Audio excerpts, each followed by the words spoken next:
V of the selfish passions. Besides those two opposite sets of passions, the social and unsocial, there is another which holds a sort of middle place between them, is never either so graceful as is sometimes the one set, nor is ever so odious as is sometimes the other. Grief and joy, when conceived upon account of our own private good or bad fortune, constitute this third set of passions. Even when excessive, they are never so disagreeable as excessive resentment, because no opposite sympathy can ever interest us against them, and when most suitable to their objects, they are never so agreeable as impartial humanity and just benevolence, because no double sympathy can ever interest us for them.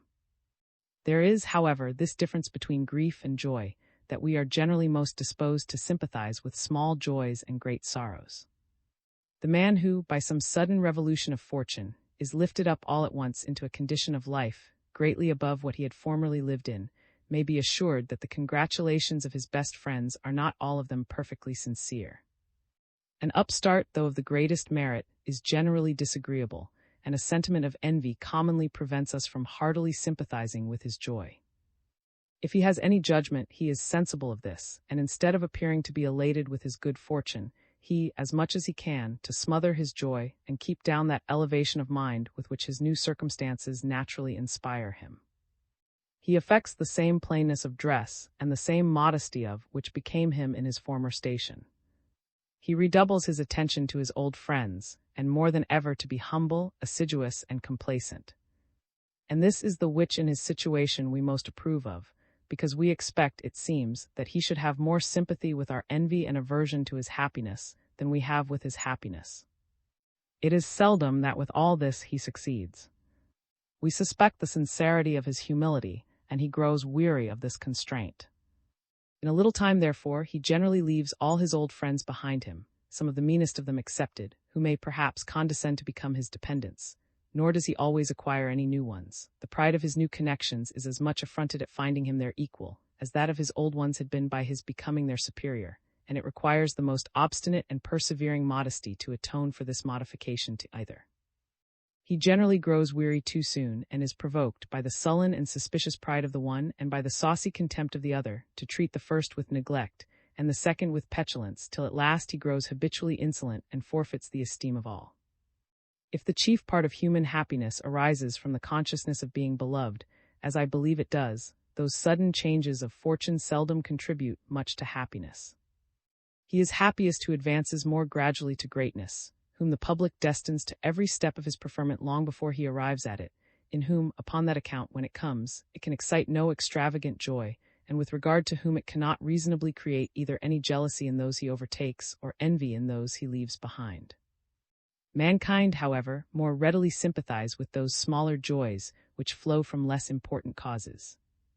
It is decent to be humble amidst great prosperity, but we can scarce express too much satisfaction in all the little occurrences of common life, in the company with which we spent the evening last night, in the entertainment that was set before us, in what was said and what was done, in all the little incidents of the present conversation, and in all those frivolous nothings which fill up the void of human life. Nothing is more graceful than habitual cheerfulness, which is always founded upon a peculiar relish for all the little pleasures which common occurrences afford. We readily sympathize with it. It inspires us with the same joy, and makes every trifle turn up to us in the same agreeable aspect in which it presents itself to the person endowed with this happy disposition. Hence it is that youth, the season of gaiety, so easily engages our affections. That propensity to joy which seems even to animate the bloom, and to sparkle from the eyes of youth and beauty, though in a person of the same sex, exalts even the aged to a more joyous mood than ordinary. They forget for a time their infirmities and abandon themselves to those agreeable ideas and emotions to which they have long been strangers, but which, when the presence of so much happiness recalls them to their breast, take their place there, like old acquaintance, from whom they are sorry to have ever been parted, and whom they embrace more heartily upon account of this long separation. It is quite otherwise with grief. Small vexations excite no sympathy, but deep affliction calls forth the greatest. The man who is made uneasy by every little disagreeable incident, who is hurt if either the cook or the butler have failed in the least article of their duty, who feels every defect in the highest ceremonial of politeness, whether it be shown to himself or to any other person, who takes it amiss that his intimate friend did not bid him good morrow when they met in the forenoon, and that his brother hummed a tune all the time he himself was telling a story. Who is put out of by the badness of the weather when in the country, by the badness of the roads when upon a journey, and by the want of company and dullness of all public diversions when in town, such a person, I say, though he should have some reason, will seldom meet with much sympathy. Joy is a pleasant emotion, and we gladly abandon ourselves to it upon the slightest occasion. We readily, therefore, sympathize with it in others, whenever we are not prejudiced by envy. But grief is painful, and the mind, even when it is our own misfortune, naturally resists and recoils from it. We would either not to conceive it at all, or to shake it off as soon as we have conceived it. Our aversion to grief will not, indeed, always hinder us from conceiving it in our own case upon very trifling occasions, but it constantly prevents us from sympathizing with it in others when excited by the like frivolous causes, for our sympathetic passions are always less irresistible than our original ones. There is, besides, a malice in mankind, which not only prevents all sympathy with little uneasinesses, but renders them in some measure diverting. Hence the delight which we all take in raillery, and in the small vexation which we observe in our companion, when he is pushed and urged and teased upon all sides. Men of the most ordinary good breeding dissemble the pain which any little incident may give them, and those who are more thoroughly formed to society turn of their own accord all such incidents into raillery as they know their companions will do for them. The habit which a man, who lives in the world, has acquired of considering how everything that concerns himself will appear to others, makes those frivolous calamities turn up in the same ridiculous light to him, in which he knows they will certainly be considered by them. Our sympathy, on the contrary, with deep distress, is very strong and very sincere. It is unnecessary to give an instance. We weep even at the feigned representation of a tragedy. If you, therefore, under any signal calamity, if by some extraordinary misfortune you are fallen into poverty, into diseases, into disgrace and disappointment, even though your own fault may have been in part the occasion, yet you may generally depend upon the sympathy of all your friends, and as far as interest and will permit, upon their kindest assistance too. But if your misfortune is not of this dreadful kind, if you have only been a little in your ambition, if you have only been jilted by your mistress, or are only henpecked by your wife, lay your account with the raillery of all your acquaintance. I that though our sympathy with sorrow is generally a more lively sensation than our sympathy with joy, it commonly falls much more short of the violence of what is naturally felt by the person principally concerned. Our sympathy with sorrow, though not more real, has been more taken notice of than our sympathy with joy. The word sympathy, in its most proper and primitive signification, denotes our fellow feeling with the sufferings, not that with the enjoyments of others. A late ingenious and subtle philosopher thought it necessary to prove, by arguments, that we had a real sympathy with joy, and that congratulation was a principle of human nature. Nobody, I believe, ever thought it necessary to prove that compassion was such. First of all, our sympathy with sorrow is, in some sense, more universal than that with joy. Though sorrow is excessive, we may still have some fellow feeling with it. What we feel does not, indeed, in this case, amount to that complete sympathy, to that perfect harmony and correspondence of sentiments, which constitutes approbation. We do not weep and exclaim and lament with the sufferer. We are sensible, on the contrary, of his weakness and of the extravagance of his passion, and yet often feel a very sensible concern upon his account. But if we do not entirely enter into, and go along with, the joy of another, we have no sort of regard or fellow feeling for it. The man who skips and dances about with that intemperate and senseless joy which we cannot accompany him in, is the object of our contempt and indignation. Pain, besides, whether of mind or body, is a more pungent sensation than pleasure, and our sympathy with pain, though it falls greatly short of what is naturally felt by the sufferer, is generally a more lively and distinct perception than our sympathy with pleasure, though this last often approaches more nearly, as I shall show immediately, to the natural vivacity of the original passion. Over and above all this, we often struggle to keep down our sympathy with the sorrow of others. Whenever we are not under the observation of the sufferer, we, for our own sake, to suppress it as much as we can, and we are not always successful.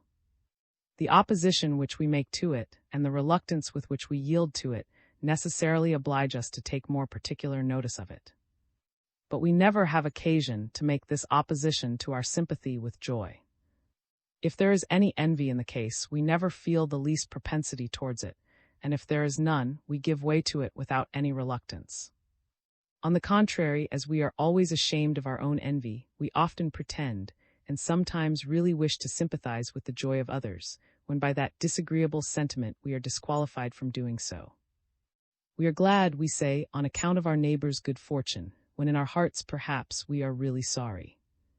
We often feel a sympathy with sorrow when we would wish to be rid of it, and we often miss that with joy when we would be glad to have it. The obvious observation, therefore, which it naturally falls in our way to make, is that our propensity to sympathize with sorrow must be very strong, and our inclination to sympathize with joy very weak. Notwithstanding this prejudice, however, I will venture to affirm that, when there is no envy in the case, our propensity to sympathize with joy is much stronger than our propensity to sympathize with sorrow, and that our fellow-feeling for the agreeable emotion approaches much more nearly to the vivacity of what is naturally felt by the persons principally concerned than that which we conceive for the painful one. We have some indulgence for that excessive grief which we cannot entirely go along with. We know what a prodigious effort is requisite before the sufferer can bring down his emotions to complete harmony and concord with those of the spectator. Though he fails, therefore, we easily pardon him. But we have no such indulgence for the intemperance of joy, because we are not conscious that any such vast effort is requisite to bring it down to what we can entirely enter into. The man who, under the greatest calamities, can command his sorrow seems worthy of the highest admiration, but he who, in the fullness of prosperity, can in the same manner master his joy seems hardly to deserve any praise. We are sensible that there is a much wider interval in the one case than in the other, between what is naturally felt by the person principally concerned and what the spectator can entirely go along with. What can be added to the happiness of the man who is in health, who is out of debt, and has a clear conscience? To one in this situation, all accessions of fortune may properly be said to be superfluous, and if he is much elevated on account of them, it must be the effect of the most frivolous levity. This situation, however, may very well be called the natural and ordinary state of mankind. Notwithstanding the present misery and depravity of the world, so justly lamented, this really is the state of the greater part of men. The greater part of men, therefore, cannot find any great difficulty in elevating themselves to all the joy which any accession to this situation can well excite in their companion. But though little can be added to this state, much may be taken from it. Though between this condition and the highest pitch of human prosperity, the interval is but a trifle, between it and the lowest depth of misery the distance is immense and prodigious. Adversity, on this account, necessarily depresses the mind of the sufferer much more below its natural state than prosperity can elevate him above it. The spectator, therefore, must find it much more difficult to sympathize entirely and keep perfect time with his sorrow than thoroughly to enter into his joy, and must depart much further from his own natural and ordinary temper of mind in the one case than in the other. It is on this account that though our sympathy with sorrow is often a more pungent sensation than our sympathy with joy, it always falls much more short of the violence of what is naturally felt by the person principally concerned. It is agreeable to sympathize with joy, and wherever envy does not oppose it, our heart abandons itself with satisfaction to the highest transports of that delightful sentiment. But it is painful to go along with grief, and we always enter into it with reluctance. When we attend to the representation of a tragedy, we struggle against that sympathetic sorrow which the entertainment inspires as long as we can, and we give way to it at last only when we can no longer avoid it, we even then to cover our concern from the company. If we shed any tears, we carefully conceal them, and are afraid lest the spectators, not entering into this excessive tenderness, should regard it as effeminacy and weakness. The wretch whose misfortunes call upon our compassion feels with what reluctance we are likely to enter into his sorrow, and therefore proposes his grief to us with fear and hesitation. He even smothers the half of it, and is ashamed, upon account of this hard-heartedness of mankind, to give vent to the fullness of his affliction. It is otherwise with the man who riots in joy and success. Wherever envy does not interest us against him, he expects our sympathy. He does not fear, therefore, to announce himself with shouts of exultation, in full confidence that we are heartily disposed to go along with him. Why should we be more ashamed to weep than to laugh before company? We may often have as real occasion to do the one as to do the other, but we always feel that the spectators are more likely to go along with us in the agreeable than in the painful emotion. It is always miserable to complain, even when we are oppressed by the most dreadful calamities. But the triumph of victory is not always ungraceful. Prudence, indeed, would often advise us to bear our prosperity with more moderation, because prudence would teach us to avoid that envy which this very triumph is, more than anything, apt to excite. How hearty are the acclamations of the mob, who never bear any envy to their superiors at a triumph or a public entry. And how sedate and moderate is commonly their grief at an execution. Our sorrow at a funeral generally amounts to no more than an affected gravity, but our mirth at a christening or a marriage is always from the heart and without any affectation.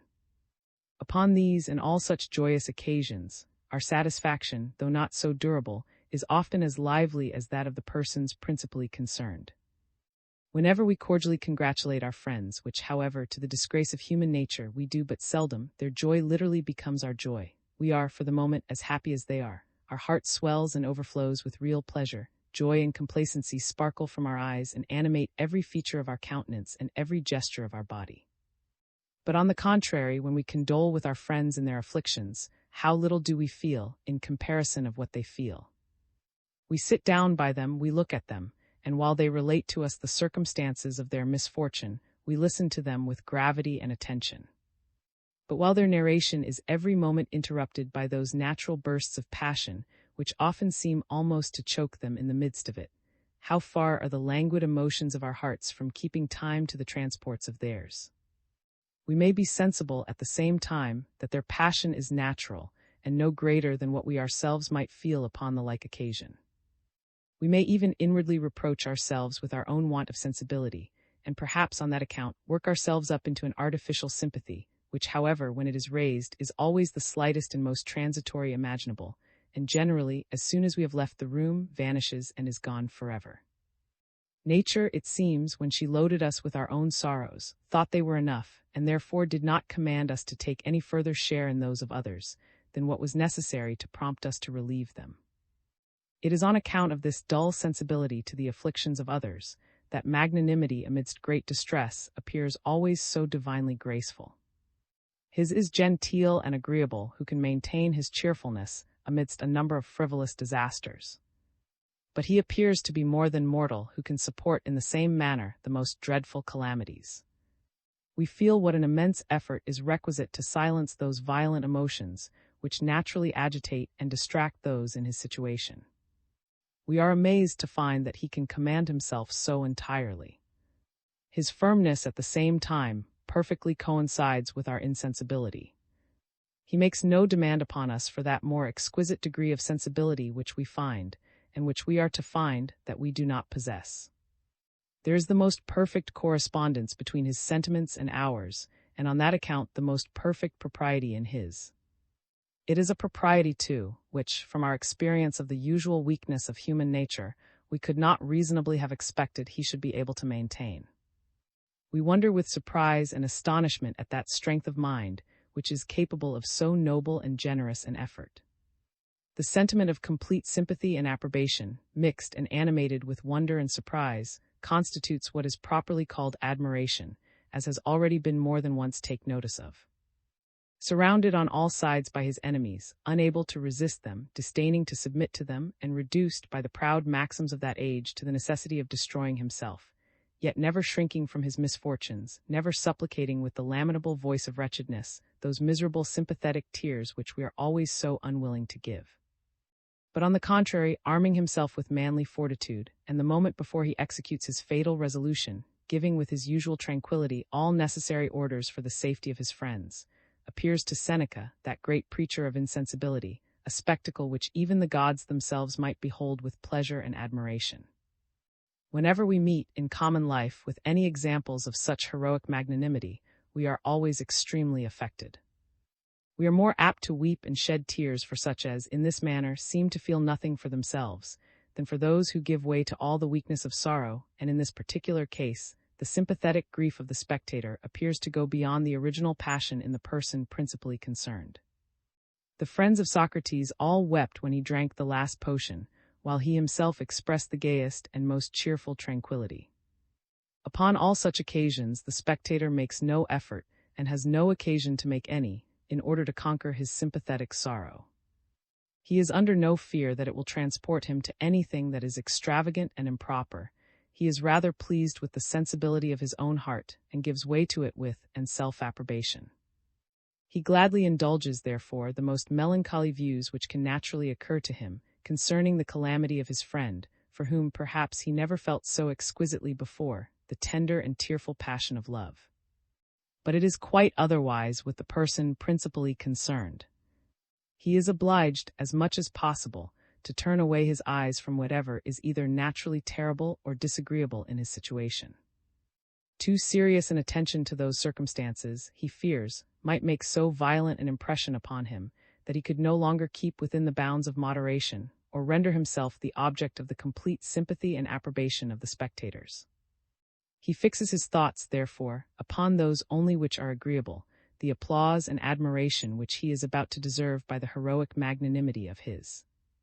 To feel that he is capable of so noble and generous an effort, to feel that in this dreadful situation he can still act as he would desire to act, animates and transports him with joy, and enables him to support that triumphant gaiety which seems to exult in the victory he thus gains over his misfortunes. On the contrary, he always appears in some measure mean and despicable, who is sunk in sorrow and dejection upon account of any calamity of his own. We cannot bring ourselves to feel for him what he feels for himself, and what perhaps we should feel for ourselves if in his situation. We therefore despise him, unjustly perhaps, if any sentiment could be regarded as unjust, to which we are by nature irresistibly determined. The weakness of sorrow never appears in any respect agreeable, except when it arises from what we feel for ourselves. A son, upon the death of an indulgent and respectable father, may give way to it without much blame.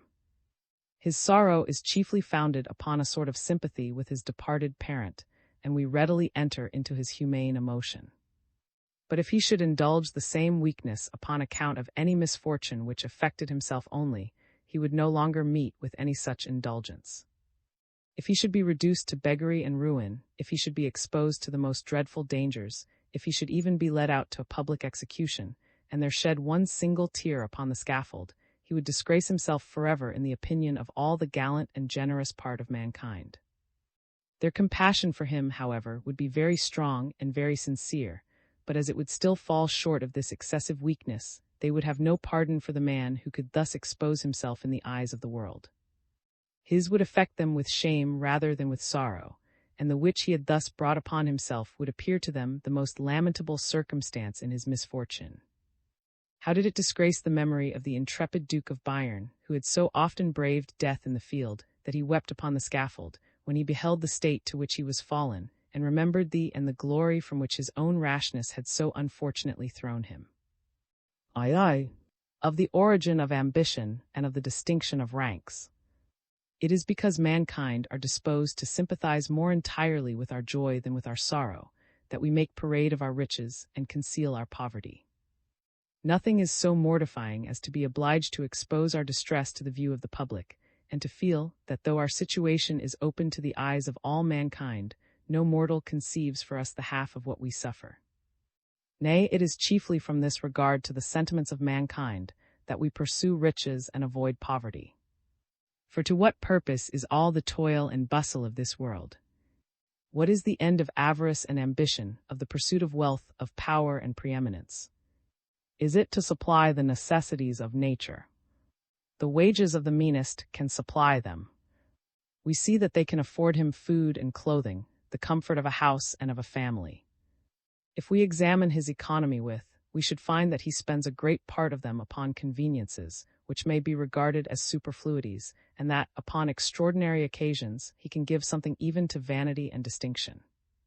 What then is the cause of our aversion to his situation, and why should those who have been educated in the higher ranks of life regard it as worse than death to be reduced to live, even without, upon the same simple fare with him, to dwell under the same lowly roof, and to be clothed in the same humble attire?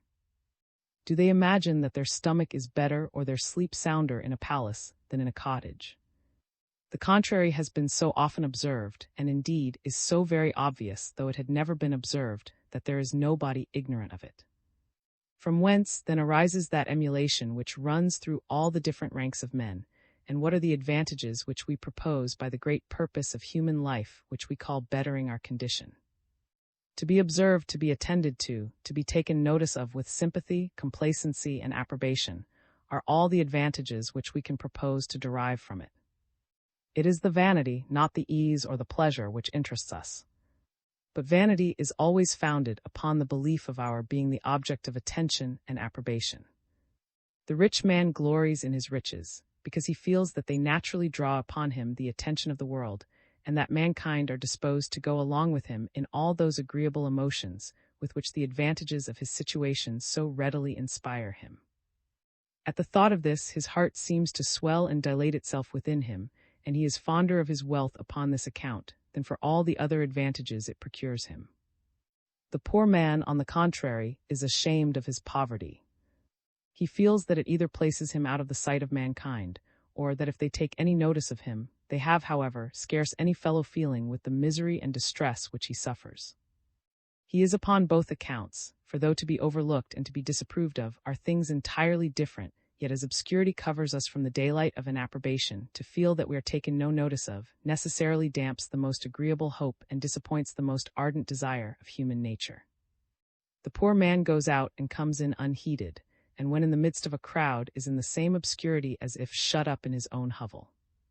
Those humble cares and painful attentions which occupy those in his situation afford no amusement to the dissipated and the gay. They turn away their eyes from him. If the extremity of his distress forces them to look at him, it is only to spurn so disagreeable an object from among them. The fortunate and the proud wonder at the insolence of human wretchedness, that it should dare to present itself before them, and with the loathsome aspect of its misery presume to disturb the serenity of their happiness. The man of rank and distinction, on the contrary, is observed by all the world. Everybody is eager to look at him, and to conceive, at least by sympathy, that joy and exultation with which his circumstances naturally inspire him. His actions are the objects of the public care. Scarce a word, scarce a gesture, can fall from him that is altogether neglected. In a great assembly he is the person upon whom all direct their eyes.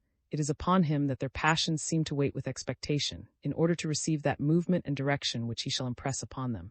And if his is not altogether absurd, he has every moment an opportunity of interesting mankind, and of rendering himself the object of the observation and fellow feeling of everybody about him.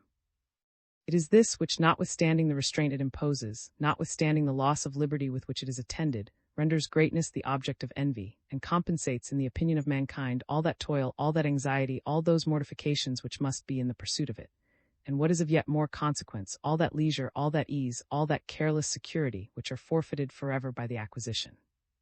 When we consider the condition of the great, in those delusive in which the imagination is apt to paint it, it seems to be almost the abstract idea of a perfect and happy state.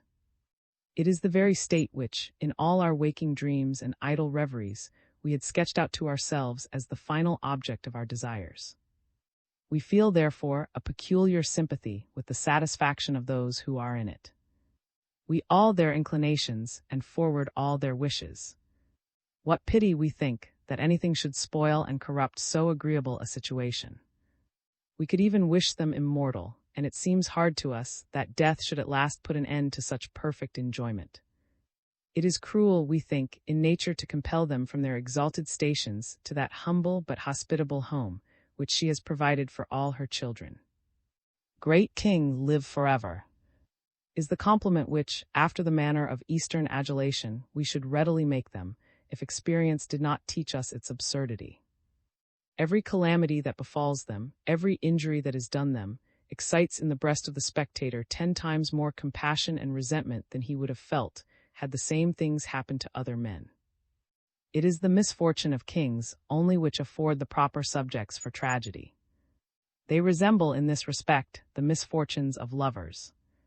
Those two situations are the chief which interest us upon because, in spite of all that reason and experience can tell us to the contrary, the prejudices of the imagination attached to these two states a happiness superior to any other. To disturb or to put an end to such perfect enjoyment seems to be the most atrocious of all injuries. The traitor who conspires against the life of his monarch is thought a greater monster than any other murderer. All the innocent blood that was shed in the civil wars provoked less indignation than the death of Charles I, a stranger to human nature, who saw the indifference of men about the misery of their inferiors, and the regret and indignation which they feel for the misfortunes and sufferings of those above them, would be apt to imagine that pain must be more agonizing, and the convulsions of death more terrible to persons of higher rank than they are to those of meaner stations. Upon this disposition of mankind to go along with all the passions of the rich and the powerful is founded the distinction of ranks and the order of society. Our obsequiousness to our superiors more frequently arises from our admiration for the advantages of their situation than from any private expectations of benefit from their goodwill. Their benefits can extend but to a few, but their fortunes interest almost everybody. We are eager to assist them in completing a system of happiness that approaches so near to perfection, and we desire to serve them for their own sake, without any recompense but the vanity or the of obliging them. Neither is our deference to the inclinations founded chiefly or altogether upon a regard to the utility of such submission, and to the order of society which is best supported by it. Even when the order of society seems to require that we should oppose them, we can hardly bring ourselves to do it. That kings are servants of the people, to be obeyed, resisted, deposed, or punished, as the public conveniency may require, is the doctrine of reason and philosophy, but it is not the doctrine of nature. Nature would teach us to submit to them for their own sake, to tremble and bow down before their exalted station, to regard their smile as a reward sufficient to compensate any services, and to dread their displeasure, though no other evil were to follow from it, as the of all mortifications. To treat them in any respect as men, to reason and dispute with them upon ordinary occasions, requires such resolution, that there are few men whose magnanimity can support them in it, unless they are likewise assisted by similarity and acquaintance. The strongest motives, the most furious passions, fear, hatred, and resentment, are scarce sufficient to balance this natural disposition to respect them, and their conduct must, either justly or unjustly, have excited the highest degree of those passions, before the bulk of the people can be brought to oppose them with violence, or to desire to see them either punished or deposed. Even when the people have been brought this length, they are apt to relent every moment, and easily relapse into their habitual state of deference to those whom they have been accustomed to look upon as their natural superiors. They cannot stand the mortification of their monarch. Compassion soon takes the place of resentment. They forget all past provocations, their old principles of loyalty revive, and they run to re-establish the ruined authority of their old masters, with the same violence with which they had opposed it. The death of Charles I brought about the restoration of the royal family. Compassion for James II, when he was seized by the populace in making his escape on shipboard, had almost prevented the revolution, and made it go on more heavily than before. Do the great seem insensible of the easy price at which they may acquire the public admiration, or do they seem to imagine that to them, as to other men, it must be the purchase either of sweat or of blood? By what important accomplishments is the young nobleman instructed to support the dignity of his rank, and to render himself worthy of that superiority over his fellow citizens, to which the virtue of his ancestors had raised them? Is it by knowledge, by industry, by patience, by self-denial, or by virtue of any kind? As all his words, as all his motions are attended to, he learns an habitual regard to every circumstance of ordinary, and studies to perform all those small duties with the most exact propriety. As he is conscious how much he is observed, and how much mankind are disposed to all his inclinations, he acts, upon the most indifferent occasions, with that freedom and elevation which the thought of this naturally inspires. His air, his manner, his deportment, all mark that elegant and graceful sense of his own superiority, which those who are born to inferior stations can hardly ever arrive at. These are the arts by which he proposes to make mankind more easily submit to his authority, and to govern their inclinations according to his own pleasure, and in this he is seldom disappointed. These arts, supported by rank and preeminence, are, upon ordinary occasions, sufficient to govern the world. Louis XIV, during the greater part of his reign, was regarded, not only in France but over all Europe, as the most perfect model of a great prince. But what were the talents and virtues by which he acquired this great reputation? Was it by the scrupulous and inflexible justice of all his undertakings, by the immense dangers and difficulties with which they were attended, or by the unwearied and unrelenting application with which he pursued them? Was it by his extensive knowledge, by his exquisite judgment, or by his heroic? It was by none of these qualities. But he was, first of all, the most powerful prince in Europe, and consequently held the highest rank among kings, and then, says his historian, he surpassed all his courtiers in the gracefulness of his shape and the majestic beauty of his features. The sound of his voice, noble and affecting, gained those hearts which his presence intimidated. He had a step and a deportment which could suit only him and his rank, and which would have been ridiculous in any other person. The embarrassment which he occasioned to those who spoke to him flattered that secret satisfaction with which he felt his own superiority. The old officer, who was confounded and faltered in asking him and not being able to conclude his discourse, said to him, "Sir, your Majesty, I hope, will believe that I do not tremble thus before your enemies," had no difficulty to obtain what he demanded. These frivolous accomplishments, supported by his rank and no doubt, too, by a degree of other talents and virtues, which seems, however, not to have been much above mediocrity, established this prince in the esteem of his own age, and have drawn, even from posterity, a good deal of respect for his memory. Compared with these in his own times and in his own presence, no other virtue, it seems, appeared to have any merit. Knowledge, industry, and beneficence trembled, were abashed, and lost all dignity before them. But it is not by accomplishments of this kind that the man of inferior rank must hope to distinguish himself. Politeness is so much the virtue of the great that it will do little to anybody but themselves. The coxcomb who imitates their manner, and affects to be eminent by the superior propriety of his ordinary, is rewarded with a double share of contempt for his folly and presumption. Why should the man, whom nobody thinks it worth while to look at, be very anxious about the manner in which he holds up his head, or disposes of his arms while he walks through a room? He is occupied surely with a very superfluous attention, and with an attention too that marks a sense of his own importance, which no other mortal can go along with. The most perfect modesty and plainness, joined to as much negligence as is consistent with the respect due to the company, ought to be the chief characteristics of a private man. If ever he hopes to distinguish himself, it must be by more important virtues. He must acquire to balance the of the great, and he has no other fund to pay them from, but the of his body and the activity of his mind. He must cultivate these, therefore.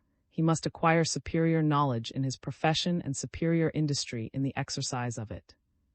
He must be patient resolute in danger, and firm in distress. These talents he must bring into public view, by the difficulty, importance, and at the same time good judgment of his undertakings, and by the severe and unrelenting application with which he pursues them. Probity and prudence, generosity and frankness must characterize his upon all ordinary occasions, and he must at the same time be forward to engage in all those situations in which it requires the greatest talents and virtues to act with propriety, but in which the greatest applause is to be acquired by those who can acquit themselves with. With what impatience does the man of spirit and ambition, who is depressed by his situation, look round for some great opportunity to distinguish himself. No circumstances which can afford this appear to him undesirable. He even looks forward with satisfaction to the prospect of foreign war or civil dissension, and with secret transport and delight sees through all the confusion and bloodshed which attend them, the probability of those wished-for occasions presenting themselves, in which he may draw upon himself the attention and admiration of mankind. The man of rank and distinction, on the contrary, whose whole glory consists in the propriety of his ordinary, who is contented with the humble renown which this can afford him, and has no talents to acquire any other, is unwilling to embarrass himself with what can be attended either with difficulty or distress. To figure at a ball is his great triumph, and to succeed in an intrigue of gallantry his highest exploit. He has an aversion to all public confusions, not from the love of mankind, for the great never look upon their inferiors as their fellow creatures, nor yet from want of courage, for in that he is seldom defective, but from a consciousness that he possesses none of the virtues which are required in such situations, and that the public attention will certainly be drawn away from him by others. He may be willing to expose himself to some little danger, and to make a campaign when it happens to be the fashion. But he shudders with horror at the thought of any situation which demands the continual and long exertion of patience, industry, fortitude, and application of thought. These virtues are hardly ever to be met within men who are born to those high stations. In all governments, accordingly, even in monarchies, the highest offices are generally possessed, and the whole detail of the administration conducted, by men who were educated in the middle and inferior ranks of life, who have been carried forward by their own industry and abilities, though loaded with the jealousy and opposed by the resentment of all those who were born their superiors, and to whom the great, after having regarded them first with contempt and afterwards with envy, are at last contented to truckle with the same abject meanness with which they desire that the rest of mankind should behave to themselves. It is the loss of this easy empire over the affections of mankind which renders the fall from greatness so insupportable. When the family of the king of was led in triumph by their misfortunes, it is said, made them divide with their conqueror the attention of the Roman people. The sight of the royal children, whose tender age rendered them insensible of their situation, struck the spectators, amidst the public rejoicings and prosperity, with the tenderest sorrow and compassion. The king appeared next in the procession, and seemed like one confounded and astonished and bereft of all sentiment by the greatness of his calamities. His friends and ministers followed after him. As they moved along, they often cast their eyes upon their fallen sovereign, and always burst into tears at the sight, their whole demonstrating that they thought not of their own misfortunes, but were occupied entirely by the superior greatness of his. The generous Romans, on the contrary, beheld him with disdain and indignation, and regarded as unworthy of all compassion the man who could be so mean-spirited as to bear to live under such calamities. Yet what did those calamities amount to? According to the greater part of historians, he was to spend the remainder of his days under the protection of a powerful and humane people, in a state which in itself should seem worthy of envy, a state of plenty, ease, leisure, and security, from which it was impossible for him even by his own folly to fall. But he was no longer to be surrounded by that admiring mob of fools, flatterers, and who had formerly been accustomed to attend upon all his motions. He was no longer to be gazed upon by multitudes, nor to have it in his power to render himself the object of their respect, their gratitude, their love, their admiration. The passions of nations were no longer to themselves upon his inclinations. This was that insupportable calamity which bereaved the king of all sentiment, which made his friends forget their own misfortunes, and which the Roman magnanimity could scarce conceive how any man could be so mean-spirited as to bear to survive. Love, says my lord, is commonly succeeded by ambition, but ambition is hardly ever succeeded by love. That passion, when once it has got entire possession of the breast, will admit neither a rival nor a successor. To those who have been accustomed to the possession, or even to the hope of public admiration, all other pleasures sicken and decay. Of all the discarded statesmen who for their own ease have studied to get the better of ambition, and to despise those which they could no longer arrive at, how few have been able to succeed. The greater part have spent their time in the most listless and insipid indolence, chagrined at the thoughts of their own, incapable of being interested in the occupations of private life, without enjoyment except when they talked of their former greatness, and without satisfaction except when they were employed in some vain project to recover it. Are you in earnest resolved never to barter your liberty for the lordly servitude of a court, but to live free, fearless, and independent? There seems to be one way to continue in that virtuous resolution, and perhaps but one. Never enter the place from whence so few have been able to return, never come within the circle of ambition, nor ever bring yourself into comparison with those masters of the earth who have already engrossed the attention of half mankind before you. Of such mighty importance does it appear to be, in the imaginations of men, to stand in that situation which sets them most in the view of general sympathy and attention. And thus place that great object which divides the wives of aldermen is the end of half the of human life, and is the cause of all the tumult and bustle, all the rapine and injustice, which avarice and ambition have introduced into this world. People of sense, it is said, indeed despise place, that is, they despise sitting at the head of the table, and are indifferent who it is that is pointed out to the company by that frivolous circumstance, which the smallest advantage is capable of overbalancing. But rank, distinction, preeminence no man despises, unless he is either raised very much above or sunk very much below the ordinary standard of human nature. unless he is either so confirmed in wisdom and real philosophy, as to be satisfied that, while the propriety of his conduct renders him the just object of approbation, it is of little consequence though he be neither attended to nor approved of. Or so habituated to the idea of his own meanness, so sunk in slothful and sottish indifference, as entirely to have forgot the desire and almost the very wish for superiority over his fellows, as to become the natural object of the joyous congratulations and sympathetic attentions of mankind, is in this manner the circumstance which gives to prosperity all its dazzling, so nothing darkens so much the gloom of adversity as to feel that our misfortunes are the objects, not of the fellow-feeling, but of the contempt and aversion of our brethren. It is upon this account that the most dreadful calamities are not always those which it is most difficult to support. It is often more mortifying to appear in public under small disasters than under great misfortunes. The first excite no sympathy, but the second, though they may excite none that approaches to the anguish of the sufferer, call forth, however, a very lively compassion. The sentiments of the spectators are, in this last case, less wide of those of the sufferer, and their imperfect fellow-feeling lends him some assistance in supporting his misery. Before a gay assembly, a gentleman would be more to appear covered with filth and rags than with blood and wounds. This last situation would interest their pity, the other would provoke their laughter. The judge who orders a criminal to be set in the pillory, him more than if he had condemned him to the scaffold. The great prince who, some years ago, caned a general officer at the head of his army, disgraced him irrecoverably. The punishment would have been much less had he shot him through his body. By the laws of to strike with a cane, to strike with a sword does not, for an obvious reason. Those slighter punishments, when inflicted on a gentleman, to whom is the greatest of all evils, come to be regarded among a humane and generous people as the most dreadful of any. With regard to persons of that rank, therefore, they are universally laid aside, and the law, while it takes their life upon many occasions, respects their upon almost all. To scourge a person of quality, or to set him in the pillory upon account of any crime whatever, is a brutality of which no European government, except that of Russia, is capable. A brave man is not rendered contemptible by being brought to the scaffold, he is by being set in the pillory. His in the one situation may gain him universal esteem and admiration. No in the other can render him agreeable. The sympathy of the spectators supports him in the one case and saves him from that shame, that consciousness that his misery is felt by himself only, which is of all sentiments the most unsupportable. There is no sympathy in the other, or if there is any, it is not with his pain, which is a trifle, but with his consciousness of the want of sympathy with which this pain is attended.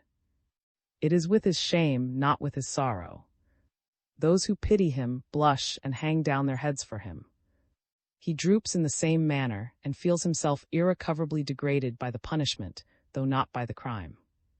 The man, on the contrary, who dies with resolution, as he is naturally regarded with the erect aspect of esteem and approbation, so he wears himself the same undaunted countenance, and if the crime does not deprive him of the respect of others, the punishment never will. He has no suspicion that his situation is the object of contempt or derision to anybody, and he can, with propriety, assume the air not only of perfect serenity, but of triumph and exultation. Great dangers, says the cardinal, have their charms, because there is some glory to be got, even when we miscarry.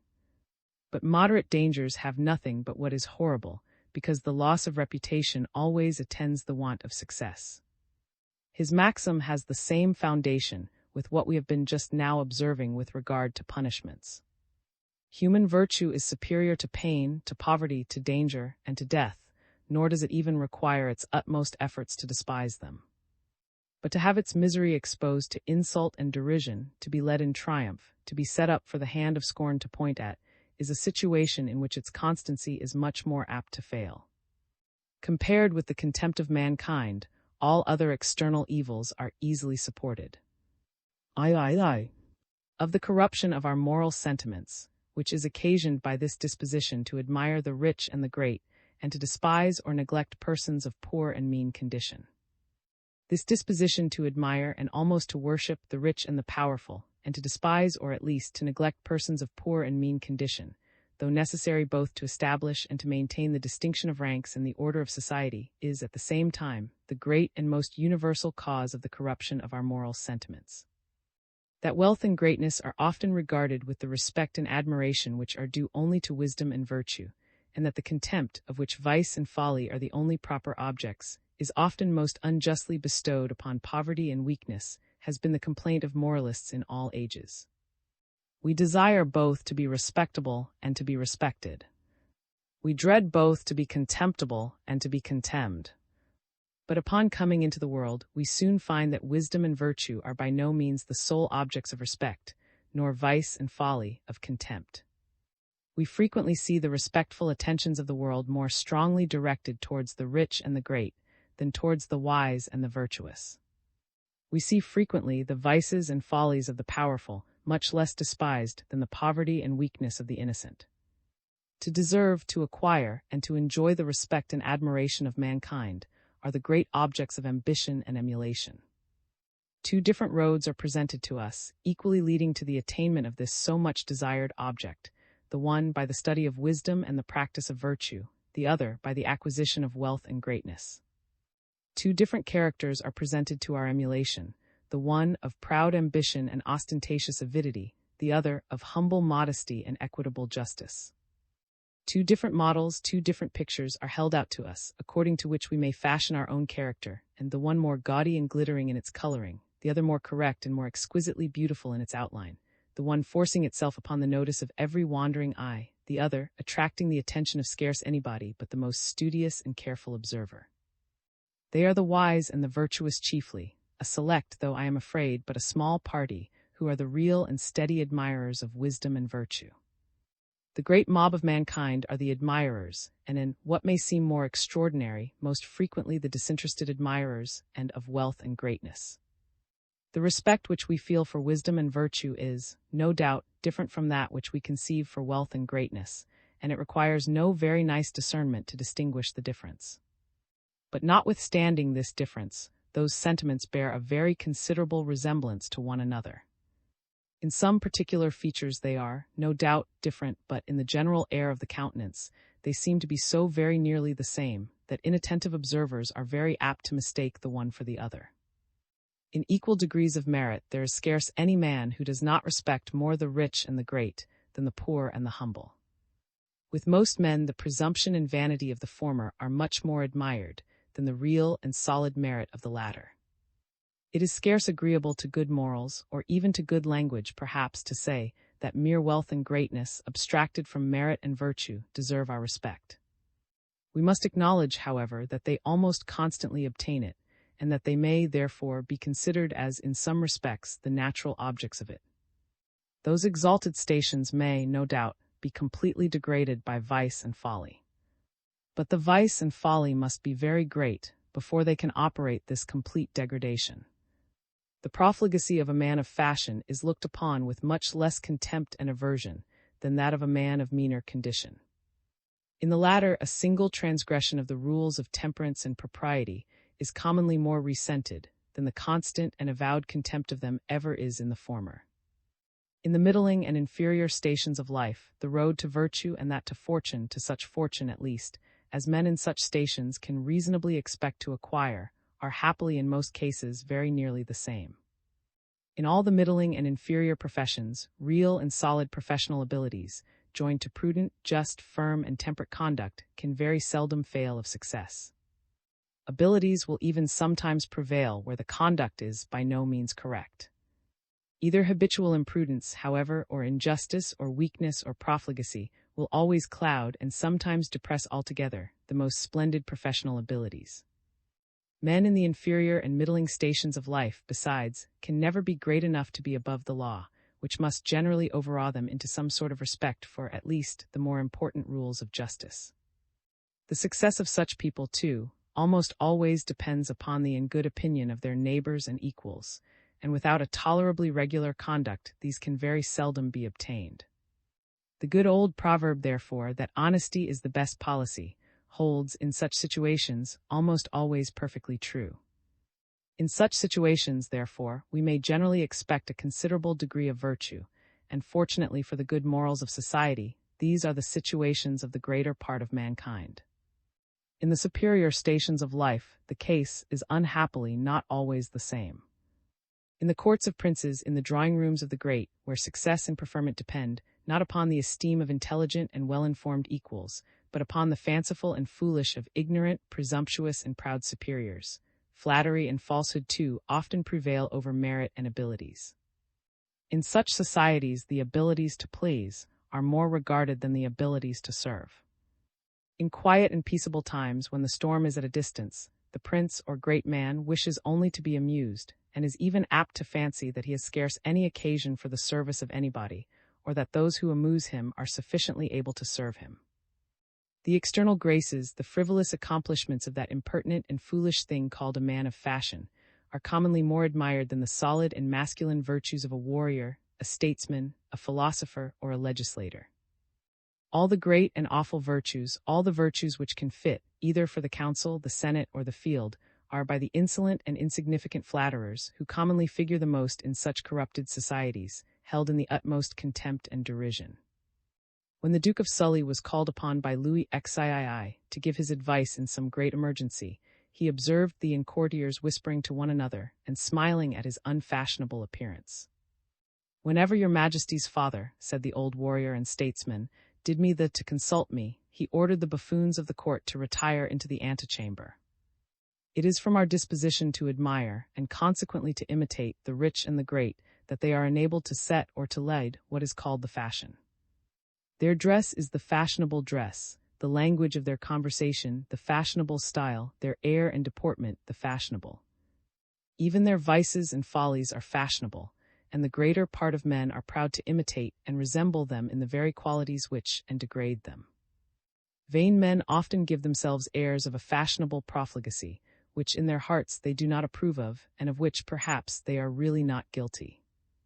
They desire to be praised for what they themselves do not think praiseworthy, and are ashamed of unfashionable virtues which they sometimes in secret, and for which they have secretly some degree of real veneration. There are hypocrites of wealth and greatness, as well as of religion and virtue, and a vain man is as apt to pretend to be what he is not, in the one way, as a cunning man is in the other. He assumes the equipage and splendid way of living of his superiors, without considering that whatever may be praiseworthy in any of these, derives its whole merit and propriety from its suitableness to that situation and fortune which both require and can easily support the expense. Many a poor man places his glory in being thought rich, without considering that the duties, if one may call such follies by so venerable a name, which that reputation imposes upon him, must soon reduce him to beggary, and render his situation still more unlike that of those whom he admires and imitates than it had been originally.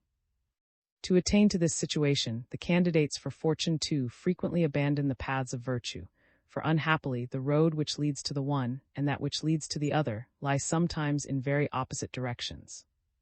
But the ambitious man flatters himself that, in the splendid situation to which he advances, he will have so many means of commanding the respect and admiration of mankind, and will be enabled to act with such superior propriety and grace, that the luster of his future conduct will entirely cover, or efface, the foulness of the steps by which he arrived at that elevation. In many governments the candidates for the highest stations are above the law, and if they can attain the object of their ambition, they have no fear of being called to account for the means by which they acquired it. They often, therefore, not only by fraud and falsehood, the ordinary and vulgar arts of intrigue and cabal, but sometimes by the perpetration of the most enormous crimes, by murder and assassination, by rebellion and civil war, to supplant and destroy those who oppose or stand in the way of their greatness. They more frequently miscarry than succeed, and commonly gain nothing but the disgraceful punishment which is due to their crimes. But though they should be so lucky as to attain that wished-for greatness, they are always most miserably disappointed in the happiness which they expect to enjoy in it. It is not ease or pleasure, but always, of one kind or another, though frequently and very ill understood, that the ambitious man really pursues. But the of his exalted station appears, both in his own eyes and in those of other people, polluted, and by the baseness of the means through which he rose to it.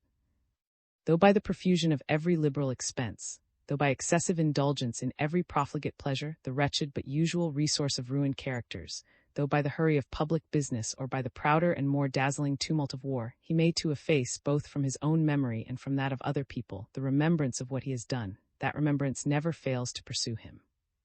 He invokes in vain the dark and dismal powers of forgetfulness and oblivion. He remembers himself what he has done, and that remembrance tells him that other people must likewise remember it.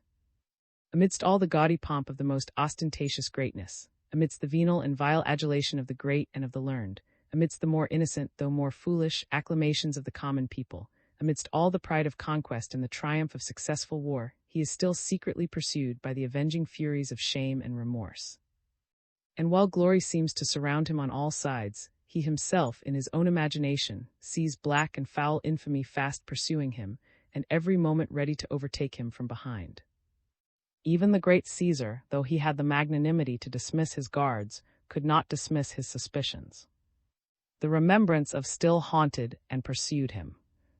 When at the request of the Senate he had the generosity to pardon, he told that assembly that he was not unaware of the designs which were carrying on against his life, but that, as he had lived long enough both for nature and for glory, he was contented to die and therefore despised all conspiracies. He had, perhaps, lived long enough for nature. But the man who felt himself the object of such deadly resentment from those whose he wished to gain, and whom he still wished to consider as his friends, had certainly lived too long for real glory, or for all the happiness which he could ever hope to enjoy in the love and esteem of his equals. That whatever appears to be the proper object of gratitude appears to deserve reward, and that in the same manner whatever appears to be the proper object of resentment appears to deserve punishment. To us, therefore, that action must appear to deserve reward, which appears to be the proper and approved object of that sentiment, which most immediately and directly prompts us to reward, or to do good to another. And in the same manner, that action must appear to deserve punishment, which appears to be the proper and approved object of that sentiment, which most immediately and directly prompts us to punish, or to inflict evil upon another. The sentiment which most immediately and directly prompts us to reward is gratitude. That which most immediately and directly prompts us to punish is resentment. To us, therefore, that action must appear to deserve reward, which appears to be the proper and approved object of gratitude, as on the other hand, that action must appear to deserve punishment, which appears to be the proper and approved object of resentment. To reward is to recompense, to remunerate, to return good for good received. To punish, too, is to recompense, to remunerate, though in a different manner. It is to return evil for evil that has been done. There are some other passions, besides gratitude and resentment, which interest us in the happiness or misery of others, but there are none which so directly excite us as to be instruments of either. The love and esteem which grow upon acquaintance and habitual approbation necessarily lead us to be pleased with the good fortune of the man who is the object of such agreeable emotions, and consequently to be willing to lend a hand to promote it. Our love, however, is fully satisfied, though his good fortune should be brought about without our assistance. All that this passion desires is to see him happy, without regarding who was the author of his prosperity. But gratitude is not to be satisfied in this manner. If the person to whom we owe many obligations is made happy without our assistance, though it pleases our love, it does not content our gratitude. Till we have recompensed him, till we ourselves have been instrumental in promoting his happiness, we feel ourselves still loaded with that debt which his past services have laid upon us. The hatred and dislike, in the same manner which grow upon the habitual disapprobation, would often lead us to take a malicious pleasure in the misfortune of the man whose conduct and character excite so painful a passion. But though dislike and hatred harden us against all sympathy, and sometimes dispose us even to rejoice at the distress of another, yet, if there is no resentment in the case, if neither we nor our friends have received any great personal provocation, these passions would not naturally lead us to wish to be instrumental in bringing it about. Though we could fear no punishment in consequence of our having had some hand in it, we would rather that it should happen by other means. To one under the dominion of violent hatred, it would be agreeable, perhaps, to hear that the person whom he abhorred and detested was killed by some accident. But if he had the least spark of justice, which, though this passion is not varied to virtue, he might still have, it would hurt him excessively to have been himself, even without design, the occasion of this misfortune. Much more would the very thought of voluntarily contributing to it shock him beyond all measure. He would reject with horror even the imagination of so execrable a design, and if he could imagine himself capable of such an enormity, he would begin to regard to himself in the same odious light in which he had considered the person who was the object of his dislike. But it is quite otherwise with resentment. If the person who had done us some great injury, who had murdered our father or our brother, for example, should soon afterwards die of a fever, or even be brought to the scaffold upon account of some other crime, though it might soothe our hatred, it would not fully gratify our resentment. Resentment would prompt us to desire, not only that he should be punished, but that he should be punished by our means, and upon account of that particular injury which he had done to us. Resentment cannot be fully, unless the offender is not only made to grieve in his turn, but to grieve for that particular wrong which we have suffered from him. He must be made to repent and be sorry for this very action, that others, through fear of the like punishment, may be terrified from being guilty of the like offense. The natural gratification of this passion tends, of its own accord, to produce all the political ends of punishment, the correction of the criminal and example to the public. Gratitude and resentment, therefore, are the sentiments which most immediately and directly prompt to reward and to punish. To us, therefore, he must appear to deserve reward, who appears to be the proper and approved object of gratitude, and he to deserve punishment, who appears to be that of resentment. Aye. Of the proper objects of gratitude and resentment. To be the proper and approved object either of gratitude or resentment can mean nothing but to be the object of that gratitude and of that resentment which naturally seems proper and is approved of. But these, as well as all the other passions of human nature, seem proper and are approved of, when the heart of every impartial spectator entirely sympathizes with them, when every indifferent bystander entirely enters into and goes along with them. He therefore appears to deserve reward, who, to some person or persons, is the natural object of a gratitude which every human heart is disposed to beat time to, and thereby applaud, and he, on the other hand, appears to deserve punishment, who in the same manner is to some person or persons the natural object of a resentment which the breast of every reasonable man is ready to adopt and sympathize with. To us surely that action must appear to deserve reward, which everybody who knows of it would wish to reward, and therefore delights to see rewarded, and that action must as surely appear to deserve punishment, which everybody who hears of it is angry with, and upon that account rejoices to see punished. 1.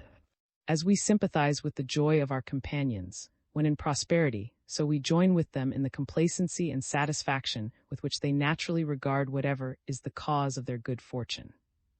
We enter into the love and affection which they conceive for it, and begin to love it too.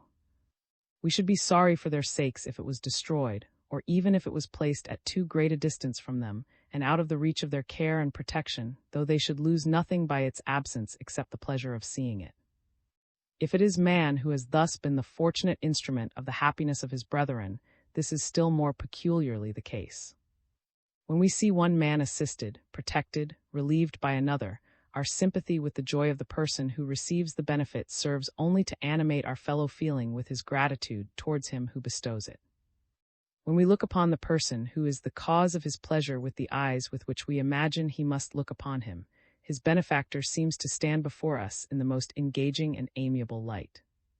We readily therefore sympathize with the grateful affection which he conceives for a person to whom he has been so much obliged, and consequently applaud the returns which he is disposed to make for the good offices conferred upon him.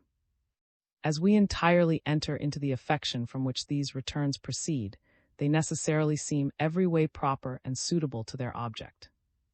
2. In the same manner, as we sympathize with the sorrow of our fellow creature whenever we see his distress, so we likewise enter into his abhorrence and aversion for whatever has given occasion to it. Our heart, as it adopts and beats time to his grief, so is it likewise animated with that spirit by which he to drive away or destroy the cause of it. The indolent and passive fellow feeling, by which we accompany him in his sufferings, readily gives way to that more vigorous and active sentiment by which we go along with him in the effort he makes, either to repeal them, or to gratify his aversion to what has given occasion to them. This is still more peculiarly the case when it is man who has caused them. When we see one man oppressed or injured by another, the sympathy which we feel with the distress of the sufferer seems to serve only to animate our fellow feeling with his resentment against the offender.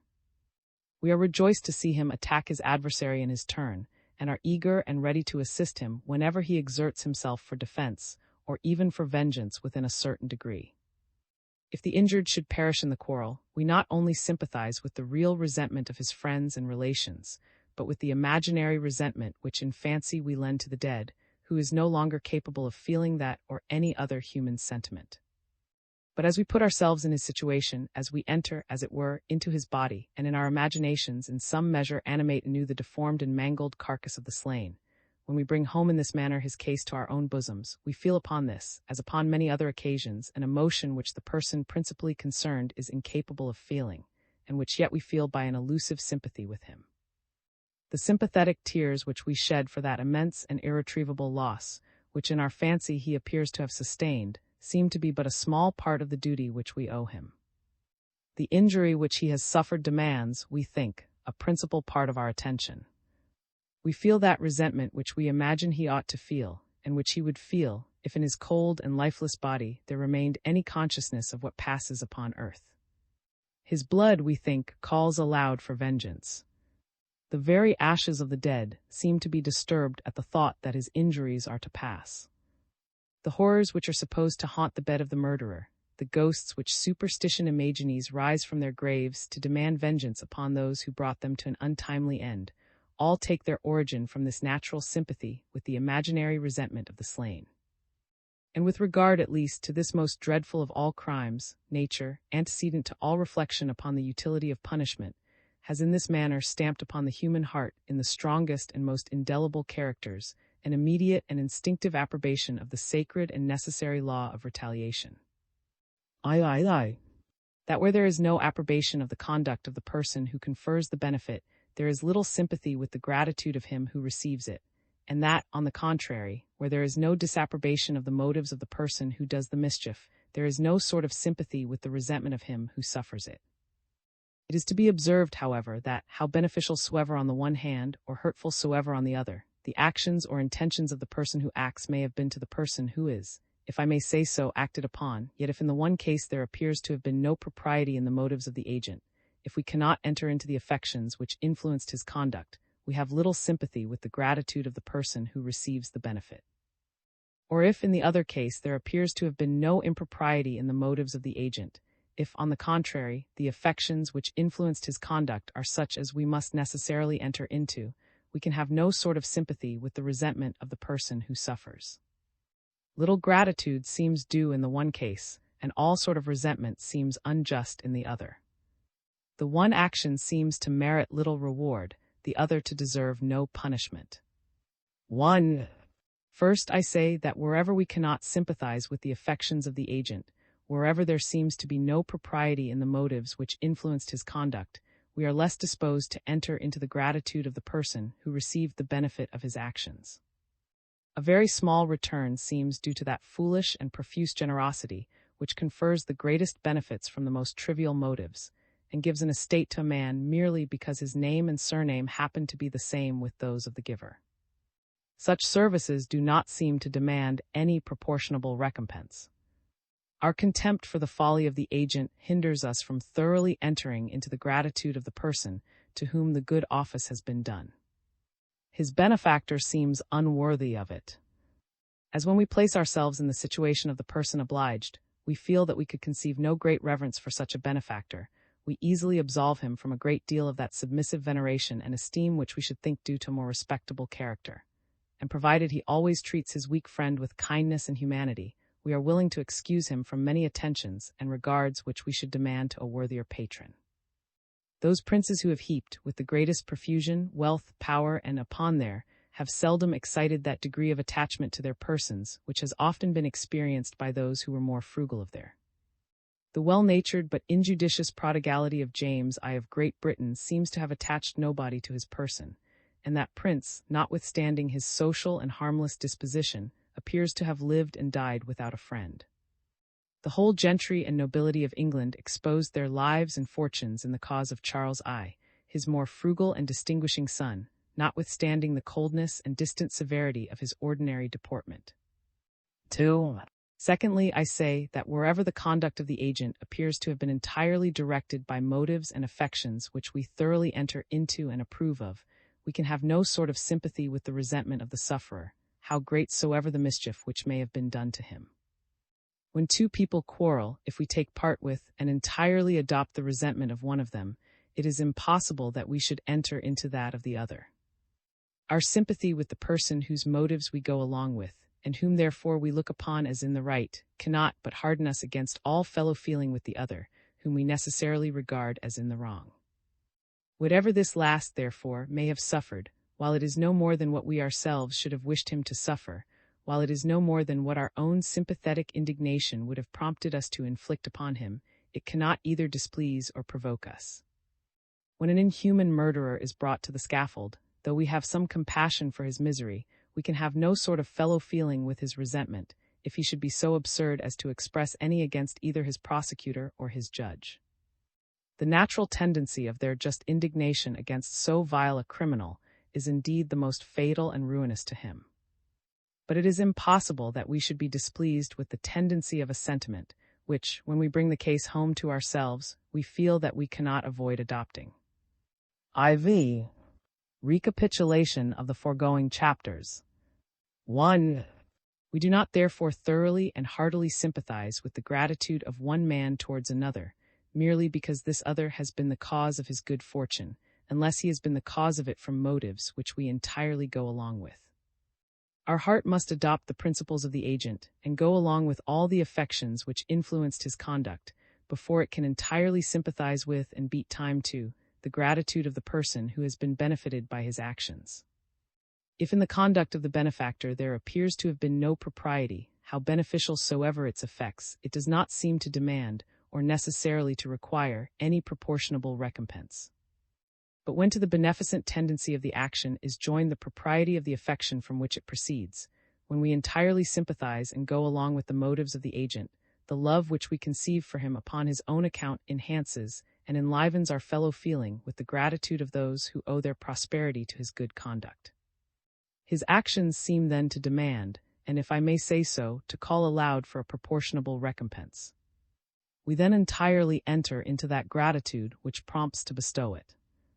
The benefactor seems then to be the proper object of reward, when we thus entirely sympathize with and approve of that sentiment which prompts to reward him. When we approve of and go along with the affection from which the action proceeds, we must necessarily approve of the action, and regard the person towards whom it is directed as its proper and suitable object. 2. In the same manner, we cannot at all sympathize with the resentment of one man against another, merely because this other has been the cause of his misfortune, unless he has been the cause of it from motives which we cannot enter into. Before we can adopt the resentment of the sufferer, we must disapprove of the motives of the agent, and feel that our heart renounces all sympathy with the affections which influenced his conduct. If there appears to have been no impropriety in these, how fatal soever the tendency of the action which proceeds from them to those against whom it is directed, it does not seem to deserve any punishment, or to be the proper object of any resentment. But when to the hurtfulness of the action is joined the impropriety of the affection from whence it proceeds, when our heart rejects with abhorrence all fellow feeling with the motives of the agent, we then heartily and entirely sympathize with the resentment of the sufferer. Such actions seem then to deserve, and if I may say so, to call aloud for, a proportionable punishment, and we entirely enter into, and thereby approve of, that resentment which prompts to inflict it. The offender necessarily seems then to be the proper object of punishment, when we thus entirely sympathize with, and thereby approve of, that sentiment which prompts to punish. In this case, too, when we approve and go along with the affection from which the action proceeds, we must necessarily approve the action, and regard the person against whom it is directed as its proper and suitable object. V. The analysis of the sense of merit and demerit. 1. As our sense, therefore, of the propriety of conduct arises from what I shall call a direct sympathy with the affections and motives of the person who acts, so our sense of its merit arises from what I shall call an indirect sympathy with the gratitude of the person who is, if I may say so, acted upon. As we cannot indeed enter thoroughly into the gratitude of the person who receives the benefit, unless we beforehand approve of the motives of the benefactor, So, upon this account, the sense of merit seems to be a compounded sentiment, and to be made up of two distinct emotions: a direct sympathy with the sentiments of the agents, and an indirect sympathy with the gratitude of those who receive the benefit of his actions. We may, upon many different occasions, plainly distinguish those two different emotions combining and uniting together in our sense of the good desert of a particular character or action. When we read in history concerning actions of proper and beneficent greatness of mind, how eagerly do we enter into such designs! How much are we animated by that high-spirited generosity which directs them! How keen are we for their success! How grieved at their disappointment! In imagination we become the very person whose actions are represented to us. We transport ourselves in fancy to the scenes of those distant and forgotten adventures, and imagine ourselves acting the part of or an Aristides. So far our sentiments are founded upon the direct sympathy with the person who acts. Nor is the indirect sympathy with those who receive the benefit of such actions less sensibly felt. Whenever we place ourselves in the situation of these last, with what warm and affectionate fellow feeling do we enter into their gratitude towards those who served them so essentially. We embrace, as it were, their benefactor along with them. Our heart readily sympathizes with the highest transports of their grateful affection. No rewards, we think, can be too great for them to bestow upon him. When they make this proper return for his services, we heartily applaud and go along with them, but are shocked beyond all measure if by their conduct they appear to have little sense of the obligations conferred upon them. Our whole sense, in short, of the merit and good desert of such actions, of the propriety and fitness of recompensing them, and making the person who performed them rejoice in his turn, arises from the sympathetic emotions of gratitude and love, with which, when we bring home to our own breast the situation of those principally concerned, we feel ourselves naturally transported towards the man who could act with such proper and noble beneficence. 2. In the same manner as our sense of the impropriety of conduct arises from a want of sympathy, or from a direct antipathy to the affections and motives of the agent, so our sense of its demerit arises from what I shall hereto call an indirect sympathy with the resentment of the sufferer. As we cannot indeed enter into the resentment of the sufferer, unless our heart beforehand disapproves the motives of the agent and renounces all fellow feeling with them, so upon this account the sense of demerit, as well as that of merit, seems to be a compounded sentiment, and to be made up of two distinct emotions: a direct antipathy to the sentiments of the agent, and an indirect sympathy with the resentment of the sufferer. We may here, too, upon many different occasions, plainly distinguish those two different emotions combining and uniting together in our sense of the ill desert of a particular character or action. When we read in history concerning the perfidy and cruelty of a Nero, our heart rises up against the detestable sentiments which influenced their conduct, and renounces with horror and abomination all fellow feeling with such execrable motives. So far our sentiments are founded upon the direct antipathy to the affections of the agent, and the indirect sympathy with the resentment of the sufferers is still more sensibly felt. When we bring home to ourselves the situation of the persons whom those scourges of mankind insulted, murdered, or betrayed, what indignation do we not feel against such insolent and inhuman oppressors of the earth? Our sympathy with the unavoidable distress of the innocent sufferers is not more real nor more lively than our fellow feeling with their just and natural resentment. The former sentiment only heightens the latter, and the idea of their distress serves only to inflame and blow up our animosity against those who occasioned it. When we think of the anguish of the sufferers, we take part with them more earnestly against their oppressors. We enter with more eagerness into all their schemes of vengeance, and feel ourselves every moment wreaking, in imagination, upon such violators of the laws of society, that punishment which our sympathetic indignation tells us is due to their crimes. Our sense of the horror and dreadful atrocity of such conduct, the delight which we take in hearing that it was properly punished, the indignation which we feel when it escapes this due retaliation, our whole sense and feeling, in short, of its ill desert, of the propriety and fitness of inflicting evil upon the person who is guilty of it, and of making him grieve in his turn, arises from the sympathetic indignation which naturally boils up in the breast of the spectator. Whenever he thoroughly brings home to himself the case of the sufferer too. Comparison of those two virtues. Actions of a beneficent tendency, which proceed from proper motives, seem alone to require reward, because such alone are the approved objects of gratitude, or excite the sympathetic gratitude of the spectator. Actions of a hurtful tendency which proceed from improper motives seem alone to deserve punishment, because such alone are the approved objects of resentment, or excite the sympathetic resentment of the spectator. Beneficence is always free, it cannot be extorted by force, the mere want of it exposes to no punishment, because the mere want of beneficence tends to do no real positive evil. It may disappoint of the good which might reasonably have been expected, and upon that account it may justly excite dislike and disapprobation. It cannot, however, provoke any resentment which mankind will go along with. The man who does not recompense his benefactor when he has it in his power, and when his benefactor needs his assistance, is, no doubt, guilty of the blackest ingratitude. The heart of every impartial spectator rejects all fellow feeling with the selfishness of his motives, and he is the proper object of the highest disapprobation. But still he does no positive hurt to anybody. He only does not do that good which in propriety he ought to have done. He is the object of hatred, a passion which is naturally excited by impropriety of sentiment, and not of resentment, a passion which is never properly called forth, but by actions which tend to do real and positive hurt to some particular persons. His want of gratitude, therefore, cannot be punished.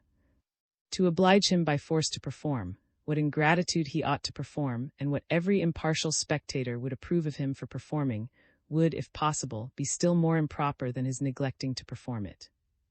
His benefactor would himself, if he attempted by violence to constrain him to gratitude, and it would be impertinent for any third person, who was not the superior of either, to intermeddle. But of all the duties of beneficence, those which gratitude recommends to us approach nearest to what is called a perfect and complete obligation. What friendship, what generosity, what charity would prompt us to do with universal approbation is still more free, and can still less be extorted by force than the duties of gratitude. We talk of the debt of gratitude, not of charity or generosity, nor even of friendship, when friendship is mere esteem, and has not been enhanced and complicated with gratitude for good offices. Resentment seems to have been given us by nature for defense, and for defense only. It is the safeguard of justice and the security of innocence. It prompts us to beat off the mischief which is attempted to be done to us, and to retaliate that which is already done, that the offender may be made to repent of his injustice, and that others, through fear of the like punishment, may be terrified from being guilty of the like offense. It must be reserved, therefore, for these purposes, nor can the spectator ever go along with it when it is exerted for any other. But the mere want of the beneficent virtues, though it may disappoint us of the good which might reasonably be expected, neither does, nor attempts to do, any mischief from which we can have occasion to defend ourselves. There is, however, another virtue, of which the observance is not left to the freedom of our own wills, which may be extorted by force, and of which the violation exposes to resentment, and consequently to punishment. This virtue is justice. The violation of justice is injury. It does real and positive hurt to some particular persons, from motives which are naturally disapproved of.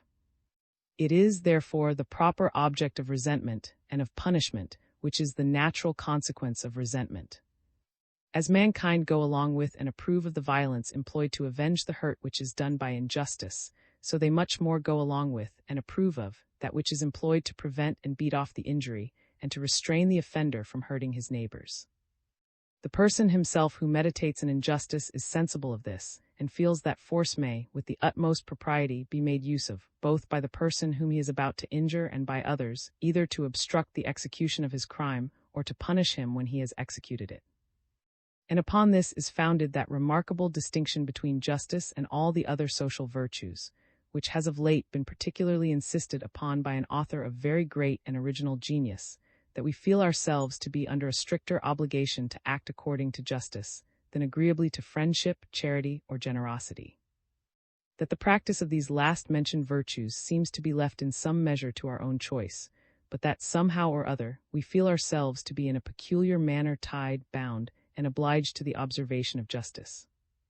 We feel, that is to say, that force may, with the utmost propriety, and with the approbation of all mankind, be made use of to constrain us to observe the rules of the one but not to follow the precepts of the other. We must always, however, carefully distinguish what is only blamable, or the proper object of disapprobation, from what force may be employed either to punish or to prevent. That seems blamable, which falls short of that ordinary degree of proper beneficence which experience teaches us to expect of everybody, and on the contrary, that seems praiseworthy which goes beyond it. The ordinary degree itself seems neither blamable nor praiseworthy. A father, a son, a brother, who behaves to the correspondent relation neither better nor worse than the greater part of men commonly do, seems properly to deserve neither praise nor blame. He who surprises us by extraordinary and unexpected, though still proper and suitable kindness, or on the contrary, by extraordinary and unexpected as well as unsuitable unkindness, seems praiseworthy in the one case and blamable in the other. Even the most ordinary degree of kindness or beneficence, however, cannot among equals be extorted by force. Among equals each individual is naturally an antecedent to the institution of civil government, regarded as having a right both to defend himself from injuries and to exact a certain degree of punishment for those which have been done to him.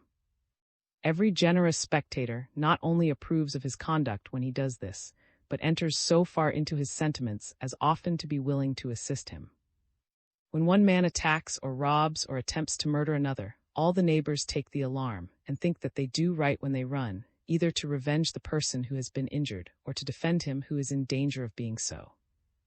But when a father fails in the ordinary degree of parental affection towards a son, when a son seems to want that filial reverence which might be expected to his father, when brothers are without the usual degree of brotherly affection, when a man shuts his breast against compassion and refuses to relieve the misery of his fellow creatures when he can with the greatest ease.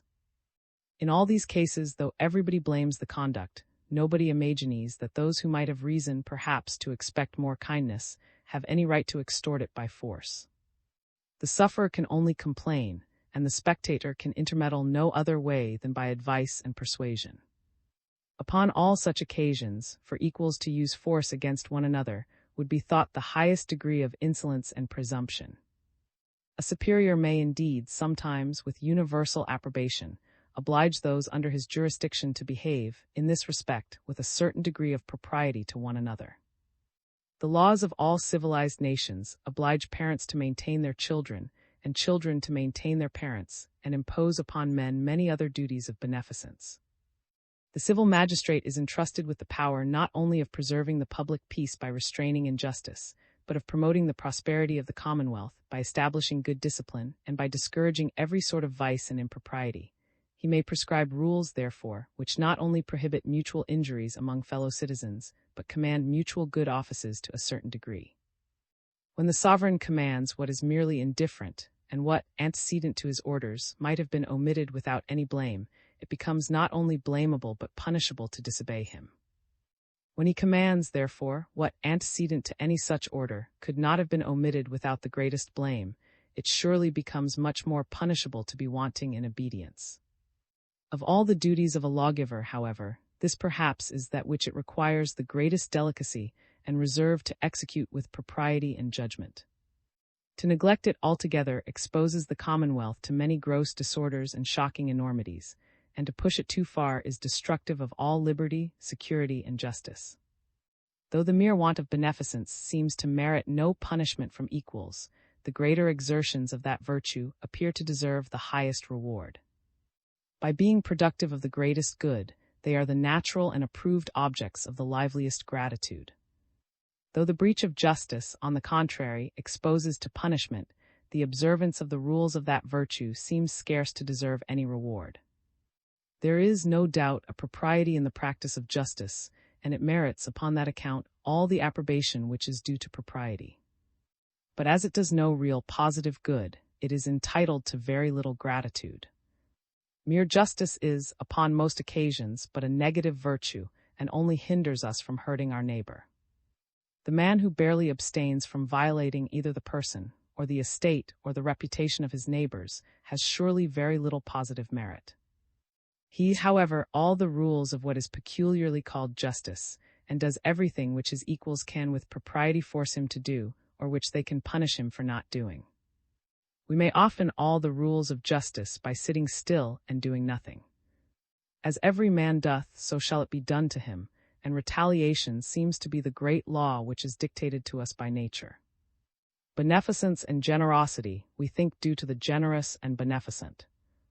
Those whose hearts never open to the feelings of humanity should, we think, be shut out in the same manner from the affections of all their fellow creatures and be allowed to live in the midst of society, as in a great desert where there is nobody to care for them or to inquire after them.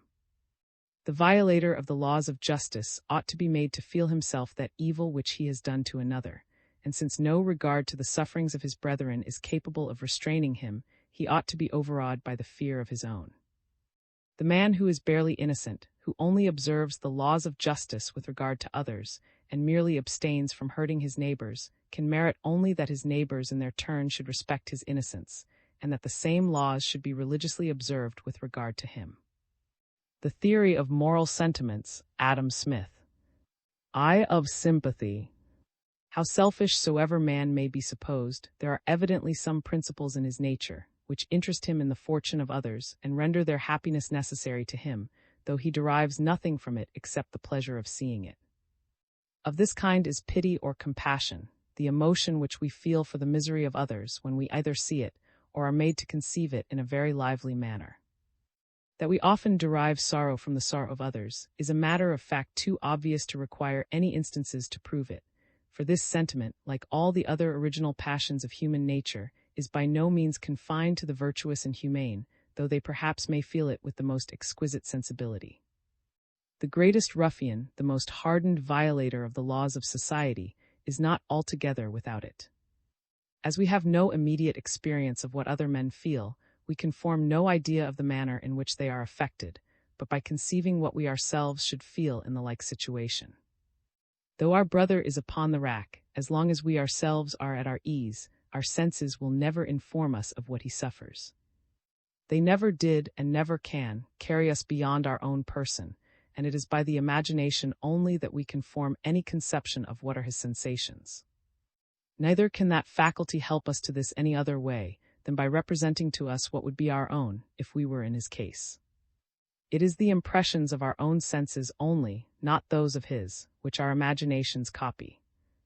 By the imagination we place ourselves in his situation, we conceive ourselves enduring all the same torments, we enter as it were into his body, and become in some measure the same person with him, and thence form some idea of his sensations, and even feel something which, though weaker in degree, is not altogether unlike them. His agonies, when they are thus brought home to ourselves, when we have thus adopted and made them our own, begin at last to affect us, and we then tremble and shudder at the thought of what he feels. For as to be in pain or distress of any kind excites the most excessive sorrow, so to conceive or to imagine that we are in it excites some degree of the same emotion, in proportion to the vivacity or dullness of the conception. That this is the source of our fellow feeling for the misery of others, that it is by changing places in fancy with the sufferer, that we come either to conceive or to be affected by what he feels, may be demonstrated by many obvious observations, if it should not be thought sufficiently evident of itself. When we see a stroke aimed and just ready to fall upon the leg or arm of another person, we naturally shrink and draw back our own leg or our own arm, and when it does fall, we feel it in some measure, and are hurt by it as well as the sufferer. The mob, when they are gazing at a dancer on the slack rope, naturally writhe and twist and balance their own bodies as they see him do, and as they feel that they themselves must do if in his situation. Persons of delicate and a weak constitution of body complain that in looking on the sores and ulcers which are exposed by beggars in the streets, they are apt to feel an itching or uneasy sensation in the corresponding part of their own bodies. The horror which they conceive at the misery of those wretches affects that particular part in themselves more than any other, because that horror arises from conceiving what they themselves would suffer if they really were the wretches whom they are looking upon, and if that particular part in themselves was actually affected in the same miserable manner. The very force of this conception is sufficient, in their feeble frames, to produce that itching or uneasy sensation complained of. Men of the most robust make observe that in looking upon sore eyes they often feel a very sensible soreness in their own, which proceeds from the same reason, that organ being in the strongest man more delicate than any other part of the body is in the weakest. Neither is it those circumstances only which create pain or sorrow that call forth our fellow feeling. Whatever is the passion which arises from any object in the person principally concerned, an analogous emotion springs up at the thought of his situation in the breast of every attentive spectator. Our joy for the deliverance of those heroes of tragedy or romance who interest us is as sincere as our grief for their distress, and our fellow feeling with their misery is not more real than that with their happiness.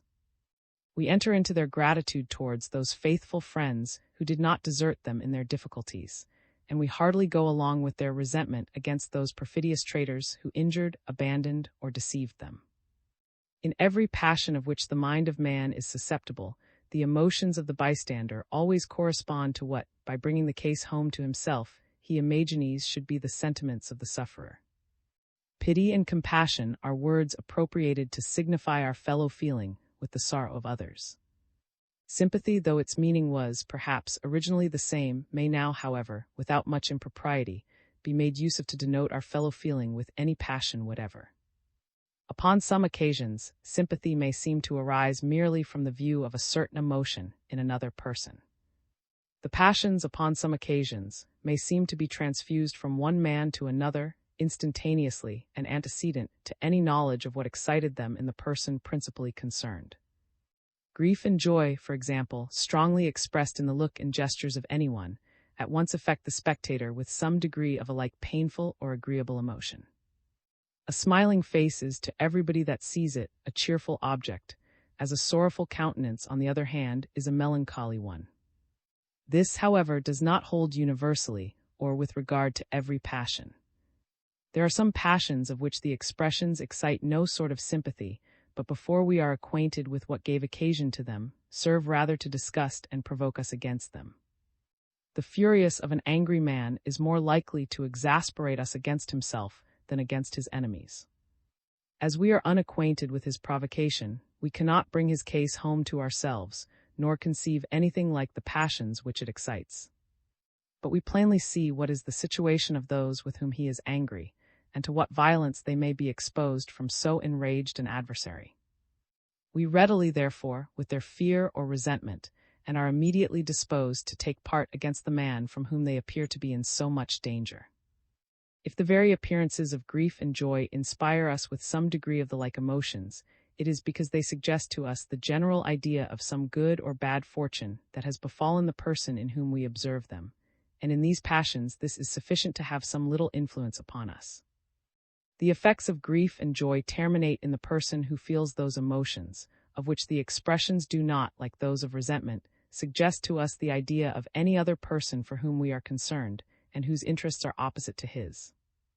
The general idea of good or bad fortune, therefore, creates some concern for the person who has met with it, but the general idea of provocation excites no sympathy with the anger of the man who has received it.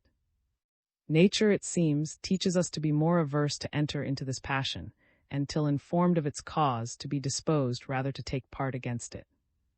Even our sympathy with the grief or joy of another, before we are informed of the cause of either, is always extremely imperfect. General lamentations, which express nothing but the anguish of the sufferer, create rather a curiosity to inquire into his situation, along with some disposition to sympathize with him, than any actual sympathy that is very sensible. The first question which we ask is, what has befallen you? Till this be answered, though we are uneasy both from the vague idea of his misfortune, and still more from torturing ourselves with conjectures about what it may be, yet our fellow feeling is not very considerable. Sympathy, therefore, does not arise so much from the view of the passion, as from that of the situation which excites it. We sometimes feel for another a passion of which he himself seems to be altogether incapable, because, when we put ourselves in his case, that passion arises in our breast from the imagination, though it does not in his from the reality. We blush for the impudence and rudeness of another, though he himself appears to have no sense of the impropriety of his own, because we cannot help feeling with what confusion we ourselves should be covered, had we behaved in so absurd a manner. Of all the calamities to which the condition of mortality exposes mankind, the loss of reason appears, to those who have the least spark of humanity, by far the most dreadful, and they behold that last stage of human wretchedness with deeper commiseration than any other. But the poor wretch who is in it laughs and sings perhaps, and is altogether insensible of his own misery. The anguish which humanity feels, therefore, at the sight of such an object cannot be the reflection of any sentiment of the sufferer. The compassion of the spectator must arise altogether from the consideration of what he himself would feel if he was reduced to the same unhappy situation, and what perhaps is impossible, was at the same time able to regard it with his present reason and judgment. What are the pangs of a mother when she hears the moanings of her infant that during the agony of disease cannot express what it feels? In her idea of what it suffers, she joins to its real helplessness, her own consciousness of that helplessness, and her own terrors for the unknown consequences of its disorder, and out of all these forms for her own sorrow, the most complete image of misery and distress. The infant, however, feels only the uneasiness of the present instant, which can never be great. With regard to the future, it is perfectly secure, and in its thoughtlessness and want of foresight possesses an antidote against fear and anxiety, the great tormentors of the human breast, from which reason and philosophy will, in vain, attempt to defend it when it grows up to a man. We sympathize even with the dead, and overlooking what is of real importance in their situation, that awful futurity which awaits them, we are chiefly affected by those circumstances which strike our senses, but can have no influence upon their happiness. It is miserable, we think, to be deprived of the light of the sun, to be shut out from life and conversation, to be laid in the cold grave, a prey to corruption and the reptiles of the earth, to be no more thought of in this world, but to be obliterated in a little time from the affections and almost from the memory of their dearest friends and relations. Surely, we imagine, we can never feel too much for those who have suffered so dreadful a calamity. The tribute of our fellow feelings seems doubly due to them now, when they are in danger of being forgot by everybody, and by the vein which we pay to their memory, we, for our own misery, artificially to keep alive our melancholy remembrance of their misfortune. That our sympathy can afford them no consolation seems to be an addition to their calamity, and to think that all we can do is unavailing, and that what alleviates all other distress, the regret, the love, and the lamentations of their friends, can yield no comfort to them, serves only to exasperate our sense of their misery. The happiness of the dead, however, most assuredly, is affected by none of these circumstances, nor is it the thought of these things which can ever disturb the profound security of their repose. The idea of that dreary and endless melancholy, which the fancy naturally ascribes to their condition, arises altogether from our joining to the change which has been produced upon them, our own consciousness of that change, from our putting ourselves in their situation, and from our lodging, if I may be allowed to say so, our own living souls in their inanimated bodies, and thence conceiving what would be our emotions in this case. It is from this very illusion of the imagination that the foresight of our own dissolution is so terrible to us, and that the idea of those circumstances, which undoubtedly can give us no pain when we are dead, makes us miserable while we are alive. And from thence arises one of the most important principles in human nature, the dread of death, the great poison to the happiness, but the great restraint upon the injustice of mankind, which, while it afflicts and mortifies the individual, guards and protects the society. Aye. Of the sense of justice, of remorse, and of the consciousness of merit. There can be no proper motive for hurting our neighbor, there can be no incitement to do evil to another, which mankind will go along with, except just indignation for evil which that other has done to us. To disturb his happiness merely because it stands in the way of our own, to take from him what is of real use to him merely because it may be of equal or of more use to us, or to indulge in this manner at the expense of other people, the natural preference which every man has for his own happiness above that of other people, is what no impartial spectator can go along with. Every man is, no doubt, by nature, first and principally recommended to his own care, and as he is fitter to take care of himself than of any other person, it is fit and right that it should be so. Every man, therefore, is much more deeply interested in whatever immediately concerns himself than in what concerns any other man, and to hear, perhaps, of the death of another person with whom we have no particular connection will give us less concern, will spoil our stomach or break our rest much less, than a very insignificant disaster which has befallen ourselves. But though the ruin of our neighbor may affect us much less than a very small misfortune of our own, we must not ruin him to prevent that small misfortune, nor even to prevent our own ruin.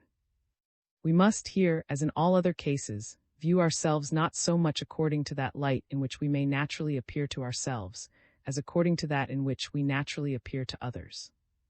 Though every man may, according to the proverb, be the whole world to himself, to the rest of mankind he is a most insignificant part of it. Though his own happiness may be of more importance to him than that of all the world besides, to every other person it is of no more consequence than that of any other man. Though it may be true, therefore, that every individual in his own breast naturally prefers himself to all mankind, yet he dares not look mankind in the face and avow that he acts according to this principle. He feels that in this preference they can never go along with him, and that how natural soever it may be to him, it must always appear excessive and extravagant to them. When he views himself in the light in which he is conscious that others will view him, he sees that to them he is but one of the multitude, in no respect better than any other in it. If he would act so as that the impartial spectator may enter into the principles of his conduct, which is what of all things he has the greatest desire to do, he must, upon this, as upon all other occasions, humble the arrogance of his self-love and bring it down to something which other men can go along with. They will indulge it so far as to allow him to be more anxious about, and to pursue with more earnest assiduity, his own happiness than that of any other person. Thus far, whenever they place themselves in his situation, they will readily go along with him. In the race for wealth, and preferments, he may run as hard as he can, and strain every nerve and every muscle, in order to outstrip all his competitors. But if he should, or throw down any of them, the indulgence of the spectators is entirely at an end. It is a violation of fair play, which they cannot admit of. This man is to them, in every respect, as good as he. They do not enter into that self-love by which he prefers himself so much to this other, and cannot go along with the motive from which he hurt him. They readily, therefore, sympathize with the natural resentment of the injured, and the offender becomes the object of their hatred and indignation. He is sensible that he becomes so, and feels that those sentiments are ready to burst out against him.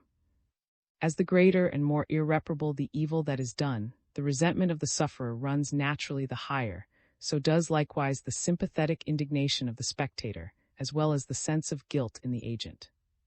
Death is the greatest evil which one man can inflict upon another, and excites the highest degree of resentment in those who are immediately connected with the slain. Murder, therefore, is the most atrocious of all crimes which affect individuals only, in the sight both of mankind and of the person who has committed it. To be deprived of that which we are possessed of is a greater evil than to be disappointed of what we have only the expectation. Breach of property, therefore, theft and robbery, which take from us what we are possessed of, are greater crimes than breach of contract, which only disappoints us of what we expected. The most sacred laws of justice, therefore, those whose violation seems to call loudest for vengeance and punishment, are the laws which guard the life and person of our neighbor. The next are those which guard his property and possessions, and last of all come those which guard what are called his personal rights, or what is due to him from the promises of others. The violator of the more sacred laws of justice can never reflect on the sentiments which mankind must entertain with regard to him, without seeing all the agonies of shame and horror and consternation. When his passion is, and he begins coolly to reflect on his past conduct, he can enter into none of the motives which influenced it. They appear now as detestable to him as they did always to other people. By sympathizing with the hatred and abhorrence which other men must entertain for him, he becomes in some measure the object of his own hatred and abhorrence. The situation of the person who suffered by his injustice now calls upon his pity. He is grieved at the thought of it, regrets the unhappy effects of his own conduct, and feels at the same time that they have rendered him the proper object of the resentment and indignation of mankind, and of what is the natural consequence of resentment, vengeance, and punishment. The thought of this perpetually haunts him, and fills him with terror and amazement. He dares no longer look society in the face, but imagines himself as it were rejected, and thrown out from the affections of all mankind. He cannot hope for the consolation of sympathy in this his greatest and most dreadful distress. The remembrance of his crimes has shut out all fellow feeling with him from the hearts of his fellow creatures. The sentiments which they entertain with regard to him are the very thing which he is most afraid of. Everything seems hostile, and he would be glad to fly to some inhospitable desert, where he might never more behold the face of a human creature, nor read in the countenance of mankind the condemnation of his crimes. But solitude is still more dreadful than society. His own thoughts can present him with nothing but what is black, unfortunate, and disastrous, the melancholy forebodings of incomprehensible misery and ruin. The horror of solitude drives him back into society, and he comes again into the presence of mankind, astonished to appear before them, loaded with shame and distracted with fear, in order to supplicate some little protection from the countenance of those very judges, who he knows have already all unanimously condemned him. Such is the nature of that sentiment, which is properly called remorse, of all the sentiments which can enter the human heart the most dreadful. It is made up of shame from the sense of the impropriety of past conduct, of grief for the effects of it, of pity for those who suffer by it, and of the dread and terror of punishment from the consciousness of the justly provoked resentment of all rational creatures. The opposite naturally inspires the opposite sentiment. The man who, not from frivolous fancy but from proper motives, has performed a generous action, when he looks forward to those whom he has served, feels himself to be the natural object of their love and gratitude, and by sympathy with them, of the esteem and approbation of all mankind. And when he looks backward to the motive from which he acted, and surveys it in the light in which the indifferent spectator will survey it, he still continues to enter into it, and applauds himself by sympathy with the approbation of this supposed impartial judge. In both these points of view, his own conduct appears to him every way agreeable. His mind, at the thought of it, is filled with cheerfulness, serenity, and composure. He is in friendship and harmony with all mankind, and looks upon his fellow creatures with confidence and benevolent satisfaction, secure that he has rendered himself worthy of their most regards. In the combination of all these sentiments consists the consciousness of merit or of deserved reward. Of the utility of this constitution of nature. It is thus that man, who can subsist only in society, was fitted by nature to that situation for which he was made. All the members of human society stand in need of each other's assistance, and are likewise exposed to mutual injuries. Where the necessary assistance is reciprocally afforded from love, from gratitude, from friendship and esteem, the society flourishes and is happy. All the different members of it are bound together by the agreeable bands of love and affection, and are, as it were, thereby drawn to one common center of mutual good offices. But though the necessary assistance should not be afforded from such generous and disinterested motives, though among the different members of the society there should be no mutual love and affection, the society, though less happy and agreeable, will not necessarily be dissolved.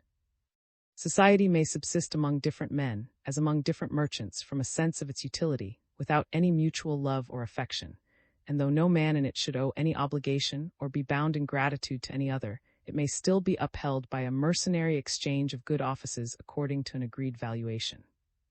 Society, however, cannot subsist among those who are at all times ready to hurt and injure one another. The moment that injury begins, the moment that mutual resentment and animosity take place, all the bands of it are broke asunder, and the different members of which it consisted are, as it were, dissipated and scattered abroad by the violence and opposition of their discordant affections. If there is any society among robbers and murderers, they must at least, according to the trite observation, abstain from robbing and murdering one another. Beneficence, therefore, is less essential to the existence of society than justice. Society may subsist, though not in the most comfortable state, without beneficence, but the prevalence of injustice must utterly destroy it. Though nature, therefore, exhorts mankind to acts of beneficence, by the pleasing consciousness of deserved reward, she has not thought it necessary to guard and enforce the practice of it by the terrors of merited punishment in case it should be neglected. It is the ornament which embellishes, not the foundation which supports the building, and which it was, therefore, sufficient to recommend, but by no means necessary to impose. Justice, on the contrary, is the main pillar that upholds the whole edifice. If it is removed, the immense fabric of human society, that fabric which to raise and support seems in this world, if I may say so, to have been the peculiar and darling care of nature, must in a moment crumble into atoms. In order to enforce the observation of justice, therefore, nature has implanted in the human breast that consciousness of ill desert, those terrors of merited punishment which attend upon its violation, as the great safeguards of the association of mankind, to protect the weak, to curb the violent, and to chastise the guilty. Men, though naturally sympathetic, feel so little for another, with whom they have no particular connection, in comparison of what they feel for themselves. The misery of one, who is merely their fellow creature, is of so little importance to them in comparison even of a small conveniency of their own. They have it so much in their power to hurt him, and may have so many temptations to do so, that if this principle did not stand up within them in his defense and overawe them into a respect for his innocence, they would, like wild beasts, be at all times ready to fly upon him, and a man would enter an assembly of men as he enters a den of lions. In every part of the universe we observe means adjusted with the nicest artifice to the ends which they are intended to produce, and in the mechanism of a plant or animal body, admire how everything is contrived for advancing the two great purposes of nature, the support of the individual and the propagation of the species. But in these, and in all such objects, we still distinguish the efficient from the final cause of their several motions and organizations. The digestion of the food, the circulation of the blood, and the secretion of the several juices which are drawn from it, are operations all of them necessary for the great purposes of animal life. Yet we never to account for them from those purposes as from their efficient causes, nor imagine that the blood circulates, or that the food digests of its own accord, and with a view or intention to the purposes of circulation or digestion. The wheels of the watch are all admirably adjusted to the end for which it was made, the pointing of the hour. All their various motions conspire in the nicest manner to produce this effect. If they were endowed with a desire and intention to produce it, they could not do it better. Yet we never ascribe any such desire or intention to them, but to the watchmaker, and we know that they are put into motion by a spring, which intends the effect it produces as little as they do.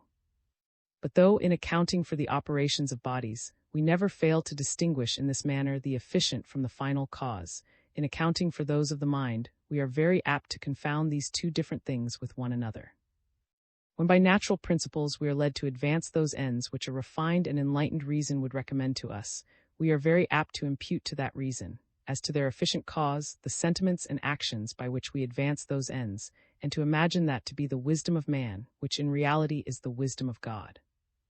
Upon a superficial view, this cause seems sufficient to produce the effects which are ascribed to it, and the system of human nature seems to be more simple and agreeable when all its different operations are thus deduced from a single principle. As society cannot subsist unless the laws of justice are tolerably observed, as no social intercourse can take place among men who do not generally abstain from injuring one another, the consideration of this necessity, it has been thought, was the ground upon which we approved of the enforcement of the laws of justice by the punishment of those who violated them. Man, it has been said, has a natural love for society, and desires that the union of mankind should be preserved for its own sake, and though he himself was to derive no benefit from it. The orderly and flourishing state of society is agreeable to him, and he takes delight in contemplating it. Its disorder and confusion, on the contrary, is the object of his aversion, and he is chagrined at whatever tends to produce it. He is sensible, too, that his own interest is connected with the prosperity of society, and that the happiness, perhaps the preservation of his existence, depends upon its preservation. Upon every account, therefore, he has an abhorrence at whatever can tend to destroy society, and is willing to make use of every means which can hinder so hated and so dreadful an event. Injustice necessarily tends to destroy it. Every appearance of injustice, therefore, alarms him, and he runs, if I may say so, to stop the progress of what, if allowed to go on, would quickly put an end to everything that is dear to him. If he cannot restrain it by gentle and fair means, he must bear it down by force and violence, and at any rate must put a stop to its further progress. Hence it is, they say, that he often approves of the enforcement of the laws of justice, even by the capital punishment of those who violate them. The disturber of the public peace is hereby removed out of the world, and others are terrified by his fate from imitating his example. Such is the account commonly given of our approbation of the punishment of injustice. And so far this account is undoubtedly true, that we frequently have occasion to confirm our natural sense of the propriety and fitness of punishment by reflecting how necessary it is for preserving the order of society. When the guilty is about to suffer that just retaliation, which the natural indignation of mankind tells them is due to his crimes, when the insolence of his injustice is broken and humbled by the terror of his approaching punishment, when he ceases to be an object of fear, with the generous and humane he begins to be an object of pity. The thought of what he is about to suffer extinguishes their resentment for the sufferings of others to which he has given occasion. They are disposed to pardon and forgive him, and to save him from that punishment, which in all their cool hours they had considered as the retribution due to such crimes. Here, therefore, they have occasion to call to their assistance the consideration of the general interest of society. They counterbalance the impulse of this weak and partial humanity by the dictates of a humanity that is more generous and comprehensive. They reflect that mercy to the guilty is cruelty to the innocent, and opposed to the emotions of compassion which they feel for a particular person, a more enlarged compassion which they feel for mankind. Sometimes, too, we have occasion to defend the propriety of observing the general rules of justice by the consideration of their necessity to the support of society. We frequently hear the young and the licentious ridiculing the most sacred rules of morality, and professing, sometimes from the corruption, but more frequently from the vanity of their hearts, the most abominable maxims of conduct. Our indignation rouses, and we are eager to refute and expose such detestable principles. But though it is their intrinsic hatefulness, and which originally inflames us against them, we are unwilling to assign this as the sole reason why we condemn them, or to pretend that it is merely because we ourselves hate and detest them. The reason, we think, would not appear to be conclusive.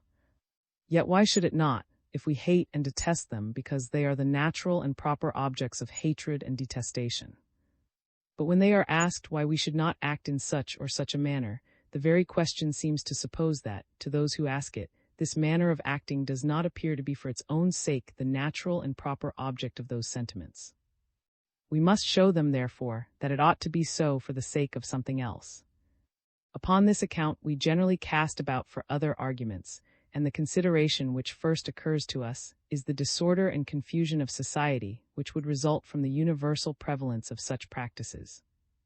We seldom fail, therefore, to insist upon this topic. But though it commonly requires no great discernment to see the destructive tendency of all licentious practices to the welfare of society, it is seldom this consideration which first animates us against them. All men, even the most stupid and unthinking, abhor fraud, perfidy, and injustice, and delight to see them punished. But few men have reflected upon the necessity of justice to the existence of society, how obvious soever that necessity may appear to be.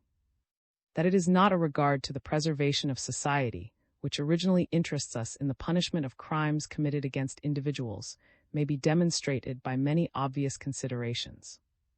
The concern which we take in the fortune and happiness of individuals does not, in common cases, arise from that which we take in the fortune and happiness of society. We are no more concerned for the destruction or loss of a single man, because this man is a member or part of society, and because we should be concerned for the destruction of society, than we are concerned for the loss of a single guinea, because this guinea is a part of 1,000 guineas, and because we should be concerned for the loss of the whole sum.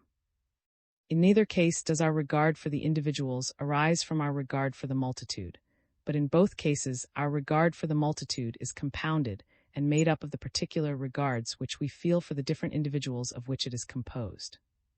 As when a small sum is unjustly taken from us, we do not so much prosecute the injury from a regard to the preservation of our whole fortune, as from a regard to that particular sum which we have lost. So when a single man is injured or destroyed, we demand the punishment of the wrong that has been done to him, not so much from a concern for the general interest of society, as from a concern for that very individual who has been injured.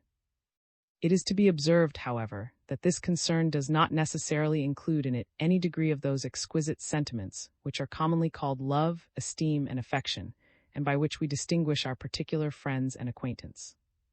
The concern which is requisite for this is no more than the general fellow-feeling which we have with every man merely because he is our fellow-creature. We enter into the resentment even of an odious person when he is injured by those to whom he has given no provocation. Our disapprobation of his ordinary character and conduct does not in this case altogether prevent our fellow feeling with his natural indignation, though with those who are not either extremely candid or who have not been accustomed to correct and regulate their natural sentiments by general rules, it is very apt to damp it. Upon some occasions, indeed, we both punish and approve of punishment, merely from a view to the general interest of society, which, we imagine, cannot otherwise be secured. Of this kind are all the punishments inflicted for breaches of what is called either civil police or military discipline.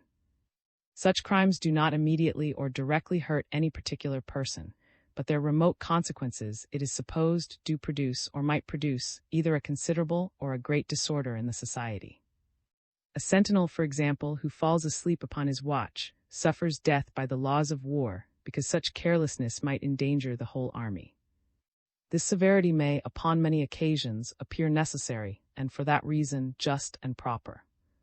When the preservation of an individual is inconsistent with the safety of a multitude, nothing can be more just than that the many should be preferred to the one. Yet this punishment, how necessary soever, always appears to be excessively severe. The natural atrocity of the crime seems to be so little, and the punishment so great, that it is with great difficulty that our heart can reconcile itself to it. Though such carelessness appears very blamable, yet the thought of this crime does not naturally excite any such resentment as would prompt us to take such dreadful revenge. A man of humanity must recollect himself, must make an effort, and exert his whole firmness and resolution before he can bring himself either to inflict it, or to go along with it when it is inflicted by others. It is not, however, in this manner that he looks upon the just punishment of an ungrateful murderer or parricide. His heart in this case applauds with, and even with transport, the just retaliation which seems due to such detestable crimes, and which, if by any accident they should happen to escape, he would be highly enraged and disappointed. The very different sentiments with which the spectator views those different punishments is a proof that his approbation of the one is far from being founded upon the same principles with that of the other. He looks upon the sentinel as an unfortunate victim, who indeed must and ought to be devoted to the safety of numbers, but whom still in his heart he would be glad to save, and he is only sorry that the interest of the many should oppose it. But if the murderer should escape from punishment, it would excite his highest indignation, and he would call upon God to avenge, in another world, that crime which the injustice of mankind had neglected to chastise upon earth. For it well deserves to be taken notice of that we are so far from imagining that injustice ought to be punished in this life, merely on account of the order of society, which cannot otherwise be maintained, that nature teaches us to hope, and religion, we suppose, authorizes us to expect, that it will be punished even in a life to come. Our sense of its ill desert pursues it, if I may say so, even beyond the grave, though the example of its punishment there cannot serve to deter the rest of mankind, who see it not, who know it not, from being guilty of the like practices here. The justice of God, however, we think, still requires that he should hereafter avenge the injuries of the widow and the fatherless, who are here so often insulted with impunity. In every religion and in every superstition that the world has ever beheld, accordingly, there has been a Tartarus as well as an Elysium, a place provided for the punishment of the wicked, as well as one for the reward of the just. Of the causes of this influence of fortune. The causes of pain and pleasure, whatever they are or however they operate, seem to be the objects, which in all animals immediately excite those two passions of gratitude and resentment. They are excited by inanimated, as well as by animated objects. We are angry for a moment, even at the stone that hurts us. A child beats it, a dog barks at it, a choleric man is apt to curse it.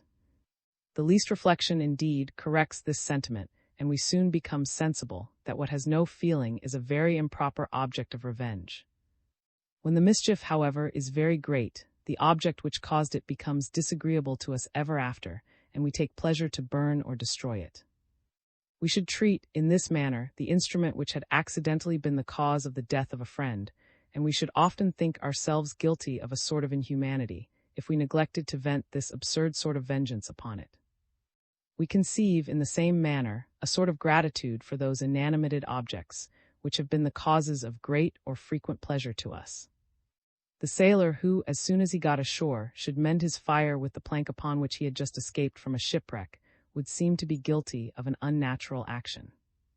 We should expect that he would rather preserve it with care and affection, as a monument that was, in some measure, dear to him.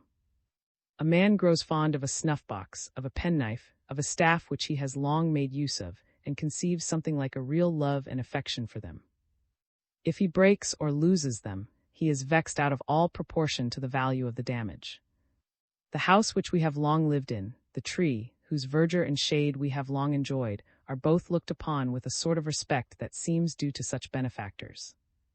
The decay of the one or the ruin of the other affects us with a kind of melancholy, though we should sustain no loss by it. The Dryads and the Lares of the ancients, a sort of genii of trees and houses, were probably first suggested by this sort of affection, which the authors of those superstitions felt for such objects, and which seemed unreasonable if there was nothing animated about them. But before anything can be the proper object of gratitude or resentment, it must not only be the cause of pleasure or pain, it must likewise be capable of feeling them. Without this other quality, those passions cannot vent themselves with any sort of satisfaction upon it.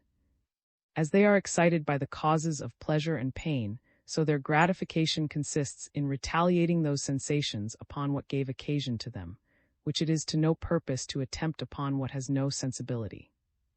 Animals, therefore, are less improper objects of gratitude and resentment than animated objects. The dog that bites, the ox that gores, are both of them punished. If they have been the causes of the death of any person, neither the public nor the relations of the slain can be satisfied unless they are put to death in their turn, nor is this merely for the security of the living, but in some measure to revenge the injury of the dead. Those animals, on the contrary, that have been remarkably serviceable to their masters, become the objects of a very lively gratitude. We are shocked at the brutality of that officer, mentioned in the Turkish Spy, who stabbed the horse that had carried him across an arm of the sea, lest that animal should afterwards distinguish some other person by a similar adventure. But though animals are not only the causes of pleasure and pain, but are also capable of feeling those sensations, they are still far from being complete and perfect objects, either of gratitude or resentment, and those passions still feel that there is something wanting to their entire gratification. What gratitude chiefly desires is not only to make the benefactor feel pleasure in his turn, but to make him conscious that he meets with this reward on account of his past conduct, to make him pleased with that conduct, and to satisfy him that the person upon whom he bestowed his good offices was not unworthy of them. What most of all charms us in our benefactor is the concord between his sentiments and our own, with regard to what interests us so nearly as the worth of our own character and the esteem that is due to us. We are delighted to find a person who values us as we value ourselves and distinguishes us from the rest of mankind, with an attention not unlike that with which we distinguish ourselves. To maintain in him these agreeable and flattering sentiments is one of the chief ends proposed by the returns we are disposed to make to him. A generous mind often disdains the interested thought of extorting new from its benefactor by what may be called the importunities of its gratitude. But to preserve and to increase his esteem is an interest which the greatest mind does not think unworthy of its attention. And this is the foundation of what I formerly observed, and when we cannot enter into the motives of our benefactor, when his conduct and character appear unworthy of our approbation, let his services have been ever so great, our gratitude is always sensibly diminished. We are less flattered by the distinction, and to preserve the esteem of so weak or so worthless a patron seems to be an object which does not deserve to be pursued for its own sake. The object, on the contrary, which resentment is chiefly intent upon, is not so much to make our enemy feel pain in his turn, as to make him conscious that he feels it upon account of his past conduct, to make him repent of that conduct, and to make him sensible that the person whom he injured did not deserve to be treated in that manner. What chiefly enrages us against the man who injures or insults us is the little account which he seems to make of us, the unreasonable preference which he gives to himself above us, and that absurd self-love by which he seems to imagine that other people may be sacrificed at any time to his conveniency or his. The glaring impropriety of his conduct, the gross insolence and injustice which it seems to involve in it, often shock and exasperate us more than all the mischief which we have suffered. To bring him back to a more just sense of what is due to other people, to make him sensible of what he owes us, and of the wrong that he has done to us, is frequently the principal end proposed in our revenge, which is always imperfect when it cannot accomplish this. When our enemy appears to have done us no injury, when we are sensible that he acted quite properly, that in his situation we should have done the same thing, and that we deserved from him all the mischief we met with, in that case, if we have the least spark either of or justice, we can entertain no sort of resentment. Before anything, therefore, can be the complete and proper object, either of gratitude or resentment, it must possess three different qualifications. First, it must be the cause of pleasure in the one case, and of pain in the other. Secondly, it must be capable of feeling those sensations. And thirdly, it must not only have produced those sensations, but it must have produced them from design, and from a design that is approved of in the one case and disapproved of in the other. It is by the first qualification that any object is capable of exciting those passions. It is by the second that it is in any respect capable of gratifying them. The third qualification is not only necessary for their complete satisfaction, but as it gives a pleasure or pain that is both exquisite and peculiar, it is likewise an additional exciting cause of those passions. As what gives pleasure or pain, therefore, either in one way or another, is the sole exciting cause of gratitude and resentment, though the intentions of any person should be ever so proper and beneficent on the one hand, or ever so improper and malevolent on the other, yet if he has failed in producing either the good or the evil which he intended, as one of the exciting causes is wanting in both cases, less gratitude seems due to him in the one and less resentment in the other. And on the contrary, though in the intentions of any person there was either no laudable degree of benevolence on the one hand, or no blamable degree of malice on the other, yet if his actions should produce either great good or great evil, as one of the exciting causes takes place upon both these occasions, some gratitude is apt to arise towards him in the one, and some resentment in the other. A shadow of merit seems to fall upon him in the first, a shadow of demerit in the second. And as the consequences of actions are altogether under the empire of fortune, hence arises her influence upon the sentiments of mankind with regard to merit and demerit. Of the extent of this influence of fortune. The effect of this influence of fortune is, first, to diminish our sense of the merit or demerit of those actions which arose from the most laudable or blamable intentions, when they fail of producing their proposed effects, and secondly, to increase our sense of the merit or demerit of actions, beyond what is due to the motives or affections from which they proceed, when they accidentally give occasion either to extraordinary pleasure or pain. 1. First, I say, though the intentions of any person should be ever so proper and beneficent, on the one hand, or ever so improper and malevolent on the other, yet if they fail in producing their effects, his merit seems imperfect in the one case, and his demerit incomplete in the other. Nor is this irregularity of sentiment felt only by those who are immediately affected by the consequence of any action. It is felt, in some measure, even by the impartial spectator. The man who solicits an office for another, without obtaining it, is regarded as his friend, and seems to deserve his love and affection. But the man who not only solicits but procures it, is more peculiarly considered as his patron and benefactor, and is entitled to his respect and gratitude. The person obliged, we are apt to think, may, with some justice, imagine himself on a level with the first, but we cannot enter into his sentiments if he does not feel himself inferior to the second. It is common indeed to say that we are equally obliged to the man who has to serve, as to him who actually did so. It is the speech which we constantly make upon every unsuccessful attempt of this kind, but which, like all other fine speeches, must be understood with a grain of allowance. The sentiments which a man of generosity entertains for the friend who fails may often indeed be nearly the same with those which he conceives for him who succeeds, and the more generous he is, the more nearly will those sentiments approach to an exact level. With the truly generous, to be beloved, to be esteemed by those whom they themselves think worthy of esteem, gives more pleasure, and thereby excites more gratitude, than all the advantages which they can ever expect from those sentiments. When they lose those advantages, therefore, they seem to lose but a trifle, which is scarce worth regarding. They still, however, lose something. Their pleasure, therefore, and consequently their gratitude, is not perfectly complete, and accordingly, if between the friend who fails and the friend who succeeds, all other circumstances are equal, there will, even in the noblest and best mind, be some little difference of affection in of him who succeeds. Nay, so unjust are mankind in this respect, that though the intended benefit should be procured, yet if it is not procured by the means of a particular benefactor, they are apt to think that less gratitude is due to the man, who with the best intentions in the world could do no more than help it a little forward. As their gratitude is in this case divided among the different persons who contributed to their pleasure, a smaller share of it seems due to anyone. Such a person, we hear men commonly say, intended no doubt to serve us, and we really believe exerted himself to the utmost of his abilities for that purpose. We are not, however, obliged to him for this benefit, since, had it not been for the concurrence of others, all that he could have done would never have brought it about. This consideration, they imagine, should, even in the eyes of the impartial spectator, diminish the debt which they owe to him.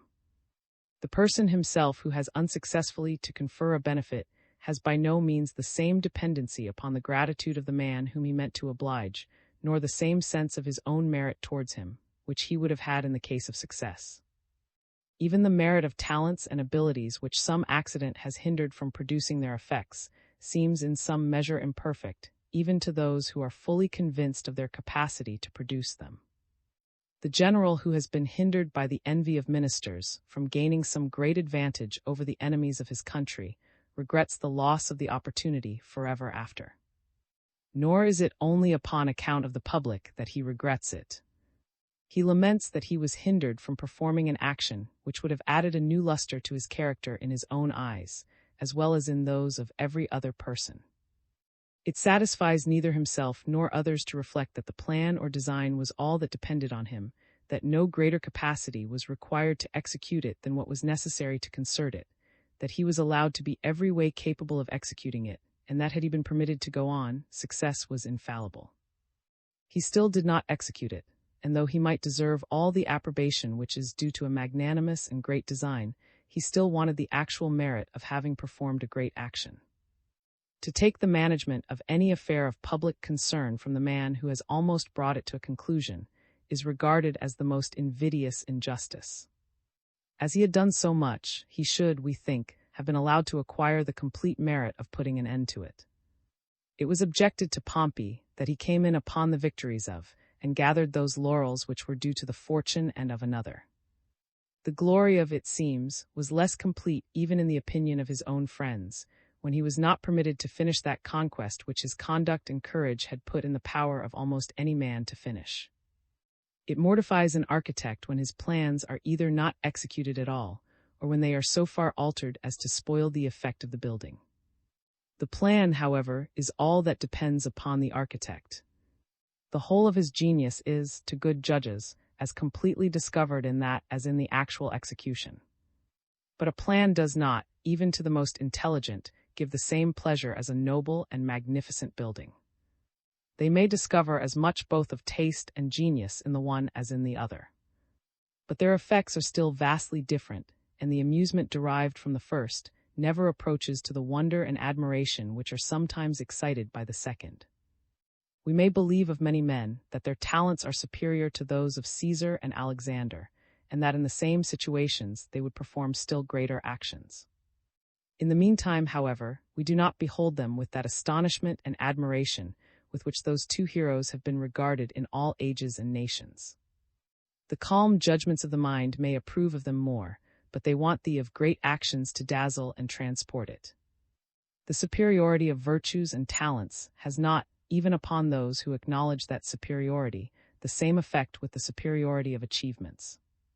As the merit of an unsuccessful attempt to do good seems thus, in the eyes of ungrateful mankind, to be diminished by the miscarriage, so does likewise the demerit of an unsuccessful attempt to do evil. The design to commit a crime, how clearly soever it may be proved, is scarce ever punished with the same severity as the actual commission of it. The case of treason is perhaps the only exception. That crime immediately affecting the being of the government itself, the government is naturally more jealous of it than of any other. In the punishment of treason, the sovereign resents the injuries which are immediately done to himself. In the punishment of other crimes, he resents those which are done to other men. It is his own resentment which he indulges in the one case. It is that of his subjects which by sympathy he enters into in the other. In the first case, therefore, as he judges in his own cause, he is very apt to be more violent and sanguinary in his punishments than the impartial spectator can approve of. His resentment, too, rises here upon smaller occasions, and does not always, as in other cases, wait for the perpetration of the crime, or even for the attempt to commit it. A treasonable concert, though nothing has been done or even attempted in consequence of it, nay, a treasonable conversation, is in many countries punished in the same manner as the actual commission of treason. With regard to all other crimes, the mere design, upon which no attempt has followed, is seldom punished at all and is never punished severely. A criminal design and a criminal action, it may be said indeed, do not necessarily suppose the same degree of depravity, and ought not therefore to be subjected to the same punishment. We are capable, it may be said, of resolving and even of taking measures to execute many things which, when it comes to the point, we feel ourselves altogether incapable of executing. But this reason can have no place when the design has been carried the length of the last attempt. The man, however, who fires a pistol at his enemy but misses him, is punished with death by the laws of scarce any country. By the old law of Scotland, though he should wound him, yet, unless death ensues within a certain time, the assassin is not liable to the last punishment. The resentment of mankind, however, runs so high against this crime, their terror for the man who shows himself capable of committing it is so great, that the mere attempt to commit it ought in all countries to be capital. The attempt to commit smaller crimes is almost always punished very lightly, and sometimes is not punished at all. The thief, whose hand has been caught in his neighbor's pocket before he had taken anything out of it, is punished with ignominy only. If he had got time to take away an handkerchief, he might have been put to death. The housebreaker who has been found setting a ladder to his neighbor's window, but had not got into it, is not exposed to the capital punishment. The attempt to ravish is not punished as a rape. The attempt to seduce a married woman is not punished at all, though seduction is punished severely. Our resentment against the person who only attempted to do a mischief is seldom so strong as to bear us out in inflicting the same punishment upon him, which we should have thought due if he had actually done it. In the one case, the joy of our deliverance alleviates our sense of the atrocity of his conduct. In the other, the grief of our misfortune increases it. His real demerit, however, is undoubtedly the same in both cases, since his intentions were equally criminal, and there is in this respect, therefore, an irregularity in the sentiments of all men, and a consequent relaxation of discipline in the laws of, I believe, all nations of the most civilized, as well as of the most barbarous. The humanity of a civilized people disposes them either to dispense with, or to mitigate punishments, wherever their natural indignation is not goaded on by the consequences of the crime. Barbarians, on the other hand, when no actual consequence has happened from any action, are not apt to be very delicate or inquisitive about the motives. The person himself who either from passion or from the influence of bad company has resolved and perhaps taken measures to perpetrate some crime, but who has fortunately been prevented by an accident which put it out of his power, is sure, if he has any remains of conscience, to regard this event all his life after as a great and signal deliverance. He can never think of it without returning thanks to heaven, for having been thus graciously pleased to save him from the guilt in which he was just ready to plunge himself, and to hinder him from rendering all the rest of his life a scene of horror, remorse, and repentance.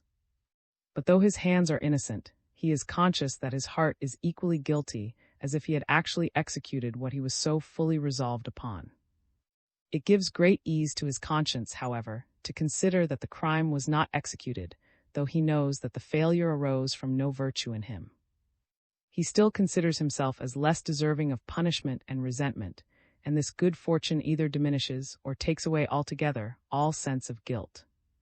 To remember how much he was resolved upon it has no other effect than to make him regard his escape as the greater and more miraculous, for he still fancies that he has escaped, and he looks back upon the danger to which his peace of mind was exposed, with that terror with which one who is in safety may sometimes remember the hazard he was in of falling over a precipice, and shudder with horror at the thought.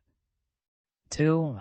The second effect of this influence of fortune is to increase our sense of the merit or demerit of actions beyond what is due to the motives or affection from which they proceed, when they happen to give occasion to extraordinary pleasure or pain. The agreeable or disagreeable effects of the action often throw a shadow of merit or demerit upon the agent, though in his intention there was nothing that deserved either praise or blame, or at least that deserved them in the degree in which we are apt to bestow them. Thus, even the messenger of bad news is disagreeable to us, and on the contrary, we feel a sort of gratitude for the man who brings us good tidings. For a moment we look upon them both as the authors, the one of our good, the other of our bad fortune, and regard them in some measure as if they had really brought about the events which they only give an account of. The first author of our joy is naturally the object of a transitory gratitude. We embrace him with warmth and affection, and should be glad, during the instant of our prosperity, to reward him as for some signal service. By the custom of all courts, the officer who brings the news of a victory is entitled to considerable preferments, and the general always chooses one of his principal to go upon so agreeable an errand. The first author of our sorrow is, on the contrary, just as naturally the object of a transitory resentment. We can scarce avoid looking upon him with chagrin and uneasiness, and the rude and brutal are apt to vent upon him that spleen which his intelligence gives occasion to. King of Armenia struck off the head of the man who brought him the first account of the approach of a formidable enemy. To punish in this manner the author of bad tidings seems barbarous and inhuman, yet to reward the messenger of good news is not disagreeable to us. We think it suitable to the bounty of kings. But why do we make this difference, since, if there is no fault in the one, neither is there any merit in the other? It is because any sort of reason seems sufficient to authorize the exertion of the social and benevolent affections, but it requires the most solid and substantial to make us enter into that of the unsocial and malevolent. But though in general we are averse to enter into the unsocial and malevolent affections, though we lay it down for a rule that we ought never to approve of their gratification, unless so far as the malicious and unjust intention of the person, against whom they are directed, renders him their proper object, yet upon some occasions we relax of this severity. When the negligence of one man has occasioned some unintended damage to another, we generally enter so far into the resentment of the sufferer, as to approve of his inflicting a punishment upon the offender much beyond what the offense would have appeared to deserve, had no such unlucky consequence followed from it. There is a degree of negligence, which would appear to deserve some chastisement, though it should occasion no damage to anybody. Thus, if a person should throw a large stone over a wall into a public street without giving warning to those who might be passing by, and without regarding where it was likely to fall, he would undoubtedly deserve some chastisement. A very accurate police would punish so absurd an action, even though it had done no mischief. The person who has been guilty of it shows an insolent contempt of the happiness and safety of others. There is real injustice in his conduct. He wantonly exposes his neighbor to what no man in his senses would choose to expose himself, and evidently wants that sense of what is due to his fellow creatures, which is the basis of justice and of society. Gross negligence, therefore, is in the law said to be almost equal to malicious design, est.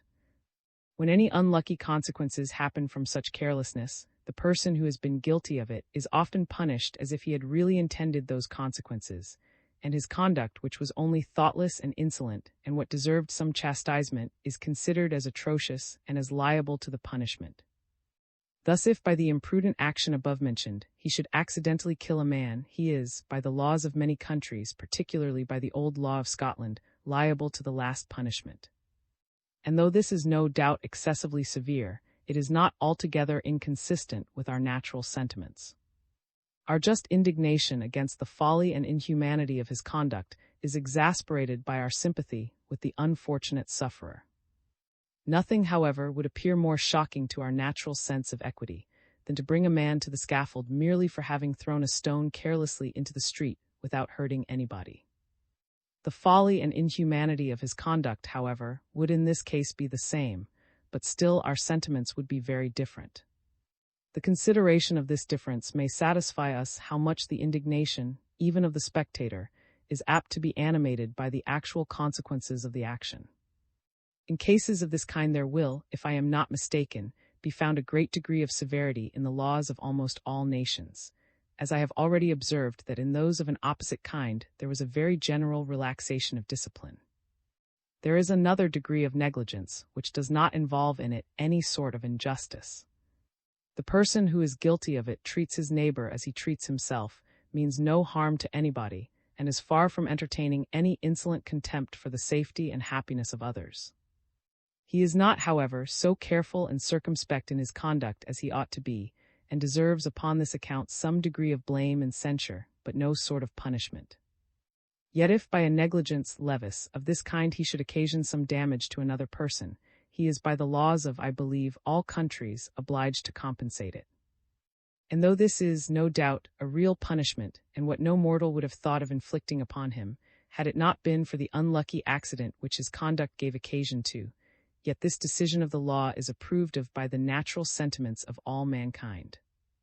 Nothing, we think, can be more just than that one man should not suffer by the carelessness of another, and that the damage occasioned by blamable negligence should be made up by the person who was guilty of it.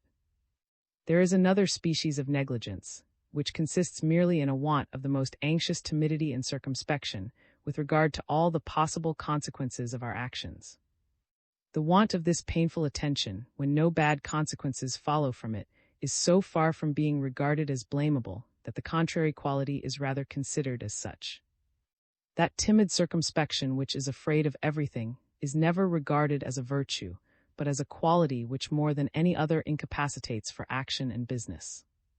Yet when, from a want of this excessive care, a person happens to occasion some damage to another, he is often by the law obliged to compensate it. Thus, by the Aquilian law, the man, who not being able to manage a horse that had accidentally taken fright, should happen to ride down his neighbor's slave, is obliged to compensate the damage. When an accident of this kind happens, we are apt to think that he ought not to have rode such a horse, and to regard his attempting it as an unpardonable levity, though without this accident we should not only have made no such reflection, but should have regarded his refusing it as the effect of timid weakness, and of an anxiety about merely possible events which it is to no purpose to be aware of. The person himself, who by an accident even of this kind has involuntarily hurt another, seems to have some sense of his own ill desert with regard to him. He naturally runs up to the sufferer to express his concern for what has happened, and to make every acknowledgment in his power. If he has any sensibility, he necessarily desires to compensate the damage, and to do everything he can to appease that animal resentment which he is sensible will be apt to arise in the breast of the sufferer. To make no apology, to offer no atonement, is regarded as the highest brutality. Yet why should he make an apology more than any other person? Why should he, since he was equally innocent with any other bystander, be thus singled out from among all mankind to make up for the bad fortune of another? This task would surely never be imposed upon him, did not even the impartial spectator feel some indulgence for what may be regarded as the unjust resentment of that other. Of the final cause of this irregularity of sentiments. Such is the effect of the good or bad consequence of actions upon the sentiments both of the person who performs them and of others, and thus fortune, which governs the world, has some influence where we should be least willing to allow her any, and directs in some measure the sentiments of mankind, with regard to the character and conduct both of themselves and others. That the world judges by the event and not by the design has been in all ages the complaint, and is the great discouragement of virtue. Everybody agrees to the general maxim, that as the event does not depend on the agent, it ought to have no influence upon our sentiments, with regard to the merit or propriety of his conduct. But when we come to particulars, we find that our sentiments are scarce in any one instance exactly conformable to what this equitable maxim would direct. The happy or unprosperous event of any action is not only apt to give us a good or bad opinion of the prudence with which it was conducted, but almost always too animates our gratitude or resentment, our sense of the merit or demerit of the design. Nature, however, when she implanted the seeds of this irregularity in the human breast, seems, as upon all other occasions, to have intended the happiness and perfection of the species. If the hurtfulness of the design, if the malevolence of the affection, were alone the causes which excited our resentment, we should feel all the furies of that passion against any person in whose breast we suspected or believed such designs or affections were harbored, though they had never broke out into any actions. Sentiments, thoughts, intentions would become the objects of punishment, and if the indignation of mankind run as high against them as against actions, if the baseness of the thought which had given birth to no action seemed in the eyes of the world as much to call aloud for vengeance as the baseness of the action, every court of judicature would become a real inquisition. There would be no safety for the most innocent and circumspect conduct. Bad wishes, bad views, bad designs might still be suspected, and while these excited the same indignation with bad conduct, while bad intentions were as much resented as bad actions, they would equally expose the person to punishment and resentment. Actions, therefore, which either produce actual evil or attempt to produce it, and thereby put us in the immediate fear of it, are by the author of nature rendered the only proper and approved objects of human punishment and resentment. Sentiments, designs, affections, though it is from these that according to cool reason human actions derive their whole merit or demerit, are placed by the great Judge of hearts beyond the limits of every human jurisdiction, and are reserved for the of his own unerring tribunal. That necessary rule of justice, therefore, that men in this life are liable to punishment for their actions only, not for their designs and intentions, is founded upon this salutary and useful irregularity in human sentiments concerning merit or demerit, which at first sight appears so absurd and unaccountable. But every part of nature, when attentively surveyed, equally demonstrates the providential care of its author, and we may admire the wisdom and goodness of God even in the weakness and folly of men. Nor is that irregularity of sentiments altogether without its utility, by which the merit of an unsuccessful attempt to serve, and much more that of mere good inclinations and kind wishes, appears to be imperfect. Man was made for action, and to promote by the exertion of his faculties such changes in the external circumstances both of himself and others, as may seem most to the happiness of all. He must not be satisfied with indolent benevolence, nor fancy himself the friend of mankind, because in his heart he wishes well to the prosperity of the world. That he may call forth the whole of his soul, and strain every nerve in order to produce those ends which it is the purpose of his being to advance, nature has taught him that neither himself nor mankind can be fully satisfied with his conduct, nor bestow upon it the full measure of applause unless he has actually produced them. He is made to know that the praise of good intentions, without the merit of good offices, will be but of little avail to excite either the loudest acclamations of the world or even the highest degree of self-applause. The man who has performed no single action of importance, but whose whole conversation and deportment express the justest, the noblest, and most generous sentiments, can be entitled to demand no very high reward, even though his inutility should be owing to nothing but the want of an opportunity to serve. We can still refuse it him without blame. We can still ask him, "What have you done? What actual service can you produce to entitle you to so great a recompense? We esteem you and love you, but we owed you nothing." To reward indeed that latent virtue which has been useless only for want of an opportunity to serve, to bestow upon it those and preferments, which, though in some measure it may be said to deserve them, it could not with propriety have insisted upon, is the effect of the most divine benevolence. To punish, on the contrary, for the affections of the heart only, where no crime has been committed, is the most insolent and barbarous tyranny. The benevolent affections seem to deserve most praise, when they do not wait till it becomes almost a crime for them not to exert themselves. The malevolent, on the contrary, can scarce be too tardy, too slow, or deliberate. It is even of considerable importance that the evil which is done without design should be regarded as a misfortune to the doer as well as to the sufferer. Man is thereby taught to reverence the happiness of his brethren, to tremble lest he should, even unknowingly, do anything that can hurt them, and to dread that animal resentment which he feels is ready to burst out against him, if he should, without design, be the unhappy instrument of their calamity. As in the ancient heathen religion, that holy ground which had been consecrated to some god was not to be trod upon but upon solemn and necessary occasions, and the man who had even ignorantly violated it became piacular from that moment, and until proper atonement should be made, incurred the vengeance of that powerful and invisible being to whom it had been set apart. So by the wisdom of nature, the happiness of every innocent man is in the same manner rendered holy, consecrated, and hedged round against the approach of every other man, not to be wantonly trod upon, not even to be, in any respect, ignorantly and involuntarily violated, without requiring some expiation, some atonement in proportion to the greatness of such undesigned violation. A man of humanity who accidentally, and without the smallest degree of blamable negligence, has been the cause of the death of another man feels himself piacular, though not guilty. During his whole life he considers this accident as one of the greatest misfortunes that could have befallen him. If the family of the slain is poor, and he himself in tolerable circumstances, he immediately takes them under his protection, and without any other merit thinks them entitled to every degree of unkindness. If they are in better circumstances, he by every submission, by every expression of sorrow, by rendering them every good office which he can devise or they accept of, to atone for what has happened and to propitiate as much as possible their, perhaps natural, though no doubt most unjust resentment, for the great, though involuntary, offense which he has given unto them. The distress which an innocent person feels, who, by some accident, has been led to do something which, if it had been done with knowledge and design, would have justly exposed him to the deepest reproach, has given occasion to some of the finest and most interesting scenes both of the ancient and of the modern drama. It is this fallacious sense of guilt, if I may call it so, which constitutes the whole distress of Oedipus and Jocasta upon the Greek, of and Isabella upon the English. They are all in the highest degree piacular, though not one of them is in the smallest degree guilty.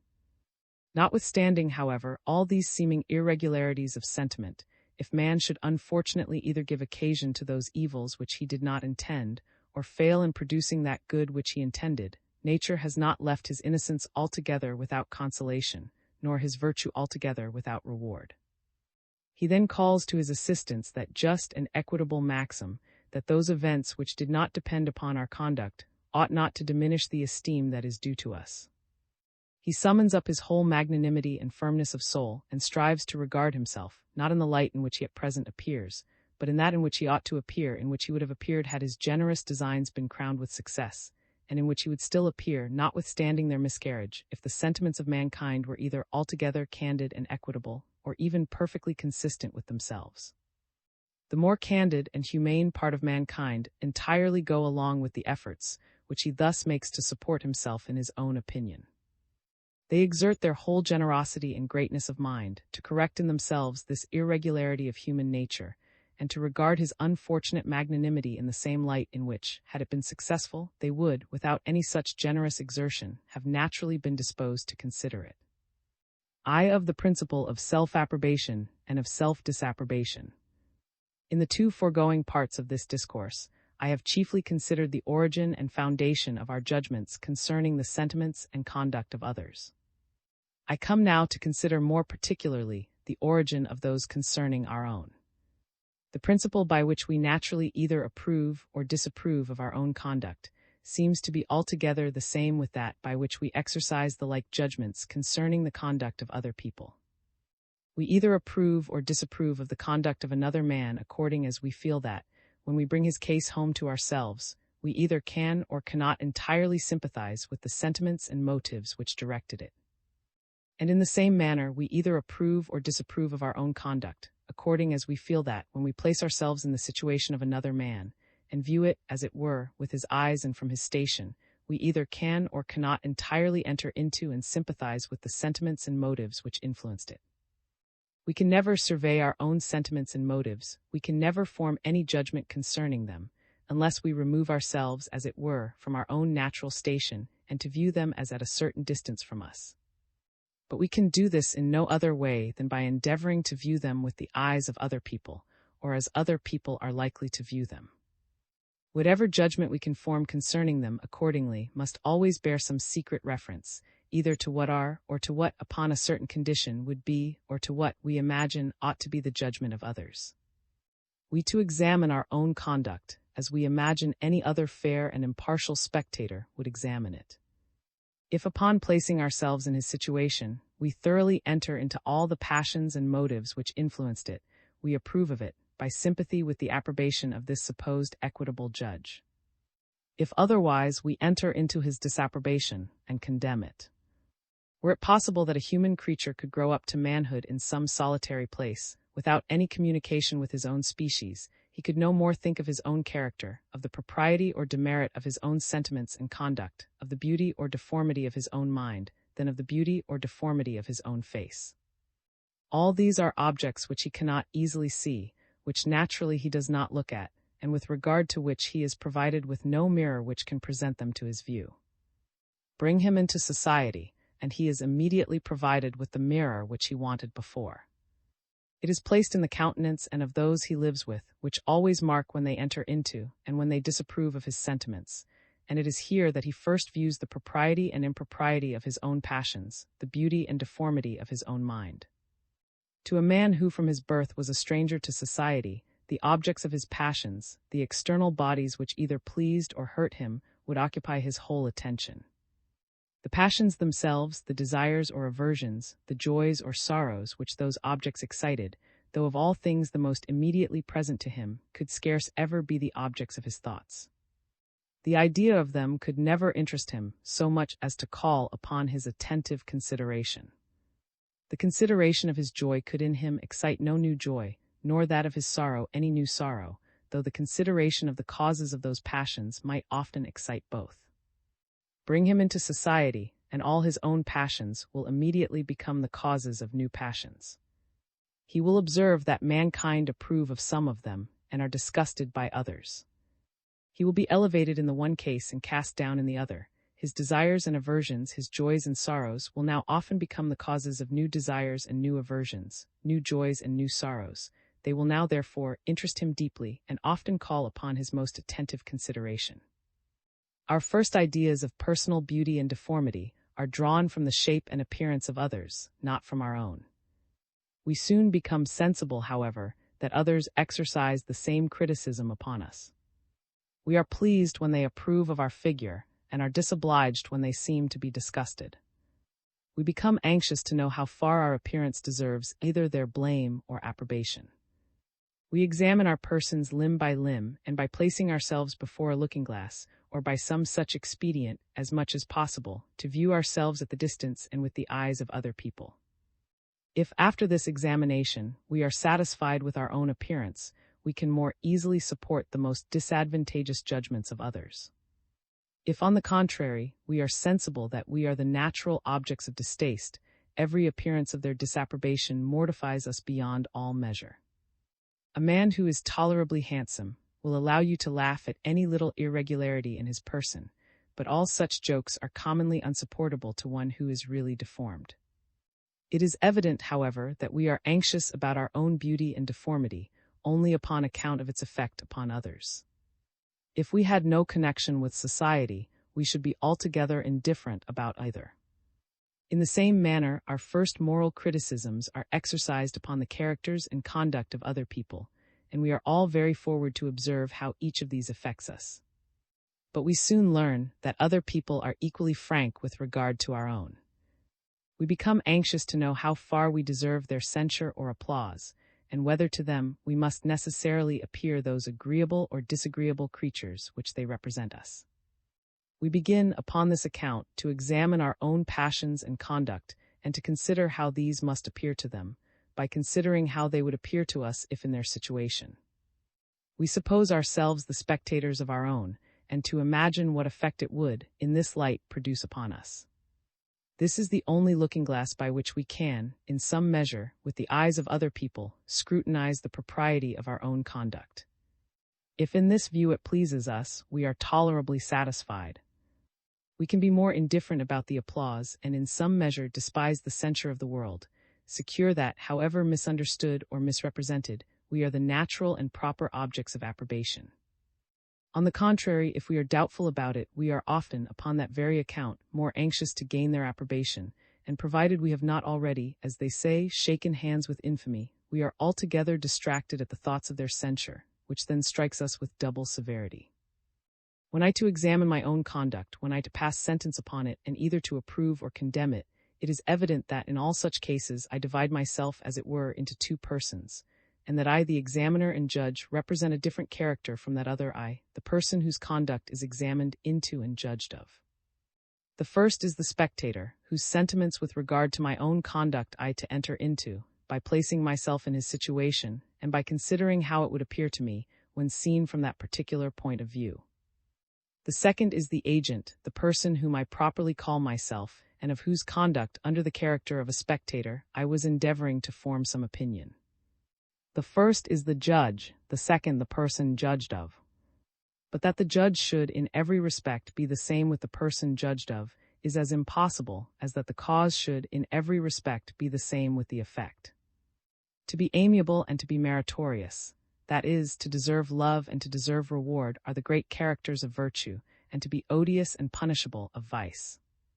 But all these characters have an immediate reference to the sentiments of others. Virtue is not said to be amiable or to be meritorious, because it is the object of its own love or of its own gratitude, but because it excites those sentiments in other men. The consciousness that it is the object of such regards is the source of that inward tranquility and self-satisfaction with which it is naturally attended, as the suspicion of the contrary gives occasion to the torments of vice. What so great happiness as to be beloved, and to know that we deserve to be beloved? What so great misery as to be hated, and to know that we deserve to be hated? Aye. Of the love of praise and of that of praiseworthiness, and of the dread of blame and of that of blameworthiness.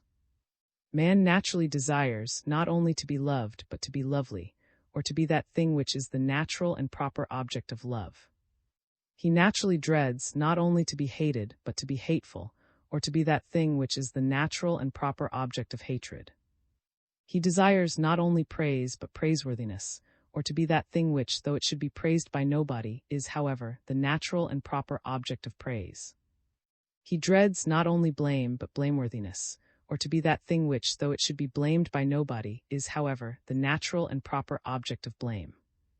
The love of praiseworthiness is by no means derived altogether from the love of praise. Those two principles, though they resemble one another, though they are connected and often blended with one another, are yet, in many respects, distinct and independent of one another. The love and admiration which we naturally conceive for those whose character and conduct we approve of, necessarily dispose us to desire to become ourselves the objects of the like agreeable sentiments, and to be as amiable and as admirable as those whom we love and admire the most. Emulation, the anxious desire that we ourselves should excel, is originally founded in our admiration of the excellence of others. Neither can we be satisfied with being merely admired for what other people are admired. We must at least believe ourselves to be admirable for what they are admirable. But in order to attain this satisfaction, we must become the impartial spectators of our own character and conduct. We must to view them with the eyes of other people, or as other people are likely to view them. When seen in this light, if they appear to us as we wish, we are happy and contented. But it greatly confirms this happiness and contentment when we find that other people, viewing them with those very eyes with which we, in imagination only, were endeavoring to view them, see them precisely in the same light in which we ourselves had seen them. Their approbation necessarily confirms our own self-approbation. Their praise necessarily strengthens our own sense of our own praiseworthiness. In this case, so far is the love of praiseworthiness from being derived altogether from that of praise, that the love of praise seems, at least in a great measure, to be derived from that of praiseworthiness. The most sincere praise can give little pleasure when it cannot be considered as some sort of proof of praiseworthiness. It is by no means sufficient that, from ignorance or mistake, esteem and admiration should in some way or other be bestowed upon us. If we are conscious that we do not deserve to be so thought of, and that if the truth were known, we should be regarded with very different sentiments, our satisfaction is far from being complete. The man who applauds us either for actions which we did not perform, or for motives which had no sort of influence upon our conduct, applauds not us, but another person. We can derive no sort of satisfaction from his praises. To us they should be more mortifying than any censure, and should perpetually call to our minds the most humbling of all reflections, the reflection of what we ought to be, but what we are not. A woman who paints could derive, one should imagine, but little vanity from the compliments that are paid to her complexion. These, we should expect, ought rather to put her in mind of the sentiments which her real complexion would excite, and mortify her the more by the contrast. To be pleased with such groundless applause is a proof of the most superficial levity and weakness. It is what is properly called vanity, and is the foundation of the most ridiculous and contemptible vices, the vices of affectation and common lying, follies which, if experience did not teach us how common they are, one should imagine the least spark of common sense would save us from.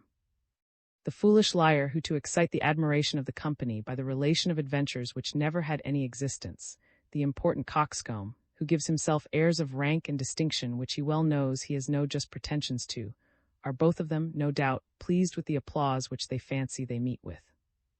But their vanity arises from so gross an illusion of the imagination that it is difficult to conceive how any rational creature should be imposed upon by it.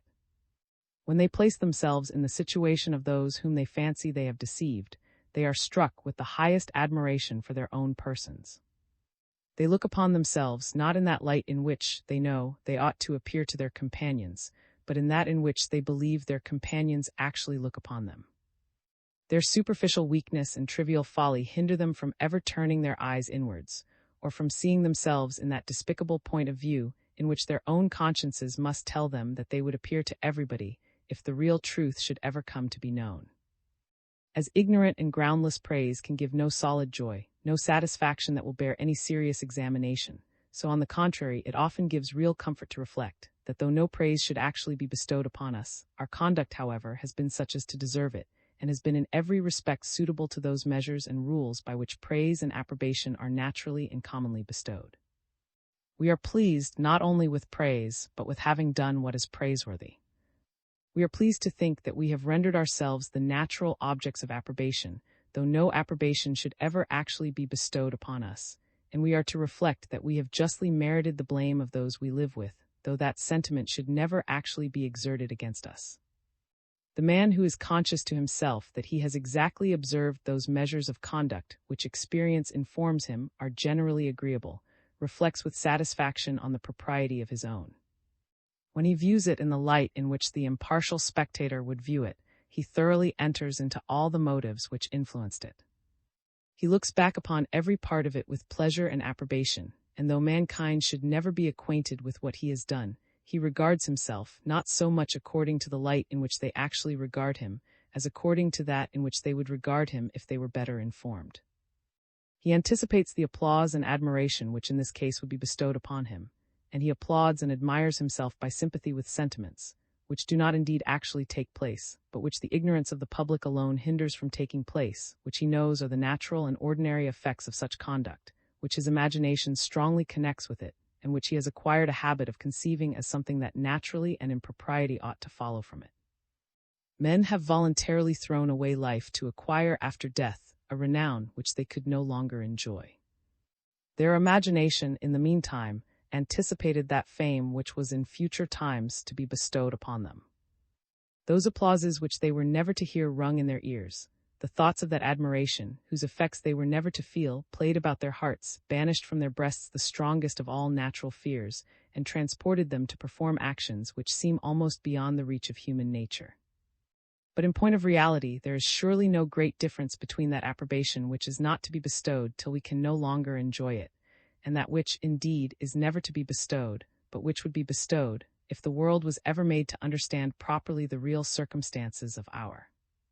If the one often produces such violent effects, we cannot wonder that the other should always be highly regarded.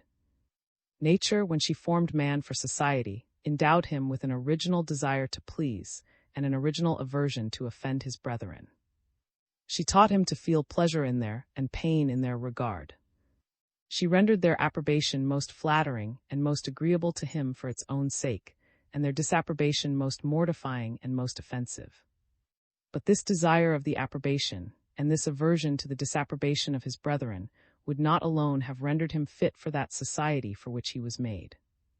Nature, accordingly, has endowed him, not only with a desire of being approved of, but with a desire of being what ought to be approved of, or of being what he himself approves of in other men. The first desire could only have made him wish to appear to be fit for society. The second was necessary in order to render him anxious to be really fit. The first could only have prompted him to the affectation of virtue and to the concealment of vice. The second was necessary in order to inspire him with the real love of virtue and with the real abhorrence of vice.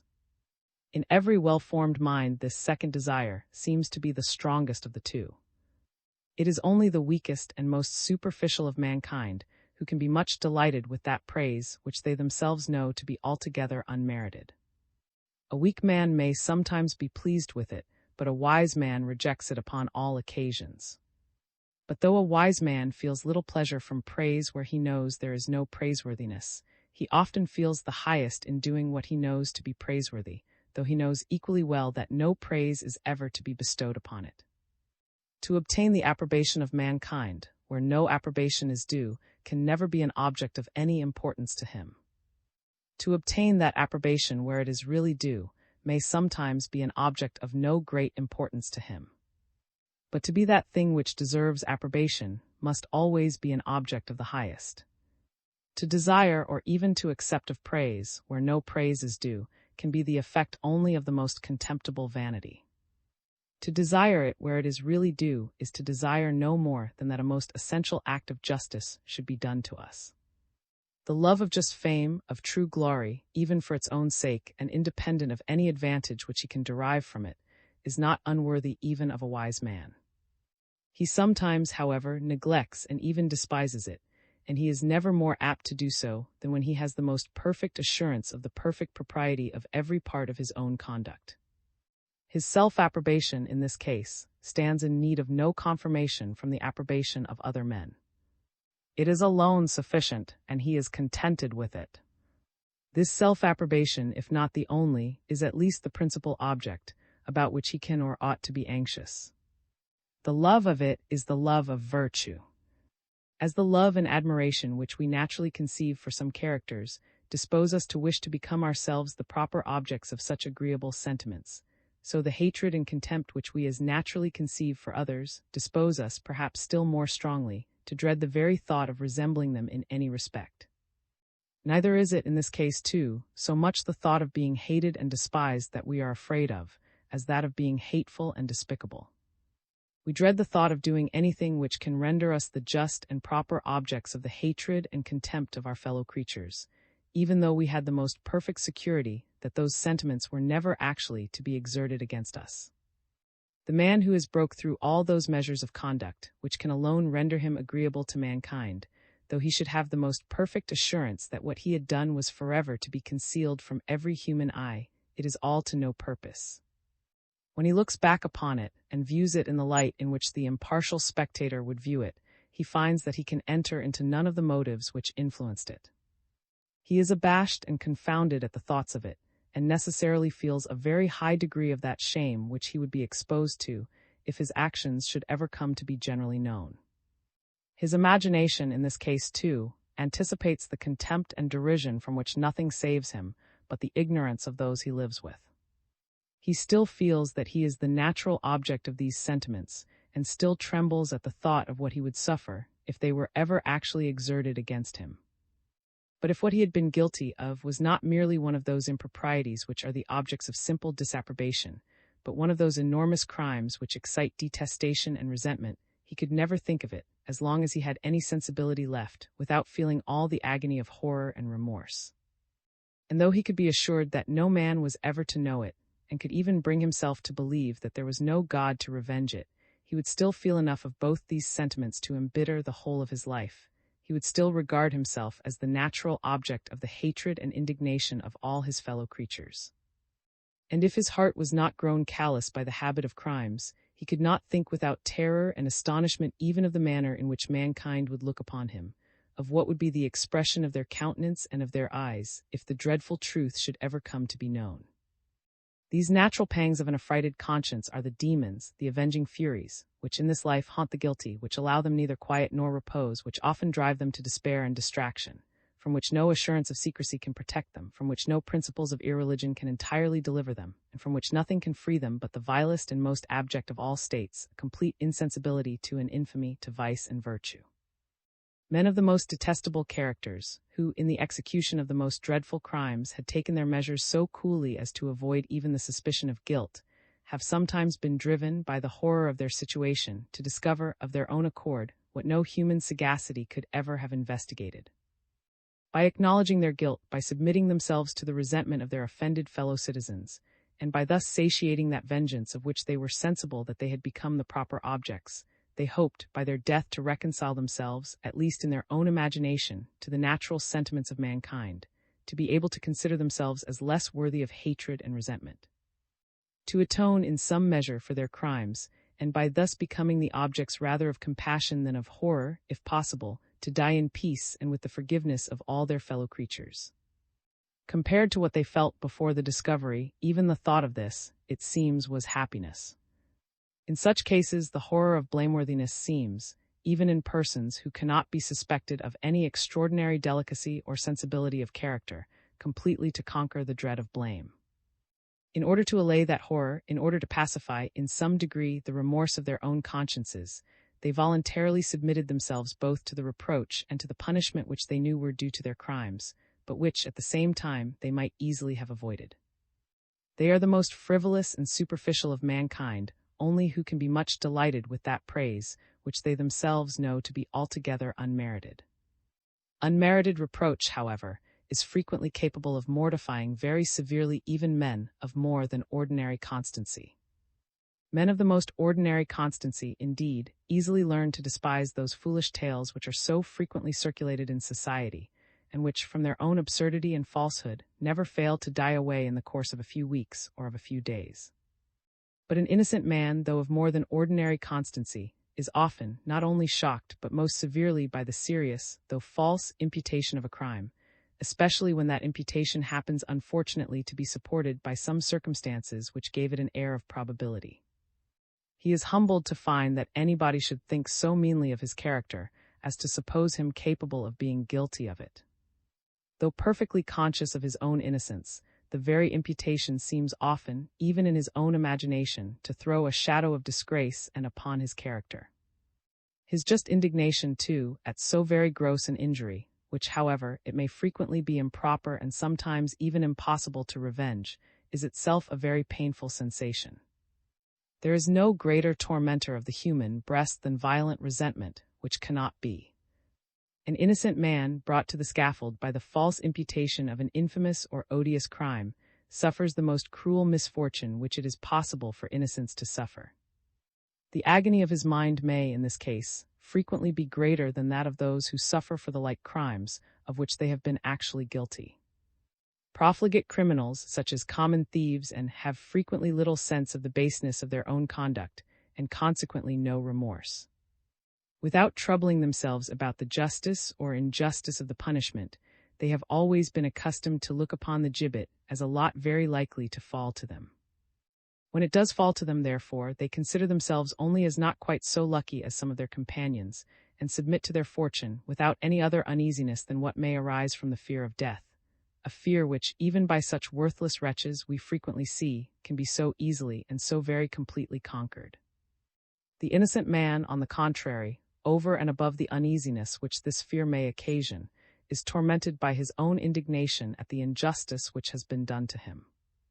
He is struck with horror at the thoughts of the infamy which the punishment may shed upon his memory, and foresees with the most exquisite anguish that he is hereafter to be remembered by his dearest friends and relations, not with regret and affection but with shame, and even with horror for his supposed disgraceful conduct, and the shades of death appear to close round him with a darker and more melancholy gloom than naturally belongs to them. Such fatal accidents for the tranquillity of mankind, it is to be hoped, happen very rarely in any country, but they happen sometimes in all countries, even in those where justice is in general very well administered. The unfortunate, a man of much more than ordinary constancy, broke upon the wheel and burnt at Toulouse for the supposed murder of his own son, of which he was perfectly innocent, seemed with his last breath to deprecate not so much the cruelty of the punishment as the disgrace which the imputation might bring upon his memory. After he had been broke and was just going to be thrown into the fire, the monk who attended the execution exhorted him to confess the crime for which he had been condemned. "My father," said, "can you yourself bring yourself to believe that I am guilty?" To persons in such unfortunate circumstances, that humble philosophy which confines its views to this life can afford, perhaps, but little consolation. Everything that could render either life or death respectable is taken from them. They are condemned to death and to everlasting infamy. Religion can alone afford them any effectual comfort. She alone can tell them that it is of little importance what man may think of their conduct, while the all-seeing judge of the world approves of it. She alone can present to them the view of another world, a world of more humanity and justice than the present, where their innocence is in due time to be declared and their virtue to be finally rewarded, and the same great principle which can alone strike terror into triumphant vice affords the only effectual consolation to disgraced and insulted innocence. In smaller offenses, as well as in greater crimes, it frequently happens that a person of sensibility is much more hurt by the unjust imputation than the real criminal is by the actual guilt. A woman of gallantry laughs even at the well-founded surmises which are circulated concerning her conduct. The worst founded surmise of the same kind is a mortal stab to an innocent virgin. The person who is deliberately guilty of a disgraceful action, we may lay it down, I believe, as a general rule, can seldom have much sense of the disgrace, and the person who is habitually guilty of it can scarce ever have any. When every man, even of middling understanding, so readily despises unmerited applause, how it comes to pass that unmerited reproach should often be capable of mortifying so severely men of the soundest and best judgment, may perhaps deserve some consideration. Pain, I have already had occasion to observe, is, in almost all cases, a more pungent sensation than the opposite and correspondent pleasure. The one, almost always, depresses us much more below the ordinary, or what may be called the natural, state of our happiness, than the other ever raises us above it. A man of sensibility is apt to be more humiliated by just censure than he is ever elevated by just applause. Unmerited applause a wise man rejects with contempt upon all occasions, but he often feels very severely the injustice of unmerited censure. By suffering himself to be applauded for what he has not performed, by assuming a merit which does not belong to him, he feels that he is guilty of a mean falsehood, and deserves not the admiration but the contempt of those very persons who, by mistake, had been led to admire him. It may perhaps give him some well-founded pleasure to find that he has been, by many people, thought capable of performing what he did not perform. But though he may be obliged to his friends for their good opinion, he would think himself guilty of the greatest baseness if he did not immediately undeceive them. It gives him little pleasure to look upon himself in the light in which other people actually look upon him, when he is conscious that, if they knew the truth, they would look upon him in a very different light. A weak man, however, is often much delighted with viewing himself in this false and delusive light. He assumes the merit of every laudable action that is ascribed to him, and pretends to that of many which nobody ever thought of ascribing to him. He pretends to have done what he never did, to have written what another wrote, to have invented what another discovered, and is led into all the miserable vices of plagiarism and common lying. But though no man of middling good sense can derive much pleasure from the imputation of a laudable action which he never performed, yet a wise man may suffer great pain from the serious imputation of a crime which he never committed. Nature, in this case, has rendered the pain not only more pungent than the opposite and correspondent pleasure, but she has rendered it so in a much greater than the ordinary degree. A denial rids a man at once of the foolish and ridiculous pleasure, but it will not always rid him of the pain. When he refuses the merit which is ascribed to him, nobody doubts his veracity. It may be doubted when he denies the crime which he is accused of. He is at once enraged at the falsehood of the imputation, and to find that any credit should be given to it. He feels that his character is not sufficient to protect him. He feels that his brethren, far from looking upon him in that light in which he anxiously desires to be viewed by them, think him capable of being guilty of what he is accused of. He knows perfectly that he has not been guilty. He knows perfectly what he has done, but perhaps scarce any man can know perfectly what he himself is capable of doing. What the peculiar constitution of his own mind may or may not admit of is perhaps more or less a matter of doubt to every man.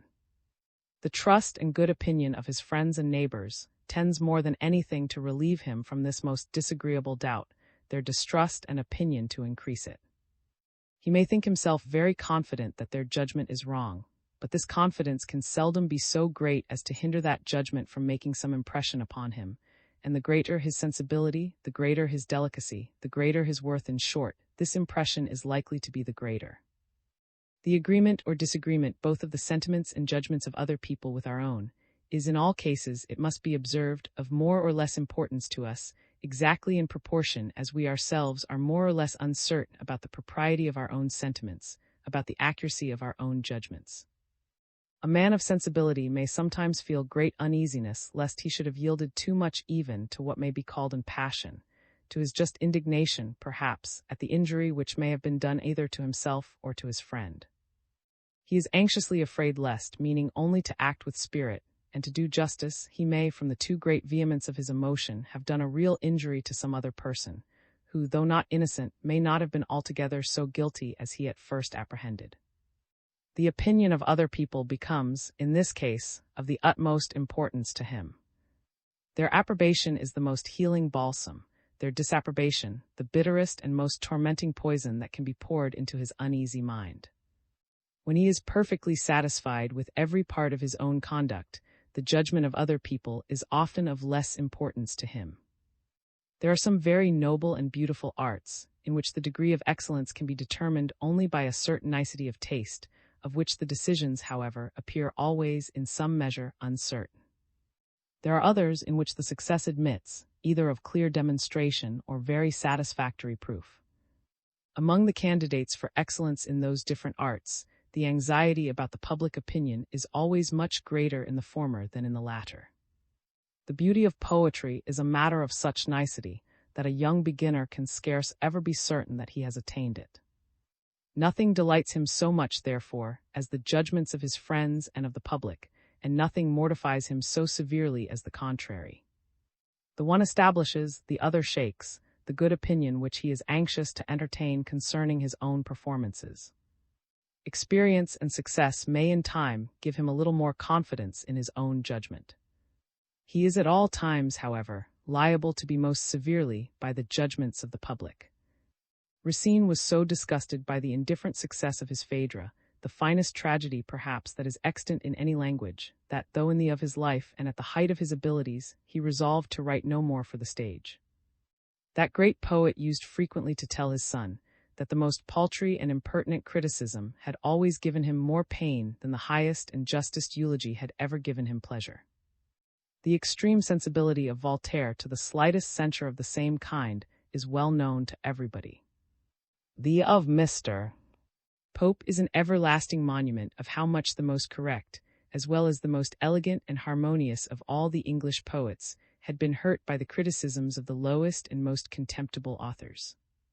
Gray, who joins to the sublimity of Milton the elegance and harmony of Pope, and to whom nothing is wanting to render him, perhaps, the first poet in the English language, but to have written a little more, is said to have been so much hurt by a foolish and impertinent parody of two of his finest odes, that he never afterwards attempted any considerable work. Those men of letters who value themselves upon what is called fine writing in prose approach somewhat to the sensibility of poets. Mathematicians, on the contrary, who may have the most perfect assurance, both of the truth and of the importance of their discoveries, are frequently very indifferent about the reception which they may meet with from the public. The two greatest mathematicians that I ever had to be known to, and I believe, the two greatest that have lived in my time, Dr. Robert Simpson of Glasgow and Dr.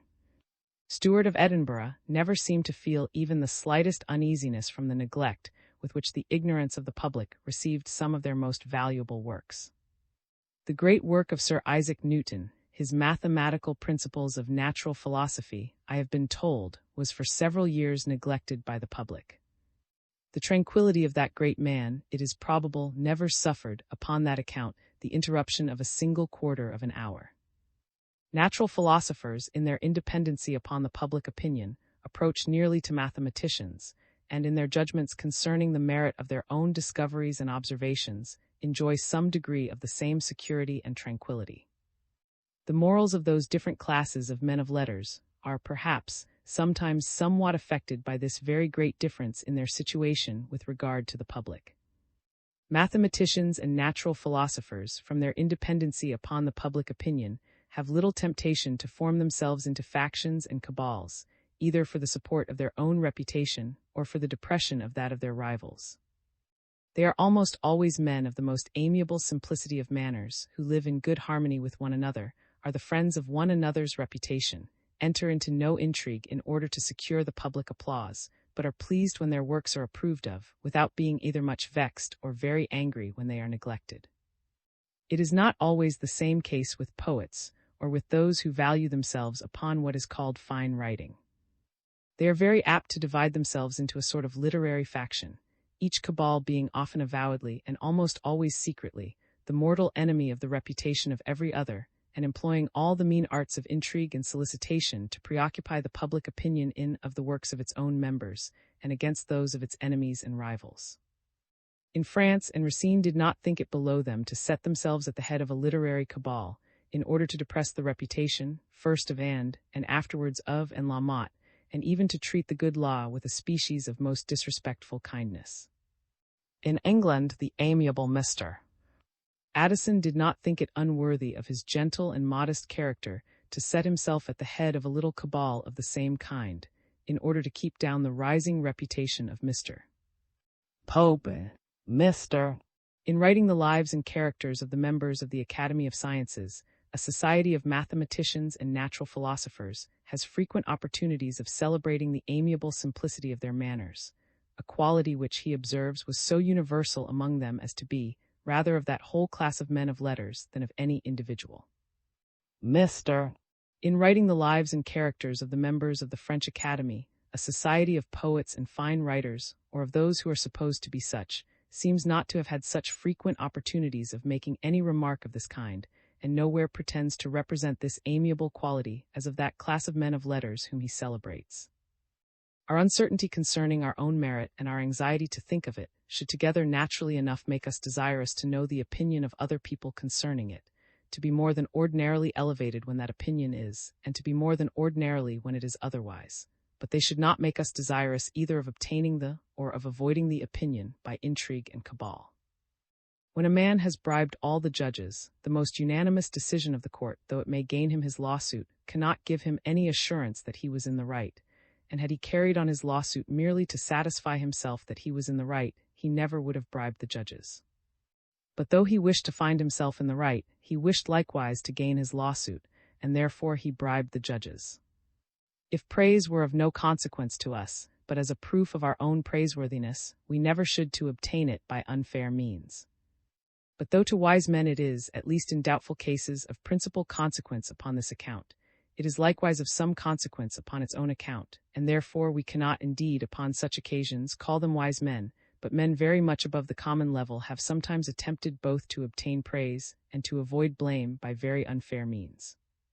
Praise and blame express what actually are, praiseworthiness and blameworthiness what naturally ought to be, the sentiments of other people with regard to our character and conduct. The love of praise is the desire of obtaining the sentiments of our brethren. The love of praiseworthiness is the desire of rendering ourselves the proper objects of those sentiments. So far those two principles resemble and are akin to one another. The like affinity and resemblance take place between dread of blame and that of blameworthiness. The man who desires to do, or who actually does, a praiseworthy action may likewise desire the praise which is due to it, and sometimes perhaps more than is due to it. The two principles are in this case blended together. How far his conduct may have been influenced by the one, and how far by the other, may frequently be unknown even to himself. It must almost always be so to other people.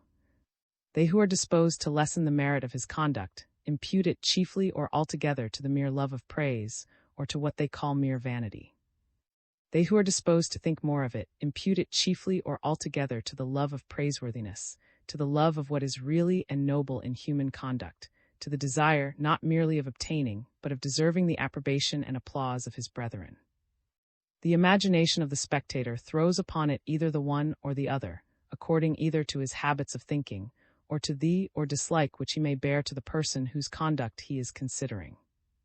Some splenetic philosophers, in judging of human nature, have done as peevish individuals are apt to do in judging of the conduct of one another, and have imputed to the love of praise, or to what they call vanity, every action which ought to be ascribed to that of praiseworthiness. I shall hereafter have occasion to give an account of some of their systems, and shall not at present stop to examine them.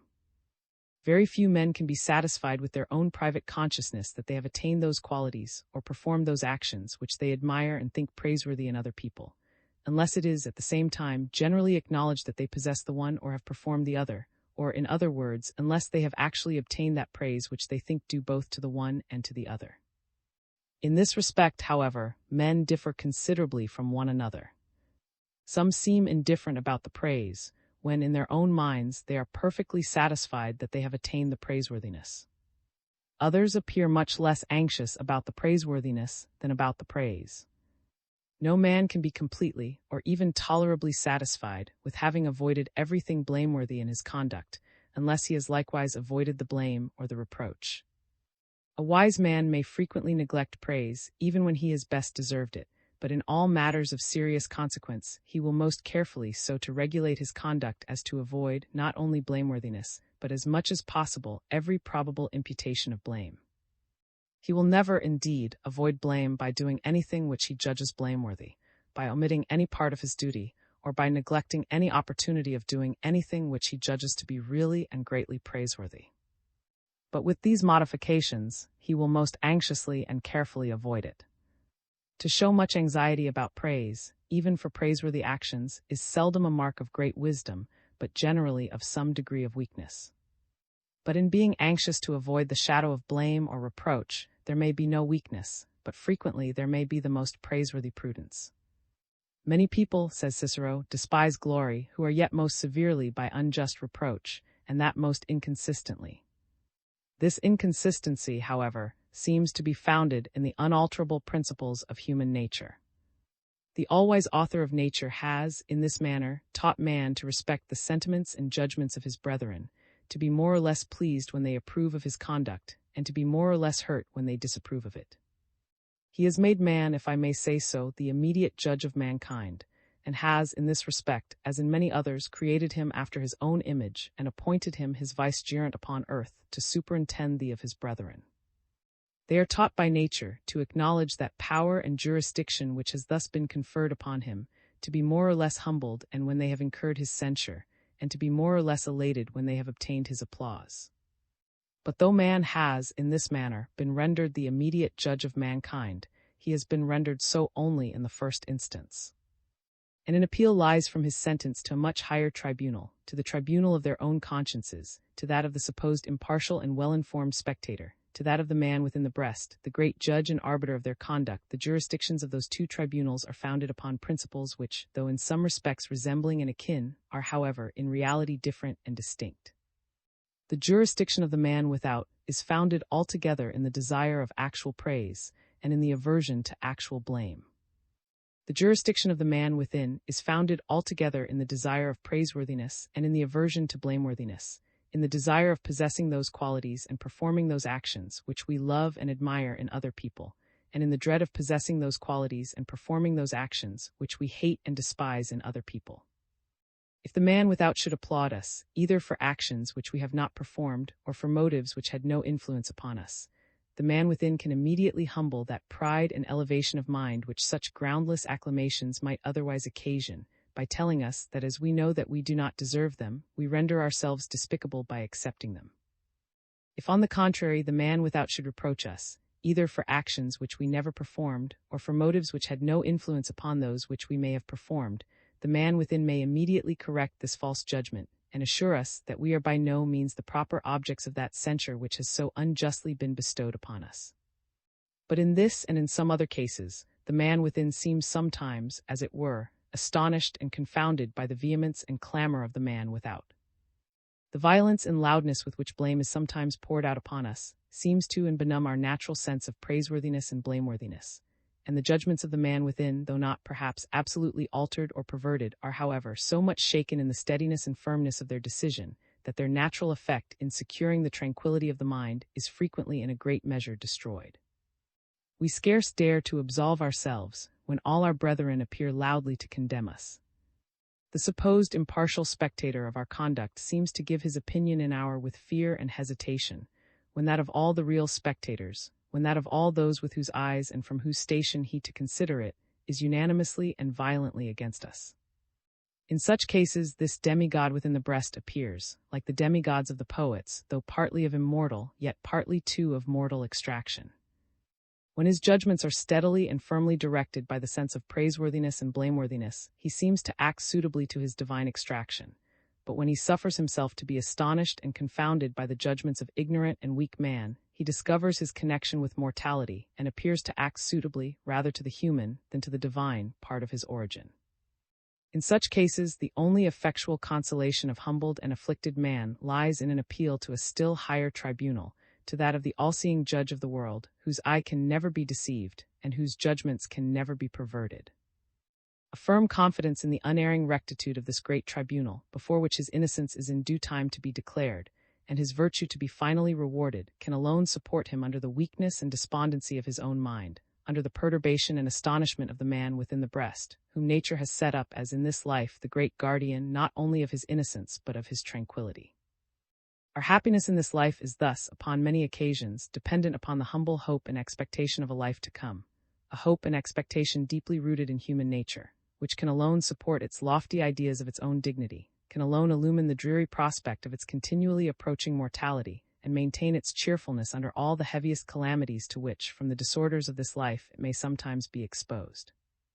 that there is a world to come where exact justice will be done to every man, where every man will be ranked with those who, in the moral and intellectual qualities, are really his equals, where the owner of those humble talents and virtues which, from being depressed by fortunes, had in this life no opportunity of displaying themselves, which were unknown not only to the public, but which he himself could scarce be sure that he possessed, and for which even the man within the breast could scarce venture to afford him any distinct and clear testimony, where that modest, silent, and unknown merit will be placed upon a level, and sometimes above those who in this world had enjoyed the highest reputation, and who, from the advantage of their situation, had been enabled to perform the most splendid and dazzling actions.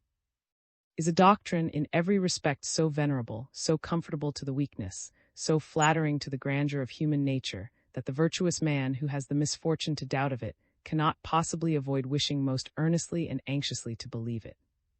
It could never have been exposed to the derision of the scoffer, had not the distribution of rewards and punishments, which some of its most zealous have taught us was to be made in that world to come, been too frequently in direct opposition to all our moral sentiments.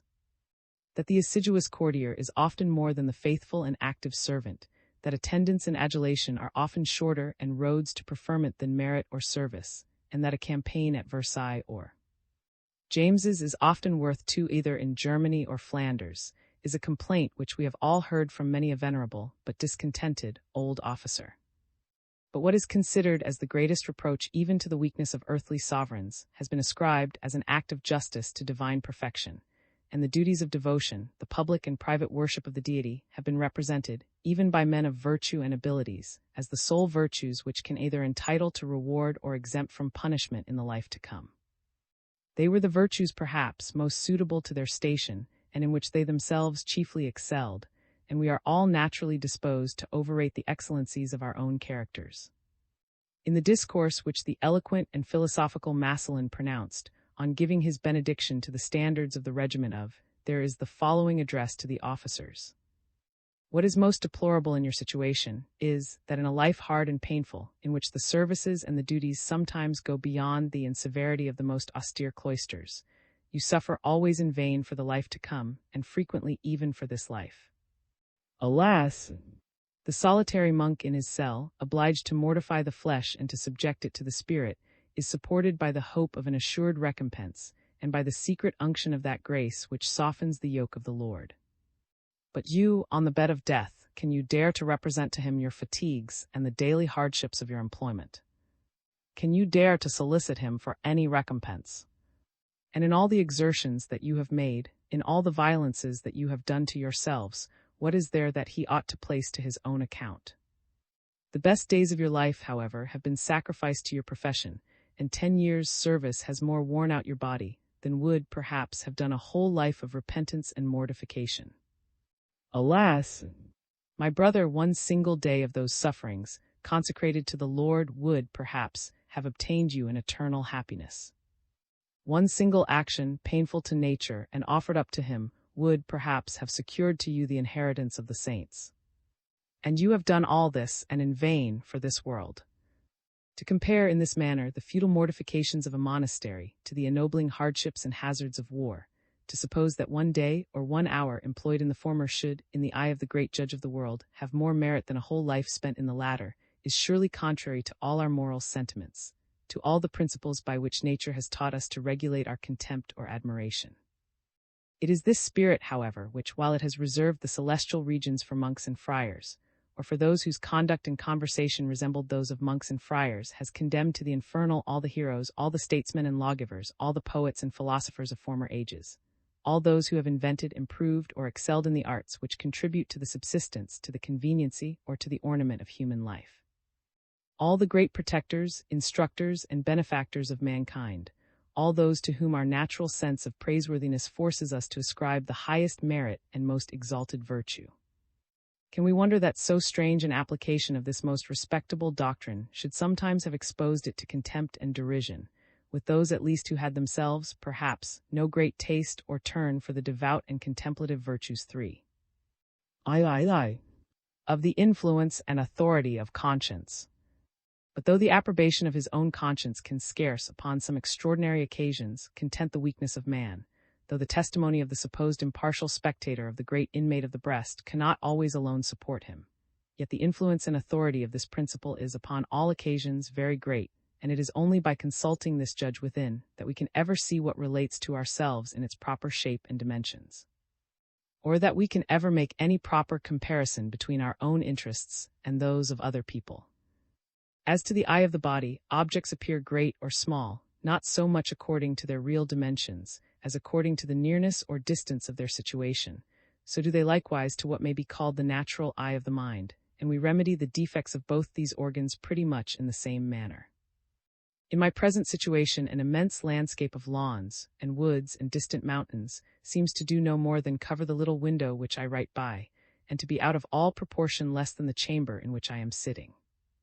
I can form a just comparison between those great objects and the little objects around me in no other way than by transporting myself, at least in fancy, to a different station, from whence I can survey both at nearly equal distances, and thereby form some judgment of their real proportions.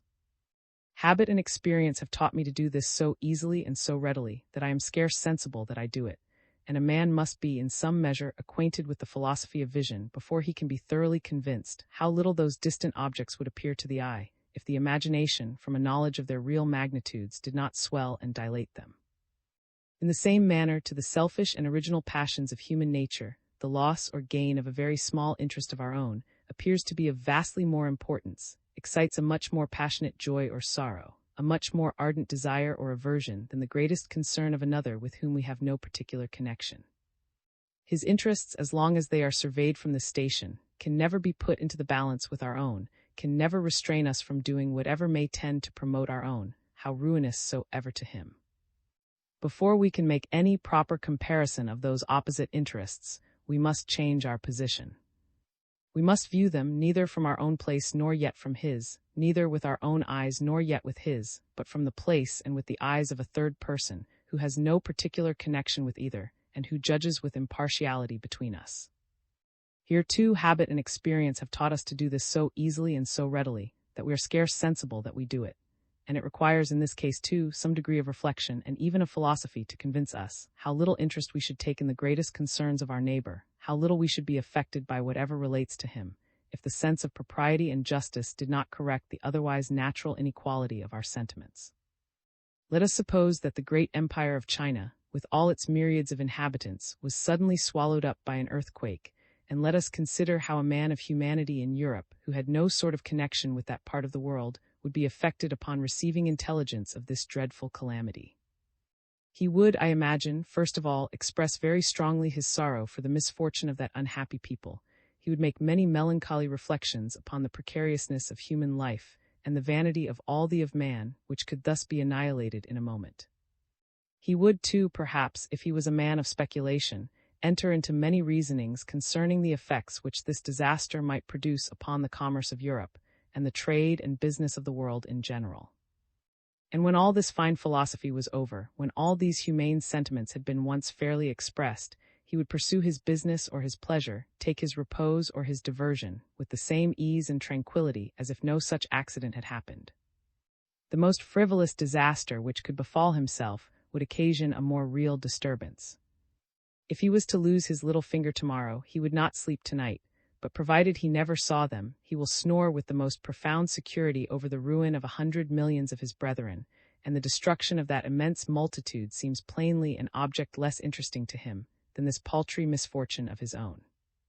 To prevent, therefore, this paltry misfortune to himself, would a man of humanity be willing to sacrifice the lives of 100 millions of his brethren, provided he had never seen them? Human nature startles with horror at the thought, and the world, in its greatest depravity and corruption, never produced such a villain as could be capable of entertaining it. But what makes this difference? When our passive feelings are almost always so sordid and so selfish, how comes it that our active principles should often be so generous and so noble? When we are always so much more deeply affected by whatever concerns ourselves than by whatever concerns other men, what is it which prompts the generous, upon all occasions, and the mean upon many, to sacrifice their own interests to the greater interests of others? It is not the soft power of humanity, it is not that feeble spark of benevolence which nature has lighted up in the human heart, that is thus capable of counteracting the strongest impulses of self-love. It is a stronger power, a more forcible motive, which exerts itself upon such occasions. It is reason, principle, conscience, the inhabitant of the breast, the man within, the great judge and arbiter of our conduct.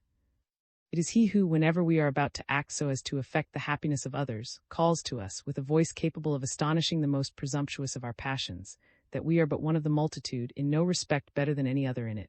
And when we prefer ourselves so shamefully and so blindly to others, we become the proper objects of resentment, abhorrence, and execration. It is from him only that we learn the real littleness of ourselves, and of whatever relates to ourselves, and the natural misrepresentations of self-love can be corrected only by the eye of this impartial spectator. It is he who shows us the propriety of generosity and the deformity of injustice, the propriety of resigning the greatest interests of our own, for the yet greater interests of others, and the deformity of doing the smallest injury to another, in order to obtain the greatest benefit to ourselves. It is not the love of our neighbor, it is not the love of mankind, which upon many occasions prompts us to the practice of those divine virtues. It is a stronger love, a more powerful affection, which generally takes place upon such occasions, the love of what is and noble, of the grandeur and dignity and superiority of our own characters. When the happiness or misery of others depends in any respect upon our conduct, we dare not, as self-love might suggest to us, prefer the interest of one to that of many. The man within immediately calls to us that we value ourselves too much and other people too little, and that, by doing so, we render ourselves the proper object of the contempt and indignation of our brethren. Neither is this sentiment confined to men of extraordinary magnanimity and virtue. It is deeply impressed upon every tolerably good soldier, who feels that he would become the scorn of his companions if he could be supposed capable of shrinking from danger, or of hesitating either to expose or to throw away his life when the good of the service required it. One individual must never prefer himself so much even to any other individual, as to hurt or injure that other in order to benefit himself, though the benefit to the one should be much greater than the hurt or injury to the other. The poor man must neither defraud nor steal from the rich, though the acquisition might be much more beneficial to the one than the loss could be hurtful to the other. The man within immediately calls to him in this case too, that he is no better than his neighbor, and that by his unjust preference he renders himself the proper object of the contempt and indignation of mankind, as well as of the punishment which that contempt and indignation must naturally dispose them to inflict, for having thus violated one of those sacred rules, upon the tolerable observation of which depend the whole security and peace of human society. There is no commonly honest man who does not more dread the inward disgrace of such an action, the indelible stain which it would forever stamp upon his own mind, than the greatest external calamity which, without any fault of his own, could possibly befall him. And who does not inwardly feel the truth of that great stoical maxim, that for one man to deprive another unjustly of anything, or unjustly to promote his own advantage by the loss or disadvantage of another, is more contrary to nature than death, than poverty, than pain, than all the misfortunes which can affect him, either in his body or in his external circumstances. When the happiness or misery of others, indeed, in no respect depends upon our conduct, when our interests are altogether separated and detached from theirs, so that there is neither connection nor competition between them, we do not always think it so necessary to restrain, either our natural and perhaps improper anxiety about our own affairs, or our natural and perhaps equally improper indifference about those of other men. The most vulgar education teaches us to act, upon all important occasions, with some sort of impartiality between ourselves and others, and even the ordinary commerce of the world is capable of adjusting our active principles to some degree of propriety. But it is the most artificial and refined education only, it has been said, which can correct the inequalities of our passive feelings, and we must for this purpose, it has been pretended, have recourse to the, as well as to the profoundest philosophy. Two different sets of philosophers have attempted to teach us this hardest of all the lessons of morality. One set have to increase our sensibility to the interests of others, another to diminish that to our own. The first would have us feel for others as we naturally feel for ourselves. The second would have us feel for ourselves as we naturally feel for others. Both, perhaps, have carried their doctrines a good deal beyond the just standard of nature and propriety. The first are those whining and melancholy moralists who are perpetually reproaching us with our happiness, while so many of our brethren are in misery, for who regard as impious the natural joy of prosperity, which does not think of the many wretches that are at every instant laboring under all sorts of calamities, in the languor of poverty, in the agony of disease, in the horrors of death, under the insults and oppressions of their enemies.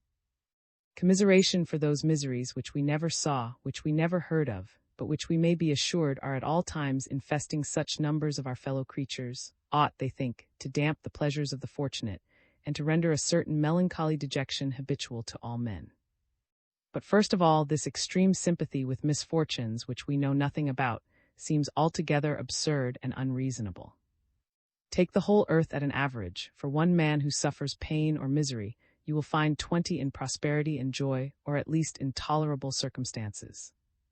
No reason, surely, can be assigned why we should rather weep with the one than rejoice with the 20.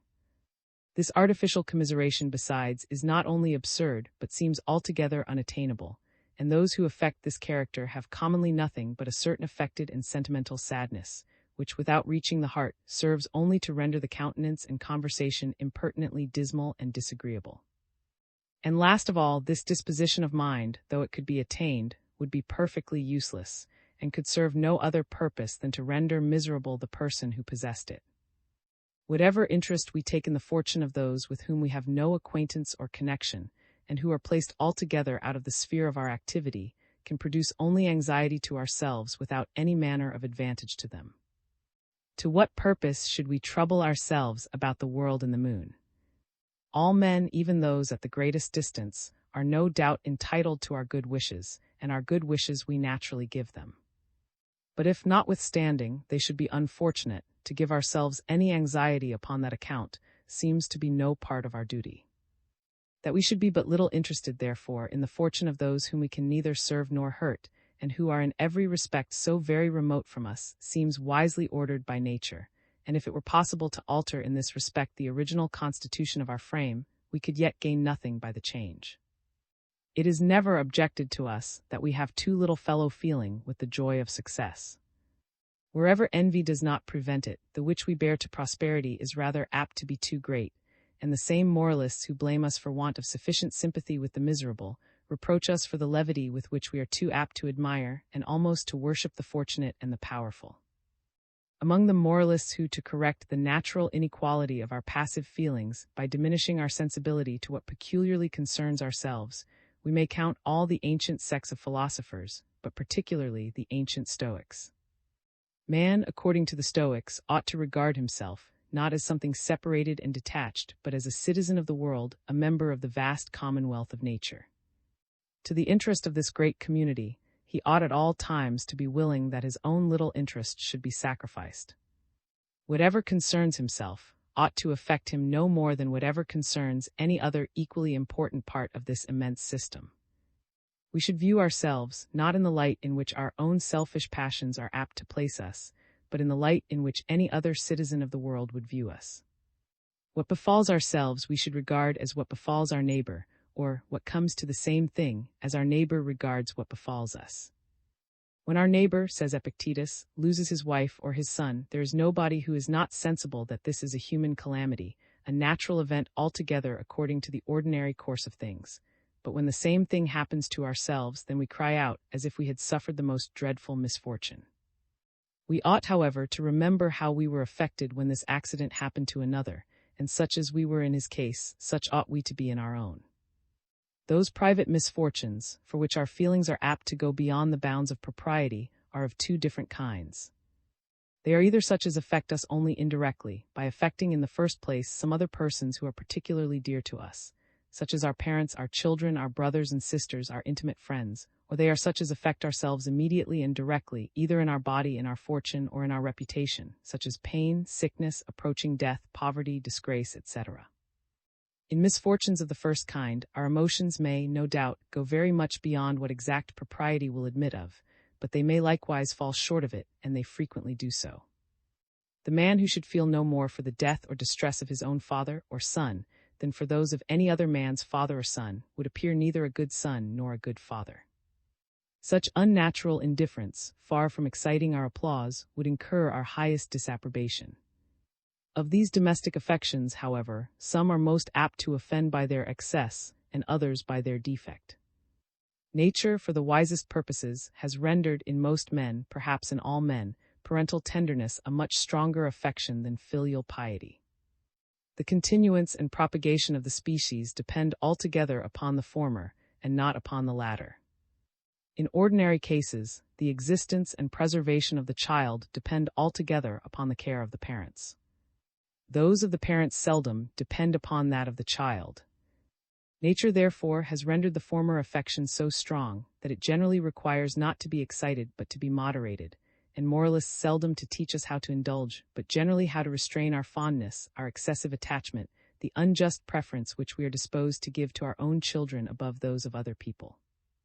They exhort us, on the contrary, to an affectionate attention to our parents, and to make a proper return to them in their old age for the kindness which they had shown to us in our infancy and youth. In the Decalogue, we are commanded to our fathers and mothers. No mention is made of the love of our children. Nature has sufficiently prepared us for the performance of this latter duty. Men are seldom accused of affecting to be fonder of their children than they really are. They have sometimes been suspected of displaying their piety to their parents with too much ostentation.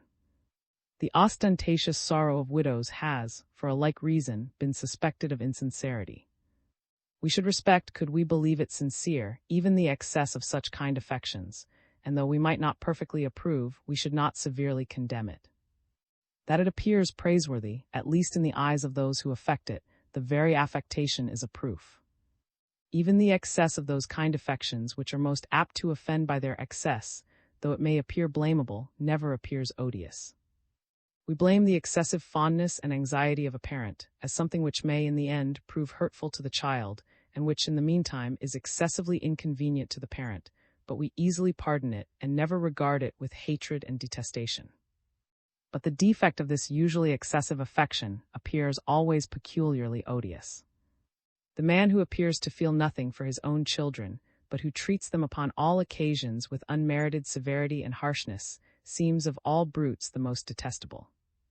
The sense of propriety, so far from requiring us to eradicate altogether that extraordinary sensibility which we naturally feel for the misfortunes of our nearest connections, is always much more offended by the defect than it ever is by the excess of that sensibility.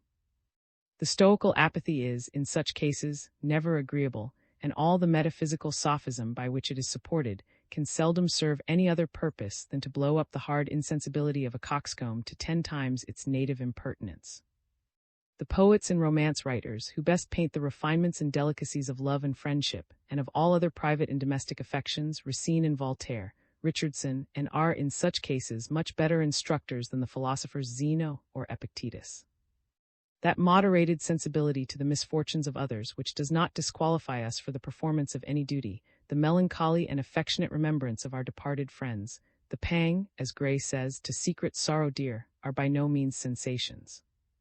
Though they outwardly wear the features of pain and grief, they are all inwardly stamped with the ennobling characters of virtue and of self-approbation.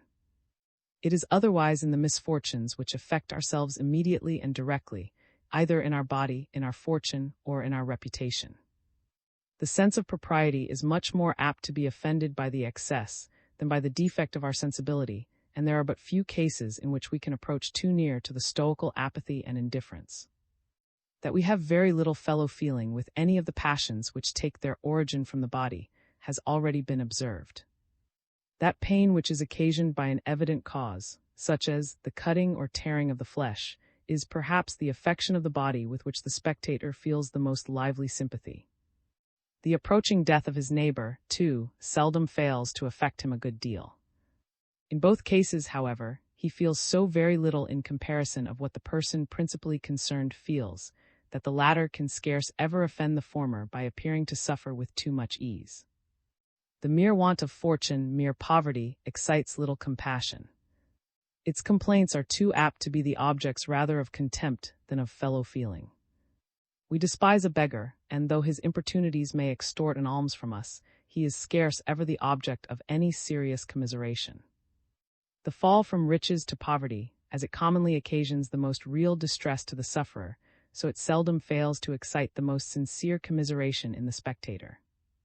Though in the present state of society, this misfortune can seldom happen without some misconduct, and some very considerable misconduct too in the sufferer, yet he is almost always so much that he is scarce ever allowed to fall into the lowest state of poverty, but by the means of his friends, frequently by the indulgence of those very creditors who have much reason to complain of his imprudence, is almost always supported in some degree of decent, though humble, mediocrity.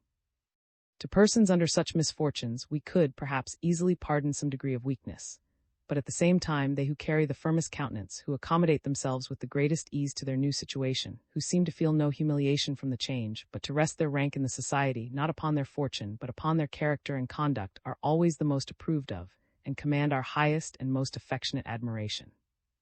As of all the external misfortunes which can affect an innocent man immediately and directly, the undeserved loss of reputation is certainly the greatest. So a considerable degree of sensibility to whatever can bring on so great a calamity does not always appear ungraceful or disagreeable. We often esteem a young man the more when he resents, though with some degree of violence, any unjust reproach that may have been thrown upon his character or his. The affliction of an innocent young lady, on account of the groundless surmises which may have been circulated concerning her conduct, appears often perfectly amiable. Persons of an advanced age, whom long experience of the folly and injustice of the world has taught to pay little regard, either to its censure or to its applause, neglect and despise obloquy, and do not even deign to its futile authors with any serious resentment. This indifference, which is founded altogether on a firm confidence in their own well-tried and well-established characters, would be disagreeable in young people, who neither can nor ought to have any such confidence. It might in them be supposed to forebode, in their advancing years, a most improper insensibility to real and infamy of character. In all other private misfortunes which affect ourselves immediately and directly, we can very seldom offend by appearing to be too little affected. We frequently remember our sensibility to the misfortunes of others with pleasure and satisfaction. We can seldom remember that to our own, without some degree of shame and humiliation. If we examine the different shades and gradations of weakness and self-command, as we meet with them in common life, we shall very easily satisfy ourselves that this control of our passive feeling must be acquired, not from the abstruse syllogisms of a quibbling dialectic, but from that great discipline which nature has established for the acquisition of this and of every other virtue, a regard to the sentiments of the real or supposed spectator of our conduct. A very young child has no self-command, but whatever are its emotions, whether fear or grief or anger, it always, by the violence of his outcries, to alarm, as much as it can, the attention of its nurse or of its parents. While it remains under the custody of such partial protectors, its anger is the first, and perhaps the only passion which it is taught to moderate.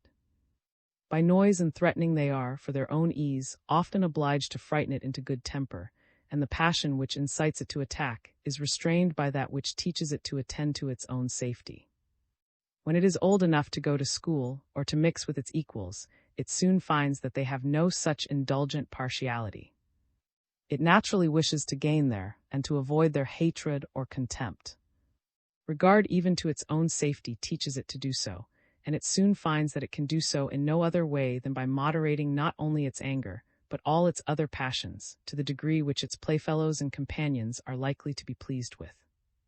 It thus enters into the great school of self-command. It studies to be more and more master of itself, and begins to exercise over its own feelings a discipline which the practice of the longest life is very seldom sufficient to bring to complete perfection.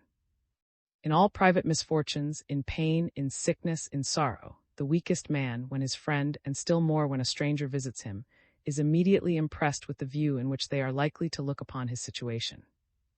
Their view calls off his attention from his own view, and his breast is, in some measure, becalmed the moment they come into his presence.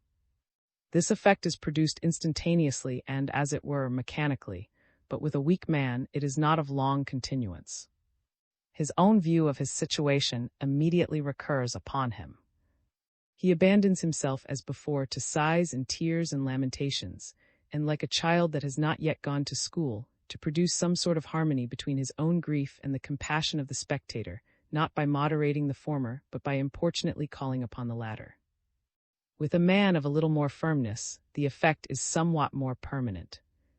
He, as much as he can, to fix his attention upon the view which the company are likely to take of his situation. He feels at the same time the esteem and approbation which they naturally conceive for him when he thus preserves his tranquillity, and though under the pressure of some recent and great calamity, appears to feel for himself no more than what they really feel for him. He approves and applauds himself by sympathy with their approbation, and the pleasure which he derives from this sentiment supports and enables him more easily to continue this generous effort.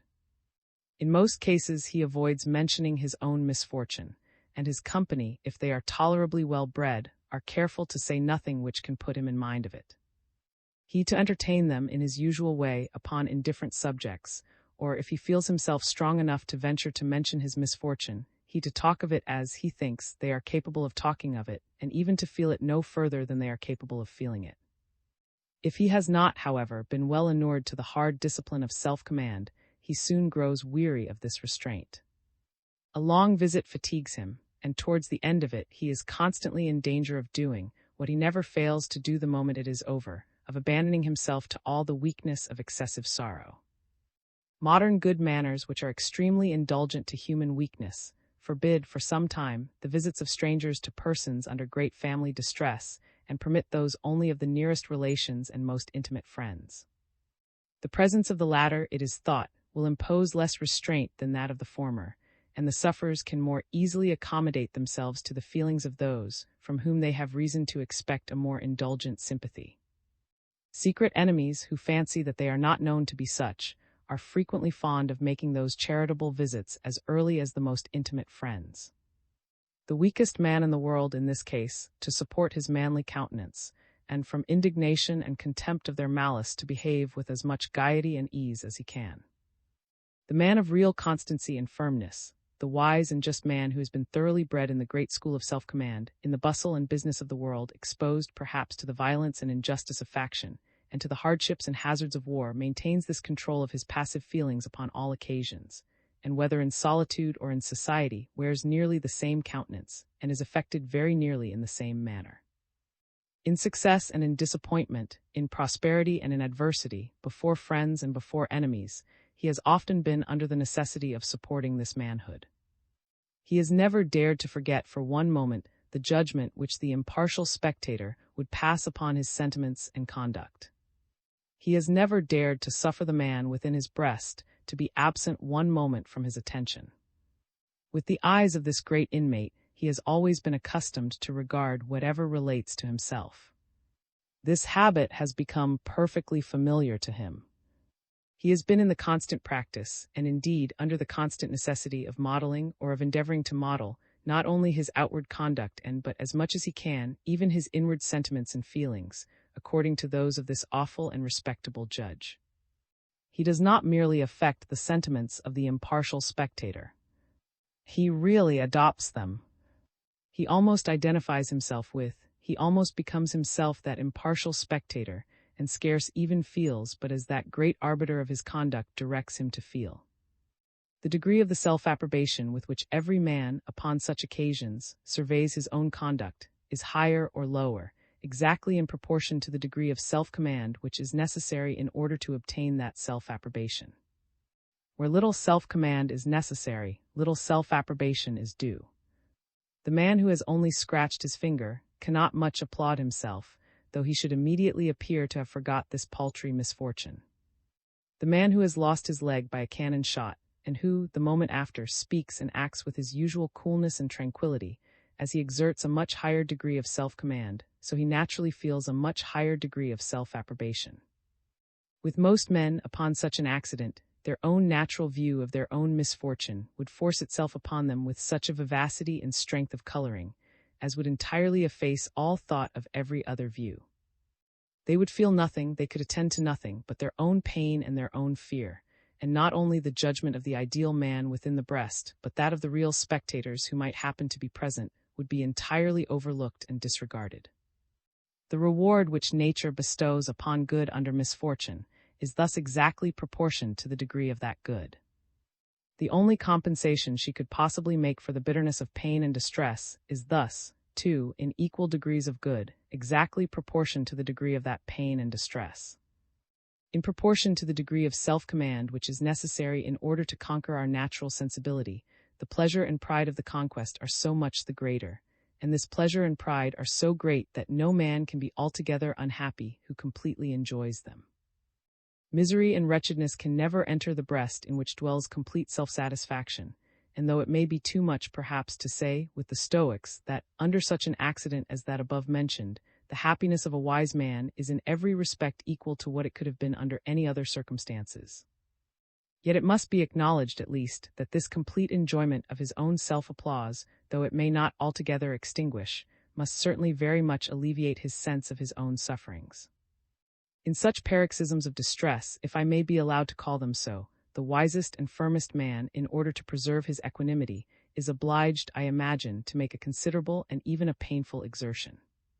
His own natural feeling of his own distress, his own natural view of his own situation, presses hard upon him, and he cannot, without a very great effort, fix his attention upon that of the impartial spectator. Both views present themselves to him at the same time. His sense of, his regard to his own dignity, directs him to fix his whole attention upon the one view. His natural, his untaught and undisciplined feelings are continually calling it off to the other. He does not, in this case, perfectly identify himself with the ideal man within the breast. He does not become himself the impartial spectator of his own conduct. The different views of both characters exist in his mind, separate and distinct from one another, and each directing him to a different from that to which the other directs him. When he follows that view which and dignity point out to him, nature does not, indeed, leave him without a recompense. He enjoys his own complete self-approbation, and the applause of every candid and impartial spectator. By her unalterable laws, however, he still suffers, and the recompense which she bestows, though very considerable, is not sufficient completely to compensate the sufferings which those laws inflict. Neither is it fit that it should. If it did completely compensate them, he could, from self-interest, have no motive for avoiding an accident which must necessarily diminish his utility both to himself and to society, and nature, from her parental care of both, meant that he should anxiously avoid all such accidents. He suffers, therefore, and though in the agony of the paroxysm, he maintains, not only the manhood of his countenance, but sedateness and sobriety of judgment, it requires his utmost and most fatiguing exertions to do so. By the constitution of human nature, however, agony can never be permanent, and if he survives the paroxysm, he soon comes, without any effort, to enjoy his ordinary tranquillity. A man with a wooden leg suffers, no doubt, and foresees that he must continue to suffer during the remainder of his life, a very considerable. He soon comes to view it, however, exactly as every impartial spectator views it, as an under which he can enjoy all the ordinary pleasures both of solitude and of society. He soon identifies himself with the ideal man within the breast. He soon becomes himself the impartial spectator of his own situation. He no longer weeps, he no longer laments, he no longer grieves over it, as a weak man may sometimes do in the beginning. The view of the impartial spectator becomes so perfectly habitual to him that, without effort, without exertion, he never thinks of surveying his misfortune in any other view. The never-failing certainty with which all men, sooner or later, accommodate themselves to whatever becomes their permanent situation may perhaps induce us to think that the Stoics were, at least thus far, very nearly in the right, that between one permanent situation and another there was, with regard to real happiness, no essential difference, or that, if there were any difference, it was no more than just sufficient to render some of them the objects of simple choice or preference, but not of any earnest or anxious desire, and others of simple rejection as being fit to be set aside or avoided, but not of any earnest or anxious aversion. Happiness consists in tranquility and enjoyment. Without tranquility there can be no enjoyment, and where there is perfect tranquility, there is scarce anything which is not capable of amusing. But in every permanent situation, where there is no expectation of change, the mind of every man, in a longer or shorter time, returns to its natural and usual state of tranquility. In prosperity, after a certain time, it falls back to that state. In adversity, after a certain time, it rises up to it. In the confinement and solitude of the Bastille, after a certain time, the fashionable and frivolous count recovered tranquility enough to be capable of amusing himself with feeding a spider. A mind better furnished would, perhaps, have both sooner recovered its tranquility, and sooner found in its own thoughts a much better amusement. The great source of both the misery and disorders of human life seems to arise from overrating the difference between one permanent situation and another. Avarice overrates the difference between poverty and riches, ambition that between a private and a public station, vainglory that between obscurity and extensive reputation. The person under the influence of any of those extravagant passions is not only miserable in his actual situation, but is often disposed to disturb the peace of society in order to arrive at that which he so foolishly admires. The slightest observation, however, might satisfy him that in all the ordinary situations of human life, a well-disposed mind may be equally calm, equally cheerful, and equally contented. Some of those situations may, no doubt, deserve to be preferred to others, but none of them can deserve to be pursued with that passionate which drives us to violate the rules either of prudence or of justice, or to corrupt the future tranquility of our minds, either by shame from the remembrance of our own folly, or by remorse from the horror of our own injustice. Wherever prudence does not direct, wherever justice does not permit the attempt to change our situation, the man who does attempt it plays at the most unequal of all games of hazard and stakes everything against scarce anything. What the king of Epirus said to his master may be applied to men in all the ordinary situations of human life.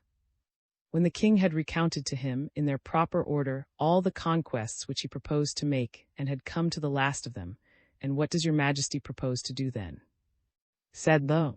"I propose then," said the king, "to enjoy myself with my friends, and to be good company over a bottle." "And what hinders your majesty from doing so now?" replied the. "In the most glittering and exalted situation that our idle fancy can hold out to us, the pleasures from which we propose to derive our real happiness are almost always the same with those which, in our actual though humble station, we have at all times at hand and in our power. Except the frivolous pleasures of vanity and superiority, we may find in the most humble station, where there is only personal liberty, every other which the most exalted can afford, and the pleasures of vanity and superiority are seldom consistent with perfect tranquility, the principle and foundation of all real and satisfactory enjoyment. Neither is it always certain that, in the splendid situation which we aim at, those real and satisfactory pleasures can be enjoyed with the same security as in the humble one which we are so very eager to abandon. Examine the records of history, recollect what has happened within the circle of your own experience, consider with attention what has been the conduct of almost all the greatly unfortunate, either in private or public life, whom you may have either read of or heard of or remember, and you will find that the misfortunes of by far the greater part of them have arisen from their not knowing when they were well, when it was proper for them to sit still and to be contented. The inscription upon the tombstone of the man who had to mend a tolerable constitution by taking physic, "I was well, I wish to be better, here I am," may generally be applied with great justness to the distress of disappointed avarice and ambition. It may be thought a singular, but I believe it to be a just, observation that, in the misfortunes which admit of some remedy, the greater part of men do not either so readily or so universally recover their natural and usual tranquility, as in those which plainly admit of none. In misfortunes of the latter kind, it is chiefly in what may be called the paroxysm, or in the first attack, that we can discover any sensible difference between the sentiments and of the wise and those of the weak man. In the end, time, the great and universal comforter, gradually composes the weak man to the same degree of tranquility which a regard to his own dignity, which manhood teaches the wise man to assume in the beginning. The case of the man with the wooden leg is an obvious example of this. In the irreparable misfortunes occasioned by the death of children, or of friends and relations, even a wise man may for some time indulge himself in some degree of moderated sorrow. An affectionate but weak woman is often, upon such occasions, almost perfectly distracted. Time, however, in a longer or shorter period, never fails to compose the weakest woman to the same degree of tranquility as the strongest man. In all the irreparable calamities which affect himself immediately and directly, a wise man, from the beginning, to anticipate and to enjoy beforehand that tranquility which he foresees the course of a few months or a few years, will certainly restore to him in the end. In the misfortunes for which the nature of things admits or seems to admit of a remedy, but in which the means of applying that remedy are not within the reach of the sufferer, his vain and fruitless attempts to restore himself to his former situation, his continual anxiety for their success, his repeated disappointments upon their miscarriage, are what chiefly hinder him from resuming his natural tranquility, and frequently render miserable during the whole of his life. A man to whom a greater misfortune, but which plainly admitted of no remedy, would not have given a fortnight's disturbance. In the fall from royal to disgrace, from power to, from riches to poverty, from liberty to confinement, from strong health to some lingering, chronic, and perhaps incurable disease, the man who struggles the least, who most easily and readily acquiesces in the fortune which has fallen to him, very soon recovers his usual and natural tranquility, and surveys the most disagreeable circumstances of his actual situation in the same light, or perhaps in a much less light than that in which the most indifferent spectator is disposed to survey them. Faction, intrigue, and cabal disturb the quiet of the unfortunate statesman. Extravagant projects, visions of gold mines, interrupt the repose of the ruined bankrupt. The prisoner, who is continually plotting to escape from his confinement, cannot enjoy that careless security which even a prison can afford him. The medicines of the physician are often the greatest torment of the incurable patient. The monk who, in order to comfort of Castile, upon the death of her husband Philip, told her of a king, who 14 years after his decease had been restored to life again by the prayers of his afflicted queen, was not likely, by his legendary tale, to restore sedateness to the distempered mind of that unhappy princess. She to repeat the same experiment in hopes of the same success, resisted for a long time the burial of her husband, soon after raised his body from the grave, attended it almost constantly herself, and watched, with all the impatient anxiety of frantic expectation, the happy moment when her wishes were to be by the revival of her beloved Philip V. Our sensibility to the feelings of others, so far from being inconsistent with the manhood of self-command, is the very principle upon which that manhood is founded. The very same principle or instinct which, in the misfortune of our neighbor, prompts us to compassionate his sorrow, in our own misfortune, prompts us to restrain the abject and miserable lamentations of our own sorrow. The same principle or instinct which, in his prosperity and success, prompts us to congratulate his joy, in our own prosperity and success, prompts us to restrain the levity and intemperance of our own joy. In both cases, the propriety of our own sentiments and feelings seems to be exactly in proportion to the vivacity and force with which we enter into and conceive his sentiments and feelings. The man of the most perfect virtue, the man whom we naturally love and revere the most, is he who joins, to the most perfect command of his own original and selfish feelings, the most exquisite sensibility both to the original and sympathetic feelings of others. The man who to all the soft, the amiable, and the gentle virtues joins all the great, the awful, and the respectable, must surely be the natural and proper object of our highest love and admiration. The person best fitted by nature for acquiring the former of those two sets of virtues is likewise necessarily best fitted for acquiring the latter. The man who feels the most for the joys and sorrows of others is best fitted for acquiring the most complete control of his own joys and sorrows. The man of the most exquisite humanity is naturally the most capable of acquiring the highest degree of self-command. He may not, however, always have acquired it, and it very frequently happens that he has not. He may have lived too much in ease and tranquility. He may have never been exposed to the violence of faction or to the hardships and hazards of war. He may have never experienced the insolence of his superiors, the jealous and malignant envy of his equals, or the pilfering injustice of his inferiors. When in an advanced age, some accidental change of fortune exposes him to all these, they all make too great an impression upon him. He has the disposition which fits him for acquiring the most perfect self-command, but he has never had the opportunity of acquiring it. Exercise and practice have been wanting, and without these no habit can ever be tolerably established.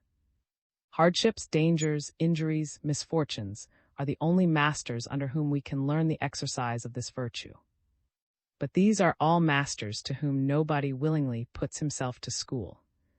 The situations in which the gentle virtue of humanity can be most happily cultivated are by no means the same with those which are best fitted for forming the austere virtue of self-command. The man who is himself at ease can best attend to the distress of others. The man who is himself exposed to hardships is most immediately called upon to attend to and to control his own feelings. In the mild sunshine of undisturbed tranquility, in the calm retirement of and philosophical leisure, the soft virtue of humanity flourishes the most and is capable of the highest improvement.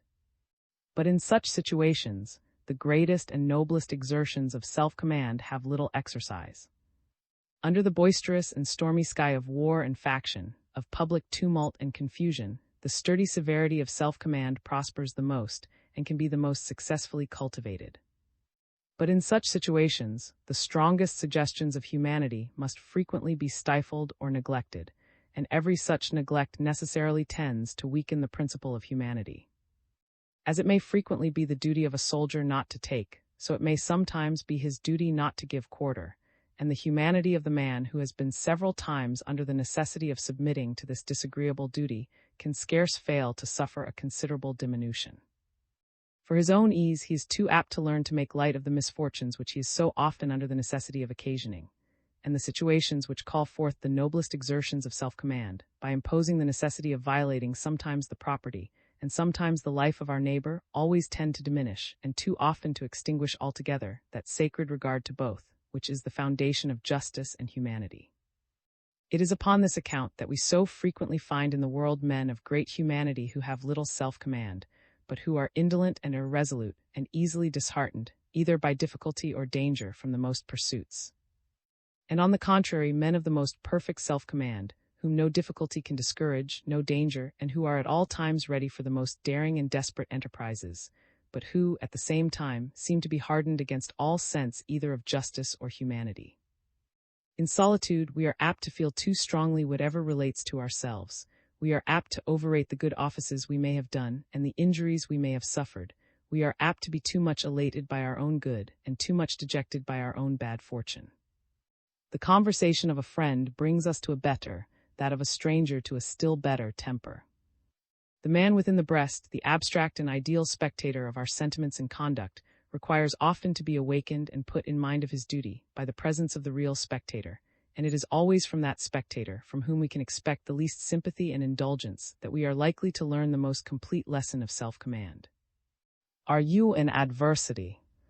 Do not mourn in the darkness of solitude. Do not regulate your sorrow according to the indulgent sympathy of your intimate friends. Return, as soon as possible, to the daylight of the world and of society. Live with strangers, with those who know nothing or care nothing about your misfortune. Do not even shun the company of enemies, but give yourself the pleasure of mortifying their malignant joy by making them feel how little you are affected by your calamity and how much you are above it. Are you in prosperity? Do not confine the enjoyment of your good fortune to your own house, to the company of your own friends, perhaps of your flatterers, of those who build upon your fortune the hopes of mending their own. Frequent those who are independent of you, who can value you only for your character and conduct, and not for your fortune. Neither seek nor shun, neither intrude yourself into nor run away from the society of those who were once your superiors, and who may be hurt at finding you their equal, or perhaps even their superior. The impertinence of their pride may, perhaps, render their company too disagreeable, but if it should not, be assured that it is the best company you can possibly keep, and if, by the simplicity of your unassuming, you can gain there and kindness, you may rest satisfied that you are modest enough, and that your head has been in no respect turned by your good fortune. The propriety of our moral sentiments is never so apt to be corrupted as when the indulgent and partial spectator is at hand, while the indifferent and impartial one is at a great distance. Of the conduct of one independent nation towards another, neutral nations are the only indifferent and impartial spectators. But they are placed at so great a distance that they are almost quite out of sight. When two nations are at variance, the citizen of each pays little regard to the sentiments which foreign nations may entertain concerning his conduct. His whole ambition is to obtain the approbation of his own fellow citizens, and as they are all animated by the same hostile passions which animate himself, he can never please them so much as by enraging and offending their enemies. The partial spectator is at hand, the impartial one at a great distance. In war and negotiation, therefore, the laws of justice are very seldom observed. Truth and fair dealing are almost totally disregarded. Treaties are violated, and the violation, if some advantage is gained by it, sheds scarce any upon the violator. The ambassador who dupes the minister of a foreign nation is admired and applauded. The just man who disdains either to take or to give any advantage, but who would think it less to give than to take one, the man who in all private transactions would be the most beloved and the most esteemed, in those public transactions is regarded as a fool and an idiot who does not understand his business, and he incurs always the contempt and sometimes even the detestation of his fellow citizens.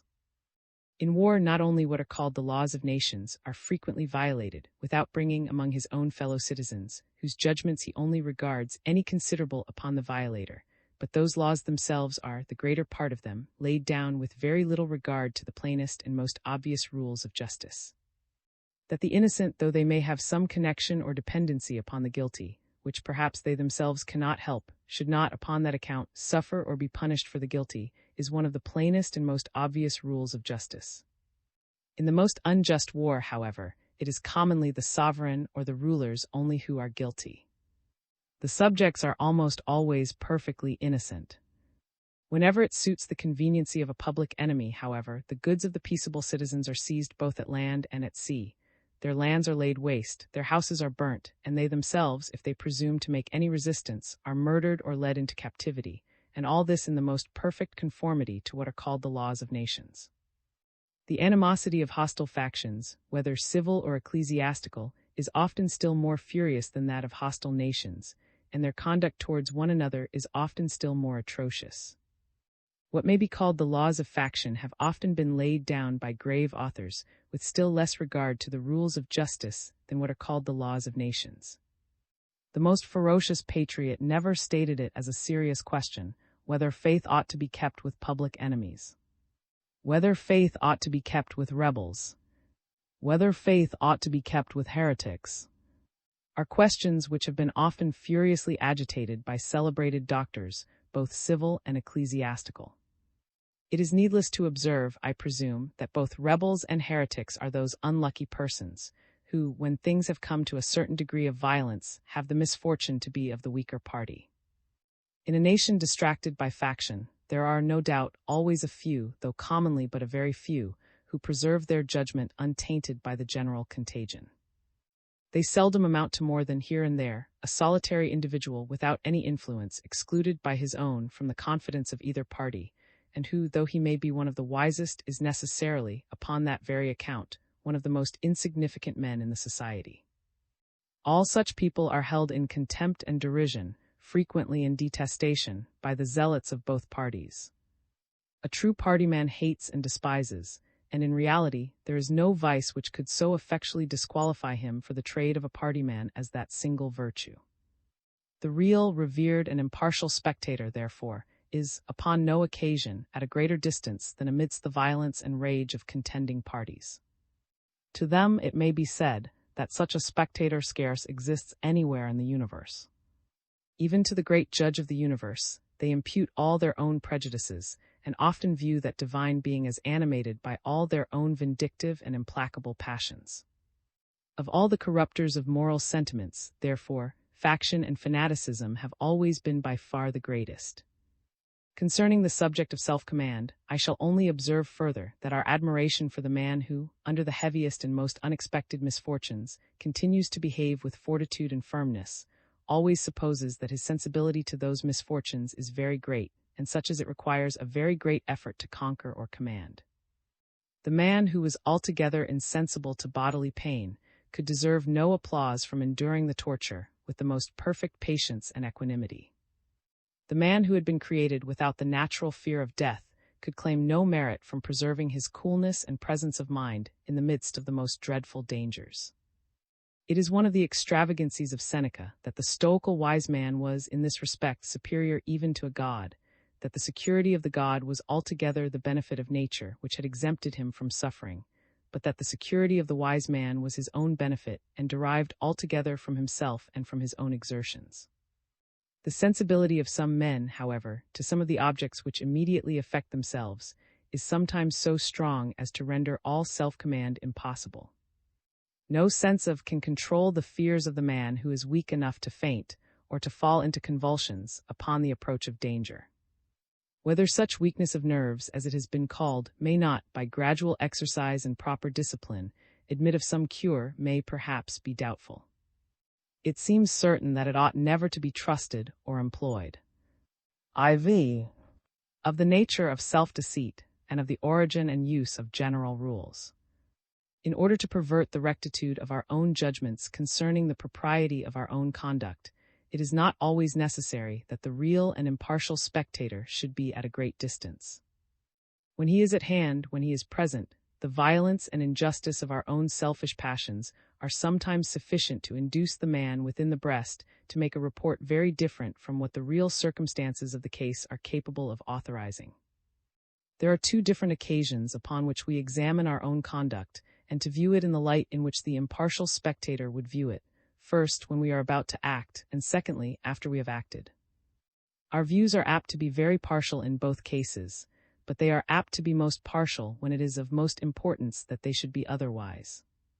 When we are about to act, the eagerness of passion will seldom allow us to consider what we are doing with the of an indifferent person. The violent emotions which at that time agitate us, our views of things, even when we are endeavoring to place ourselves in the situation of another, and to regard the objects that interest us in the light in which they will naturally appear to him. The fury of our own passions constantly calls us back to our own place, where everything appears and misrepresented by self-love. Of the manner in which those objects would appear to another, of the view which he would take of them, we can obtain, if I may say so, but instantaneous glimpses, which vanish in a moment, and which, even while they last, are not altogether just. We cannot even for that moment divest ourselves entirely of the heat and keenness with which our peculiar situation inspires us, nor consider what we are about to do with the complete impartiality of an equitable judge.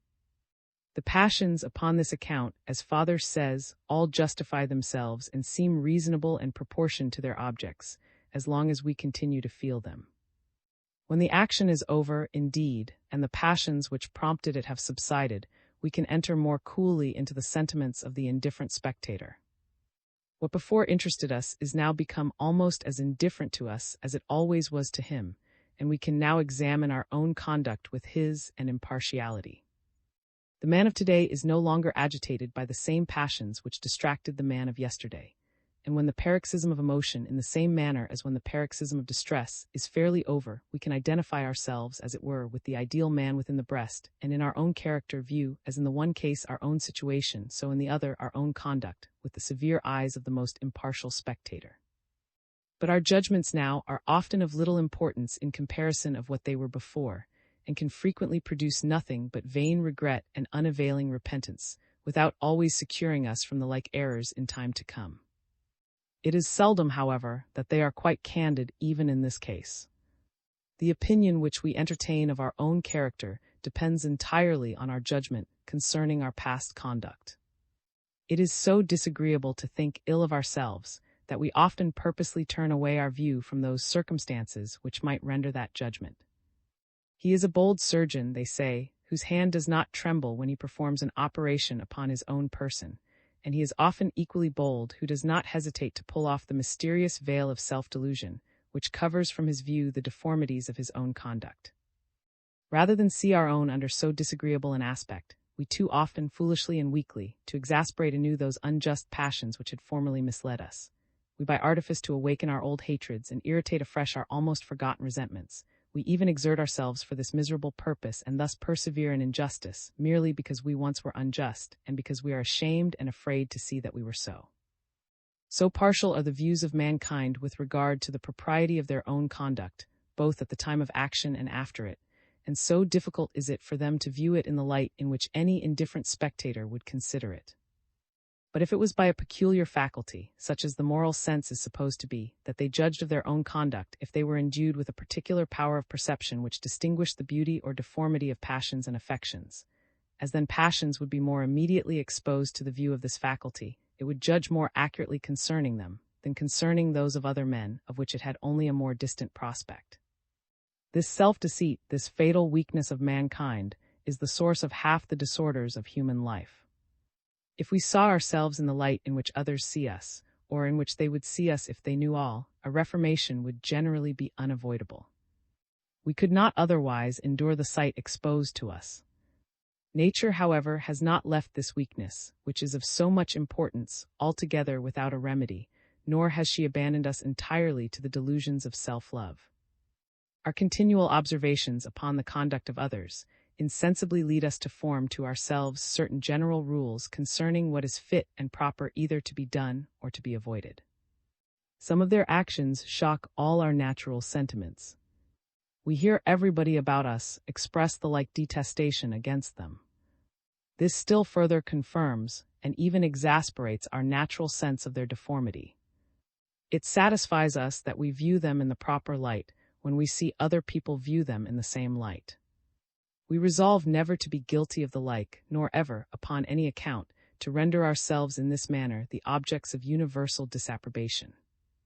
We thus naturally lay down to ourselves a general rule that all such actions are to be avoided, as tending to render us odious, contemptible, or punishable, the objects of all those sentiments for which we have the greatest dread and aversion.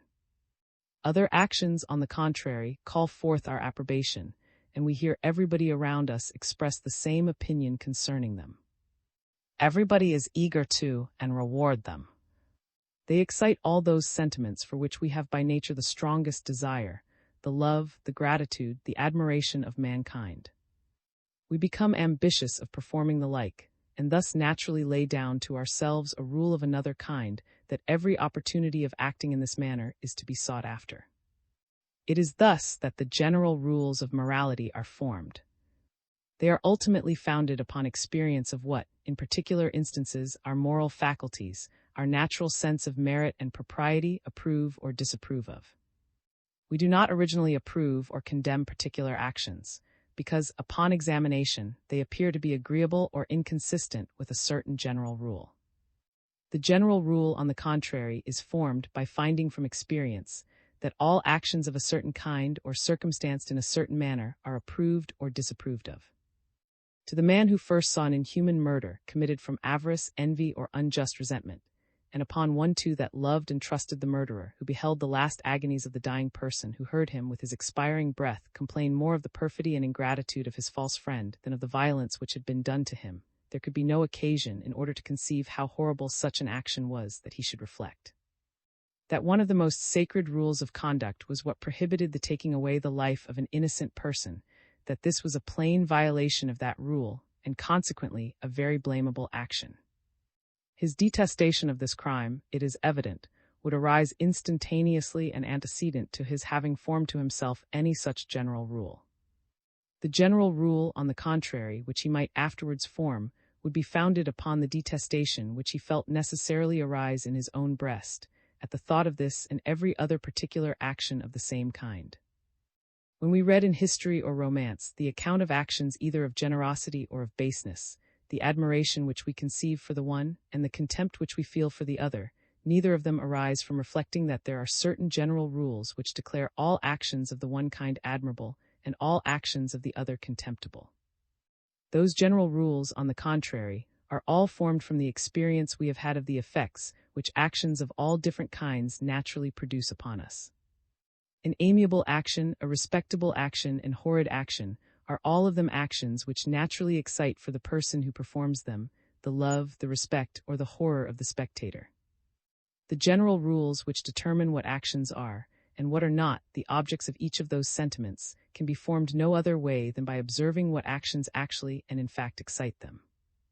When these general rules indeed have been formed, when they are universally acknowledged and established by the concurring sentiments of mankind, we frequently appeal to them as to the standards of judgment, in debating concerning the degree of praise or blame that is due to certain actions of a complicated and dubious nature. They are upon these occasions commonly cited as the ultimate foundations of what is just and unjust in human conduct.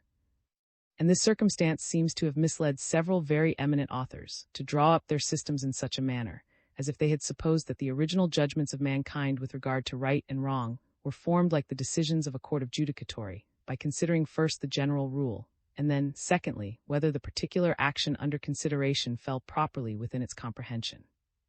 Those general rules of conduct, when they have been fixed in our mind by habitual reflection, are of great use in correcting the misrepresentations of self-love concerning what is fit and proper to be done in our particular situation.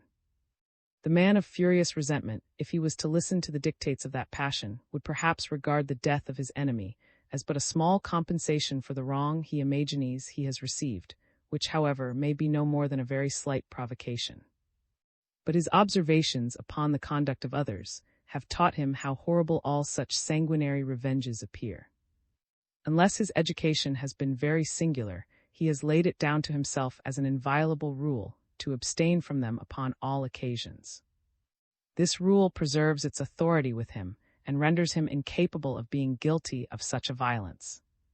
Yet the fury of his own temper may be such that had this been the first time in which he considered such an action, he would undoubtedly have determined it to be quite just and proper, and what every impartial spectator would approve of. But that reverence for the rule which past experience has impressed upon him checks the impetuosity of his passion and helps him to correct the too partial views which self-love might otherwise suggest of what was proper to be done in his situation. If he should allow himself to be so far transported by passion as to violate this rule, yet even in this case, he cannot throw off altogether the awe and respect with which he has been accustomed to regard it. At the very time of acting, at the moment in which passion mounts the highest, he hesitates and trembles at the thought of what he is about to do. He is secretly conscious to himself that he is breaking through those measures of conduct which in all his cool hours he had resolved never to infringe, which he had never seen infringed by others without the highest disapprobation, and of which the infringement, his own mind forebodes, must soon render him the object of the same disagreeable sentiments. Before he can take the last fatal resolution, he is tormented with all the agonies of doubt and uncertainty. He is terrified at the thought of violating so sacred a rule, and at the same time is urged and goaded on by the fury of his desires to violate it. He changes his purpose every moment. Sometimes he resolves to adhere to his principle, and not indulge a passion which may corrupt the remaining part of his life with the horrors of shame and repentance, and a momentary calm takes possession of his breast, from the prospect of that security and tranquillity which he will enjoy when he thus determines not to expose himself to the hazard of a contrary conduct. But immediately the passion rouses anew, and with fresh fury drives him on to commit what he had the instant before resolved to abstain from. And distracted with those continual irresolutions, he at length, from a sort of despair, makes the last fatal and irrecoverable step, but with that terror and amazement with which one flying from an enemy throws himself over a precipice, where he is sure of meeting with more certain destruction than from anything that pursues him from behind. Such are his sentiments even at the time of acting, though he is then, no doubt, less sensible of the impropriety of his own conduct than afterwards, when his passion being impelled, he begins to view what he has done in the light in which others are apt to view it, and actually feels what he had only foreseen very imperfectly before. The stings of remorse and repentance begin to agitate and torment him. Of the influence and authority of the general rules of morality, and that they are justly regarded as the laws of the deity. The regard of those general rules of conduct is what is properly called a sense of duty, a principle of the greatest consequence in human life, and the only principle by which the bulk of mankind are capable of directing their actions. Many men behave very decently, and through the whole of their lives avoid any considerable degree of blame, who yet perhaps never felt the sentiment upon the propriety of which we found our approbation of their conduct, but acted merely from a regard to what they saw were the established rules of. The man who has received great benefits from another person may, by the natural coldness of his temper, feel but a very small degree of the sentiment of gratitude. If he has been virtuously educated, however, he will often have been made to observe how odious those actions appear which denote a want of this sentiment, and how amiable the contrary. Though his heart therefore is not warmed with any grateful affection, he will strive to act as if it was, and will to pay all those regards and attentions to his patron which the liveliest gratitude could suggest. He will visit him regularly, he will behave to him respectfully, he will never talk of him but with expressions of the highest esteem and of the many obligations which he owes to him. And what is more, he will carefully embrace every opportunity of making a proper return for past services.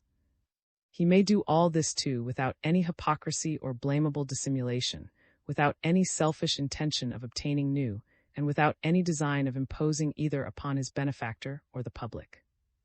The motive of his actions may be no other than a reverence for the established rule of duty, a serious and earnest desire of acting, in every respect, according to the law of gratitude. A wife, in the same manner, may sometimes not feel that tender regard for her husband which is suitable to the relation that subsists between them. If she has been virtuously educated, however, she will to act as if she felt it, to be careful, officious, faithful, and sincere, and to be deficient in none of those attentions which the sentiment of conjugal affection could have prompted her to perform. Such a friend and such a wife are neither of them undoubtedly the very best of their kinds, and though both of them may have the most serious and earnest desire to every part of their duty, yet they will fail in many nice and delicate regards. They will miss many opportunities of obliging, which they could never have overlooked if they had possessed the sentiment that is proper to their situation. Though not the very first of their kinds, however, they are perhaps the second, and if the regard to the general rules of conduct has been very strongly impressed upon them, neither of them will fail in any very essential part of their duty. None but those of the happiest are capable of suiting, with exact justness, their sentiments and to the smallest difference of situation, and of acting upon all occasions with the most delicate and accurate propriety. The coarse clay of which the bulk of mankind are formed cannot be wrought up to such perfection. There is scarce any man, however, who by discipline, education, and example may not be so impressed with a regard to general rules, as to act upon almost every occasion with tolerable decency, and through the whole of his life to avoid any considerable degree of blame. Without this sacred regard to general rules, there is no man whose conduct can be much depended upon. It is this which constitutes the most essential difference between a man of principle and a worthless fellow. The one adheres on all occasions steadily and resolutely to his maxims, and preserves through the whole of his life one even tenor of conduct. The other acts variously and accidentally, as inclination or interest chance to be uppermost. Nay, such are the inequalities to which all men are subject, that without this principle, the man who, in all his cool hours, had the most delicate sensibility to the propriety of conduct, might often be led to act absurdly upon the most frivolous occasions, and when it was scarce possible to assign any serious motive for his behaving in this manner. Your friend makes you a visit when you happen to be in a which makes it disagreeable to receive him. In your present mood, his civility is very apt to appear an impertinent intrusion, and if you were to give way to the views of things which at this time occur, though civil in your temper, you would behave to him with coldness and contempt. What renders you incapable of such a rudeness is nothing but a regard to the general rules of civility and hospitality, which prohibit it. That habitual reverence which your former experience has taught you for these enables you to act upon all such occasions with nearly equal propriety, and hinders those inequalities of temper to which all men are subject from influencing your conduct in any very sensible degree. But if without regard to these general rules, even the duties of politeness, which are so easily observed, and which one can scarce have any serious motive to violate, would yet be so frequently violated, what would become of the duties of justice, of truth, of chastity, of fidelity, which it is often so difficult to observe, and which there may be so many strong motives to violate? But upon the tolerable observance of these duties depends the very existence of human society, which would crumble into nothing if mankind were not generally impressed with a reverence for those important rules of conduct. This reverence is still further enhanced by an opinion which is first impressed by nature, and afterwards confirmed by reasoning and philosophy, that those important rules of morality are the commands and laws of the Deity, who will finally reward the obedient and punish the transgressors of their duty. This opinion or apprehension, I say, seems first to be impressed by nature. Men are naturally led to ascribe to those mysterious beings, whatever they are, which happen in any country to be the objects of religious fear, all their own sentiments and passions. They have no other, they can conceive no other to ascribe to them. Those unknown intelligences, which they imagine but see not, must necessarily be formed with some sort of resemblance to those intelligences of which they have experience. During the ignorance and darkness of pagan superstition, mankind seem to have formed the ideas of their divinities with so little delicacy, that they ascribe to them, indiscriminately, all the passions of human nature, those not excepted which do the least to our species, such as lust, hunger, avarice, envy, revenge. They could not fail, therefore, to ascribe to those beings, for the excellence of whose nature they still conceive the highest admiration, those sentiments and qualities which are the great ornaments of humanity, and which seem to raise it to a resemblance of divine perfection, the love of virtue and beneficence, and the abhorrence of vice and injustice. The man who was injured called upon Jupiter to be witness of the wrong that was done to him, and could not doubt but that divine being would behold it with the same indignation which would animate the meanest of mankind, who looked on when injustice was committed. The man who did the injury felt himself to be the proper object of the detestation and resentment of mankind, and his natural fears led him to impute the same sentiments to those awful beings, whose presence he could not avoid and whose power he could not resist. These natural hopes and fears and suspicions were propagated by sympathy and confirmed by education, and the gods were universally represented and believed to be the of humanity and mercy, and the avengers of perfidy and injustice. And thus religion, even in its rudest form, gave a sanction to the rules of morality, long before the age of artificial reasoning and philosophy. That the terrors of religion should thus enforce the natural sense of duty was of too much importance to the happiness of mankind, for nature to leave it dependent upon the slowness and uncertainty of philosophical researches. These researches, however, when they came to take place, confirmed those original anticipations of nature. Upon whatever we suppose that moral faculties are founded, whether upon a certain modification of reason, upon an original instinct called a moral sense, or upon some other principle of our nature, it cannot be doubted that they were given us for the direction of our conduct in this life. They carry along with them the most evident badges of this authority, which denote that they were set up within us to be the supreme arbiters of all our actions, to superintend all our senses, passions, and appetites, and to judge how each of them was either to be indulged or restrained. Our moral faculties are by no means, as some have pretended, upon a level in this respect with the other faculties and appetites of our nature, endowed with no more right to restrain these last than these last are to restrain them. No other faculty or principle of action judges of any other. Love does not judge of resentment, nor resentment of love. Those two passions may be opposite to one another, but cannot, with any propriety, be said to approve or disapprove of one another. But it is the peculiar office of those faculties now under our consideration to judge, to bestow censure or applause upon all the other principles of our nature. They may be considered as a sort of senses of which those principles are the objects. Every sense is supreme over its own objects. There is no appeal from the eye with regard to the beauty of, nor from the ear with regard to the harmony of sounds, nor from the taste with regard to the agreeableness of. Each of those senses judges in the last resort of its own objects. Whatever gratifies the taste is sweet, whatever pleases the eye is beautiful, whatever soothes the ear is harmonious. The very essence of each of those qualities consists in its being fitted to please the sense to which it is addressed. It belongs to our moral faculties in the same manner to determine when the ear ought to be soothed, when the eye ought to be indulged, when the taste ought to be, when and how far every other principle of our nature ought either to be indulged or restrained. What is agreeable to our moral faculties is fit and right and proper to be done, the contrary wrong, unfit, and improper. The sentiments which they approve of are graceful and becoming, the contrary ungraceful and unbecoming. The very words right, wrong, fit, improper, graceful, unbecoming mean only what pleases or displeases those faculties. Since these, therefore, were plainly intended to be the governing principles of human nature, the rules which they prescribe are to be regarded as the commands and laws of the deity, promulgated by those vicegerents which he has thus set up within us.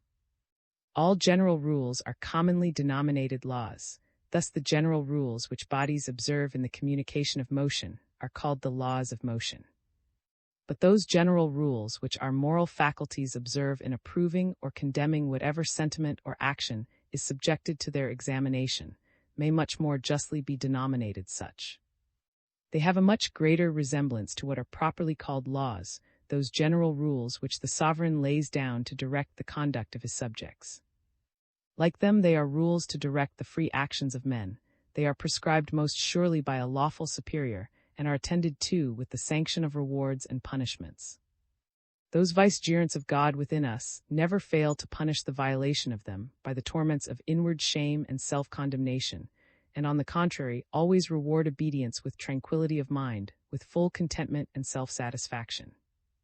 There are innumerable other considerations which serve to confirm the same conclusion. The happiness of mankind, as well as of all other rational creatures, seems to have been the original purpose intended by the author of nature when he brought them into existence. No other end seems worthy of that supreme wisdom and divine benignity which we necessarily ascribe to him, and this opinion, which we are led to by the abstract consideration of his infinite perfections, is still more confirmed by the examination of the works of nature, which seem all intended to promote happiness and to guard against misery. But by acting accordingly to the dictates of our moral faculties, we necessarily pursue the most effectual means for promoting the happiness of mankind, and may therefore be said, in some sense, to cooperate with the deity, and to advance as far as in our power the plan of providence. By acting otherwise, on the contrary, we seem to obstruct, in some measure, the scheme which the author of nature has established for the happiness and perfection of the world, and to declare ourselves, if I may say so, in some measure the enemies of God. Hence we are naturally encouraged to hope for his extraordinary and reward in the one case, and to dread his sure vengeance and punishment in the other. There are besides many other reasons, and many other natural principles, which all tend to confirm and inculcate the same salutary doctrine.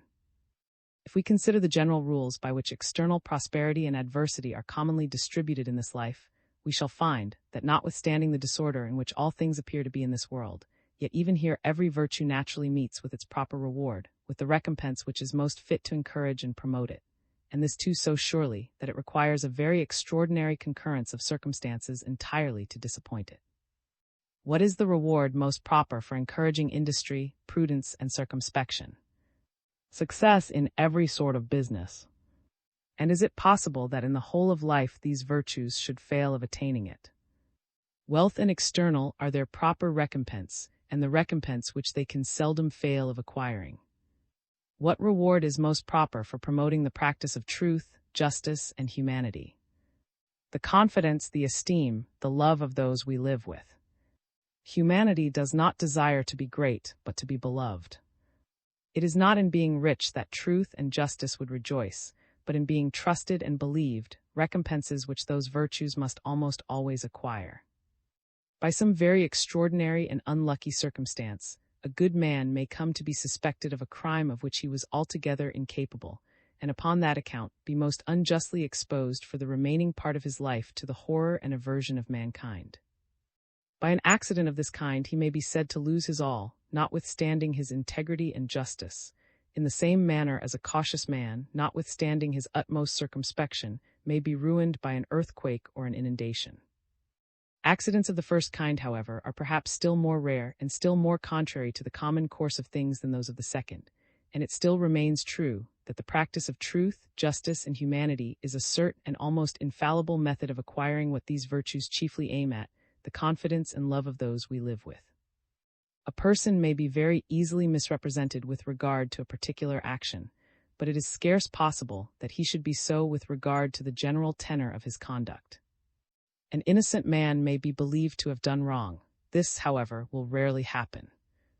On the contrary, the established opinion of the innocence of his manners will often lead us to absolve him where he has really been in the fault, notwithstanding very strong presumptions. A knave in the same manner may escape censure or even meet with applause for a particular knavery in which his conduct is not understood. But no man was ever habitually such, without being almost universally known to be so, and without being even frequently suspected of guilt, when he was in reality perfectly innocent. And so far as vice and virtue can be either punished or rewarded by the sentiments and opinions of mankind, they both, according to the common course of things, meet even here with something more than exact and impartial justice. But though the general rules by which prosperity and adversity are commonly distributed, when considered in this cool and philosophical light, appear to be perfectly suited to the situation of mankind in this life, yet they are by no means suited to some of our natural sentiments. Our natural love and admiration for some virtues is such, that we should wish to bestow on them all sorts of and rewards, even those which we must acknowledge to be the proper recompenses of other qualities, with which those virtues are not always accompanied. Our detestation, on the contrary, for some vices is such, that we should desire to heap upon them every sort of disgrace and disaster, those not excepted which are the natural consequences of very different qualities. Magnanimity, generosity, and justice command so high a degree of admiration that we desire to see them crowned with wealth and power and of every kind, the natural consequences of prudence, industry, and application, qualities with which those virtues are not inseparably connected. Fraud, falsehood, brutality, and violence, on the other hand, excite in every human breast such scorn and abhorrence, that our indignation rouses to see them possess those advantages which they may in some sense be said to have merited, by the diligence and industry with which they are sometimes attended. The industrious knave cultivates the soil, the indolent man leaves it uncultivated. Who ought to reap the harvest? Who starve and who live in plenty? The natural course of things decides it in of the knave, the natural sentiments of mankind in of the man of virtue. Man judges that the good qualities of the one are greatly over-recompensed by those advantages which they tend to procure him, and that the omissions of the other are by far too severely punished by the distress which they naturally bring upon him. And human laws, the consequences of human sentiments, forfeit the life and the estate of the industrious and cautious trader, and reward by extraordinary recompenses the fidelity and public spirit of the improvident and careless good citizen. Thus man is by nature directed to correct, in some measure, that distribution of things which she herself would otherwise have made. The rules which for this purpose she prompts him to follow are different from those which she herself observes. She bestows upon every virtue, and upon every vice, that precise reward or punishment which is best fitted to encourage the one, or to restrain the other. She is directed by this sole consideration, and pays little regard to the different degrees of merit and demerit, which they may seem to possess in the sentiments and passions of man. Man, on the contrary, pays regard to this only, and would to render the state of every virtue precisely proportioned to that degree of love and esteem, and of every vice to that degree of contempt and abhorrence which he himself conceives for it. The rules which she follows are fit for her, as those which he follows are for him, but both are calculated to promote the same great end, the order of the world, and the perfection and happiness of human nature. But though man is thus employed to alter that distribution of things which natural events would make, if left to themselves, though like the gods of the poets, he is perpetually interposing by extraordinary means in of virtue and in opposition to vice and like them, to turn away the arrow that is aimed at the head of the righteous, but to accelerate the sword of destruction that is lifted up against the wicked. Yet he is by no means able to render the fortune of either quite suitable to his own sentiments and wishes. The natural course of things cannot be entirely controlled by the impetus of man. The current is too rapid and too strong for him to stop it, and though the rules which direct it appear to have been established for the wisest and best purposes, they sometimes produce effects which shock all his natural sentiments. That a great combination of men should prevail over a small one, that those who engage in an enterprise with forethought and all necessary preparation should prevail over such as oppose them without any, and that every end should be acquired by those means only which nature has established for acquiring it, seems to be a rule not only necessary and unavoidable in itself, but even useful and proper for rousing the industry and attention of mankind. Yet when, in consequence of this rule, violence and artifice prevail over sincerity and justice, what indignation does it not excite in the breast of every human spectator? What sorrow and compassion for the sufferings of the innocent, and what furious resentment against the success of the oppressor. We are equally grieved and enraged at the wrong that is done, but often find it altogether out of our power to redress it. When we thus despair of finding any force upon earth which can check the triumph of injustice, we naturally appeal to heaven, and hope that the great author of our nature will himself execute hereafter what all the principles which he has given us for the direction of our conduct prompt us to attempt even here, that he will complete the plan which he himself has thus taught us to begin, and will, in a life to come, render to everyone according to the works which he has performed in this world. And thus we are led to the belief of a future state, not only by the weaknesses, by the hopes and fears of human nature, but by the noblest and best principles which belong to it, by the love of virtue, and by the abhorrence of vice and injustice. Does it suit the greatness of God, says the eloquent and philosophical bishop of, with that passionate and exaggerating force of imagination, which seems sometimes to exceed the bounds of decorum, does it suit the greatness of God to leave the world which he has created in so universal a disorder? To see the wicked prevail almost always over the just, the innocent dethroned by the usurper, the father become the victim of the ambition of an unnatural son, the husband expiring under the stroke of a barbarous and faithless wife. From the height of his greatness ought God to behold those melancholy events as a fantastical amusement, without taking any share in them. Because he is great, should he be weak, or unjust, or barbarous? Because men are little, ought they to be allowed either to be dissolute without punishment, or virtuous without reward? O God, if this is the character of your supreme being, if it is you whom we adore under such dreadful ideas, I can no longer acknowledge you for my Father, for my protector, for the comforter of my sorrow, the support of my weakness, the of my fidelity. You would then be no more than an indolent and fantastical tyrant, who sacrifices mankind to his vanity, and who has brought them out of nothing only to make them serve for the sport of his leisure and of his caprice. When the general rules which determine the merit and demerit of actions come thus to be regarded as the laws of an all-powerful being, who watches over our conduct and who, in a life to come, will reward the observance and punish the breach of them, they necessarily acquire a new sacredness from this consideration. That our regard to the will of the deity ought to be the supreme rule of our conduct can be doubted of by nobody who believes his existence. The very thought of disobedience appears to involve in it the most shocking impropriety. How vain, how absurd would it be for man, either to oppose or to neglect the commands that were laid upon him by infinite wisdom and infinite power. How unnatural, how impiously ungrateful, not to reverence the precepts that were prescribed to him by the infinite goodness of his Creator, even though no punishment was to follow their violation. The sense of propriety, too, is here well supported by the strongest motives of self-interest. The idea that, however we may escape the observation of man or be placed above the reach of human punishment, yet we are always acting under the eye and exposed to the punishment of God, the great avenger of injustice, is a motive capable of restraining the most headstrong passions, with those at least who, by constant reflection, have rendered it familiar to them. It is in this manner that religion enforces the natural sense of duty, and hence it is that mankind are generally disposed to place great confidence in the probity of those who seem deeply impressed with religious sentiments. Such persons, they imagine, act under an additional tie, besides those which regulate the conduct of other men.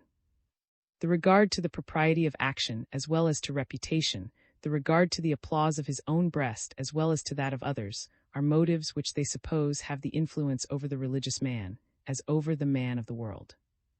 But the former lies under another restraint, and never acts deliberately, but as in the presence of that great superior who is finally to recompense him according to his deeds. A greater trust is reposed, upon this account, in the regularity and exactness of his conduct.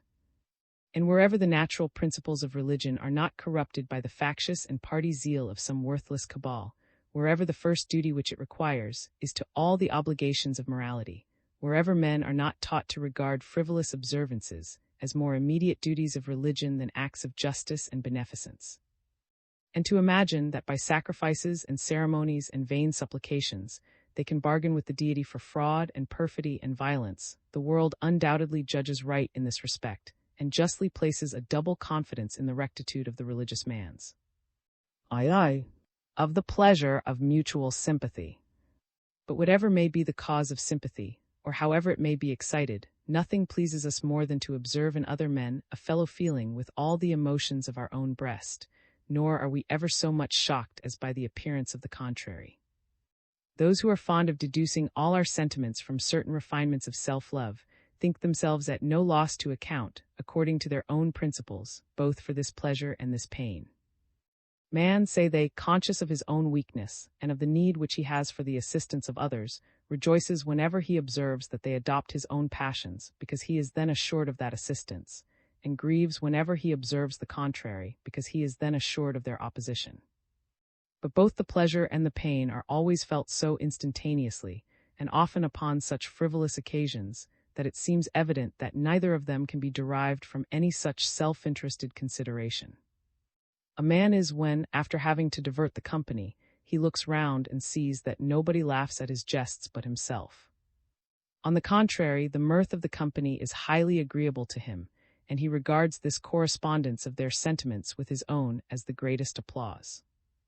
Neither does his pleasure seem to arise altogether from the additional vivacity which his mirth may receive from sympathy with theirs, nor his pain from the disappointment he meets with when he misses this pleasure, though both the one and the other, no doubt, do in some measure. When we have read a book or poem so often that we can no longer find any amusement in reading it by ourselves, we can still take pleasure in reading it to a companion.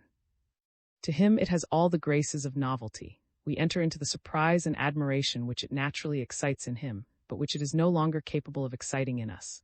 We consider all the ideas which it presents rather in the light in which they appear to him than in that in which they appear to ourselves, and we are amused by sympathy with his amusement, which thus enlivens our own. On the contrary, we should be vexed if he did not seem to be entertained with it, and we could no longer take any pleasure in reading it to him. It is the same case here. The mirth of the company, no doubt, enlivens our own mirth, and their silence, no doubt, disappoints us. But though this may contribute both to the pleasure which we derive from the one, and to the pain which we feel from the other, it is by no means the sole cause of either, and this correspondence of the sentiments of others with our own appears to be a cause of pleasure, and the want of it a cause of pain, which cannot be accounted for in this manner. The sympathy which my friends express with my joy might indeed give me pleasure by enlivening that joy, but that which they express with my grief could give me none, if it served only to enliven that grief. Sympathy, however, enlivens joy and alleviates grief. It enlivens joy by presenting another source of satisfaction, and it alleviates grief by insinuating into the heart almost the only agreeable sensation which it is at that time capable of receiving. It is to be observed accordingly that we are still more anxious to communicate to our friends our disagreeable than our agreeable passions, that we derive still more satisfaction from their sympathy with the former than from that with the latter, and that we are still more shocked by the want of it. How are the unfortunate relieved when they have found out a person to whom they can communicate the cause of their sorrow? Upon his sympathy they seem to disburden themselves of a part of their distress. He is not improperly said to share it with them. He not only feels a sorrow of the same kind with that which they feel, but as if he had derived a part of it to himself, what he feels seems to alleviate the weight of what they feel. Yet by relating their misfortunes, they in some measure renew their grief. They awaken in their memory the remembrance of those circumstances which occasioned their affliction. Their tears accordingly flow faster than before, and they are apt to abandon themselves to all the weakness of sorrow. They take pleasure, however, in all this, and it is evident, are sensibly relieved by it, because the sweetness of his sympathy more than compensates the bitterness of that sorrow, which, in order to excite this sympathy, they had thus enlivened and renewed. The cruelest insult, on the contrary, which can be offered to the unfortunate, is to appear to make light of their calamities. To seem not to be affected with the joy of our companions is but want of politeness, but not to wear a serious countenance when they tell us their afflictions is real and gross inhumanity. Love is an agreeable, resentment a disagreeable passion, and accordingly we are not half so anxious that our friends should adopt our friendships as that they should enter into our resentments. We can forgive them though they seem to be little affected with the which we may have received, but lose all patience if they seem indifferent about the injuries which may have been done to us, nor are we half so angry with them for not entering into our gratitude as for not sympathizing with our resentment. They can easily avoid being friends to our friends, but can hardly avoid being enemies to those with whom we are at variance. We seldom resent their being at enmity with the first, though upon that account we may sometimes affect to make an awkward quarrel with them, but we quarrel with them in good earnest if they live in friendship with the last.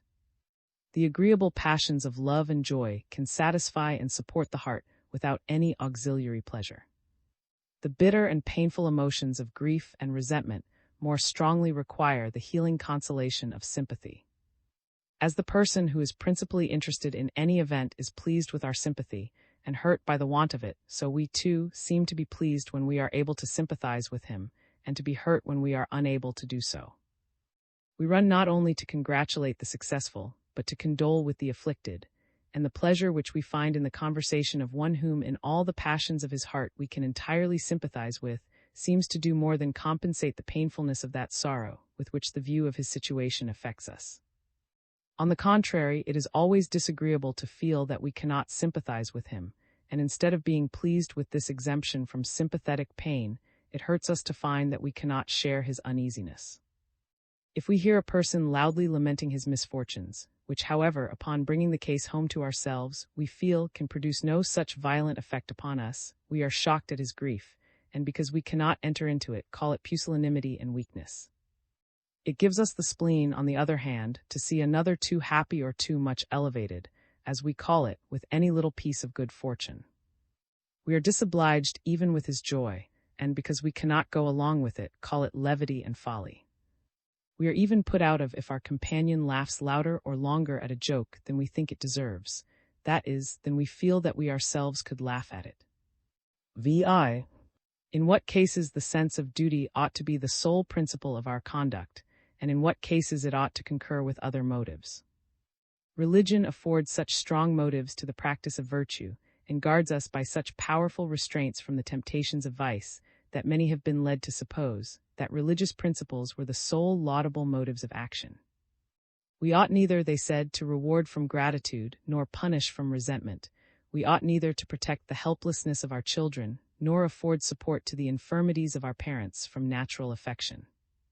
All affections for particular objects ought to be extinguished in our breast, and one great affection take the place of all others, the love of the Deity, the desire of rendering ourselves agreeable to Him, and of directing our conduct in every respect according to His will. We ought not to be grateful from gratitude, we ought not to be charitable from humanity, we ought not to be public-spirited from the love of our country, nor generous and just from the love of mankind. The sole principle and motive of our conduct in the performance of all those different duties ought to be a sense that God has commanded us to perform them.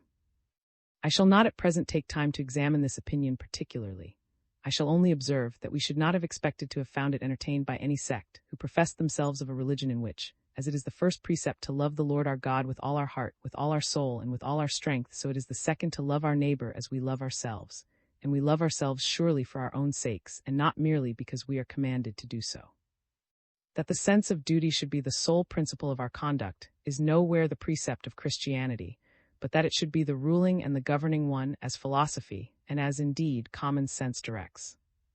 It may be a question, however, in what cases our actions ought to arise chiefly or entirely from a sense of duty, or from a regard to general rules, and in what cases some other sentiment or affection ought to concur and have a principal influence on our conduct.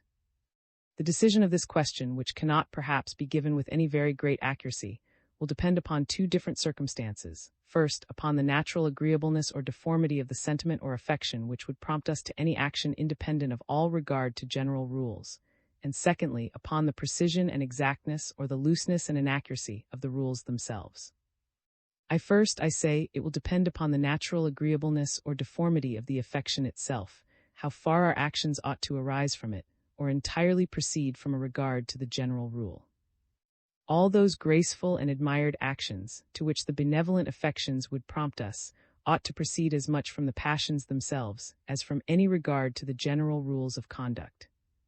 A benefactor thinks himself but ill requited, if the person upon whom he has bestowed his good offices repays them merely from a cold sense of duty, and without any affection to his person.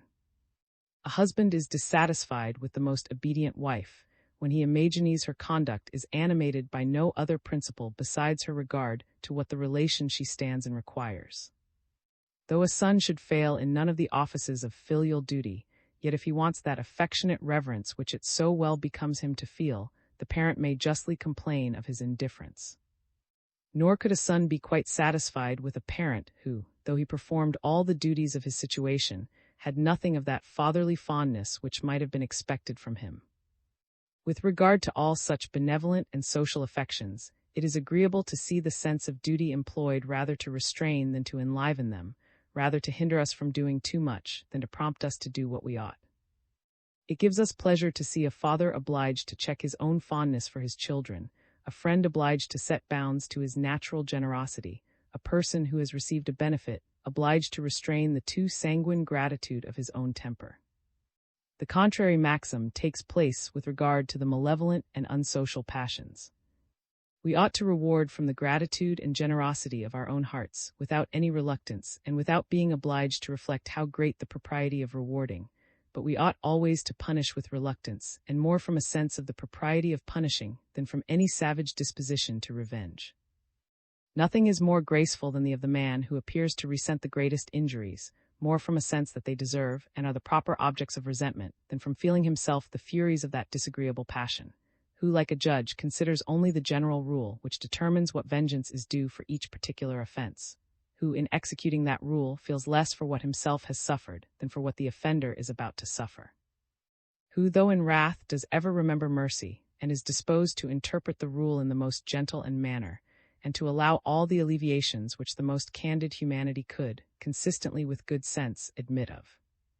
As the selfish passions, according to what has formerly been observed, hold, in other respects, a sort of middle place between the social and unsocial affections, so do they likewise in this. The pursuit of the objects of private interest, in all common, little, and ordinary cases, ought to flow rather from a regard to the general rules which prescribe such conduct, than from any passion for the objects themselves. but upon more important and extraordinary occasions we should be awkward, insipid, and ungraceful, if the objects themselves did not appear to animate us with a considerable degree of passion. To be anxious, or to be laying a plot either to gain or to save a single shilling, would degrade the most vulgar tradesman in the opinion of all his neighbors. Let his circumstances be ever so mean, no attention to any such small matters, for the sake of the things themselves, must appear in his conduct. His situation may require the most severe economy and the most exact assiduity, but each particular exertion of that economy and assiduity must proceed, not so much from a regard for that particular saving or gain, as for the general rule which to him prescribes with the utmost such a tenor of conduct. His parsimony today must not arise from a desire of the particular threepence which he will save by it, nor his attendance in his shop from a passion for the particular 10 pence which he will acquire by it. Both the one and the other ought to proceed solely from a regard to the general rule, which prescribes, with the most unrelenting severity, this plan of conduct to all persons in his way of life.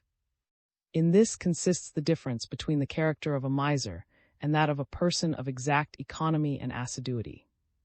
The one is anxious about small matters for their own sake, the other attends to them only in consequence of the scheme of life which he has laid down to himself.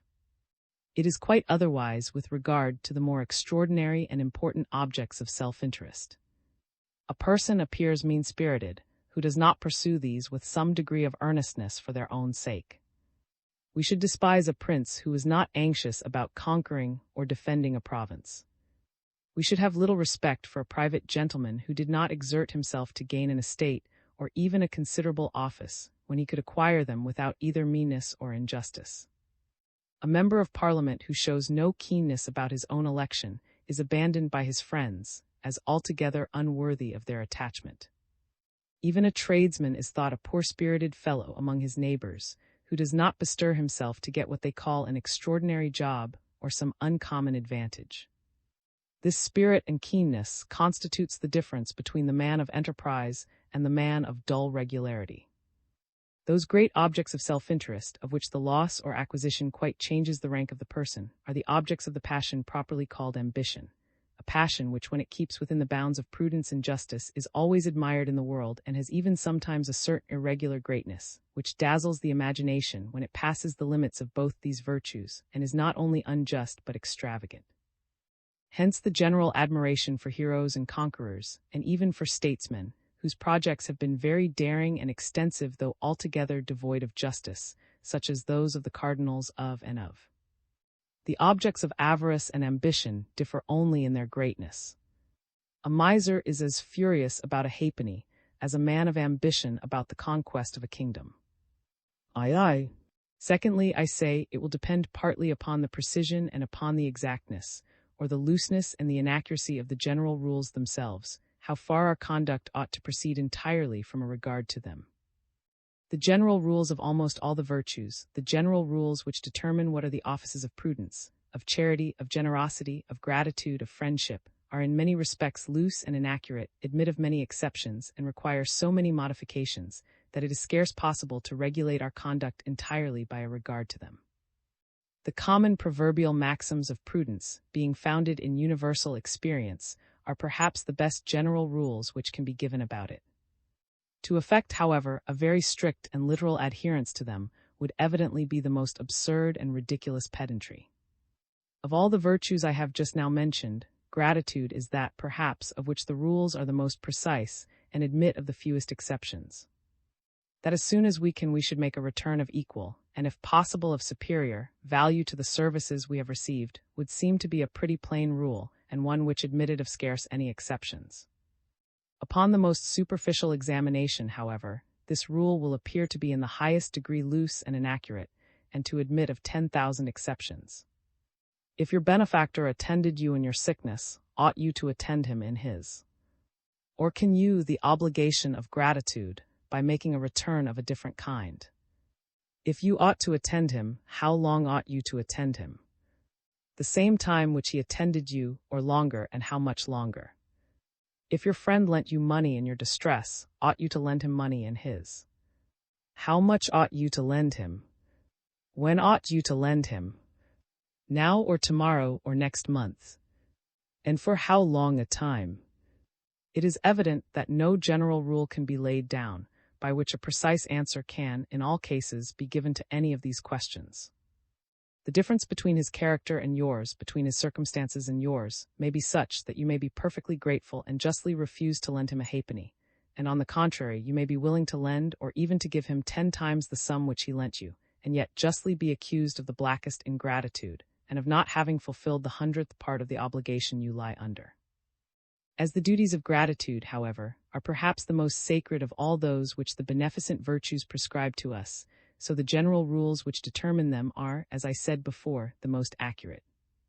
Those which ascertain the actions required by friendship, humanity, hospitality, generosity, are still more vague and indeterminate. There is, however, one virtue of which the general rules determine, with the greatest exactness, every external action which it requires. This virtue is justice. The rules of justice are accurate in the highest degree, and admit of no exceptions or modifications, but such as may be ascertained as accurately as the rules themselves, and which generally, indeed, flow from the very same principles with them. If I owe a man £10, justice requires that I should precisely pay him £10, either at the time agreed upon or when he demands it. What I ought to perform, how much I ought to perform, when and where I ought to perform it, the whole nature and circumstances of the action prescribed, are all of them precisely fixed and determined. Though it may be awkward and pedantic, therefore, to affect too strict an adherence to the common rules of prudence or generosity, there is no pedantry in sticking fast by the rules of justice. On the contrary, the most sacred regard is due to them, and the actions which this virtue requires are never so properly performed, as when the chief motive for performing them is a reverential and religious regard to those general rules which require them. In the practice of the other virtues, our conduct should rather be directed by a certain idea of propriety, by a certain taste for a particular tenor of conduct, than by any regard to a precise maxim or rule, and we should consider the end and foundation of the rule more than the rule itself. But it is otherwise with regard to justice. The man who in that refines the least and adheres with the most obstinate steadfastness to the general rules themselves is the most commendable and the most to be depended upon. Though the end of the rules of justice be to hinder us from hurting our neighbor, it may frequently be a crime to violate them, though we could pretend with some pretext of reason that this particular violation could do no hurt. A man often becomes a villain the moment he begins, even in his own heart, to chicane in this manner. The moment he thinks of departing from the most staunch and positive adherence to what those inviolable precepts prescribe to him, he is no longer to be trusted, and no man can say what degree of guilt he may not arrive at. The thief imagines he does no evil when he steals from the rich what he supposes they may easily want, and what possibly they may never even know has been stolen from them. The adulterer imagines he does no evil when he corrupts the wife of his friend, provided he covers his intrigue from the suspicion of the husband and does not disturb the peace of the family. When once we begin to give way to such refinements, there is no enormity so gross of which we may not be capable. The rules of justice may be compared to the rules of grammar, the rules of the other virtues, to the rules which critics lay down for the attainment of what is sublime and elegant in composition. The one are precise, accurate, and indispensable. The other are loose, vague, and indeterminate, and present us rather with a general idea of the perfection we ought to aim at, than afford us any certain and infallible directions for acquiring it. A man may learn to write grammatically by rule, with the most absolute infallibility, and so, perhaps, he may be taught to act justly. But there are no rules whose observance will infallibly lead us to the attainment of elegance or sublimity in writing, though there are some which may help us, in some measure, to correct and ascertain the vague ideas which we might otherwise have entertained of those perfections. And there are no rules by the knowledge of which we can infallibly be taught to act upon all occasions with prudence, with just magnanimity or proper beneficence, though there are some which may enable us to correct and ascertain, in several respects, the imperfect ideas which we might otherwise have entertained of those virtues, the rules of justice. It may sometimes happen that with the most serious and earnest desire of acting so as to deserve approbation, we may mistake the proper rules of conduct, and thus be misled by that very principle which ought to direct us. It is in vain to expect that in this case mankind should entirely approve of our. They cannot enter into that absurd idea of duty which influenced us, nor go along with any of the actions which follow from it. There is still, however, something respectable in the character, and of one who is thus betrayed into vice, by a wrong sense of duty, or by what is called an erroneous conscience. How fatally soever he may be misled by it, he is still, with the generous and humane, more the object of commiseration than of hatred or resentment. They lament the weakness of human nature, which exposes us to such unhappy delusions, even while we are most sincerely laboring after perfection, and endeavoring to act according to the best principle which can possibly direct us. False notions of religion are almost the only causes which can occasion any very gross perversion of our natural sentiments in this way, and that principle which gives the greatest authority to the rules of duty is alone capable of distorting our ideas of them in any considerable degree. In all other cases, common sense is sufficient to direct us, if not to the most exquisite propriety of conduct, yet to something which is not very far from it, and provided we are in earnest desirous to do well, our will always, upon the whole, be praiseworthy. That to obey the will of the deity is the first rule of duty, all men are agreed. But concerning the particular commandments which that will may impose upon us, they differ widely from one another. In this, therefore, the greatest mutual forbearance and toleration is due, and though the defense of society requires that crimes should be punished from whatever motives they proceed, yet a good man will always punish them with reluctance, when they evidently proceed from false notions of religious duty. He will never feel against those who commit them that indignation which he feels against other criminals, but will rather regret, and sometimes even admire their unfortunate firmness and magnanimity at the very time that he punishes their crime. In the tragedy of Mohammed, one of the finest of Mr. Voltaire, it is well represented what ought to be our sentiments for crimes which proceed from such motives. In that tragedy, two young people of different sexes, of the most innocent and virtuous dispositions, and without any other weakness except what endears them the more to us, a mutual fondness for one another, are instigated by the strongest motives of a false religion to commit a horrid murder that shocks all the principles of human nature. A venerable old man who had expressed the most tender affection for them both, for whom, notwithstanding he was the avowed enemy of their religion, they had both conceived the highest reverence and esteem, and who was in reality their father, though they did not know him to be such, is pointed out to them as a sacrifice which God had expressly required at their hands, and they are commanded to kill him.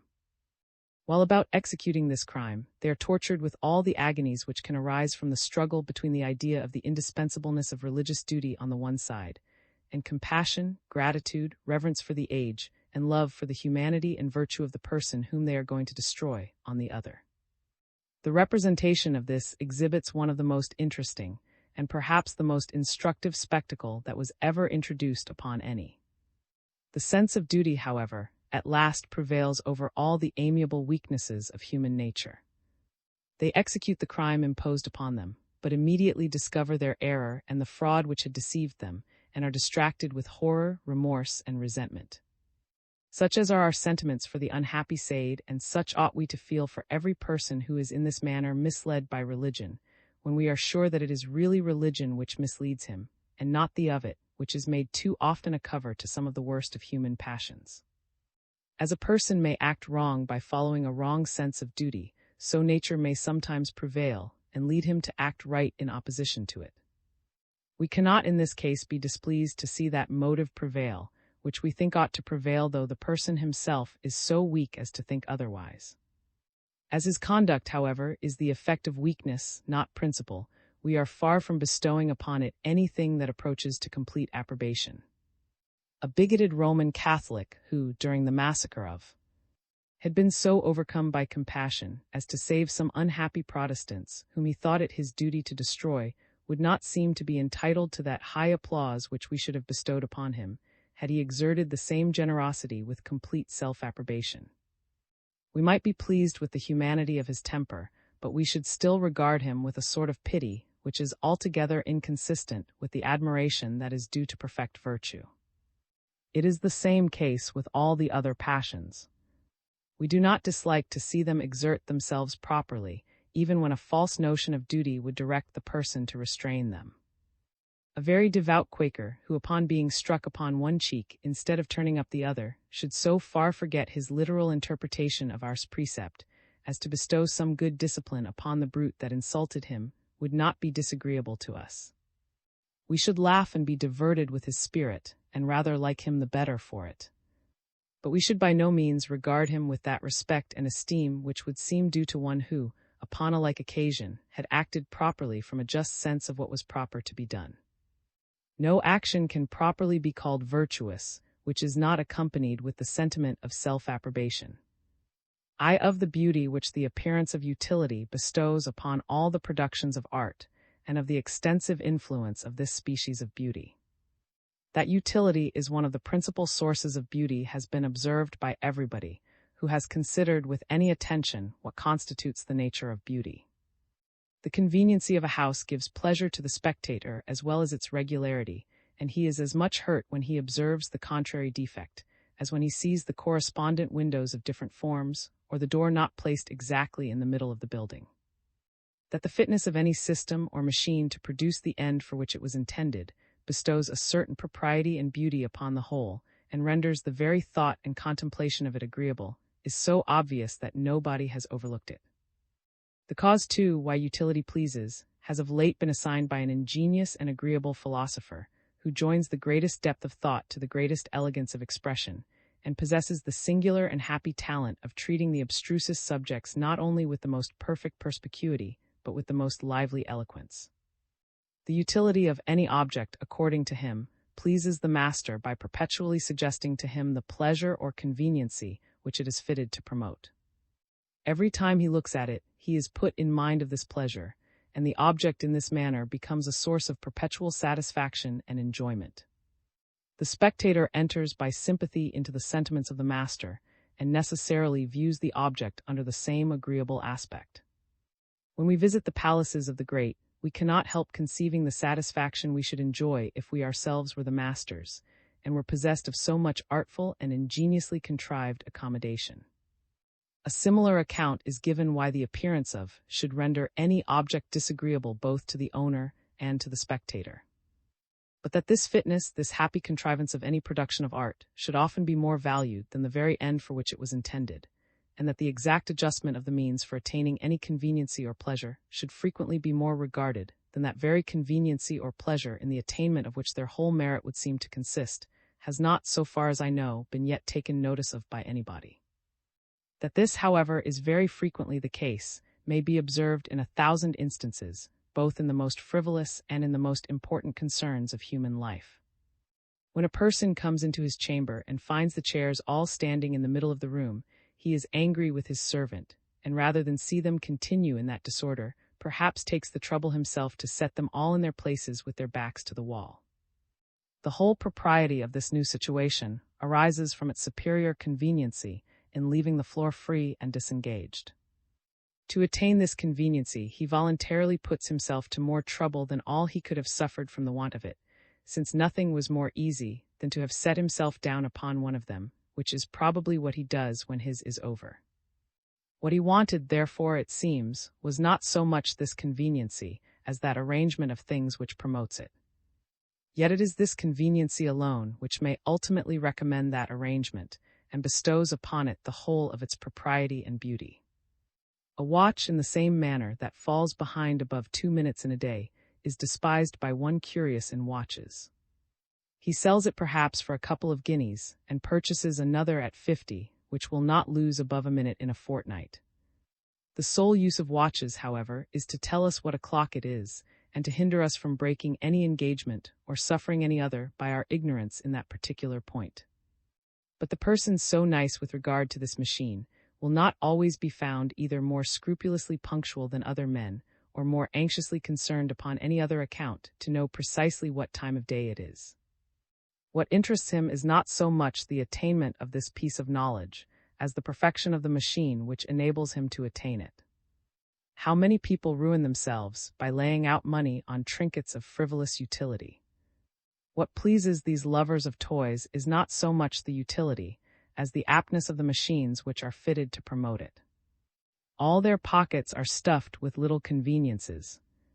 They contrive new pockets, unknown in the clothes of other people, in order to carry a greater number. They walk about loaded with a multitude of baubles, in weight and sometimes in value not inferior to an ordinary Jew's box, some of which may sometimes be of some little use, but all of which might at all times be very well spared, and of which the whole utility is not worth the fatigue of bearing the burden. Nor is it only with regard to such frivolous objects that our conduct is influenced by this principle. It is often the secret motive of the most serious and important pursuits of both private and public life. The poor man's son, whom heaven in its anger has visited with ambition, when he begins to look around him, admires the condition of the rich. He finds the cottage of his father too small for his accommodation, and fancies he should be lodged more at his ease in a palace. He is displeased with being obliged to walk afoot, or to endure the fatigue of riding on horseback. He sees his superiors carried about in machines, and imagines that in one of these he could travel with less. He feels himself naturally indolent, and willing to serve himself with his own hands as little as possible, and judges that a numerous retinue of servants would save him from a great deal of trouble. He thinks if he had attained all these, he would sit still contentedly, and be quiet, enjoying himself in the thought of the happiness and tranquillity of his situation. He is enchanted with the distant idea of this felicity. It appears in his fancy like the life of some superior rank of beings, and in order to arrive at it, he devotes himself forever to the pursuit of wealth and greatness. To obtain the conveniences which these afford, he submits in the first year, nay, in the first month of his application, to more fatigue of body and more uneasiness of mind than he could have suffered through the whole of his life from the want of them.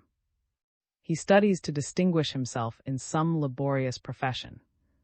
With the most unrelenting industry he night and day to acquire talents superior to all his competitors. He next to bring those talents into public view, and with equal assiduity solicits every opportunity of employment. For this purpose he makes his court to all mankind, he serves those whom he hates, and is obsequious to those whom he despises. Through the whole of his life he pursues the idea of a certain artificial and elegant repose which he may never arrive at, for which he sacrifices a real tranquillity that is at all times in his power, and which, if in the extremity of old age he should at last attain to it, he will find to be in no respect preferable to that humble security and contentment which he had abandoned for it. It is then in the last dregs of life, his body wasted with toil and diseases, his mind galled and ruffled by the memory of 1,000 injuries and disappointments which he imagines he has met with from the injustice of his enemies, or from the perfidy and ingratitude of his friends, that he begins at last to find that wealth and greatness are mere trinkets of frivolous utility, no more adapted for procuring ease of body or tranquillity of mind than the tweezer cases of the lover of toys. And like them too, more troublesome to the person who carries them about with him than all the advantages they can afford him are commodious. There is no other real difference between them, except that the conveniences of the one are somewhat more observable than those of the other. The palaces, the gardens, the equipage, the retinue of the great, are objects of which the obvious conveniency strikes everybody. They do not require that their masters should point out to us wherein consists their utility. Of our own accord we readily enter into it, and by sympathy enjoy and thereby applaud the satisfaction which they are fitted to afford him. But the curiosity of a toothpick, of an ear-picker, of a machine for cutting the nails, or of any other trinket of the same kind, is not so obvious. Their conveniency may perhaps be equally great, but it is not so striking, and we do not so readily enter into the satisfaction of the man who possesses them. They are therefore less reasonable subjects of vanity than the magnificence of wealth and greatness, and in this consists the sole advantage of these last. They more effectually gratify that love of distinction so natural to man. To one who was to live alone in a desolate island, it might be a matter of doubt, perhaps, whether a palace or a collection of such small conveniencies as are commonly contained in a tweezer case would contribute most to his happiness and enjoyment. If he is to live in society, indeed, there can be no comparison, because in this, as in all other cases, we constantly pay more regard to the sentiments of the spectator than to those of the person principally concerned, and consider rather how his situation will appear to other people than how it will appear to himself. If we examine, however, why the spectator distinguishes with such admiration the condition of the rich and the great, we shall find that it is not so much upon account of the superior ease or pleasure which they are supposed to enjoy, as of the numberless artificial and elegant contrivances for promoting this ease or pleasure. He does not even imagine that they are really happier than other people, but he imagines that they possess more means of happiness. And it is the ingenious and artful adjustment of those means to the end for which they were intended that is the principal source of his admiration. But in the languor of disease and the weariness of old age, the pleasures of the vain and empty distinctions of greatness disappear. To one in this situation, they are no longer capable of recommending those toilsome pursuits in which they had formerly engaged him. In his heart he curses ambition and vainly regrets the ease and the indolence of youth, pleasures which are fled forever, and which he has foolishly sacrificed for what, when he has got it, can afford him no real satisfaction. In this miserable aspect does greatness appear to every man when reduced either by spleen or disease to observe with attention his own situation, and to consider what it is that is really wanting to his happiness. Power and riches appear then to be, what they are, enormous and operose machines contrived to produce a few trifling conveniencies to the body, consisting of springs the most nice and delicate, which must be kept in order with the most anxious attention, and which in spite of all our care are ready every moment to burst into pieces, and to crush in their ruins their unfortunate possessor. They are immense fabrics which it requires thee of a life to raise, which threaten every moment to overwhelm the person that dwells in them, and which while they stand, though they may save him from some smaller, can protect him from none of the severing clemencies of the season. They keep off the summer shower, not the winter storm, but leave him always as much, and sometimes more, exposed than before to anxiety, to fear, and to sorrow, to diseases, to danger, and to death. But though this splenetic philosophy, which in time of sickness or low spirits is familiar to every man, thus entirely depreciates those great objects of human desire, when in better health and in better, we never fail to regard them under a more agreeable aspect. Our imagination, which in pain and sorrow seems to be confined and cooped up within our own persons, in times of ease and prosperity expands itself to everything around us. We are then charmed with the beauty of that accommodation which reigns in the palaces and economy of the great, and admire how everything is adapted to promote their ease, to prevent their wants, to gratify their wishes, and to amuse and entertain their most frivolous desires. If we consider the real satisfaction which all these things are capable of affording, by itself, and separated from the beauty of that arrangement which is fitted to promote it, it will always appear in the highest degree contemptible and trifling. But we rarely view it in this abstract and philosophical light. We naturally confound it in our imagination with the order, the regular and harmonious movement of the system, the machine or economy by means of which it is produced. The pleasures of wealth and greatness, when considered in this complex view, strike the imagination as something grand and beautiful and noble, of which the attainment is well worth all the toil and anxiety which we are so apt to bestow upon it. And it is well that nature imposes upon us in this manner. It is this deception which rouses and keeps in continual motion the industry of mankind. It is this which first prompted them to cultivate the ground, to build houses, to found cities and commonwealths, and to invent and improve all the sciences and arts which ennoble and embellish human life, which have entirely changed the whole face of the globe, have turned the rude forests of nature into agreeable and fertile plains, and made the trackless and barren ocean a new fund of subsistence, and the great high road of communication to the different nations of the earth. The earth by these of mankind has been obliged to redouble her natural fertility, and to maintain a greater multitude of inhabitants. It is to no purpose that the proud and unfeeling landlord views his extensive fields, and without a thought for the wants of his brethren, in imagination consumes himself the whole harvest that grows upon them. The homely and vulgar proverb that the eye is larger than the belly never was more fully than with regard to him. The capacity of his stomach bears no proportion to the immensity of his desires, and will receive no more than that of the meanest peasant. The rest he is obliged to distribute among those who prepare in the nicest manner that little which he himself makes use of, among those who fit up the palace in which this little is to be consumed, among those who provide and keep in order all the different baubles and trinkets which are employed in the economy of greatness, all of whom thus derive from his luxury and caprice that share of the necessaries of life which they would in vain have expected from his humanity or his justice. The produce of the soil maintains at all times nearly that number of inhabitants which it is capable of maintaining. The rich only select from the heap what is most precious and agreeable.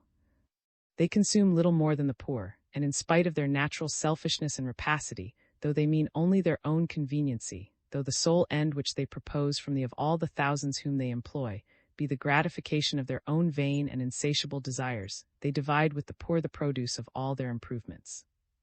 They are led by an invisible hand to make nearly the same distribution of the necessaries of life which would have been made had the earth been divided into equal portions among all its inhabitants, and thus, without intending it, without knowing it, advance the interest of the society and afford means to the multiplication of the species.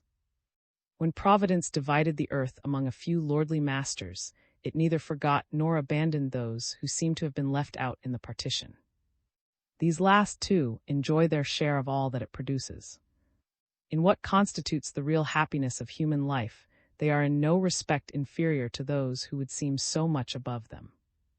In ease of the body and peace of the mind, all the different ranks of life are nearly upon a level, and the beggar, who suns himself by the side of the highway, possesses that security which kings are fighting for. The same principle, the same love of system, the same regard to the beauty of order, of art and contrivance, frequently serves to recommend those institutions which tend to promote the public welfare. When a patriot exerts himself for the improvement of any part of the public police, his conduct does not always arise from pure sympathy with the happiness of those who are to reap the benefit of it. It is not commonly from a fellow feeling with carriers and wagoners that a public-spirited man encourages the mending of high roads. When the legislature establishes premiums and other encouragements to advance the linen or woolen manufactures, its conduct seldom proceeds from pure sympathy with the wearer of cheap or fine cloth, and much less from that with the manufacturer or merchant.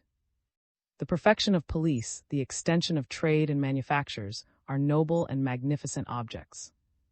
The contemplation of them pleases us, and we are interested in whatever can tend to advance them. They make part of the great system of government, and the wheels of the political machine seem to move with more harmony and ease by means of them. We take pleasure in beholding the perfection of so beautiful and grand a system, and we are uneasy till we remove any obstruction that can in the least disturb or encumber the regularity of its motions. All constitutions of government, however, are valued only in proportion as they tend to promote the happiness of those who live under them. This is their sole use and end.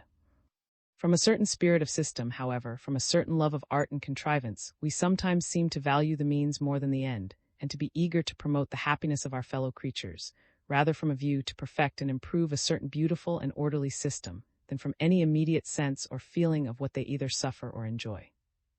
There have been men of the greatest public spirit, who have shown themselves in other respects not very sensible to the feelings of humanity. And on the contrary, there have been men of the greatest humanity, who seem to have been entirely devoid of public spirit.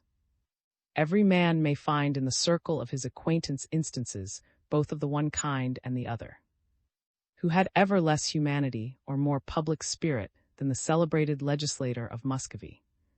The social and well-natured James I of Great Britain seems, on the contrary, to have had scarce any passion, either for the glory or the interest of his country.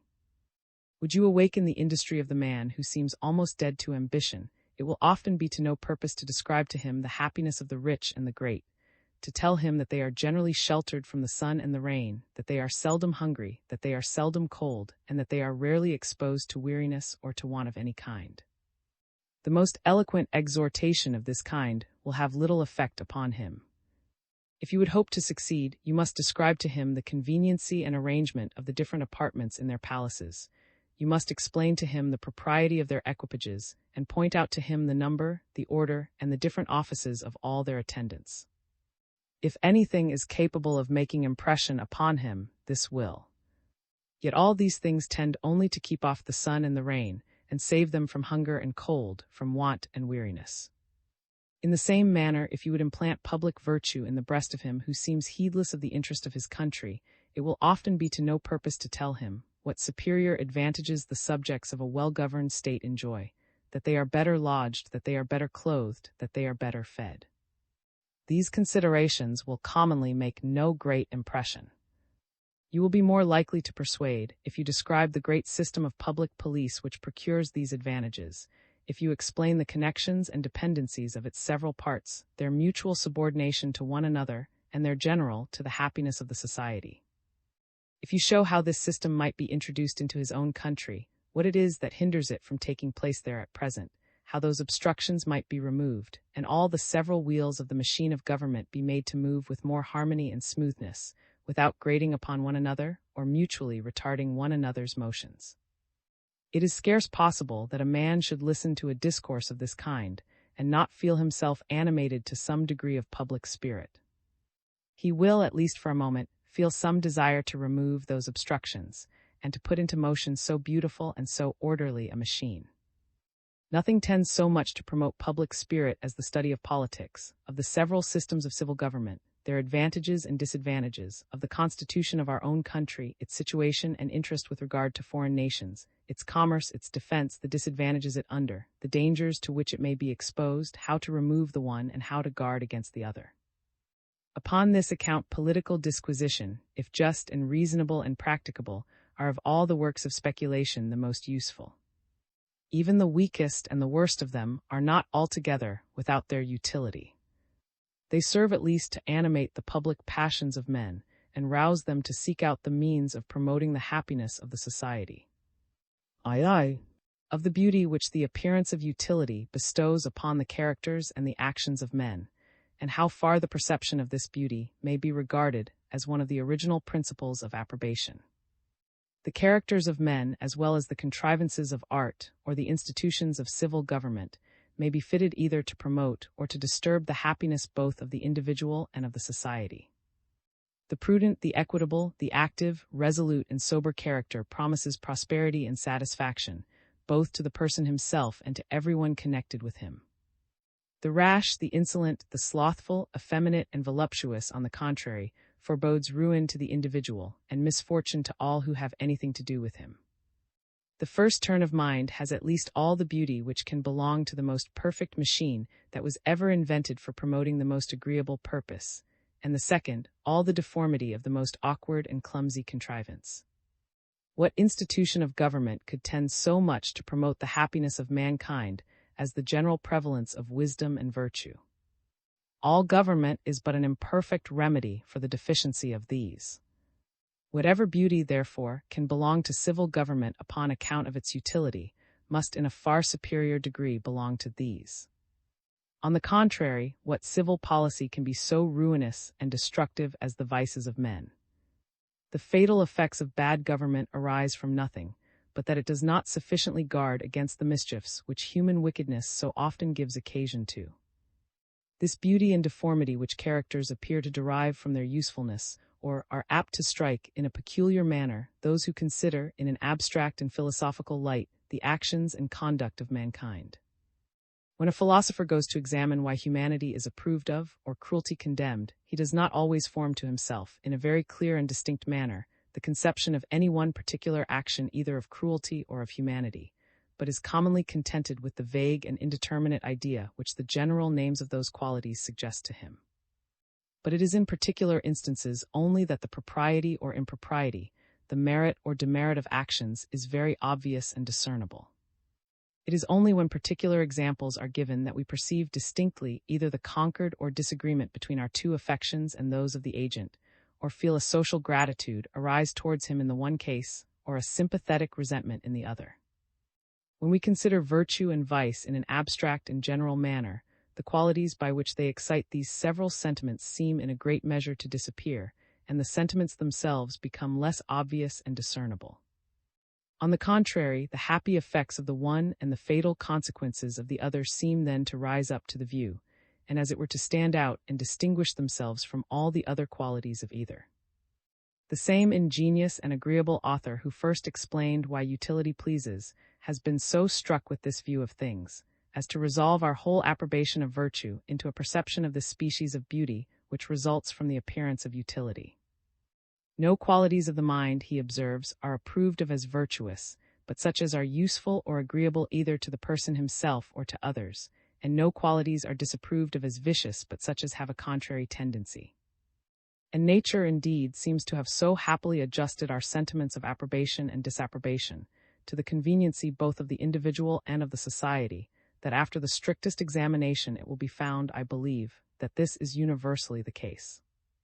But still I affirm that it is not the view of this utility or hurtfulness which is either the first or principal source of our approbation and disapprobation. These sentiments are no doubt enhanced and enlivened by the perception of the beauty or deformity which results from this utility or hurtfulness. But still I say that they were originally and essentially different from this perception. For first of all, it seems impossible that the approbation of virtue should be a sentiment of the same kind with that by which we approve of a convenient and well-contrived building, or that we should have no other reason for praising a man than that for which we commend a chest of drawers. And secondly, it will be found, upon examination, that the usefulness of any disposition of mind is seldom the first ground of our approbation, and that the sentiment of approbation always involves in it a sense of propriety quite distinct from the perception of utility. We may observe this with regard to all the qualities which are approved of as virtuous, both those which, according to this system, are originally valued as useful to ourselves, as well as those which are esteemed on account of their usefulness to others. The qualities most useful to ourselves are first of all superior reason and understanding, by which we are capable of discerning the remote consequences of all our actions, and of foreseeing the advantage or detriment which is likely to result from them. And secondly, self-command, by which we are enabled to abstain from present pleasure or to endure present pain in order to obtain a greater pleasure or to avoid a greater pain in some future time. In the union of those two qualities consists the virtue of prudence, of all the virtues that which is the most useful to the individual. With regard to the first of those qualities, it has been observed on a former occasion that superior reason and understanding are originally approved of as just and right and accurate, and not merely as useful or advantageous. It is in the abstruser sciences, particularly in the higher parts of mathematics, that the greatest and most admired exertions of human reason have been displayed. But the utility of those sciences, either to the individual or to the public, is not very obvious, and to prove it requires a discussion which is not always very easily comprehended. It was not, therefore, their utility which first recommended them to the public admiration. This quality was but little insisted upon, till it became necessary to make some reply to the reproaches of those who, having themselves no taste for such sublime discoveries, to depreciate them as useless. That self-command in the same manner by which we restrain our present appetites in order to gratify them more fully upon another occasion is approved of as much under the aspect of propriety as under that of utility. When we act in this manner, the sentiments which influence our conduct seem exactly to coincide with those of the spectator. The spectator, however, does not feel the solicitations of our present appetites. To him the pleasure which we are to enjoy a week hence or a year hence is just as interesting as that which we are to enjoy this moment. When for the sake of the present, therefore, we sacrifice the future, our conduct appears to him absurd and extravagant in the highest degree, and he cannot enter into the principles which influence it.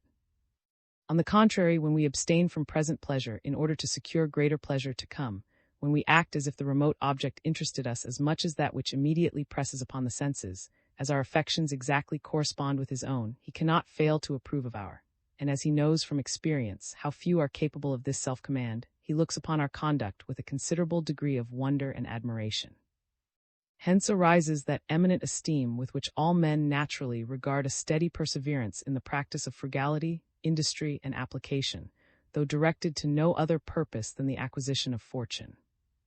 The resolute firmness of the person who acts in this manner, and in order to obtain a great though remote advantage, not only gives up all present pleasures, but endures the greatest both of mind and body, necessarily commands our approbation. That view of his interest and happiness which appears to regulate his conduct exactly tallies with the idea which we naturally form of it. There is the most perfect correspondence between his sentiments and our own, and at the same time, from our experience of the common weakness of human nature, it is a correspondence which we could not reasonably have expected. We not only approve, therefore, but in some measure admire his conduct, and think it worthy of a considerable degree of applause. It is the consciousness of this merited approbation and esteem which is alone capable of supporting the agent in this tenor of conduct. The pleasure which we are to enjoy 10 years hence interests us so little in comparison with that which we may enjoy today. The passion which the first excites is naturally so weak in comparison with that violent emotion which the second is apt to give occasion to, that the one could never be any balance to the other, unless it was supported by the sense of propriety, by the consciousness that we merited the esteem and approbation of everybody, by acting in the one way. and that we became the proper objects of their contempt and derision by behaving in the other. Humanity, justice, generosity, and public spirit are the qualities most useful to others. Wherein consists the propriety of humanity and justice has been explained upon a former occasion, where it was shown how much our esteem and approbation of those qualities depended upon the concord between the affections of the agent and those of the spectators. The propriety of generosity and public spirit is founded upon the same principle with that of justice. Generosity is different from humanity.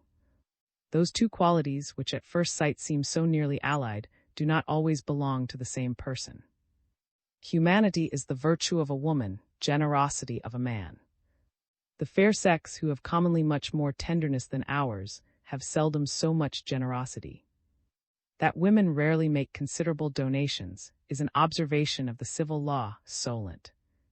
Humanity consists merely in the exquisite fellow-feeling which the spectator entertains with the sentiments of the persons principally concerned, so as to grieve for their sufferings, to resent their injuries, and to rejoice at their good fortune. The most humane actions require no self-denial, no self-command, no great exertion of the sense of propriety. They consist only in doing what this exquisite sympathy would of its own accord prompt us to do. But it is otherwise with generosity. We never are generous except when in some respect we prefer some other person to ourselves, and sacrifice some great and important interest of our own to an equal interest of a friend or of a superior. The man who gives up his pretensions to an office that was the great object of his ambition, because he imagines that the services of another are better entitled to it, the man who exposes his life to defend that of his friend, which he judges to be of more importance, neither of them act from humanity, or because they feel more exquisitely what concerns that other person than what concerns themselves. They both consider those opposite interests, not in the light in which they naturally appear to themselves, but in that in which they appear to others. To every bystander, the success or preservation of this other person may justly be more interesting than their own, but it cannot be so to themselves. When to the interest of this other person, therefore, they sacrifice their own, they accommodate themselves to the sentiments of the spectator, and by an effort of magnanimity act according to those views of things which they feel must naturally occur to any third person. The soldier who throws away his life in order to defend that of his officer would perhaps be but little affected by the death of that officer, if it should happen without any fault of his own, and a very small disaster which had befallen himself might excite a much more lively sorrow. But when he to act so as to deserve applause, and to make the impartial spectator enter into the principles of his conduct, he feels that to everybody but himself his own life is a trifle compared with that of his officer, and that when he sacrifices the one to the other, he acts quite properly and agreeably to what would be the natural apprehensions of every impartial bystander. It is the same case with the greater exertions of public spirit.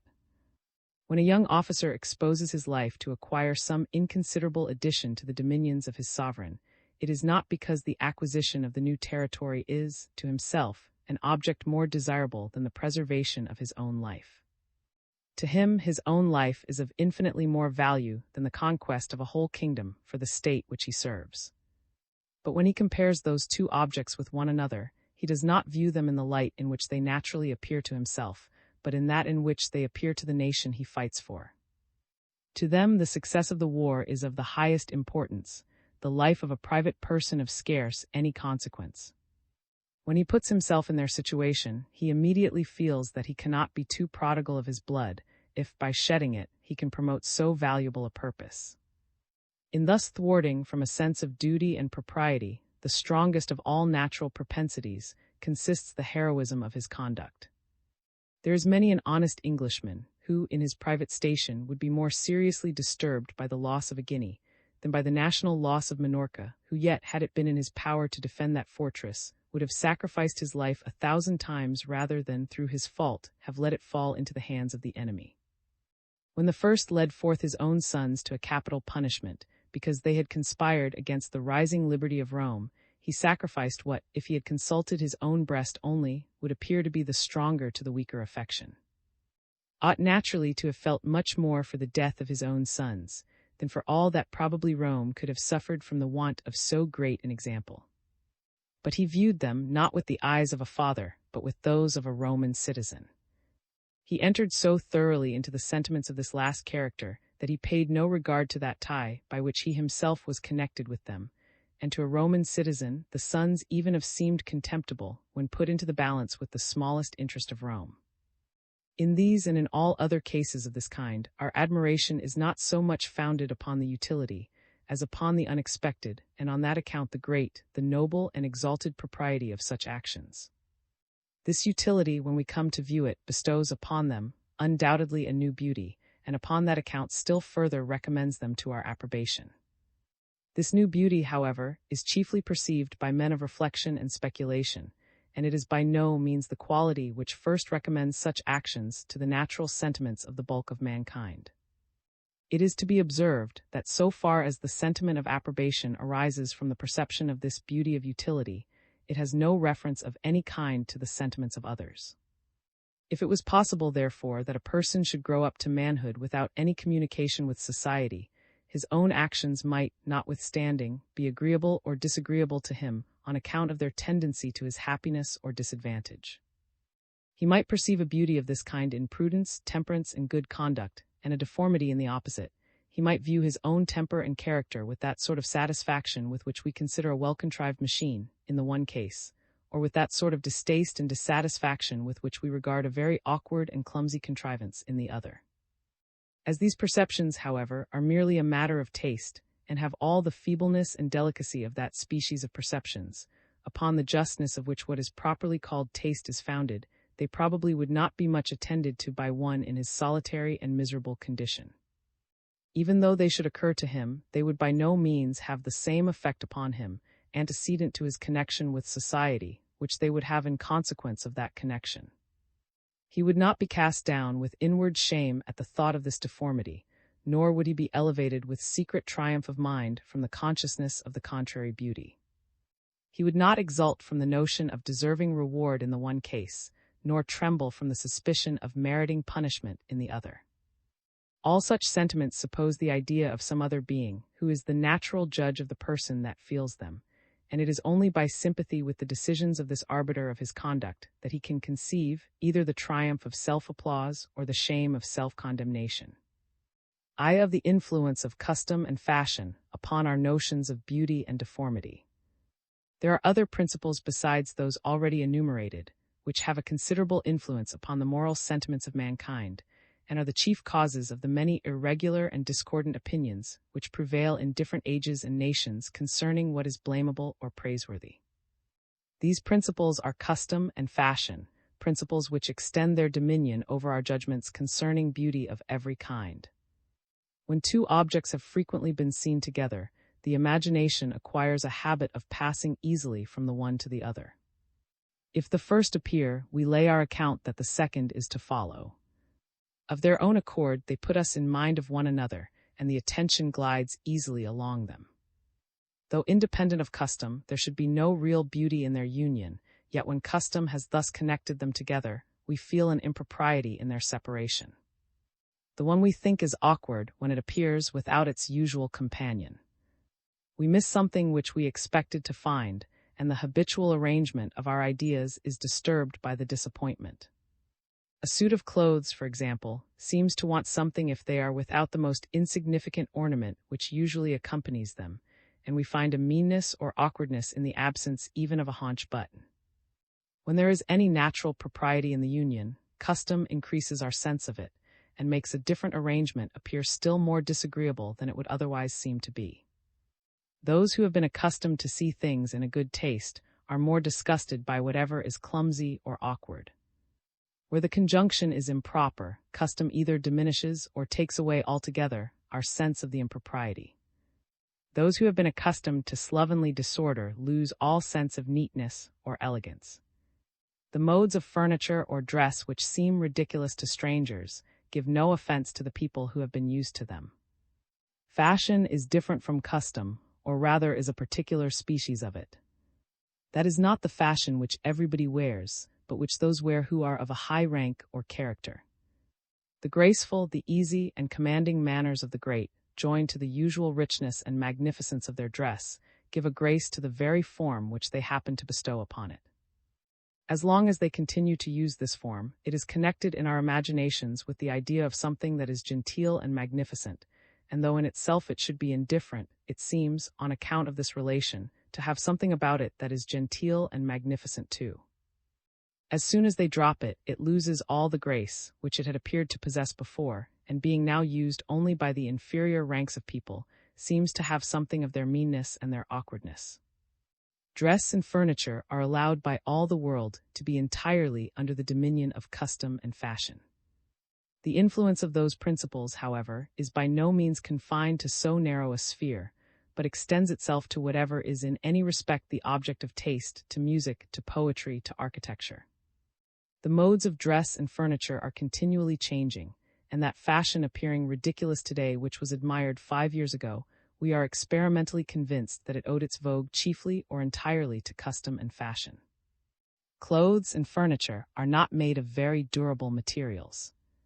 A well coat is done in a 12-month and cannot continue longer to propagate, as the fashion, that form according to which it was made. The modes of furniture change less rapidly than those of dress, because furniture is commonly more durable. In 5 or 6 years, however, it generally undergoes an entire revolution, and every man in his own time sees the fashion in this respect change many different ways. The productions of the other arts are much more lasting, and when happily imagined, may continue to propagate the fashion of their make for a much longer time. A well-contrived building may endure many centuries, a beautiful air may be delivered down by a sort of tradition through many successive generations, a well-written poem may last as long as the world, and all of them continue for ages together to give the vogue to that particular style, to that particular taste or manner, according to which each of them was composed. Few men have an opportunity of seeing in their own times the fashion in any of these arts change very considerably. Few men have so much experience and acquaintance with the different modes which have obtained in remote ages and nations, as to be thoroughly reconciled to them, or to judge with impartiality between them and what takes place in their own age and country. Few men therefore are willing to allow that custom or fashion have much influence upon their judgments concerning what is beautiful or otherwise in the productions of any of those arts, but imagine that all the rules which they think ought to be observed in each of them are founded upon reason and nature, not upon habit or prejudice. A very little attention may convince them of the contrary, and satisfy them that the influence of custom and fashion over dress and furniture is not more absolute than over architecture, poetry, and music. Can any reason, for example, be assigned why the Doric capital should be appropriated to a pillar, whose height is equal to 8 diameters, the Ionic volute to one of 9, and the Corinthian foliage to one of 10? The propriety of each of those appropriations can be founded upon nothing but habit and custom. The eye, having been used to see a particular proportion connected with a particular ornament, would be offended if they were not joined together. Each of the 5 orders has its peculiar ornaments, which cannot be changed for any other, without giving offense to all those who know anything of the rules of architecture. According to some architects, indeed, such is the exquisite judgment with which the ancients have assigned to each order its proper ornaments, that no others can be found which are equally suitable. It seems, however, a little difficult to be conceived that these forms, though no doubt extremely agreeable, should be the only forms which can suit those proportions, or that there should not be 500 others which, antecedent to established custom, would have fitted them equally well. When custom, however, has established particular rules of building, provided they are not absolutely unreasonable, it is absurd to think of altering them for others which are only equally good, or even for others which, in point of elegance and beauty, have naturally some little advantage over them. A man would be ridiculous who should appear in public with a suit of clothes quite different from those which are commonly worn, though the new dress should in itself be ever so graceful or convenient.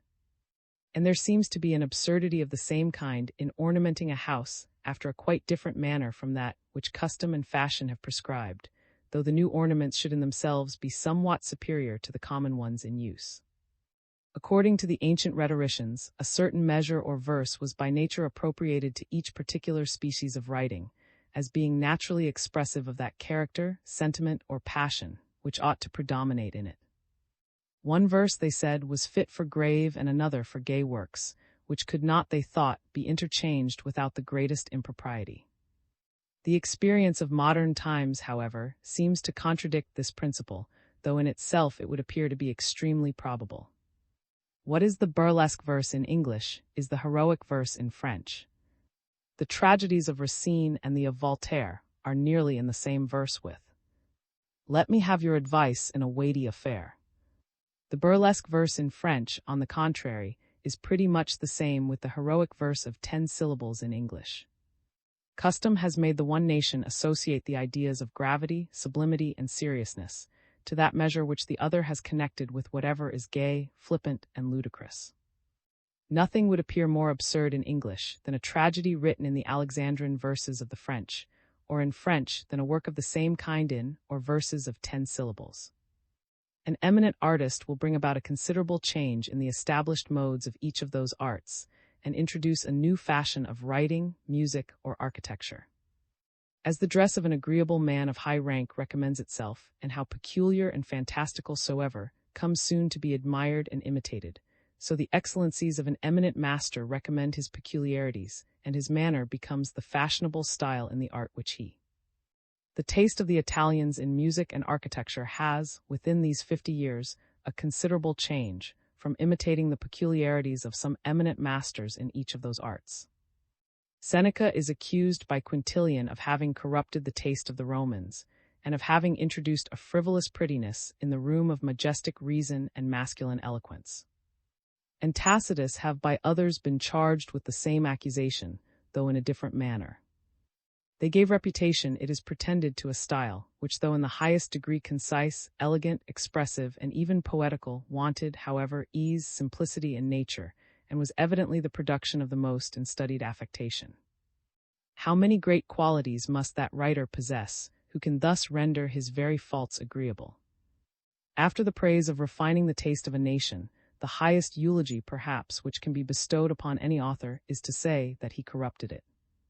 In our own language, Mr. Pope and Dr. Swift have each of them introduced a manner different from what was before, into all works that are written in rhyme, the one in long verses, the other in short. The quaintness of Butler has given place to the plainness of Swift. The rambling freedom of, and the correct but often tedious and prosaic languor of Addison are no longer the objects of imitation, but all long verses are now written after the manner of the nervous precision of Mr. Pope. Neither is it only over the productions of the arts that custom and fashion exert their dominion. They influence our judgments in the same manner with regard to the beauty of natural objects. What various and opposite forms are deemed beautiful in different species of things? The proportions which are admired in one animal are altogether different from those which are esteemed in another. Every class of things has its own peculiar conformation, which is approved of and has a beauty of its own, distinct from that of every other species. It is upon this account that a learned Jesuit, Father Buffier, has determined that the beauty of every object consists in that form, and which is most usual among things of that particular sort to which it belongs. Thus, in the human form, the beauty of each feature lies in a certain middle, equally removed from a variety of other forms that are ugly. A beautiful nose, for example, is one that is neither very long nor very short, neither very straight nor very crooked, but a sort of middle among all these extremes, and less different from any one of them than all of them are from one another. It is the form which nature seems to have aimed at in them all, which, however, she deviates from in a great variety of ways, and very seldom hits exactly, but to which all those deviations still bear a very strong resemblance. When a number of drawings are made after one pattern, though they may all miss it in some respects, yet they will all resemble it more than they resemble one another. The general character of the pattern will run through them all. The most singular and odd will be those which are most wide of it, and though very few will copy it exactly, yet the most accurate delineations will bear a greater resemblance to the most careless than the careless ones will bear to one another. In the same manner, in each species of creatures, what is most beautiful bears the strongest characters of the general fabric of the species, and has the strongest resemblance to the greater part of the individuals with which it is classed. Monsters, on the contrary, or what is perfectly deformed, are always most singular and odd, and have the least resemblance to the generality of that species to which they belong. And thus the beauty of each species, though in one sense the rarest of all things, because few individuals hit this middle form exactly, yet in another, is the most common because all the deviations from it resemble it more than they resemble one another. The most customary form, therefore, is in each species of things, according to him, the most beautiful. And hence it is that a certain practice and experience in contemplating each species of objects is requisite before we can judge of its beauty, or know wherein the middle and most usual form consists. The nicest judgment concerning the beauty of the human species will not help us to judge of that of flowers, or horses, or any other species of things. It is for the same reason that in different climates, and where different customs and ways of living take place, as the generality of any species receives a different confirmation from those circumstances, so different ideas of its beauty prevail. The beauty of a Moorish is not exactly the same with that of an English horse. What different ideas are formed in different nations concerning the beauty of the human shape and countenance. A fair complexion is a shocking deformity upon the coast of Guinea. Thick lips and a flat nose are a beauty. In some nations, long ears that hang down upon the shoulders are the objects of universal admiration. In China, if a lady's foot is so large as to be fit to walk upon, she is regarded as a monster of ugliness. Some of the savage nations in North America tie 4 boards round the heads of their children and thus squeeze them, while the bones are tender and gristly, into a form that is almost perfectly square.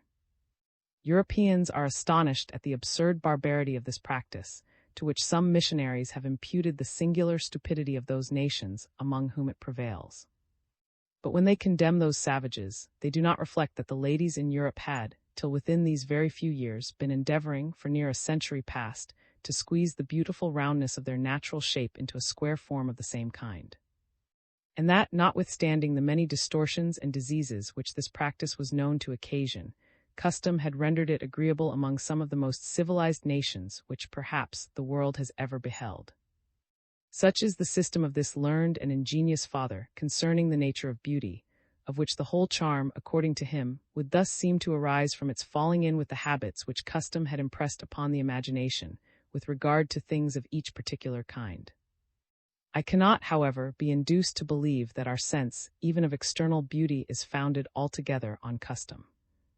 The utility of any form, its fitness for the useful purposes for which it was intended, evidently recommends it, and renders it agreeable to us, independent of custom. Certain are more agreeable than others, and give more delight to the eye the first time it ever beholds them. A smooth surface is more agreeable than a rough one. Variety is more pleasing than a tedious uniformity. Connected variety, in which each new appearance seems to be introduced by what went before it, and in which all the adjoining parts seem to have some natural relation to one another, is more agreeable than a disjointed and disorderly assemblage of unconnected objects. But though I cannot admit that custom is the sole principle of beauty, yet I can so far allow the truth of this ingenious system as to grant that there is scarce any one external form so beautiful as to please, if quite contrary to custom and unlike whatever we have ever been used to in that particular species of things, or so deformed as not to be agreeable, if custom uniformly supports it, and habituates us to see it in every single individual of the kind. Aye. Of the influence of custom and fashion upon moral sentiments. Since our sentiments concerning beauty of every kind are so much influenced by custom and fashion, it cannot be expected that those concerning the beauty of conduct should be entirely exempted from the dominion of those principles. Their influence here, however, seems to be much less than it is everywhere else. There is perhaps no form of external objects, how absurd and fantastical soever, to which custom will not reconcile us, or which fashion will not render even agreeable. But the characters and conduct of a Nero or a Claudius are what no custom will ever reconcile us to, what no fashion will ever render agreeable, but the one will always be the object of dread and hatred, the other of scorn and derision. The principles of the imagination, upon which our sense of beauty depends, are of a very nice and delicate nature, and may easily be altered by habit and education. But the sentiments of moral approbation and disapprobation are founded on the strongest and most vigorous passions of human nature, and though they may be warped, cannot be entirely perverted. But though the influence of custom and fashion upon moral sentiments is not altogether so great, it is, however, perfectly similar to what it is everywhere else. When custom and fashion coincide with the natural principles of right and wrong, they heighten the delicacy of our sentiments, and increase our abhorrence for everything which approaches to evil. Those who have been educated in what is really good company, not in what is commonly called such, who have been accustomed to see nothing in the persons whom they esteemed and lived with but justice, modesty, humanity, and good order, are more shocked with whatever seems to be inconsistent with the rules which those virtues prescribe. Those, on the contrary, who have had the misfortune to be brought up amidst violence, licentiousness, falsehood, and injustice, lose, though not all sense of the impropriety of such conduct, yet all sense of its dreadful enormity or of the vengeance and punishment due to it. They have been familiarized with it from their infancy, custom has rendered it habitual to them, and they are very apt to regard it as what is called the way of the world, something which either may or must be, to hinder us from being made the dupes of our own integrity. Fashion, too, will sometimes give reputation to a certain degree of disorder, and, on the contrary, discountenance qualities which deserve esteem. In the reign of Charles II, a degree of licentiousness was deemed the characteristic of a liberal education. It was connected, according to the notions of those times, with generosity, sincerity, magnanimity, loyalty, and proved that the person who acted in this manner was a gentleman and not a Puritan. Severity of manners and regularity of conduct, on the other hand, were altogether unfashionable, and were connected, in the imagination of that age, with cant, cunning, hypocrisy, and low manners. To superficial minds, the vices of the great seem at all times agreeable. They connect them not only with the of fortune, but with many superior virtues which they ascribe to their superiors, with the spirit of freedom and independency, with frankness, generosity, humanity, and politeness. The virtues of the inferior ranks of people, on the contrary, their parsimonious frugality, their painful industry, and rigid adherence to rules, seems to them mean and disagreeable. They connect them both with the meanness of the station to which those qualities do commonly belong, and with many great vices which they suppose very usually accompany them, such as an abject, cowardly, ill-natured, lying, and pilfering disposition. The objects with which men in the different professions and states of life are conversant, being very different, and habituating them to very different passions, naturally form in them very different characters and manners. We expect in each rank and profession a degree of those manners which experience has taught us belong to it. But as in each species of things, we are particularly pleased with the middle conformation, which in every part and feature agrees most exactly with the general standard which nature seems to have established for things of that kind. So in each rank, or if I may say so, in each species of men, we are particularly pleased if they have neither too much nor too little of the character which usually accompanies their particular condition and situation. A man, we say, should look like his trade and profession, yet the pedantry of every profession is disagreeable. The different periods of life have, for the same reason, different manners assigned to them. We expect in old age that gravity and sedateness which its infirmities, its long experience, and its worn-out sensibility seem to render both natural and respectable, and we lay our account to find in youth that sensibility, that gaiety and sprightly vivacity which experience teaches us to expect from the lively impressions that all interesting objects are apt to make upon the tender and senses of that early period of life. Each of those two ages, however, may easily have too much of these peculiarities which belong to it. The flirting levity of youth and the immovable insensibility of old age are equally disagreeable. The young, according to the common saying, are most agreeable when in there is something of the manners of the old, and the old when they retain something of the gaiety of the young. Either of them, however, may easily have too much of the manners of the other. The extreme coldness and the dull formality which are pardoned in old age make youth ridiculous. The levity, the carelessness, and the vanity which are indulged in youth will render old age contemptible. The peculiar character and manners which we are led by custom to appropriate to each rank and profession have sometimes perhaps a propriety independent of custom, and are what we should approve of for their own sakes, if we took into consideration all the different circumstances which naturally affect those in each different state of life. The propriety of a person's depends not upon its suitableness to any one circumstance of his situation, but to all the circumstances which, when we bring his case home to ourselves, we feel should naturally call upon his attention. If he appears to be so much occupied by any one of them as entirely to neglect the rest, we disapprove of his conduct, as something which we cannot entirely go along with because not properly adjusted to all the circumstances of his situation. Yet perhaps the emotion he expresses for the object which principally interests him does not exceed what we should entirely sympathize with and approve of in one whose attention was not required by any other thing. A parent in private life might, upon the loss of an only son, express without blame a degree of grief and tenderness, which would be unpardonable in a general at the head of an army, when glory and the public safety demanded so great a part of his attention. As different objects ought, upon common occasions, to occupy the attention of men of different professions, so different passions ought naturally to become habitual to them. And when we bring home to ourselves their situation in this particular respect, we must be sensible that every occurrence should naturally affect them more or less, according as the emotion which it excites coincides or disagrees with the fixed habit and temper of their minds.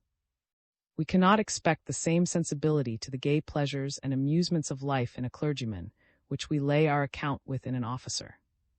The man whose peculiar occupation it is to keep the world in mind of that awful futurity which awaits him, who is to announce what may be the fatal consequences of every deviation from the rules of duty, and who is himself to set the example of the most exact conformity, seems to be the messenger of tidings, which cannot, in propriety, be delivered either with levity or indifference.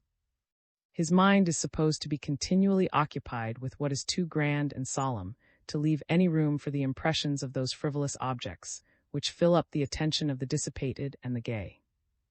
We readily feel, therefore, that, independent of custom, there is a propriety in the manners which custom has allotted to this profession, and that nothing can be more suitable to the character of a clergyman than that grave, that austere and abstracted severity which we are habituated to expect in his.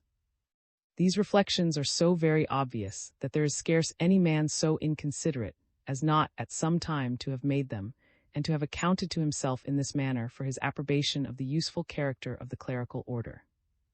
The foundation of the customary character of some other professions is not so obvious, and our approbation of it is founded entirely in the habit, without being either confirmed or enlivened by any reflections of this kind. We are led by custom, for example, to annex the character of gaiety, levity, and sprightly freedom, as well as of some degree of dissipation, to the military profession. Yet if we were to consider what mood or tone of temper would be most suitable to this situation, we should be apt to determine, perhaps, that the most serious and thoughtful turn of mind would best become those whose lives are continually exposed to uncommon danger, and who should therefore be more constantly occupied with the thoughts of death and its consequences than other men. It is this very circumstance, however, which is not improbably the occasion why the contrary turn of mind prevails so much among men of this profession. It requires so great an effort to conquer the fear of death, when we survey it with steadiness and attention, that those who are constantly exposed to it find it easier to turn away their thoughts from it altogether, to wrap themselves up in careless security and indifference, and to plunge themselves, for this purpose, into every sort of amusement and dissipation. A camp is not the element of a thoughtful or a melancholy man. Persons of that cast, indeed, are often abundantly determined, and are capable, by a great effort, of going on with inflexible resolution to the most unavoidable death. But to be exposed to continual, though less imminent danger, to be obliged to exert, for a long time, a degree of this effort, exhausts and depresses the mind, and renders it incapable of all happiness and enjoyment. The gay and careless, who have occasion to make no effort at all, who fairly resolve never to look before them, but to lose in continual pleasures and amusements all anxiety about their situation, more easily support such circumstances.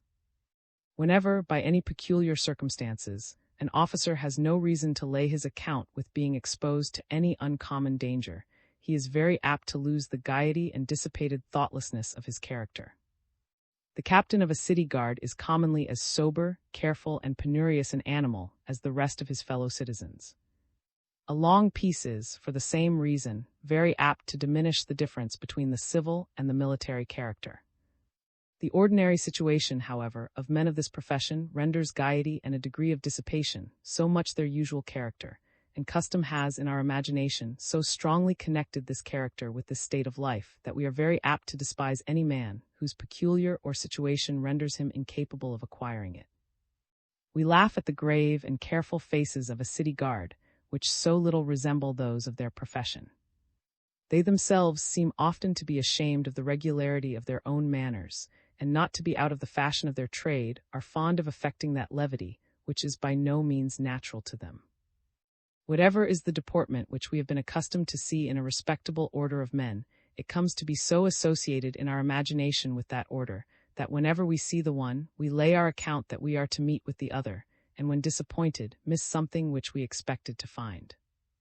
We are embarrassed and put to a stand, and know not how to address ourselves to a character, which plainly affects to be of a different species from those with which we should have been disposed to class it. The different situations of different ages and countries are apt, in the same manner, to give different characters to the generality of those who live in them, and their sentiments concerning the particular degree of each quality, that is either blamable or praiseworthy, vary according to that degree which is usual in their own country and in their own times. That degree of politeness which would be highly esteemed, perhaps would be thought effeminate adulation, in Russia, would be regarded as rudeness and barbarism at the court of France. That degree of order and frugality, which, in a Polish nobleman, would be considered as excessive parsimony, would be regarded as extravagance in a citizen of Amsterdam. Every age and country look upon that degree of each quality, which is commonly to be met with in those who are esteemed among themselves, as the golden mean of that particular talent or virtue. And as this varies, according as their different circumstances render different qualities more or less habitual to them, their sentiments concerning the exact propriety of character, and vary accordingly. Among civilized nations, the virtues which are founded upon humanity are more cultivated than those which are founded upon self-denial and the command of the passions.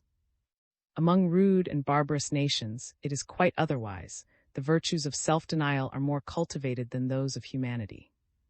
The general security and happiness which prevail in ages of civility and politeness afford little exercise to the contempt of danger, to patience in enduring hunger and pain. Poverty may easily be avoided, and the contempt of it therefore almost ceases to be a virtue. The abstinence from pleasure becomes less necessary, and the mind is more at liberty to unbend and to indulge its natural inclinations in all those particular respects. Among savages and barbarians it is quite otherwise.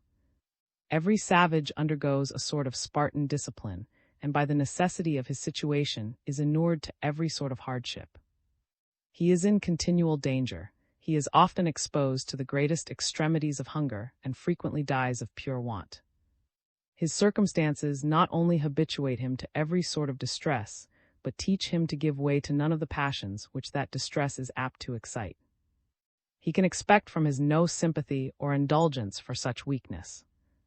Before we can feel much for others, we must in some measure be at ease ourselves. If our own misery pinches us very severely, we have no leisure to attend to that of our neighbor, and all savages are too much occupied with their own wants and necessities to give much attention to those of another person. A savage, therefore, whatever be the nature of his distress, expects no sympathy from those about him, and disdains, upon that account, to expose himself, by allowing the least weakness to escape him. His passions, how furious and violent soever, are never permitted to disturb the serenity of his countenance or the composure of his conduct, and the savages in North America, we are told, assume upon all occasions the greatest indifference, and would think themselves degraded if they should ever appear in any respect to be overcome, either by love or grief or resentment. Their magnanimity and self-command, in this respect, are almost beyond the conception of Europeans. In a country in which all men are upon a level, with regard to rank and fortune, it might be expected that the mutual inclinations of the two parties should be the only thing considered in marriages, and should be indulged without any sort of control. This, however, is the country in which all marriages, without exception, are made up by the parents, and in which a young man would think himself disgraced forever if he showed the least preference of one woman above another, or did not express the most complete indifference, both about the time when and the person to whom he was to be married. The weakness of love, which is so indulged in ages of humanity and politeness, is regarded among savages as the most unpardonable effeminacy. Even after the marriage, the two parties seem to be ashamed of a connection which is founded upon so sordid a necessity. They do not live together. They see one another by stealth only. They both continue to dwell in the houses of their respective fathers, and the open cohabitation of the two sexes, which is permitted without blame in all other countries, is here considered as the most indecent and unmanly sensuality. Nor is it only over this agreeable passion that they exert this absolute self-command. They often bear in the sight of all there with injuries, reproach, and the grossest insults, with the appearance of the greatest insensibility and without expressing the smallest resentment. When a savage is made prisoner of war and receives, as is usual, the sentence of death from his conquerors, he hears it without expressing any emotion, and afterwards submits to the most dreadful torments, without ever bemoaning himself or discovering any other passion but contempt of his enemies. While he is hung by the shoulders over a slow fire, he derides his tormentors, and tells them with how much more ingenuity he himself had tormented such of their as had fallen into his hands. After he has been scorched and burnt, and lacerated in all the most tender and sensible parts of his body for several hours together, he is often allowed, in order to prolong his misery, a short respite, and is taken down from the stake. He employs this interval in talking upon all indifferent subjects, inquires after the news of the country, and seems indifferent about nothing but his own situation. The spectators express the same insensibility. The sight of so horrible an object seems to make no impression upon them. They scarce look at the prisoner, except when they lend a hand to torment him. At other times they smoke tobacco and amuse themselves with any common object, as if no such matter was going on. Every savage is said to prepare himself from his earliest youth for this dreadful end. He composes for this purpose what they call the Song of Death, a song which he is to sing when he has fallen into the hands of his enemies and is expiring under the tortures which they inflict upon him. It consists of insults upon his tormentors, and expresses the highest contempt of death and pain. He sings this song upon all extraordinary occasions, when he goes out to war, when he meets his enemies in the field, or whenever he has a mind to show that he has his imagination to the most dreadful misfortunes, and that no human event can daunt his resolution or alter his purpose. The same contempt of death and torture prevails among all other savage nations. There is not a Negro from the coast of Africa who does not, in this respect, possess a degree of magnanimity which the soul of his sordid master is too often scarce capable of conceiving. Fortune never exerted more cruelly her empire over mankind than when she subjected those nations of heroes to the refuse of the jails of Europe, to wretches who possess the virtues neither of the countries which they come from, nor of those which they go to, and whose levity, brutality, and baseness expose them to the contempt of the vanquished. This heroic and unconquerable firmness, which the custom and education of his country demand of every savage, is not required of those who are brought up to live in civilized societies. If these last complain when they are in pain, if they grieve when they are in distress, if they allow themselves either to be overcome by love or to be discomposed by anger, they are easily pardoned. Such weaknesses are not apprehended to affect the essential parts of their character.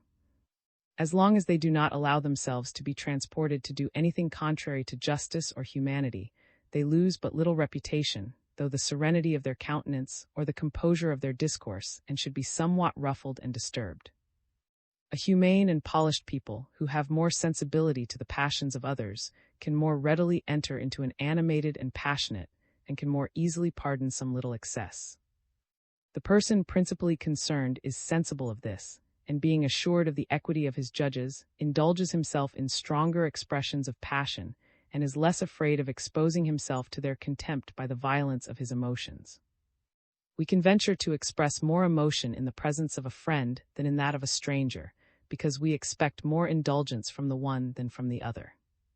And in the same manner the rules of decorum amongst civilized nations admit of a more animated than is approved of among barbarians. The first converse together with the openness of friends, the second with the reserve of strangers. The emotion and vivacity with which the French and the Italians, the two most polished nations upon the continent, express themselves on occasions that are at all interesting, surprise at first those strangers who happen to be traveling among them, and who, having been educated among a people of duller sensibility, cannot enter into this passionate, of which they have never seen any example in their own country. A young French nobleman will weep in the presence of the whole court upon being refused a regiment. An Italian, says the Abbot Bose, expresses more emotion on being condemned in a fine of 20 shillings than an Englishman on receiving the sentence of death.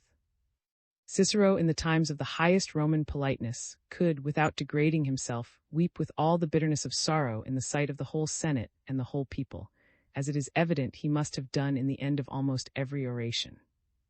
The orators of the earlier and ruder ages of Rome could not probably, consistent with the manners of the times, have expressed themselves with so much emotion. It would have been regarded, I suppose, as a violation of nature and propriety in the elder to have exposed so much tenderness to the view of the public.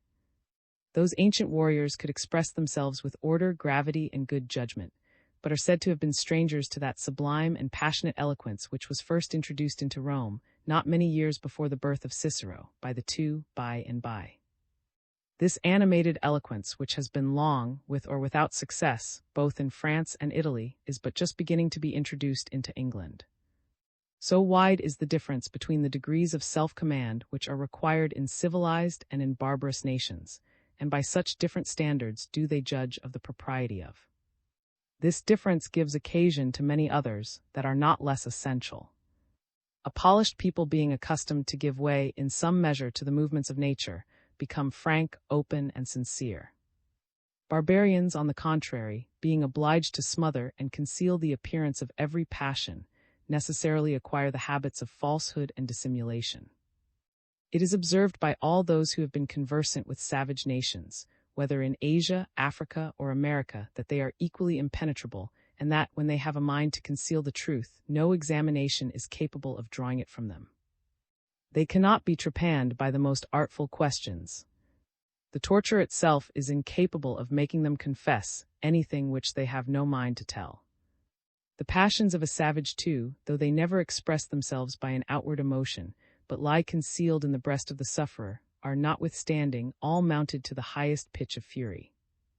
Though he seldom shows any symptoms of anger, yet his vengeance, when he comes to give way to it, is always sanguinary and dreadful. The least affront drives him to despair. His countenance and discourse, indeed, are still sober and composed, and express nothing but the most perfect tranquillity of mind, but his actions are often the most furious and violent. Among the North Americans it is not uncommon for persons of the tenderest age and more fearful sex to drown themselves upon receiving only a slight reprimand from their mothers, and this too without expressing any passion or saying anything except, "You shall no longer have a daughter." In civilized nations, the passions of men are not commonly so furious or so desperate. They are often clamorous and noisy, but are seldom very hurtful, and seem frequently to aim at no other satisfaction but that of convincing the spectator that they are in the right to be so much moved, and of procuring his sympathy and approbation. All these effects of custom and fashion, however, upon the moral sentiments of mankind, are inconsiderable in comparison of those which they give occasion to in some other cases, and it is not concerning the general style of character, and that those principles produce the greatest perversion of judgment, but concerning the propriety or impropriety of particular usages. The different manners which custom teaches us to approve of in the different professions and states of life do not concern things of the greatest importance. We expect truth and justice from an old man as well as from a young, from a clergyman as well as from an officer, and it is in matters of small moment only that we look for the distinguishing marks of their respective characters. With regard to these, too, there is often some unobserved circumstance which, if it was attended to, would show us that, independent of custom, there was a propriety in the character which custom had taught us to allot to each profession. We cannot complain, therefore, in this case, that the perversion of natural sentiment is very great. Though the manners of different nations require different degrees of the same quality, in the character which they think worthy of esteem, yet the worst that can be said to happen even here is that the duties of one virtue are sometimes extended so as to encroach a little upon the precincts of some other. The rustic hospitality that is in fashion among the Poles encroaches, perhaps, a little upon economy and good order, and the frugality that is esteemed in Holland upon generosity and good fellowship. The hardiness demanded of savages diminishes their humanity, and perhaps the delicate sensibility required in civilized nations sometimes destroys the masculine firmness of the character. In general, the style of manners which takes place in any nation may commonly upon the whole be said to be that which is most suitable to its situation. Hardiness is the character most suitable to the circumstances of a savage, sensibility to those of one who lives in a very civilized country. Even here, therefore, we cannot complain that the moral sentiments of men, as displayed by them, are very grossly perverted. It is not, therefore, in the general style of conduct, or that custom authorizes the widest departure from what is the natural propriety of action. With regard to particular usages, its influence is often much more destructive of good morals, and it is capable of establishing as lawful and blameless particular actions, which shock the very plainest principles of right and wrong. Can there be greater barbarity, for example, than to hurt an infant? Its helplessness, its innocence, its amiableness call forth the compassion, even of an enemy, and not to spare that tender age is regarded as the most furious effort of an enraged and cruel conqueror. What then should we imagine must be the heart of a parent who could injure that weakness which even a furious enemy is afraid to violate? Yet the exposition, that is, the murder of newborn infants, was a practice allowed of in almost all the states of Greece, even among the polite and civilized Athenians, and whenever the circumstances of the parent rendered it inconvenient to bring up the child, to abandon it to hunger or to wild beasts was regarded without blame or censure. This practice had probably begun in times of the most savage barbarity. The imaginations of men had been first made familiar with it in that earliest period of society, and the uniform continuance of the custom had hindered them afterwards from perceiving its enormity. We find at this day that this practice prevails among all savage nations, and in that rudest and lowest state of society, it is undoubtedly more pardonable than in any other. The extreme indigence of a savage is often such that he himself is frequently exposed to the greatest extremity of hunger. He often dies of pure want, and it is frequently impossible for him to support both himself and his child. We cannot wonder, therefore, that in this case he should abandon it. One who, in flying from an enemy whom it was impossible to resist, should throw down his infant, because it retarded his flight, would surely be excusable, since, by attempting to save it, he could only hope for the consolation of dying with it. That in this state of society, therefore, a parent should be allowed to judge whether he can bring up his child, ought not to surprise us so greatly. In the latter ages of Greece, however, the same thing was permitted from views of remote interest or conveniency, which could by no means excuse it.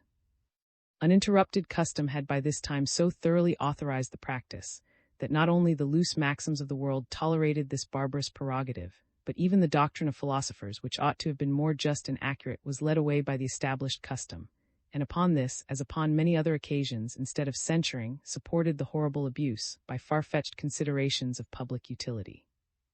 Aristotle talks of it as of what the magistrate ought upon many occasions to encourage. The humane Plato is of the same opinion, and with all that love of mankind which seems to animate all his writings, nowhere marks this practice with disapprobation.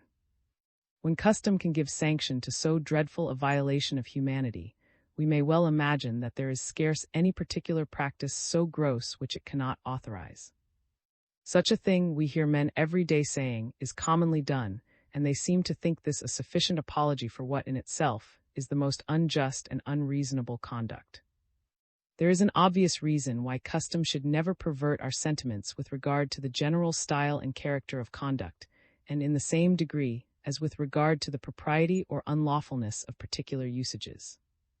There never can be any such custom. No society could subsist a moment in which the usual strain of men's conduct was of a piece with the horrible practice I have just now mentioned. Of the order in which individuals are recommended by nature to our care and attention. Every man, as the Stoics used to say, is first and principally recommended to his own care, and every man is certainly, in every respect, fitter and abler to take care of himself than of any other person. Every man feels his own pleasures and his own pains more sensibly than those of other people. The former are the original sensations, the latter the reflected or sympathetic images of those sensations. The former may be said to be the substance, the latter the shadow. After himself, the members of his own family, those who usually live in the same house with him, his parents, his children, his brothers and sisters, are naturally the objects of his warmest affections. They are naturally and usually the persons upon whose happiness or misery his conduct must have the greatest influence.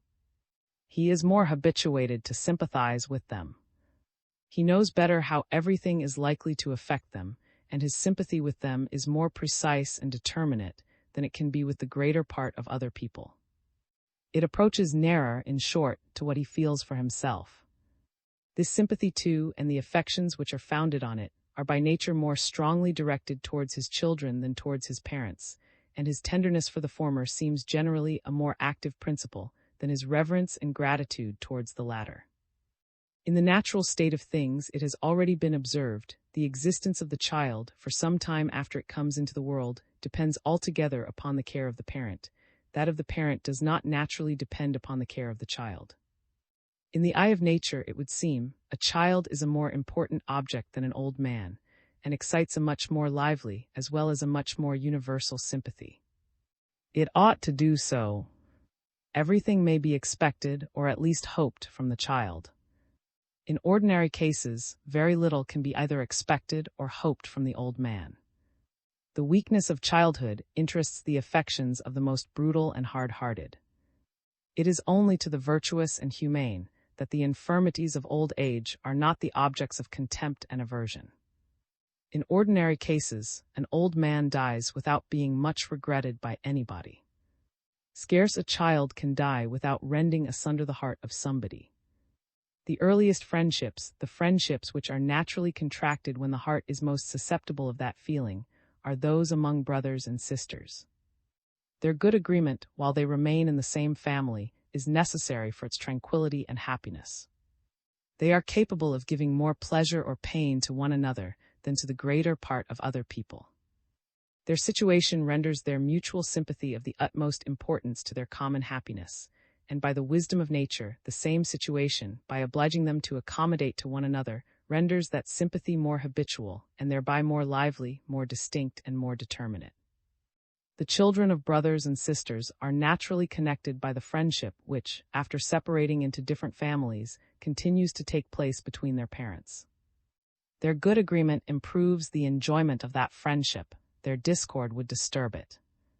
As they seldom live in the same family, however, though of more importance to one another than to the greater part of other people, they are of much less than brothers and sisters. As their mutual sympathy is less necessary, so it is less habitual and therefore proportionally weaker. The children of cousins, being still less connected, are of still less importance to one another, and the affection gradually diminishes as the relation grows more and more remote. What is called affection is in reality nothing but habitual sympathy. Our concern in the happiness or misery of those who are the objects of what we call our affections, our desire to promote the one and to prevent the other, are either the actual feeling of that habitual sympathy or the necessary consequences of that feeling. Relations being usually placed in situations which naturally create this habitual sympathy, it is expected that a suitable degree of affection should take place among them. We generally find that it actually does take place. We therefore naturally expect that it should, and we are, upon that account, more shocked when, upon any occasion, we find that it does not. The general rule is established that persons related to one another in a certain degree ought always to be affected towards one another in a certain manner, and that there is always the highest impropriety, and sometimes even a sort of impiety, in their being affected in a different manner. A parent without parental tenderness, a child devoid of all filial reverence, appear monsters, the objects not of hatred only, but of horror to their neighbors. Though in a particular instance, the circumstances which usually produce those natural affections, as they are called, may by some accident not have taken place, yet respect for the general rule will frequently in some measure supply their place and produce something which, though not altogether the same, may bear, however, a very considerable resemblance to those affections. A father is apt to be less attached to a child, who, by some accident, has been separated from him in its infancy, and who does not return to him till it is grown up to manhood. The father is apt to feel less paternal tenderness for the child less filial reverence for the father. Brothers and sisters, when they have been educated in distant countries, are apt to feel a similar diminution of affection. With the dutiful and the virtuous, however, respect for the general rule will frequently produce something which, though by no means the same, yet may very much resemble those natural affections. Even during the separation, the father and the child, the brothers or the sisters, are by no means indifferent to one another. They all consider one another as persons to and from whom certain affections are due, and they live in the hopes of being some time or another in a situation to enjoy that friendship which ought naturally to have taken place among persons so nearly connected. Till they meet, the absent son, the absent brother are frequently the son, the brother. They have never offended, or if they have, it is so long ago that the offense is forgotten, as some childish trick not worth the remembering. Every account they have heard of one another, if conveyed by people of any tolerable good nature, has been in the highest degree flattering and the absent son, the absent brother, is not like other ordinary sons and brothers, but an all-perfect son, an all-perfect brother, and the most romantic hopes are entertained of the happiness to be enjoyed in the friendship and conversation of such persons. When they meet, it is often with so strong a disposition to conceive that habitual sympathy which constitutes the family affection, that they are very apt to fancy they have actually conceived it, and to behave to one another as if they had. Time and experience, however, I am afraid, too frequently undeceive them. Upon a more familiar acquaintance, they frequently discover in one another habits and inclinations different from what they expected, to which, from want of habitual sympathy, from want of the real principle and foundation of what is properly called family affection, they cannot now easily accommodate themselves. They have never lived in the situation which almost necessarily forces that easy accommodation, and though they may now be sincerely desirous to assume it, they have really become incapable of doing so. Their familiar conversation and intercourse soon become less pleasing to them, and upon that account less frequent. They may continue to live with one another in the mutual exchange of all essential good offices, and with every other external appearance of decent regard.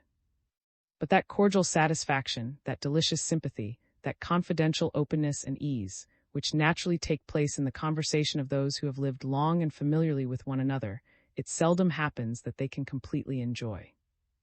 It is only, however, with the dutiful and the virtuous, that the general rule has even this slender authority. With the dissipated, the profligate, and the vain, it is entirely disregarded. They are so far from respecting it, that they seldom talk of it but with the most indecent derision, and an early and long separation of this kind never fails to estrange them most completely from one another. With such persons, respect for the general rule can at best produce only a cold and affected civility, a very slender semblance of real regard, and even this, the slightest offense, the smallest opposition of interest, commonly puts an end to altogether. The education of boys at distant great schools, of young men at distant colleges, of young ladies in distant nunneries and boarding schools, seems in the higher ranks of life to have hurt most essentially the domestic morals, and consequently the domestic happiness both of France and England. Do you wish to educate your children to be dutiful to their parents, to be kind and affectionate to their brothers and sisters? Put them under the necessity of being dutiful children, of being kind and affectionate brothers and sisters. Educate them in your own house. From their parents' house they may, with propriety and advantage, go out every day to attend public schools, but let their dwelling be always at home. Respect for you must always impose a very useful restraint upon their conduct, and respect for them may frequently impose no useless restraint upon your own. Surely no acquirement, which can possibly be derived from what is called a public education, can make any sort of compensation for what is almost certainly and necessarily lost by it. Domestic education is the institution of nature, public education the contrivance of man. It is surely unnecessary to say which is likely to be the wisest. In some tragedies and romances, we meet with many beautiful and interesting scenes, founded upon what is called the force of blood, or upon the wonderful affection which near relations are supposed to conceive for one another, even before they know that they have any such connection. This force of blood, however, I am afraid, exists nowhere but in tragedies and romances. Even in tragedies and romances, it is never supposed to take place between any relations, but those who are naturally bred up in the same house, between parents and children, between brothers and sisters. To imagine any such mysterious affection between cousins, or even between aunts or uncles, and nephews or nieces, would be too ridiculous. In pastoral countries, and in all countries where the authority of law is not alone sufficient to give perfect security to every member of the state, all the different branches of the same family commonly choose to live in the neighborhood of one another. Their association is frequently necessary for their common defense. They are all, from the highest to the lowest, of more or less importance to one another. Their concord strengthens their necessary association, their discord always weakens and might destroy it. They have more intercourse with one another than with the members of any other tribe. The remotest members of the same tribe claim some connection with one another, and where all other circumstances are equal, expect to be treated with more distinguished attention than is due to those who have no such pretensions. It is not many years ago that, in the Highlands of Scotland, the chieftain used to consider the man of his clan as his cousin and relation. The same extensive regard to kindred is said to take place among the Tartars, the Arabs, the Turkomans, and, I believe, among all other nations who are nearly in the same state of society in which the Scots Highlanders were about the beginning of the present century. In commercial countries where the authority of law is always perfectly sufficient to protect the meanest man in the state, the descendants of the same family, having no such motive for keeping together, naturally separate and disperse, as interest or inclination may direct. They soon cease to be of importance to one another, and in a few generations not only lose all care about one another, but all remembrance of their common origin and of the connection which took place among their ancestors. Regard for remote relations becomes, in every country, less and less, according as this state of civilization has been longer and more completely established. It has been longer and more completely established in England than in Scotland, and remote relations are, accordingly, more considered in the latter country than in the former, though in this respect the difference between the two countries is growing less and less every day. Great lords, indeed, are in every country proud of remembering and acknowledging their connection with one another, however remote.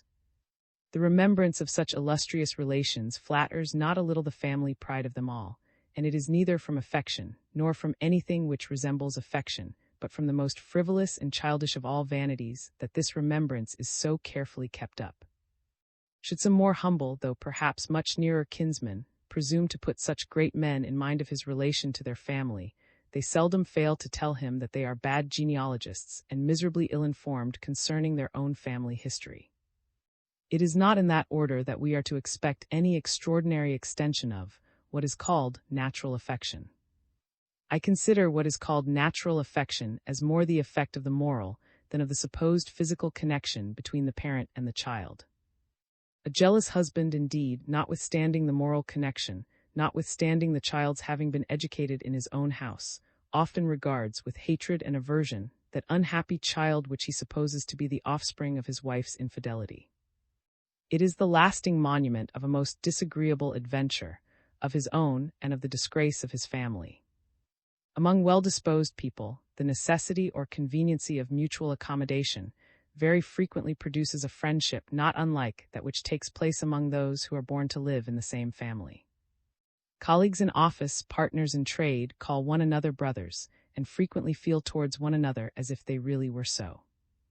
Their good agreement is an advantage to all, and if they are tolerably reasonable people, they are naturally disposed to agree. We expect that they should do so, and their disagreement is a sort of a small scandal. The Romans expressed this sort of attachment by the word, which, from the etymology, seems to denote that it was imposed by the necessity of the situation. Even the trifling circumstance of living in the same neighborhood has some effect of the same kind. We respect the face of a man whom we see every day, provided he has never offended us. Neighbors can be very convenient, and they can be very troublesome to one another. If they are good sort of people, they are naturally disposed to agree. We expect their good agreement, and to be a bad neighbor is a very bad character. There are certain small good offices, accordingly, which are universally allowed to be due to a neighbor in preference to any other person who has no such connection. This natural disposition to accommodate and to assimilate, as much as we can, our own sentiments, principles, and feelings, to those which we see fixed and rooted in the persons whom we are obliged to live and converse a great deal with, is the cause of the contagious effects of both good and bad company. The man who associates chiefly with the wise and the virtuous, though he may not himself become either wise or virtuous, cannot help conceiving a certain respect at least for wisdom and virtue, and the man who associates chiefly with the profligate and the dissolute, though he may not himself become profligate and dissolute, must soon lose, at least, all his original abhorrence of profligacy and dissolution of manners. The similarity of family characters, which we so frequently see transmitted through several successive generations, may perhaps be partly owing to this disposition to assimilate ourselves to those whom we are obliged to live and converse a great deal with. The family character, however, like the family countenance, seems to be owing, not altogether to the moral, but partly too to the physical connection. The family countenance is certainly altogether owing to the latter. But of all attachments to an individual, that which is founded altogether upon esteem and approbation of his good conduct, and confirmed by much experience and long acquaintance, is by far the most respectable. Such friendships arising not from a constrained sympathy, not from a sympathy which has been assumed and rendered habitual for the sake of convenience and accommodation, but from a natural sympathy, from an involuntary feeling that the persons to whom we attach ourselves are the natural and proper objects of esteem and approbation, can exist only among men of virtue. Men of virtue only can feel that entire confidence in the conduct and of one another, which can, at all times, assure them that they can never either offend or be offended by one another. Vice is always capricious, virtue only is regular and orderly. The attachment which is founded upon the love of virtue, as it is certainly of all attachments the most virtuous, so it is likewise the happiest, as well as the most permanent and secure. Such friendships need not be confined to a single person, but may safely embrace all the wise and virtuous, with whom we have been long and intimately acquainted, and upon whose wisdom and virtue we can, upon that account, entirely depend. They who would confine friendship to two persons seem to confound the wise security of friendship with the jealousy and folly of love. The hasty, fond, and foolish intimacies of young people, founded commonly upon some slight similarity of character, altogether unconnected with good conduct, upon a taste perhaps for the same studies, the same amusements, the same diversions, or upon their agreement in some singular principle or opinion, not commonly adopted. Those intimacies which a freak begins, and which a freak puts an end to, how agreeable soever they may appear while they last, can by no means deserve the sacred and the venerable name of friendship. Of all the persons, however, whom nature points out for our peculiar beneficence, there are none to whom it seems more properly directed than to those whose beneficence we have ourselves already experienced. Nature, which formed men for that mutual kindness so necessary for their happiness, renders every man the peculiar object of kindness to the persons to whom he himself has been kind. Though their gratitude should not always correspond to his beneficence, yet the sense of his merit, the sympathetic gratitude of the impartial spectator, will always correspond to it. The general indignation of other people against the baseness of their ingratitude will even, sometimes, increase the general sense of his merit. No benevolent man ever lost altogether the fruits of his benevolence. If he does not always gather them from the persons from whom he ought to have gathered them, he seldom fails to gather them, and with a tenfold increase, from other people. Kindness is the parent of kindness, and if to be beloved by our brethren be the great object of our ambition, the way of obtaining it is, by our conduct to show that we really love them. After the persons who are recommended to our beneficence, either their connection with ourselves, by their personal qualities, or by their past services, come those who are pointed out, not indeed to what is called our friendship, but to our benevolent attention and good offices, those who are distinguished by their extraordinary situation, the greatly fortunate and the greatly unfortunate, the rich and the powerful, the poor and the wretched. The distinction of ranks, the peace and order of society, are in a great measure founded upon the respect which we naturally conceive for the former. The relief and consolation of human misery depend altogether upon our compassion for the latter. The peace and order of society is of more importance than even the relief of the miserable. Our respect for the great, accordingly, is most apt to offend by its excess, our fellow-feeling for the miserable by its defect. Moralists exhort us to charity and compassion. They warn us against the fascination of greatness. This fascination, indeed, is so powerful that the rich and the great are too often preferred to the wise and the virtuous. Nature has wisely judged that the distinction of ranks, the peace and order of society, would rest more securely upon the plain and palpable difference of birth and fortune than upon the invisible and often uncertain difference of wisdom and virtue. The undistinguishing eyes of the great mob of mankind can well enough perceive the former. It is with difficulty that the nice discernment of the wise and the virtuous can sometimes distinguish the latter. In the order of all those recommendations to virtue, the benevolent wisdom of nature is equally evident. It may perhaps be unnecessary to observe that the combination of two or more of those exciting causes of kindness increases the kindness. The impartiality which, when there is no envy in the case, we naturally bear to greatness, are much increased when it is joined with wisdom and virtue. If notwithstanding that wisdom and virtue, the great man should fall into those misfortunes, those dangers and distresses, to which the most exalted stations are often the most exposed, we are much more deeply interested in his fortune than we should be in that of a person equally virtuous, but in a more humble situation. The most interesting subjects of tragedies and romances are the misfortunes of virtuous and magnanimous kings and princes. If by the wisdom and manhood of their exertions they should extricate themselves from those misfortunes, and recover completely their former superiority and security, we cannot help viewing them with the most enthusiastic and even extravagant admiration. The grief which we felt for their distress, the joy which we feel for their prosperity, seem to combine together in enhancing that partial admiration which we naturally conceive both for the station and the character. When those different beneficent affections happen to draw different ways, to determine by any precise rules in what cases we ought to comply with the one, and in what with the other, is, perhaps, altogether impossible. In what cases friendship ought to yield to gratitude, or gratitude to friendship. In what cases the strongest of all natural affections ought to yield to a regard for the safety of those superiors upon whose safety often depends that of the whole society.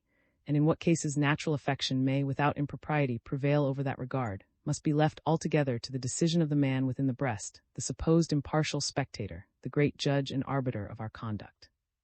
If we place ourselves completely in his situation, if we really view ourselves with his eyes and as he views us, and listen with diligent and reverential attention to what he suggests to us, his voice will never deceive us. We shall stand in need of no casuistic rules to direct our conduct. These it is often impossible to accommodate to all the different shades and gradations of circumstance, character, and situation, to differences and distinctions which, though not imperceptible, are, by their nicety and delicacy, often altogether undefinable. In that beautiful tragedy of Voltaire, The Orphan of China, while we admire the magnanimity of who is willing to sacrifice the life of his own child, in order to preserve that of the only feeble remnant of his ancient sovereigns and masters, we not only pardon but love the maternal tenderness of who, at the risk of discovering the important secret of her husband, reclaims her infant from the cruel hands of the Tartars, into which it had been delivered. Aye, of the order in which societies are by nature recommended to our beneficence. The same principles that direct the order in which individuals are recommended to our beneficence direct that likewise in which societies are recommended to it. Those to which it is or may be of most importance are first and principally recommended to it. The state or sovereignty in which we have been born and educated, and under the protection of which we continue to live, is, in ordinary cases, the greatest society upon whose happiness or misery our good or bad conduct can have much influence. It is accordingly, by nature, most strongly recommended to us. Not only we ourselves, but all the objects of our kindest affections, our children, our parents, our relations, our friends, our benefactors, all those whom we naturally love and revere the most, are commonly comprehended within it, and their prosperity and safety depend in some measure upon its prosperity and safety. It is by nature, therefore, endeared to us, not only by all our selfish, but by all our private benevolent affections. Upon account of our own connection with it, its prosperity and glory seem to reflect some sort of upon ourselves. When we compare it with other societies of the same kind, we are proud of its superiority, and in some degree if it appears in any respect below them. All the illustrious characters which it has produced in former times, for against those of our own times envy may sometimes prejudice us a little, its warriors, its statesmen, its poets, its philosophers, and men of letters of all kinds, we are disposed to view with the most partial admiration, and to rank them, sometimes most unjustly, above those of all other nations. The patriot who lays down his life for the safety, or even for the vainglory of this society, appears to act with the most exact propriety. He appears to view himself in the light in which the impartial spectator naturally and necessarily views him, as but one of the multitude in the eye of that equitable judge, of no more consequence than any other in it, but bound at all times to sacrifice and devote himself to the safety, to the service, and even to the glory of the greater number. But though this sacrifice appears to be perfectly just and proper, we know how difficult it is to make it, and how few people are capable of making it. His conduct, therefore, excites not only our entire approbation, but our highest wonder and admiration, and seems to merit all the applause which can be due to the most heroic virtue. The traitor, on the contrary, who, in some peculiar situation, fancies he can promote his own little interest by betraying to the public enemy that of his native country, who, regardless of the judgment of the man within the breast, prefers himself, in this respect so shamefully and so basely, to all those with whom he has any connection, appears to be of all villains the most detestable. The love of our own nation often disposes us to view, with the most malignant jealousy and envy, the prosperity and of any other neighboring nation. Independent and neighboring nations, having no common superior to decide their disputes, all live in continual dread and suspicion of one another. Each sovereign, expecting little justice from his neighbors, is disposed to treat them with as little as he expects from them. The regard for the laws of nations, or for those rules which independent states profess or pretend to think themselves bound to observe in their dealings with one another, is often very little more than mere and profession. From the smallest interest, upon the slightest provocation, we see those rules every day, either evaded or directly violated without shame or remorse. Each nation foresees, or imagines it foresees, its own subjugation in the increasing power and of any of its neighbors, and the mean principle of national prejudice is often founded upon the noble one of the love of our own country. The sentence with which the elder is said to have concluded every speech which he made in the Senate, whatever might be the subject, "It is my opinion likewise that Carthage ought to be destroyed," was the natural expression of the savage patriotism of a strong but coarse mind, enraged almost to madness against a foreign nation from which his own had suffered so much. The more humane sentence with which is said to have concluded all his speeches, "It is my opinion likewise that Carthage ought not to be destroyed," was the liberal expression of a more enlarged and enlightened mind, who felt no aversion to the prosperity even of an old enemy, when reduced to a state which could no longer be formidable to Rome. France and England may each of them have some reason to dread the increase of the naval and military power of the other, but for either of them to envy the internal happiness and prosperity of the other, the cultivation of its lands, the advancement of its manufactures, the increase of its commerce, the security and number of its ports and harbors, its proficiency in all the liberal arts and sciences, is surely beneath the dignity of two such great nations. These are all real improvements of the world we live in. Mankind are benefited, human nature is ennobled by them. In such improvements each nation ought, not only to itself to excel, but from the love of mankind to promote, instead of obstructing the excellence of its neighbors. These are all proper objects of national emulation, not of national prejudice or envy. The love of our own country seems not to be derived from the love of mankind. The former sentiment is altogether independent of the latter, and seems sometimes even to dispose us to act inconsistently with it.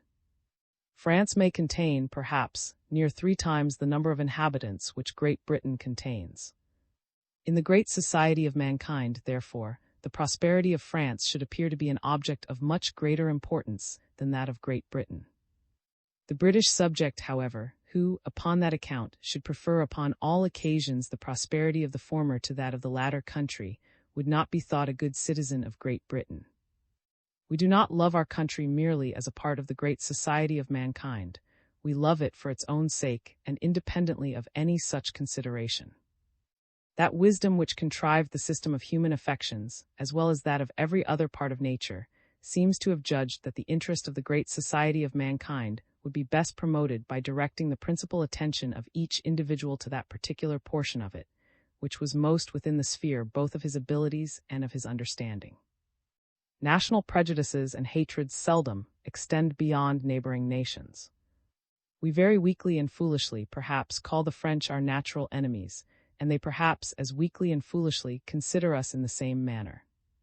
Neither they nor we bear any sort of envy to the prosperity of China or Japan.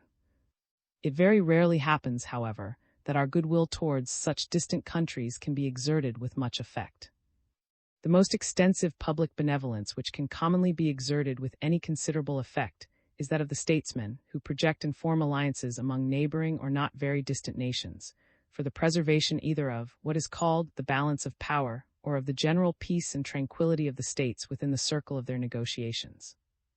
The statesmen, however, who plan and execute such treaties have seldom anything in view but the interest of their respective countries. Sometimes, indeed, their views are more extensive. The Count, the plenipotentiary of France at the Treaty of, would have been willing to sacrifice his life, according to the cardinal, a man not over-credulous in the virtue of other people, in order to have restored, by that treaty, the general tranquility of Europe. King William seems to have had a zeal for the liberty and independency of the greater part of the sovereign states of Europe, which perhaps might be a good deal stimulated by his particular aversion to France, the state from which, during his time, that liberty and independency were principally in danger.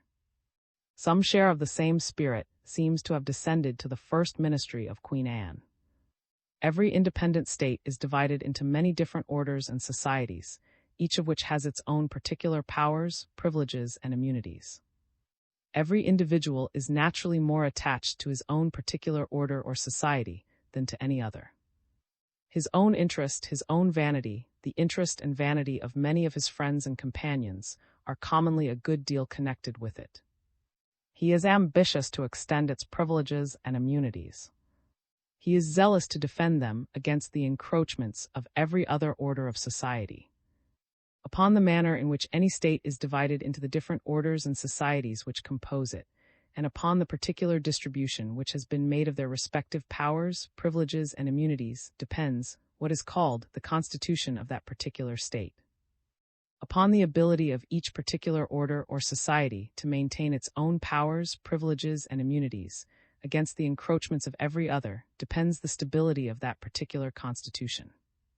That particular constitution is necessarily more or less altered whenever any of its subordinate parts is either raised above or depressed below whatever had been its former rank and condition. All those different orders and societies are dependent upon the state to which they owe their security and protection. That they are all subordinate to that state, and established only to its prosperity and preservation, is a truth acknowledged by the most partial member of every one of them. It may often, however, be hard to convince him that the prosperity and preservation of the state requires any diminution of the powers, privileges, and immunities of his own particular order of society. This partiality, though it may sometimes be unjust, may not upon that account be useless. It checks the spirit of innovation. It tends to preserve whatever is the established balance among the different orders and societies into which the state is divided, and while it sometimes appears to obstruct some alterations of government which may be fashionable and popular at the time, it contributes in reality to the stability and permanency of the whole system. The love of our country seems, in ordinary cases, to involve in it two different principles. First, a certain respect and reverence for that constitution or form of government which is actually established, and secondly, an earnest desire to render the condition of our fellow citizens as safe, respectable, and happy as we can. He is not a citizen who is not disposed to respect the laws and to obey the civil magistrate, and he is certainly not a good citizen who does not wish to promote, by every means in his power, the welfare of the whole society of his fellow citizens. In peaceable and quiet times, those two principles generally coincide and lead to the same conduct. The support of the established government seems evidently the best expedient for maintaining the safe, respectable, and happy situation of our fellow citizens, when we see that this government actually maintains them in that situation. But in times of public discontent, faction, and disorder, those two different principles may draw different ways, and even a wise man may be disposed to think some alteration necessary in that constitution or form of government, which, in its actual condition, appears plainly unable to maintain the public tranquility. In such cases, however, it often requires, perhaps, the highest effort of political wisdom to determine when a real patriot ought to support and to re-establish the authority of the old system, and when we ought to give way to the more daring, but often dangerous, spirit of innovation. Foreign war and civil faction are the two situations which afford the most splendid opportunities for the display of public spirit. The hero who serves his country successfully in foreign war gratifies the wishes of the whole nation, and is, upon that account, the object of universal gratitude and admiration. In times of civil discord, the leaders of the contending parties, though they may be admired by one half of their fellow citizens, are commonly execrated by the other.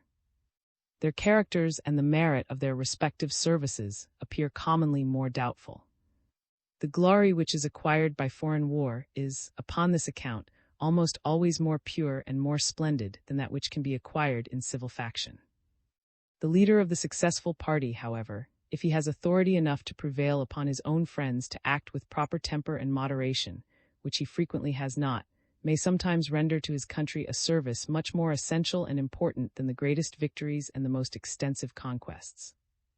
He may re-establish and improve the constitution, and from the very doubtful and ambiguous character of the leader of a party, he may assume the greatest and noblest of all characters, that of the reformer and legislator of a great state, and by the wisdom of his institutions, secure the internal tranquility and happiness of his fellow citizens for many succeeding generations. Amidst the turbulence and disorder of faction, a certain spirit of system is apt to mix itself with that public spirit which is founded upon the love of humanity, upon a real fellow-feeling with thee, and distresses to which some of our fellow citizens may be exposed. This spirit of system commonly takes the direction of that more gentle public spirit, always animates it, and often inflames it even to the madness of fanaticism. The leaders of the discontented party seldom fail to hold out some plausible plan of reformation which they pretend will not only remove thee and relieve the distresses immediately complained of, but will prevent, in all time coming, any return of the like and distresses. They often propose, upon this account, to new model the Constitution, and to alter in some of its most essential parts, that system of government under which the subjects of a great empire have enjoyed, perhaps, peace, security, and even glory during the course of several centuries together. The great body of the party are commonly intoxicated with the imaginary beauty of this ideal system, of which they have no experience, but which has been represented to them in all the most dazzling, in which the eloquence of their leaders could paint it. Those leaders themselves, though they originally may have meant nothing but their own, become many of them in time the dupes of their own sophistry, and are as eager for this great reformation as the weakest and most foolish of their followers.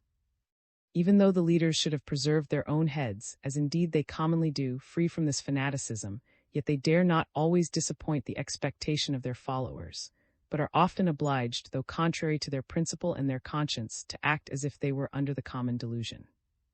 The violence of the party, refusing all palliatives, all temperaments, all reasonable accommodations, by requiring too much frequently obtains nothing, and those in distresses which, with a little moderation, might in a great measure have been removed and relieved, are left altogether without the hope of a remedy. The man whose public spirit is prompted altogether by humanity and benevolence will respect the established powers and privileges even of individuals, and still more those of the great orders and societies, into which the state is divided. Though he should consider some of them as in some measure abusive, he will content himself with moderating what he often cannot annihilate without great violence. When he cannot conquer the rooted prejudices of the people by reason and persuasion, he will not attempt to subdue them by force, but will religiously observe what, by Cicero, is justly called the divine maxim of Plato, never to use violence to his country no more than to his parents. He will accommodate, as well as he can, his public arrangements to the confirmed habits and prejudices of the people, and will remedy, as well as he can, the which may flow from the want of those regulations which the people are averse to submit to. When he cannot establish the right, he will not disdain to ameliorate the wrong, but like Solon, when he cannot establish the best system of laws, he will try to establish the best that the people can bear. The man of system, on the contrary, is apt to be very wise in his own conceit, and is often so with the supposed beauty of his own ideal plan of government, that he cannot suffer the smallest deviation from any part of it. He goes on to establish it completely and in all its parts, without any regard either to the great interests or to the strong prejudices which may oppose it. He seems to imagine that he can arrange the different members of a great society with as much ease as the hand arranges the different pieces upon a chessboard. He does not consider that the pieces upon the chessboard have no other principle of motion besides that which the hand impresses upon them, but that, in the great chessboard of human society, every single piece has a principle of motion of its own, altogether different from that which the legislature might choose to impress upon it.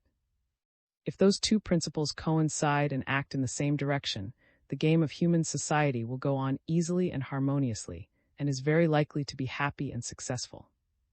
If they are opposite or different, the game will go on miserably, and human society must be at all times in the highest degree of disorder. Some general and even systematical idea of the perfection of policy and law may no doubt be necessary for directing the views of the statesman. But to insist upon establishing, and upon establishing all at once, and in spite of all opposition, everything which that idea may seem to require, must often be the highest degree of arrogance. It is to erect his own judgment into the supreme standard of right and wrong. It is to fancy himself the only wise and worthy man in the commonwealth, and that his fellow citizens should accommodate themselves to him and not he to them. It is upon this account that of all political speculators, sovereign princes are by far the most dangerous. This arrogance is perfectly familiar to them. They entertain no doubt of the immense superiority of their own judgment. When such imperial and royal reformers, therefore, condescend to contemplate the constitution of the country which is committed to their government, they seldom see anything so wrong in it as the obstructions which it may sometimes oppose to the execution of their own will. They hold in contempt the divine maxim of Plato, and consider the state as made for themselves, not themselves for the state. The great object of their reformation, therefore, is to remove those obstructions, to reduce the authority of the nobility, to take away the privileges of cities and provinces, and to render both the greatest individuals and the greatest orders of the state as incapable of opposing their commands as the weakest and most insignificant. Of universal benevolence. Though our effectual good offices can very seldom be extended to any wider society than that of our country, our good will is circumscribed by no boundary, but may embrace the immensity of the universe.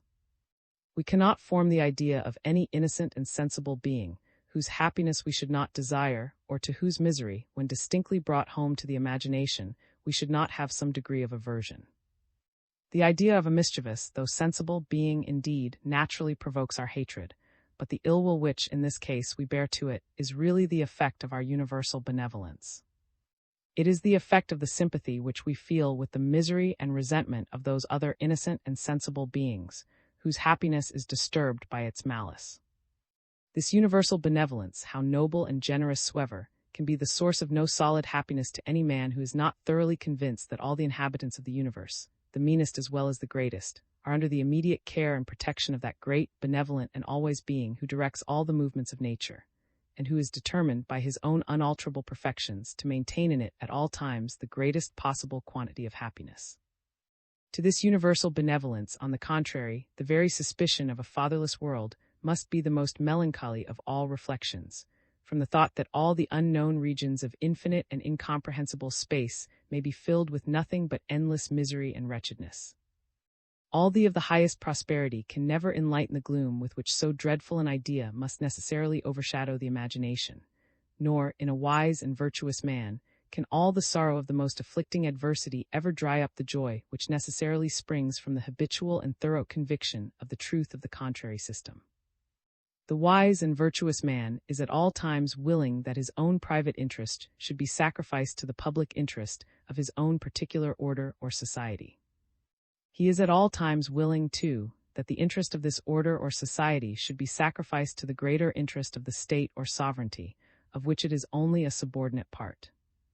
He should therefore be equally willing that all those inferior interests should be sacrificed to the greater interest of the universe, to the interest of that great society of all sensible and intelligent beings, of which God himself is the immediate administrator and director. If he is deeply impressed with the habitual and thorough conviction that this benevolent and always being can admit into the system of his government no partial evil which is not necessary for the universal good, he must consider all the misfortunes which may befall himself, his friends, his society, or his country as necessary for the prosperity of the universe, and therefore as what he ought not only to submit to with resignation, but as what he himself, if he had known all the connections and dependencies of things, ought sincerely and devoutly to have wished for. Nor does this magnanimous resignation to the will of the great director of the universe seem in any respect beyond the reach of human nature. Good soldiers who both love and trust their general frequently march with more gaiety and alacrity to the forlorn station, from which they never expect to return, than they would to one where there was neither difficulty nor danger. In marching to the latter, they could feel no other sentiment than that of the dullness of ordinary duty. In marching to the former, they feel that they are making the noblest exertion which it is possible for man to make. They know that their general would not have ordered them upon the station had it not been necessary for the safety of the army, for the success of the war. They cheerfully sacrifice their own little systems to the prosperity of a greater system.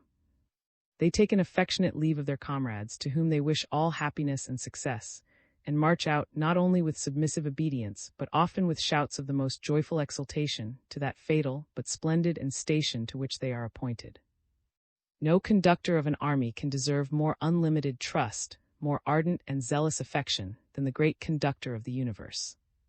In the greatest public as well as private disasters, a wise man ought to consider that he himself, his friends, and have only been ordered upon the forlorn station of the universe, that had it not been necessary for the good of the whole, they would not have been so ordered, and that it is their duty, not only with humble resignation to submit to this allotment, but to embrace it with alacrity and joy. A wise man should surely be capable of doing what a good soldier holds himself at all times in readiness to do. The idea of that divine being, whose benevolence and wisdom have, from all eternity, contrived and conducted the immense machine of the universe, so as at all times to produce the greatest possible quantity of happiness, is certainly of all the objects of human contemplation by far the most sublime. Every other thought necessarily appears mean in the comparison. The man whom we believe to be principally occupied in this sublime contemplation seldom fails to be the object of our highest veneration, and though his life should be altogether contemplative, we often regard him with a sort of religious respect much superior to that with which we look upon the most active and useful servant of the Commonwealth. The meditations of which turn principally upon this subject have contributed more, perhaps, to the general admiration of his character than all the different transactions of his just, merciful, and beneficent reign. The administration of the great system of the universe, however, the care of the universal happiness of all rational and sensible beings, is the business of God and not of man. To man is allotted a much humbler department, but one much more suitable to the weakness of his powers and to the narrowness of his comprehension. The care of his own happiness, of that of his family, his friends, his country, that he is occupied in contemplating the more sublime, can never be an excuse for his neglecting the more humble department, and he must not expose himself to the charge which Cassius is said to have brought, perhaps unjustly, against. That while he employed himself in philosophical speculations and contemplated the prosperity of the universe, he neglected that of the Roman Empire. The most sublime speculation of the contemplative philosopher can scarce compensate the neglect of the smallest active duty. I of those systems which make virtue consist in propriety.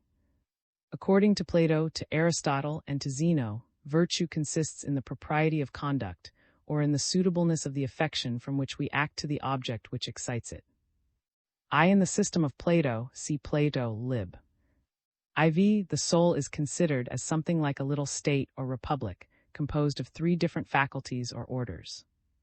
The first is the judging faculty, the faculty which determines not only what are the proper means for attaining any end, but also what ends are fit to be pursued, and what degree of relative value we ought to put upon each. This faculty Plato called, as it is very properly called, reason, and considered it as what had a right to be the governing principle of the whole. Under this appellation, it is evident, he comprehended not only that faculty by which we judge of truth and falsehood, but that by which we judge of the propriety or the impropriety of our desires and affections. The different passions and appetites, the natural subjects of this ruling principle, but which are so apt to rebel against their master, he reduced to 2 different classes or orders. The first consisted of those passions which are founded in pride and resentment, or in what the schoolmen called the irascible part of the soul: ambition, animosity, the love of and the dread of shame, the desire of victory, superiority, and revenge. All those passions, in short, which are supposed either to rise from, or to denote what by a metaphor in our language we commonly call spirit or natural fire. The second consisted of those passions which are founded in the love of pleasure, or in what the schoolmen called the part of the soul. It comprehended all the appetites of the body, the love of ease and of security, and of all the sensual gratifications. It rarely happens that we break in upon that plan of conduct which the governing principle prescribes, and which in all our cool hours we had laid down to ourselves as what was most proper for us to pursue, but when prompted by one or other of those 2 different sets of passions, either by ungovernable ambition and resentment, or by the importunate solicitations of present ease and pleasure. But though these 2 orders of passions are so apt to mislead us, they are still considered as necessary parts of human nature, the first having been given to defend us against injuries, to assert our rank and dignity in the world, to make us aim at what is noble, and to make us distinguish those who act in the same manner; the second, to provide for the support and necessities of the body. In the strength, acuteness, and perfection of the governing principle was placed the essential virtue of prudence, which, according to Plato, consisted in a just and clear discernment, founded upon general and scientific ideas of the ends which were proper to be pursued, and of the means which were proper for attaining them. When the first set of passions, those of the irascible part of the soul, had that degree of strength and firmness, which enabled them, under the direction of reason, to despise all dangers in the pursuit of what was and noble, it constituted the virtue of fortitude and magnanimity. This order of passions, according to this system, was of a more generous and noble nature than the other. They were considered upon many occasions as the auxiliaries of reason, to check and restrain the inferior and brutal appetites. We are often angry at ourselves, it was observed, we often become the objects of our own resentment and indignation, when the love of pleasure prompts to do what we disapprove of, and the irascible part of our nature is in this manner called in to assist the rational against the. When all those three different parts of our nature were in perfect concord with one another, when neither the irascible nor passions ever aimed at any gratification which reason did not approve of, and when reason never commanded anything but what these of their own accord were willing to perform.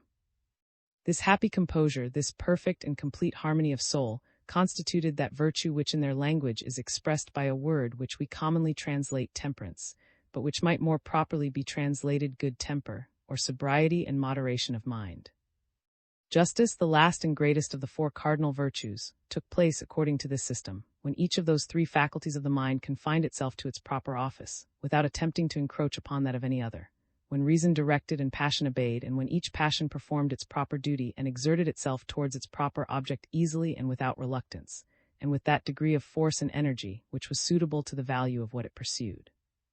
In this consisted that complete virtue, that perfect propriety of conduct, which Plato, after some of the ancient Pythagoreans, has well denominated justice. The word, it is to be observed, which expresses justice in the Greek language, has several different meanings, and as the correspondent word in all other languages, so far as I know, has the same, there must be some natural affinity among those various significations. In one sense, we are said to do justice to our neighbor when we abstain from doing him any positive harm, and do not directly hurt him, either in his person, or in his estate, or in his reputation. This is that justice which I have treated of above, the observance of which may be extorted by force, and the violation of which exposes to punishment. In another sense, we are said not to do justice to our neighbor unless we conceive for him all that love, respect, and esteem, which his character, his situation, and his connection with ourselves render suitable and proper for us to feel, and unless we act accordingly. It is in this sense that we are said to do injustice to a man of merit who is connected with us, though we abstain from hurting him in every respect, if we do not exert ourselves to serve him and to place him in that situation in which the impartial spectator would be pleased to see him. The first sense of the word coincides with what Aristotle and the schoolmen call commutative justice, and with what calls which consists in abstaining from what is another's, and in doing voluntarily whatever we can with propriety be forced to do. The second sense of the word coincides with what some have called distributive justice 6, and with the of, which consists in proper beneficence, in the becoming use of what is our own, and in the applying it to those purposes, either of charity or generosity, to which it is most suitable in our situation that it should be applied. In this sense, justice comprehends all the social virtues. There is yet another sense in which the word justice is sometimes taken, still more extensive than either of the former, though very much akin to the last, and which runs too, so far as I know, through all languages. It is in this last sense that we are said to be unjust, when we do not seem to value any particular object with that degree of esteem, or to pursue it with that degree of which to the impartial spectator it may appear to deserve or to be naturally fitted for exciting. Thus we are said to do injustice to a poem or a picture when we do not admire them enough, and we are said to do them more than justice when we admire them too much. In the same manner, we are said to do injustice to ourselves when we appear not to give sufficient attention to any particular object of self-interest. In this last sense, what is called justice means the same thing with exact and perfect propriety of conduct, and comprehends in it not only the offices of both commutative and distributive justice, but of every other virtue, of prudence, of fortitude, of temperance. It is in this last sense that Plato evidently understands what he calls justice, and which, therefore, according to him, comprehends in it the perfection of every sort of virtue. Such is the account given by Plato of the nature of virtue, or of that temper of mind which is the proper object of praise and approbation. It consists, according to him, in that state of mind in which every faculty confines itself within its proper sphere without encroaching upon that of any other, and performs its proper office with that precise degree of strength and which belongs to it. His account, it is evident, coincides in every respect with what we have said above concerning the propriety of conduct. Virtue according to Aristotle 1. 2. C5. 1. 3. C4. Consists in the habit of mediocrity according to right reason. Every particular virtue, according to him, lies in a kind of middle between two opposite vices, of which the one offends from being too much, the other from being too little affected by a particular species of objects. Thus the virtue of fortitude or courage lies in the middle between the opposite vices of cowardice and of presumptuous rashness, of which the one offends from being too much, and the other from being too little affected by the objects of fear. Thus, too, the virtue of frugality lies in a middle between avarice and profusion, of which the one consists in an excess, the other in a defect of the proper attention to the objects of self-interest. Magnanimity, in the same manner, lies in a middle between the excess of arrogance and the defect of pusillanimity, of which the one consists in too extravagant, the other in too weak a sentiment of our own worth and dignity.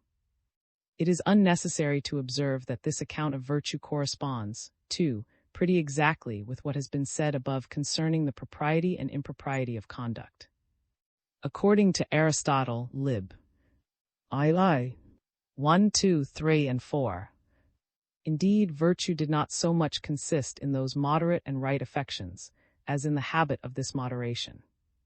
In order to understand this, it is to be observed that virtue may be considered either as the quality of an action or the quality of a person. Considered as the quality of an action, it consists, even according to Aristotle, in the reasonable moderation of the affection from which the action proceeds, whether this disposition be habitual to the person or not. Considered as the quality of a person, it consists in the habit of this reasonable moderation, in its having become the customary and usual disposition of the mind. Thus the action which proceeds from an occasional fit of generosity is undoubtedly a generous action, but the man who performs it is not necessarily a generous person, because it may be the single action of the kind which he ever performed.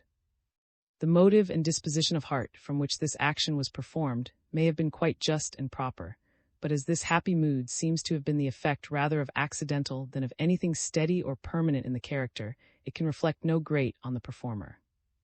When we denominate a character generous or charitable or virtuous in any respect, we mean to signify that the disposition expressed by each of those appellations is the usual and customary disposition of the person.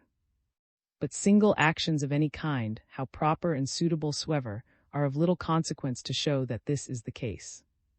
If a single action was sufficient to stamp the character of any virtue upon the person who performed it, the most worthless of mankind might lay claim to all the virtues, since there is no man who has not, upon some occasions, acted with prudence, justice, temperance, and fortitude. But those single actions, how laudable soever, reflect very little praise upon the person who performs them. A single vicious action performed by one whose conduct is usually pretty regular, greatly diminishes and sometimes destroys altogether our opinion of his virtue. A single action of this kind sufficiently shows that his habits are not perfect, and that he is less to be depended upon than, from the usual train of his, we might have been apt to imagine. Aristotle too, Magna Lib. I, when he made virtue to consist in practical habits, had it probably in his view to oppose the doctrine of Plato, who seems to have been of opinion that just sentiments and reasonable judgments concerning what was fit to be done or to be avoided were alone sufficient to constitute the most perfect virtue. Virtue, according to Plato, might be considered as a species of science, and no man, he thought, could see clearly and demonstratively what was right and what was wrong, and not act accordingly. Passion might make us act contrary to doubtful and uncertain opinions, not to plain and evident judgments. Aristotle, on the contrary, was of opinion that no conviction of the understanding was capable of getting the better of inveterate habits, and that our good morals arose not from knowledge but from action. According to Zeno 7, the founder of the Stoical doctrine, every animal was by nature recommended to its own care, and was endowed with the principle of self-love, that it might to preserve not only its existence, but all the different parts of its nature, in the best and most perfect state of which they were capable. The self-love of man embraced, if I may say so, his body and all its different members, his mind and all its different faculties and powers, and desired the preservation and maintenance of them all in their best and most perfect condition. Whatever tended to support this state of existence was, therefore, by nature pointed out to him as fit to be chosen, and whatever tended to destroy it as fit to be rejected. Thus health, strength, agility, and ease of body, as well as the external conveniences which could promote these, wealth, power, the respect and esteem of those we live with, were naturally pointed out to us as things eligible, and of which the possession was preferable to the want. On the other hand, sickness, infirmity, unwieldiness, pain of body, as well as all the external inconveniences which tend to occasion or bring on any of them, poverty, the want of authority, the contempt or hatred of those we live with, were, in the same manner, pointed out to us as things to be shunned and avoided. In each of those two opposite classes of objects, there were some which appeared to be more the objects either of choice or rejection than others in the same class. Thus, in the first class, health appeared evidently preferable to strength, and strength to agility, reputation to power, and power to riches. And thus, too, in the second class, sickness was more to be avoided than unwieldiness of body, ignominy than poverty, and poverty than the loss of power. Virtue and the propriety of conduct consisted in choosing and rejecting all different objects and circumstances according as they were by nature rendered more or less the objects of choice or rejection, in selecting always from among the several objects of choice presented to us, that which must be chosen when we could not obtain them all, and in selecting, too, out of the several objects of rejection offered to us, that which was least to be avoided when it was not in our power to avoid them all. By choosing and rejecting with this just and accurate discernment, by thus bestowing upon every object the precise degree of attention it deserved, according to the place which it held in this natural scale of things, we maintained, according to the Stoics, that perfect rectitude of conduct which constituted the essence of virtue.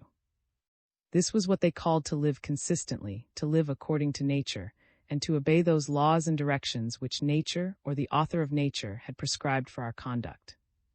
So far, the Stoical idea of propriety and virtue is not very different from that of Aristotle and the ancient Peripatetics. Among those primary objects which nature had recommended to us as eligible was the prosperity of our family, of our relations, of our friends, of our country, of mankind, and of the universe in general. Nature, too, had taught us that as the prosperity of two was preferable to that of one, that of many or of all must be infinitely more so. That we ourselves were but one, and that consequently wherever our prosperity was inconsistent with that, either of the whole or of any considerable part of the whole, it ought, even in our own choice, to yield to what was so vastly preferable. As all the events in this world were conducted by the providence of a wise, powerful, and good God, we might be assured that whatever happened tended to the prosperity and perfection of the whole. If we ourselves, therefore, were in poverty, in sickness, or in any other calamity, we ought, first of all, to use our utmost, so far as justice and our duty to others will allow, to rescue ourselves from this disagreeable circumstance. But if after all we could do, we found this impossible, we ought to rest satisfied that the order and perfection of the universe required that we should in the meantime continue in this situation. And as the prosperity of the whole should, even to us, appear preferable to so insignificant a part as ourselves, our situation, whatever it was, ought from that moment to become the object of our liking, if we would maintain that complete propriety and rectitude of sentiment and conduct in which consisted the perfection of our nature. If, indeed, any opportunity of extricating ourselves should offer, it became our duty to embrace it. The order of the universe, it was evident, no longer required our continuance in this situation, and the great director of the world plainly called upon us to leave it, by so clearly pointing out the road which we were to follow. It was the same case with the adversity of our relations, our friends, our country. If, without violating any more sacred obligation, it was in our power to prevent or put an end to their calamity, it undoubtedly was our duty to do so. The propriety of action, the rule which Jupiter had given us for the direction of our conduct, evidently required this of us. But if it was altogether out of our power to do either, we ought then to consider this event as the most fortunate which could possibly have happened, because we might be assured that it tended most to the prosperity and order of the whole, which was that we ourselves, if we were wise and equitable, ought most of all to desire. It was our own final interest considered as a part of that whole, of which the prosperity ought to be not only the principal, but the sole object of our desire. In what sense, says Epictetus, are some things said to be according to our nature and others contrary to it? It is in that sense in which we consider ourselves as separated and detached from all other things. For thus it may be said to be according to the nature of the foot to be always clean. But if you consider it as a foot and not as something detached from the rest of the body, it must behove it sometimes to trample in the dirt, and sometimes to tread upon thorns, and sometimes, too, to be cut off for the sake of the whole body, and if it refuses this, it is no longer a foot.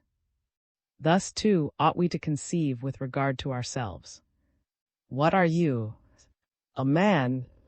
If you consider yourself as something separated and detached, it is agreeable to your nature to live to old age, to be rich, to be in health. But if you consider yourself as a man, and as a part of a whole, upon account of that whole, it will behove you sometimes to be in sickness, sometimes to be exposed to the of a sea voyage, sometimes to be in want, and at last perhaps to die before your time. Why then do you complain? Do not you know that by doing so, as the foot ceases to be a foot, so you cease to be man? A wise man never complains of the destiny of Providence, nor thinks the universe in confusion when he is out of order. He does not look upon himself as a whole, separated and detached from every other part of nature, to be taken care of by itself and for itself. He regards himself in the light in which he imagines the great genius of human nature, and of the world regards him. He enters, if I may say so, into the sentiments of that divine being, and considers himself as an atom, a particle, of an immense and infinite system, which must and ought to be disposed of according to the conveniency of the whole. Assured of the wisdom which directs all the events of human life, whatever lot befalls him, he accepts it with joy, satisfied that, if he had known all the connections and dependencies of the different parts of the universe, it is the very lot which he himself would have wished for. If it is life, he is contented to live, and if it is death, as nature must have no further occasion for his presence here, he willingly goes where he is appointed. I accept, said a cynical philosopher, whose doctrines were in this respect the same as those of the Stoics, I accept with equal joy and satisfaction whatever fortune can befall me. Riches or poverty, pleasure or pain, health or sickness, all is alike, nor would I desire that the gods should in any respect change my destination. If I was to ask of them anything beyond what their bounty has already bestowed, it should be that they would inform me beforehand what it was their pleasure should be done with me, that I might of my own accord place myself in this situation, and demonstrate the cheerfulness with which I embrace their allotment. If I am going to sail, says Epictetus, I choose the best ship and the best pilot, and I wait for the fairest whether that my circumstances and duty will allow. Prudence and propriety, the principles which the gods have given me for the direction of my conduct, require this of me, but they require no more, and if notwithstanding a storm arises, which neither the strength of the vessel nor the skill of the pilot are likely to withstand, I give myself no trouble about the consequence. All that I had to do is done already. The directors of my conduct never command me to be miserable, to be anxious, desponding, or afraid. Whether we are to be drowned or to come to harbor is the business of Jupiter, not mine. I leave it entirely to his determination, nor ever break my rest with considering which way he is likely to decide it, but receive whatever may come with equal indifference and security. From this perfect confidence in that benevolent wisdom which governs the universe, and from this entire resignation to whatever order that wisdom might think proper to establish, it necessarily followed that to the stoical wise man, all the events of human life must be in a great measure indifferent. His happiness consisted altogether, first, in the contemplation of the happiness and perfection of the great system of the universe, of the good government of the great republic of gods and men, of all rational and sensible beings, and secondly, in discharging his duty, in acting properly in the affairs of this great republic whatever little part that wisdom had assigned to him. The propriety or impropriety of his might be of great consequence to him. Their success or disappointment could be of none at all, could excite no passionate joy or sorrow, no passionate desire or aversion. If he preferred some events to others, if some situations were the objects of his choice and others of his rejection, it was not because he regarded the one as in themselves in any respect better than the other, or thought that his own happiness would be more complete in what is called the fortunate than in what is regarded as the distressful situation. but because the propriety of action, the rule which the gods had given him for the direction of his conduct, required him to choose and reject in this manner.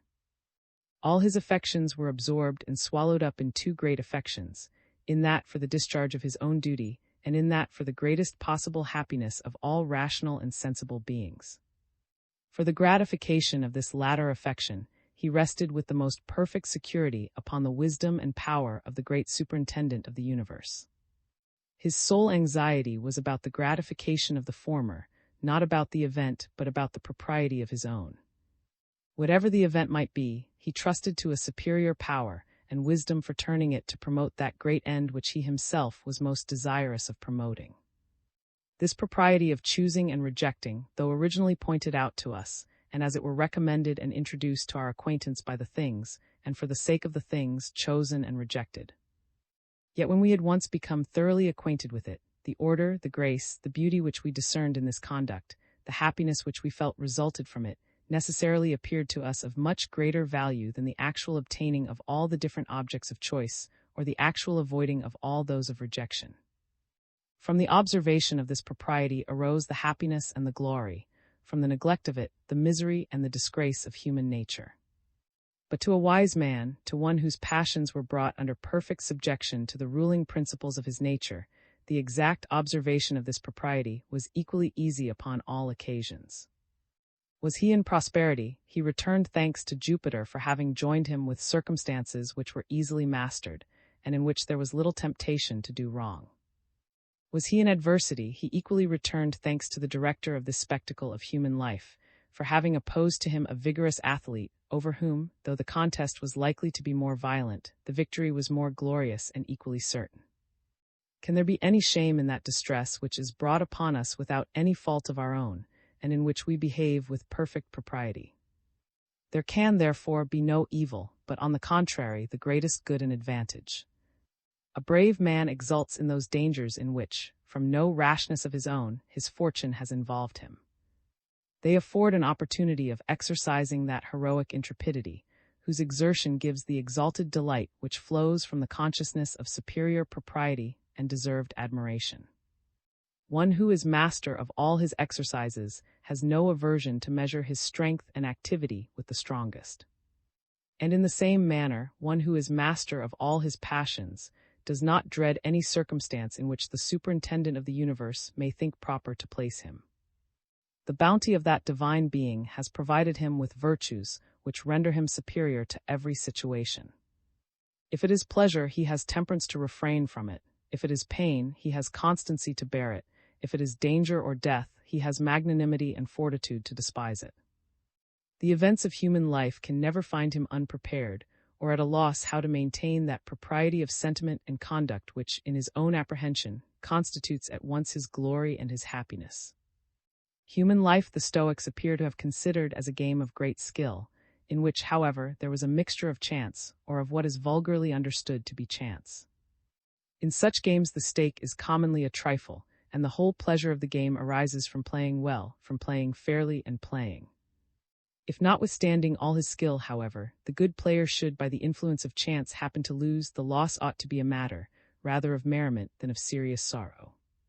He has made no false stroke, he has done nothing which he ought to be ashamed of, he has enjoyed completely the whole pleasure of the game. If, on the contrary, the bad player, notwithstanding all his blunders, should in the same manner happen to win, his success can give him but little satisfaction. He is, by the remembrance of all the faults which he committed. Even during the play he can enjoy no part of the pleasure which it is capable of affording. From ignorance of the rules of the game, fear and doubt and hesitation are the disagreeable sentiments that precede almost every stroke which he plays, and when he has played it, the mortification of finding it a gross blunder commonly completes the unpleasing circle of his sensations. Human life, with all the advantages which can possibly attend it, ought, according to the Stoics, to be regarded but as a mere twopenny stake, a matter by far too insignificant to merit any anxious concern. Our only anxious concern ought to be, not about the stake, but about the proper method of playing. If we placed our happiness in winning the stake, we placed it in what depended upon causes beyond our power and out of our direction. We necessarily exposed ourselves to perpetual fear and uneasiness, and frequently to grievous and mortifying disappointments. If we placed it in playing well, in playing fairly, in playing wisely, and in the propriety of our own conduct, in short, we placed it in what, by proper discipline, education, and attention, might be altogether in our own power and under our own direction. Our happiness was perfectly secure and beyond the reach of fortune. The event of our actions, if it was out of our power, was equally out of our concern, and we could never feel either fear or anxiety about it, nor ever suffer any grievous or even any serious disappointment. Human life itself, as well as every different advantage or disadvantage which can attend it, might, they said, according to different circumstances, be the proper object either of our choice or of our rejection. If in our actual situation there were more circumstances agreeable to nature than contrary to it, more circumstances which were the objects of choice than of rejection, life, in this case, was, upon the whole, the proper object of choice, and the propriety of conduct required that we should remain in it. If, on the other hand, there were in our actual situation, without any probable hope of amendment, more circumstances contrary to nature than agreeable to it, more circumstances which were the objects of rejection than of choice, life itself in this case became to a wise man the object of rejection, and he was not only at liberty to remove out of it, but the propriety of conduct, the rule which the gods had given him for the direction of his conduct, required him to do so. I am ordered, says Epictetus, not to dwell at. I do not dwell there. I am ordered not to dwell at Athens. I do not dwell at Athens. I am ordered not to dwell in Rome. I do not dwell in Rome. I am ordered to dwell in the little and rocky island of. I go and dwell there. But the house smokes in. If the smoke is moderate, I will bear it and stay there. If it is excessive, I will go to a house from whence no tyrant can remove me. I keep in mind always that the door is open, that I can walk out when I please, and retire to that hospitable house which is at all times open to all the world. For beyond my undermost garment, beyond my body, no man living has any power over me. If your situation is upon the whole disagreeable, if your house smokes too much for you, said the Stoics, walk forth by all means. But walk forth without repining, without murmuring or complaining. Walk forth calm, contented, rejoicing, returning thanks to the gods, who from their infinite bounty have opened the safe and quiet harbor of death, at all times ready to receive us from the stormy ocean of human life, who have prepared this sacred, this inviolable, this great asylum, always open, always accessible, altogether beyond the reach of human rage and injustice, and large enough to contain both all those who wish and all those who do not wish to retire to it.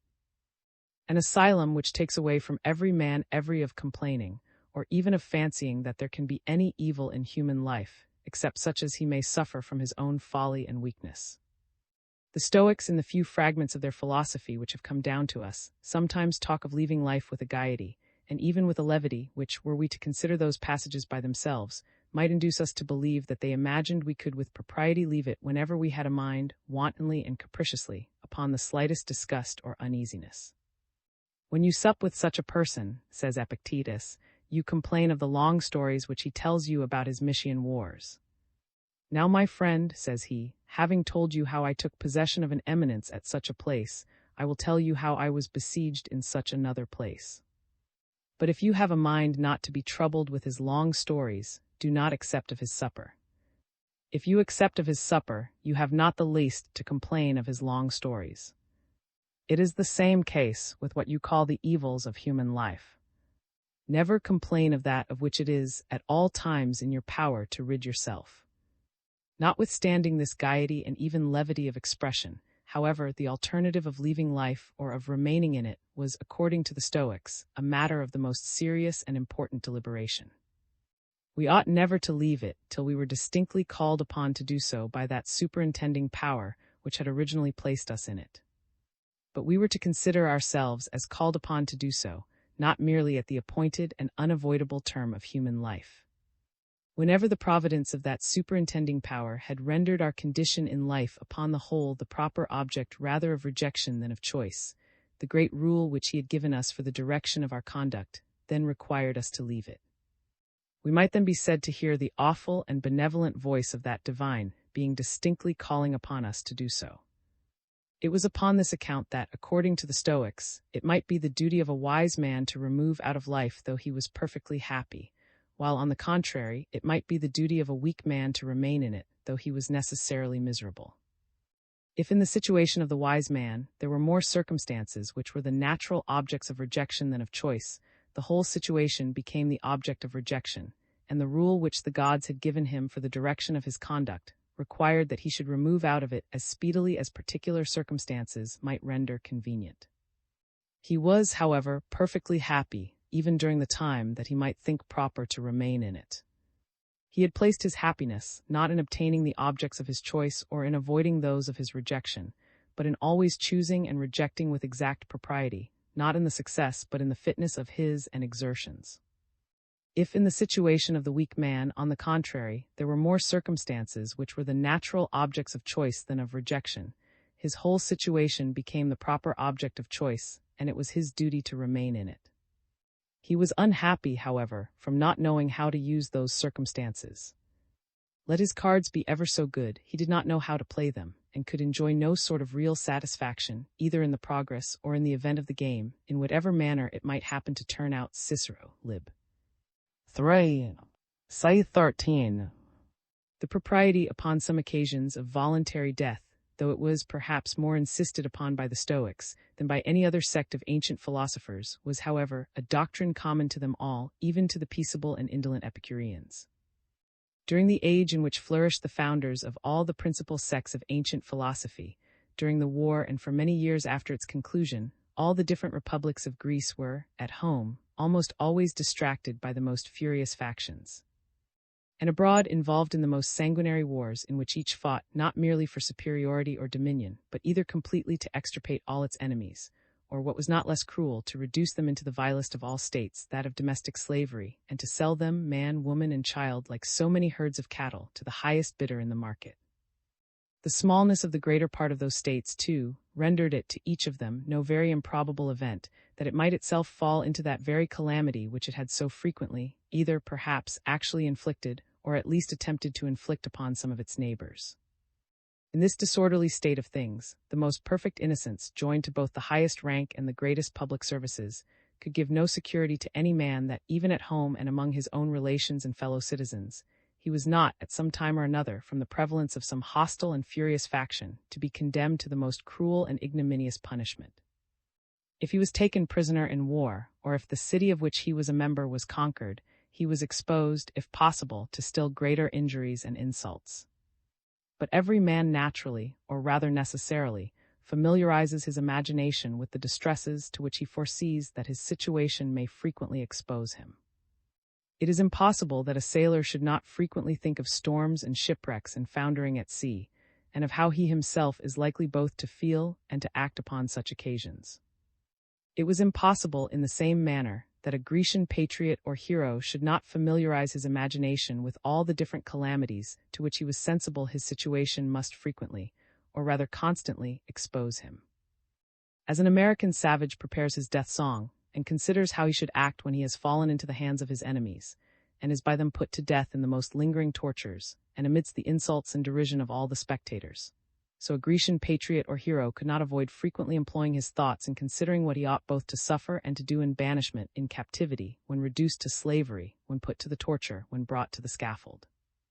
But the philosophers of all the different sects very justly represented virtue, that is, wise, just, firm, and temperate conduct, not only as the most probable, but as the certain and infallible road to happiness even in this life. This conduct, however, could not always exempt, and might even sometimes expose the person who followed it to all the calamities which were incident to that unsettled situation of public affairs. They therefore, to show that happiness was either altogether, or at least in a great measure, independent of fortune, the Stoics that it was so altogether, the academic and peripatetic philosophers that it was so in a great measure. Wise, prudent, and good conduct was, in the first place, the conduct most likely to ensure success in every species of undertaking, and secondly, though it should fail of success, yet the mind was not left without consolation. The virtuous man might still enjoy the complete approbation of his own breast, and might still feel that, how untoward soever things might be without, all was calm and peace and concord within. He might generally comfort himself, too, with the assurance that he possessed the love and esteem of every intelligent and impartial spectator, who could not fail both to admire his conduct and to regret his misfortune. Those philosophers at the same time to show that the greatest misfortunes to which human life was liable might be supported more easily than was commonly imagined. They to point out the comforts which a man might still enjoy when reduced to poverty, when driven into banishment, when exposed to the injustice of popular clamor, when laboring under blindness, under deafness, in the extremity of old age, upon the approach of death. They pointed out, too, the considerations which might contribute to support his constancy under the agonies of pain and even of torture, in sickness, in sorrow for the loss of children, for the death of friends and relations, etc. The few fragments which have come down to us of what the ancient philosophers had written upon these subjects form, perhaps, one of the most instructive, as well as one of the most interesting remains of antiquity. The spirit and manhood of their doctrines make a wonderful contrast with the desponding, plaintive, and whining tone of some modern systems. But while those ancient philosophers in this manner to suggest every consideration which could, as Milton says, arm the breast with stubborn patience, as with triple steel, they at the same time, above all, to convince their followers that there neither was nor could be any evil in death, and that if their situation became at any time too hard for their constancy to support, the remedy was at hand, the door was open, and they might, without fear, walk out when they pleased. If there was no world beyond the present, death, they said, could be no evil, and if there was another world, the gods must likewise be in that other, and a just man could fear no evil while under their protection. Those philosophers, in short, prepared a death song, if I may say so, which the Grecian patriots and heroes might make use of upon the proper occasions, and of all the different sects, the Stoics, I think it must be acknowledged, had prepared by far the most animated and most spirited song. Suicide, however, never seems to have been very common among the Greeks. Excepting, I cannot at present recollect any very illustrious either patriot or hero of Greece, who died by his own hand. The death of is as much beyond the period of true history as that of Ajax. The common story of the death of Themistocles, though within that period, bears upon its face all the marks of a most romantic fable. Of all the Greek heroes whose lives have been written by Plutarch, appears to have been the only one who perished in this manner. Socrates, and who certainly did not want courage, suffered themselves to be sent to prison, and submitted patiently to that death to which the injustice of their fellow citizens had condemned them. The brave allowed himself to be delivered up by his own mutinous soldiers to his enemy, and was starved to death without attempting any violence. The gallant suffered himself to be taken prisoner by was thrown into a dungeon, and was supposed to have been privately poisoned.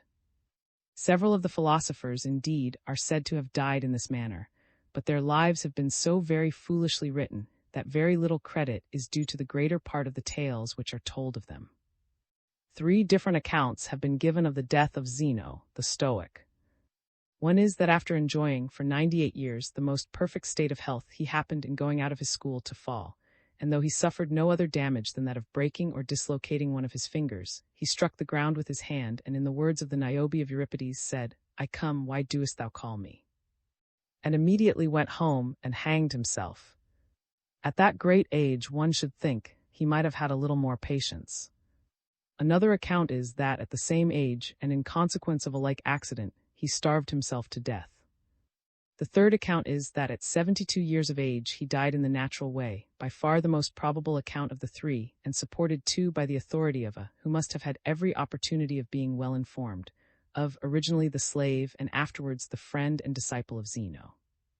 The first account is given by Apollonius of Tyre, who flourished about the time of Augustus Caesar, between 200 and 300 years after the death of Zeno. I know not who is the author of the second account. Apollonius, who was himself a Stoic, had probably thought it would do to the founder of a sect which talked so much about voluntary death, to die in this manner by his own hand. Men of letters, though after their death they are frequently more talked of than the greatest princes or statesmen of their times, are generally, during their life, so obscure and insignificant that their adventures are seldom recorded by historians. Those of after ages, in order to satisfy the public curiosity, and having no authentic documents either to support or to contradict their narratives, seem frequently to have fashioned them according to their own fancy, and almost always with a great mixture of the. In this particular case, though supported by no authority, seems to have prevailed over the probable, though supported by the best. Diogenes plainly gives the preference to the story of Apollonius, and appear both to have given credit to that of the great age and of the violent deaths. This fashion of voluntary death appears to have been much more prevalent among the proud Romans than it ever was among the lively, ingenious, and accommodating Greeks. Even among the Romans, the fashion seems not to have been established in the early and what are called the virtuous ages of the Republic. The common story of the death of Regulus, though probably a fable, could never have been invented had it been supposed that any could fall upon that hero, from patiently submitting to the tortures which the Carthaginians are said to have inflicted upon him. In the later ages of the Republic, some, I apprehend, would have attended this submission. In the different civil wars which preceded the fall of the Commonwealth, many of the eminent men of all the contending parties chose rather to perish by their own hands than to fall into those of their enemies. The death of celebrated by Cicero and censured by Caesar, and become the subject of a very serious controversy between, perhaps, the two most illustrious advocates that the world had ever beheld, stamped a character upon this method of dying which it seems to have retained for several ages after. The eloquence of Cicero was superior to that of Caesar. The admiring prevailed greatly over the censuring party, and the lovers of liberty, for many ages afterwards, looked up to, as to the most venerable martyr of the Republican party. The head of a party, the cardinal observes, may do what he pleases. As long as he retains the confidence of his own friends, he can never do wrong, a maxim of which His Eminence had himself, upon several occasions, an opportunity of experiencing the truth. It seems, joined to his other virtues, that of an excellent bottle companion. His enemies accused him of drunkenness, but says Seneca, whoever objected this vice to, will find it easier to prove that drunkenness is a virtue than that could be addicted to any vice. Under the emperors, this method of dying seems to have been, for a long time, perfectly fashionable. In the epistles of Pliny we find an account of several persons who chose to die in this manner, rather from vanity and ostentation, it would seem, than from what would appear, even to a sober and judicious Stoic, any proper or necessary reason. Even the ladies, who are seldom behind in following the fashion, seem frequently to have chosen, most unnecessarily, to die in this manner, and like the ladies in Bengal, to accompany, upon some occasions, their husbands to the tomb. The prevalence of this fashion certainly occasioned many deaths which would not otherwise have happened. All the havoc, however, which this, perhaps the highest exertion of human vanity and impertinence, could occasion, would, probably at no time, be very great. The principle of suicide, the principle which would teach us, upon some occasions, to consider that violent action as an object of applause and approbation, seems to be altogether a refinement of philosophy. Nature, in her sound and healthful state, seems never to prompt us to suicide. There is indeed a species of melancholy, a disease to which human nature, among its other calamities, is unhappily subject, which seems to be accompanied with what one may call an irresistible appetite for self-destruction. In circumstances often of the highest external prosperity, and sometimes, too, in spite even of the most serious and deeply impressed sentiments of religion, this disease has frequently been known to drive its wretched victims to this fatal extremity. The unfortunate persons who perish in this miserable manner are the proper objects not of censure but of commiseration. To attempt to punish them, when they are beyond the reach of all human punishment, is not more absurd than it is unjust. That punishment can fall only on their surviving friends and relations, who are always perfectly innocent, and to whom the loss of their friend in this disgraceful manner must always be alone a very heavy calamity. Nature, in her sound and healthful state, prompts us to avoid distress upon all occasions, upon many occasions to defend ourselves against it, though at the hazard, or even with the certainty of perishing in that defense. But when we have neither been able to defend ourselves from it, nor have perished in that defense, no natural principle, no regard to the approbation of the supposed impartial spectator, to the judgment of the man within the breast, seems to call upon us to escape from it by destroying ourselves. It is only the consciousness of our own weakness, of our own incapacity to support the calamity with proper manhood and firmness, which can drive us to this resolution. I do not remember to have either read or heard of any American savage, who, upon being taken prisoner by some hostile tribe, put himself to death, in order to avoid being afterwards put to death in torture, and amidst the insults and mockery of his enemies.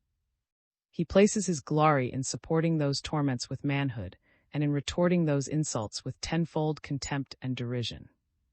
This contempt of life and death, however, and at the same time, the most entire submission to the order of Providence, the most complete contentment with every event which the current of human affairs could possibly cast up, may be considered as the two fundamental doctrines upon which rested the whole fabric of Stoical morality.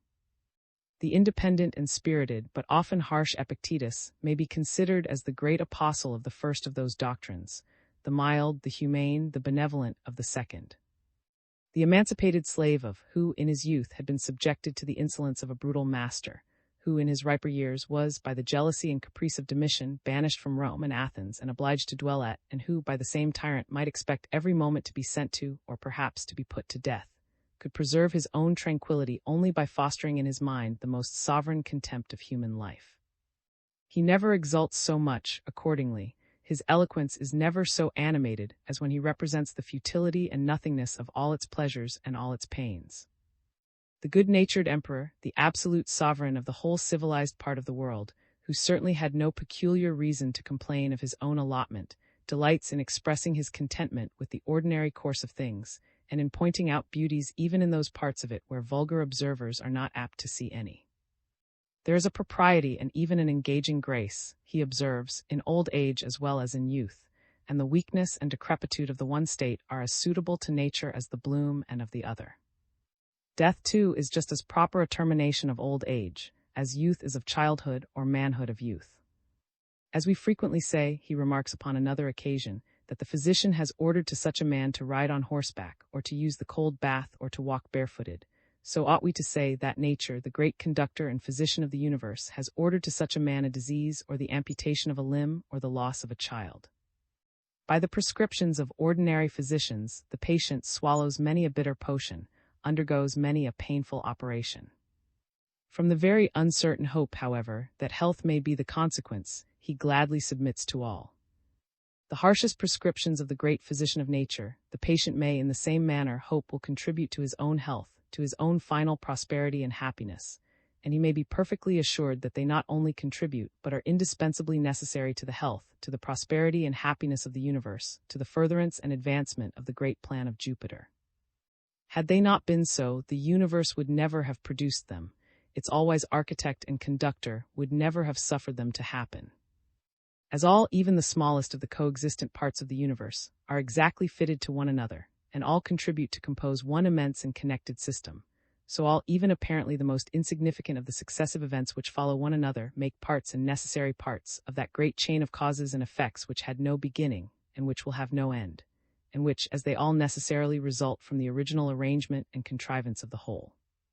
So they are all essentially necessary, not only to its prosperity, but to its continuance and preservation.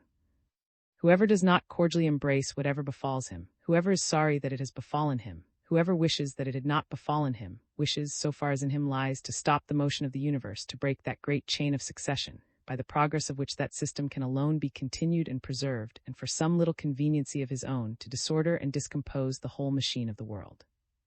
O world, says he in another place, all things are suitable to me which are suitable to thee. Nothing is too early or too late to me which is seasonable for thee. All is fruit to me which thy seasons bring forth. From thee are all things, in thee are all things, for thee are all things. One man says, O beloved city of. Wilt not thou say, O beloved city of God? From these very sublime doctrines the Stoics, or at least some of the Stoics, attempted to deduce all their paradoxes. The Stoical wise man, to enter into the views of the great superintendent of the universe, and to see things in the same light in which that divine being beheld them. But to the great superintendent of the universe, all the different events which the course of his providence may bring forth, what to us appear the smallest and the greatest, the bursting of a bubble, as Mr. Pope says in that of a world, for example, were perfectly equal, were equally parts of that great chain which he had predestined from all eternity, were equally the effects of the same unerring wisdom, of the same universal and boundless benevolence. To the Stoical wise man, in the same manner, all those different events were perfectly equal. In the course of those events, indeed, a little department, in which he had himself some little management and direction, had been assigned to him. In this department he to act as properly as he could, and to conduct himself according to those orders which, he understood, had been prescribed to him. But he took no anxious or passionate concern either in the success or in the disappointment of his own most faithful. The highest prosperity and the total destruction of that little department, of that little system which had been in some measure committed to his charge, were perfectly indifferent to him. If those events had depended upon him, he would have chosen the one, and he would have rejected the other. But as they did not depend upon him, he trusted to a superior wisdom, and was perfectly satisfied that the event which happened, whatever it might be, was the very event which he himself, had he known all the connections and dependencies of things, would most earnestly and devoutly have wished for. Whatever he did under the influence and direction of those principles was equally perfect, and when he stretched out his finger to give the example which they commonly made use of, he performed an action in every respect as meritorious, as worthy of praise and admiration, as when he laid down his life for the service of his country. As to the great superintendent of the universe, the greatest and the smallest exertions of his power, the formation and dissolution of a world, the formation and dissolution of a bubble, were equally easy, were equally admirable, and equally the effects of the same divine wisdom and benevolence. So to the stoical wise man, what we would call the great action required no more exertion than the little one, was equally easy, proceeded from exactly the same principles, was in no respect more meritorious, nor worthy of any higher degree of praise and admiration. As all those who had arrived at this state of perfection were equally happy, so all those who fell in the smallest degree short of it, how nearly soever they might approach to it, were equally miserable. As the man, they said, who was but an inch below the surface of the water, could no more breathe than he who was 100 yards below it. So the man who had not completely subdued all his private, partial, and selfish passions, who had any other earnest desire but that for the universal happiness, who had not completely emerged from that abyss of misery and disorder into which his anxiety for the gratification of those private, partial, and selfish passions had involved him, could no more breathe the free air of liberty and independency, could no more enjoy the security and happiness of the wise man, than he who was most remote from that situation. As all the actions of the wise man were perfect and equally perfect, so all those of the man who had not arrived at this supreme wisdom were faulty, and as some Stoics pretended, equally faulty. As one truth, they said, could not be more true, nor one falsehood more false than another, so an action could not be more, nor a shameful one more shameful than another. As in shooting at a mark, the man who missed it by an inch had equally missed it with him who had done so by 100 yards. So the man who, in what to us appears the most insignificant action, had acted improperly and without a sufficient reason, was equally faulty with him who had done so in what to us appears the most important. The man who has killed a cock, for example, improperly and without a sufficient reason, was as criminal as he who had murdered his father. If the first of those two paradoxes should appear sufficiently violent, the second is evidently too absurd to deserve any serious consideration. It is, indeed, so very absurd that one can scarce help suspecting that it must have been in some measure misunderstood or misrepresented. At any rate, I cannot allow myself to believe that such men as Zeno, or men, it is said, of the most simple as well as of the most sublime eloquence, could be the authors either of these or of the greater part of the other Stoical paradoxes, which are in general mere impertinent quibbles, and do so little to their system that I shall give no further account of them. I am disposed to impute them rather to the disciple and follower indeed of Zeno, and but who, from all that has been delivered down to us concerning him, seems to have been a mere dialectical pedant, without taste or elegance of any kind. He may have been the first who reduced their doctrines into a scholastic or technical system of artificial definitions, divisions, and subdivisions, one of the most effectual expedients, perhaps, for extinguishing whatever degree of good sense there may be in any moral or metaphysical doctrine. Such a man may very easily be supposed to have understood too literally some animated expressions of his masters in describing the happiness of the man of perfect virtue, and the unhappiness of whoever might fall short of that character. The Stoics in general seem to have admitted that there might be a degree of proficiency in those who had not advanced to perfect virtue and happiness. They distributed those proficients into different classes according to the degree of their advancement, and they called the imperfect virtues which they supposed them capable of exercising, not rectitudes, but proprieties, fitnesses, decent and becoming actions, for which a plausible or probable reason could be assigned, what Cicero expresses by the Latin word, and Seneca, I think, more exactly by that of the doctrine of those imperfect, but attainable virtues, seems to have constituted what we may call the practical morality of the Stoics. It is the subject of Cicero's Offices, and is said to have been that of another book written by, but which is now lost. The plan and system which nature has sketched out for our conduct seems to us to be altogether different from that of the Stoical philosophy. By nature, the events which immediately affect that little department in which we ourselves have some little management and direction, which immediately affect ourselves, our friends, our country, are the events which interest us the most, and which chiefly excite our desires and aversions, our hopes and fears, our joys and sorrows. Should those passions be what they are very apt to be, too vehement, nature has provided a proper remedy and correction. The real or even the imaginary presence of the impartial spectator, the authority of the man within the breast, is always at hand to overawe them into the proper tone and temper of moderation. If notwithstanding our most faithful exertions, all the events which can affect this little department should turn out the most unfortunate and disastrous, nature has by no means left us without consolation. That consolation may be drawn, not only from the complete approbation of the man within the breast, but if possible from a still nobler and more generous principle, from a firm reliance upon and a reverential submission to that benevolent wisdom which directs all the events of human life, and which we may be assured would never have suffered those misfortunes to happen, had they not been indispensably necessary for the good of the whole. Nature has not prescribed to us this sublime contemplation as the great business and occupation of our lives. She only points it out to us as the consolation of our misfortunes. The Stoical philosophy prescribes it as the great business and occupation of our lives. That philosophy teaches us to interest ourselves earnestly and anxiously in no events, external to the good order of our own minds, to the propriety of our own choosing and rejecting, except in those which concern a department where we neither have nor ought to have any sort of management or direction, the department of the great superintendent of the universe. By the perfect apathy which it prescribes to us, by endeavoring not merely to moderate, but to eradicate all our private, partial, and selfish affections, by suffering us to feel for whatever can befall ourselves, our friends, our country, not even the sympathetic and reduced passions of the impartial spectator, it to render us altogether indifferent and unconcerned in the success or miscarriage of everything which nature has prescribed to us as the proper business and occupation of our lives. The reasonings of philosophy, it may be said, though they may confound and perplex the understanding, can never break down the necessary connection which nature has established between causes and their effects. The causes which naturally excite our desires and aversions, our hopes and fears, our joys and sorrows, would no doubt, notwithstanding all the reasonings of Stoicism, produce upon each individual, according to the degree of his actual sensibility, their proper and necessary effects. The judgments of the man within the breast, however, might be a good deal affected by those reasonings, and that great inmate might be taught by them to attempt to overawe all our private, partial, and selfish affections into a more or less perfect tranquility. To direct the judgments of this inmate is the great purpose of all systems of morality.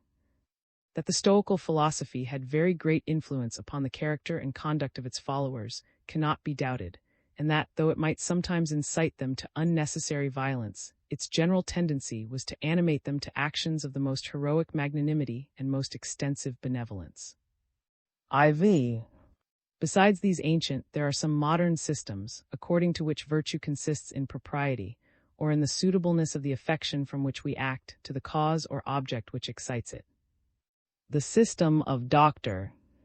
Clarke, which places virtue in acting according to the relation of things, in regulating our conduct according to the fitness or incongruity which there may be in the application of certain actions to certain things or to certain relations, that of Mr.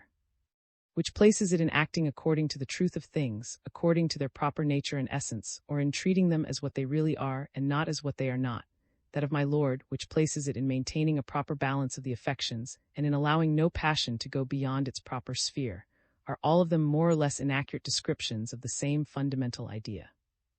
None of those systems either give, or even pretend to give, any precise or distinct measure by which this fitness or propriety of affection can be ascertained or judged of. That precise and distinct measure can be found nowhere but in the sympathetic feelings of the impartial and well-informed spectator. The description of virtue, besides which is either given, or at least meant and intended to be given in each of those systems, for some of the modern authors are not very fortunate in their manner of expressing themselves, is no doubt quite just so far as it goes. There is no virtue without propriety, and wherever there is propriety, some degree of approbation is due. But still, this description is imperfect. For though propriety is an essential ingredient in every virtuous action, it is not always the sole ingredient. Beneficent actions have in them another quality, by which they appear not only to deserve approbation but recompense. None of those systems account either easily or sufficiently for that superior degree of esteem which seems due to such actions, or for that diversity of sentiment which they naturally excite. Neither is the description of vice more complete. For in the same manner, though impropriety is a necessary ingredient in every vicious action, it is not always the sole ingredient, and there is often the highest degree of absurdity and impropriety in very harmless and insignificant actions. Deliberate actions of a pernicious tendency to those we live with have, besides their impropriety, a peculiar quality of their own by which they appear to deserve, not only disapprobation but punishment, and to be the objects not of dislike merely, but of resentment and revenge, and none of those systems easily and sufficiently account for that superior degree of detestation which we feel for such actions. Of those systems which make virtue consist in prudence. The most ancient of those systems which make virtue consist in prudence, and of which any considerable remains have come down to us, is that of Epicurus, who is said, however, to have borrowed all the leading principles of his philosophy from some of those who had gone before him, particularly from Aristippus, though it is very probable, notwithstanding this allegation of his enemies, that at least his manner of applying those principles was altogether his own. According to Epicurus, Cicero, lib. I Diogenes 1. Bodily pleasure and pain were the sole ultimate objects of natural desire and aversion. That they were always the natural objects of those passions, he thought required no proof. Pleasure might indeed appear sometimes to be avoided, not, however, because it was pleasure, but because, by the enjoyment of it, we should either forfeit some greater pleasure, or expose ourselves to some pain that was more to be avoided than this pleasure was to be desired. Pain in the same manner might appear sometimes to be eligible, not, however, because it was pain, but because by enduring it we might either avoid a still greater pain or acquire some pleasure of much more importance. That bodily pain and pleasure, therefore, were always the natural objects of desire and aversion was, he thought, abundantly evident. Nor was it less so, he imagined, that they were the sole ultimate objects of those passions. Whatever else was either desired or avoided was so, according to him, upon account of its tendency to produce one or other of those sensations. The tendency to procure pleasure rendered power and riches desirable, as the contrary tendency to produce pain made poverty and the objects of aversion. And reputation were valued, because the esteem and love of those we live with were of the greatest consequence both to procure pleasure and to defend us from pain. Ignominy and bad fame, on the contrary, were to be avoided, because the hatred, contempt, and resentment of those we lived with destroyed all security and necessarily exposed us to the greatest bodily evils. All the pleasures and pains of the mind were, according to Epicurus, ultimately derived from those of the body. The mind was happy when it thought of the past pleasures of the body and hoped for others to come, and it was miserable when it thought of the pains which the body had formerly endured and dreaded the same or greater thereafter. But the pleasures and pains of the mind, though ultimately derived from those of the body, were vastly greater than their originals. The body felt only the sensation of the present instant, whereas the mind felt also the past and the future, the one by remembrance, the other by anticipation, and consequently both suffered and enjoyed much more. When we are under the greatest bodily pain, he observed, we shall always find, if we attend to it, that it is not the suffering of the present instant which chiefly torments us, but either the agonizing remembrance of the past or the yet more horrible dread of the future. The pain of each instant, considered by itself and cut off from all that goes before and all that comes after it, is a trifle not worth the regarding. Yet this is all which the body can ever be said to suffer. In the same manner, when we enjoy the greatest pleasure, we shall always find that the bodily sensation, the sensation of the present instant, makes but a small part of our happiness, that our enjoyment chiefly arises either from the cheerful recollection of the past or the still more joyous anticipation of the future, and that the mind always contributes by much the largest share of the entertainment. Since our happiness and misery, therefore, depended chiefly on the mind, if this part of our nature was well disposed, if our thoughts and opinions were as they should be, it was of little importance in what manner our body was affected. Though under great bodily pain, we might still enjoy a considerable share of happiness, if our reason and judgment maintained their superiority. We might entertain ourselves with the remembrance of past and with the hopes of future pleasure. We might soften thee of our pains, by recollecting what it was which, even in this situation, we were under any necessity of suffering. That this was merely the bodily sensation, the pain of the present instant, which by itself could never be very great. That whatever agony we suffered from the dread of its continuance was the effect of an opinion of the mind, which might be corrected by juster sentiments, by considering that if our pains were violent, they would probably be of short duration, and that if they were of long continuance, they would probably be moderate and admit of many intervals of ease. And that, at any rate, death was always at hand and within call to deliver us, which as, according to him, it put an end to all sensation, either of pain or pleasure, could not be regarded as an evil. When we are, said he, death is not, and when death is, we are not, death therefore can be nothing to us. If the actual sensation of positive pain was in itself so little to be feared, that of pleasure was still less to be desired. Naturally, the sensation of pleasure was much less pungent than that of pain. If therefore this last could take so very little from the happiness of a well-disposed mind, the other could add scarce anything to it. When the body was free from pain and the mind from fear and anxiety, the superadded sensation of bodily pleasure could be of very little importance, and though it might diversify, could not properly be said to increase the happiness of the situation. In ease of body, therefore, and in security of tranquillity of mind, consisted, according to Epicurus, the most perfect state of human nature, the most complete happiness which man was capable of enjoying. To obtain this great end of natural desire was the sole object of all the virtues, which, according to him, were not desirable upon their own account, but chiefly upon account of their tendency to bring about this situation. Prudence, for example, though according to this philosophy, the source and principle of all the virtues, was not desirable upon its own account. That careful and laborious and circumspect state of mind, ever watchful and ever attentive to the most distant consequences of every action, could not be a thing pleasant or agreeable for its own sake, but upon account of its tendency to procure the greatest goods and to keep off the greatest evils. To abstain from pleasure too, to curb and restrain our natural passions for enjoyment, which was the office of temperance, could never be desirable for its own sake. The whole value of this virtue arose from its utility, from its enabling us to postpone the present enjoyment for the sake of a greater to come, or to avoid a greater pain that might ensue from it. Temperance, in short, was, according to the Epicureans, nothing but prudence with regard to pleasure. To support, to endure pain, to be exposed to danger or to death, the situations which fortitude would often lead us into, were surely still less the objects of natural desire. They were chosen only to avoid greater evils.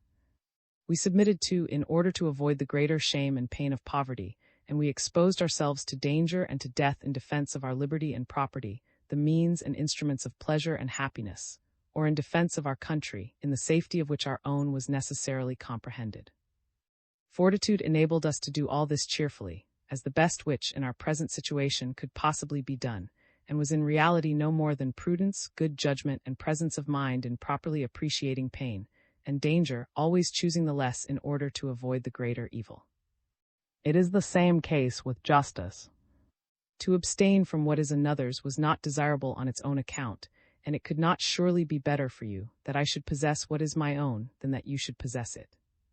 You ought, however, to abstain from whatever belongs to me, because by doing otherwise you will provoke the resentment and indignation of mankind.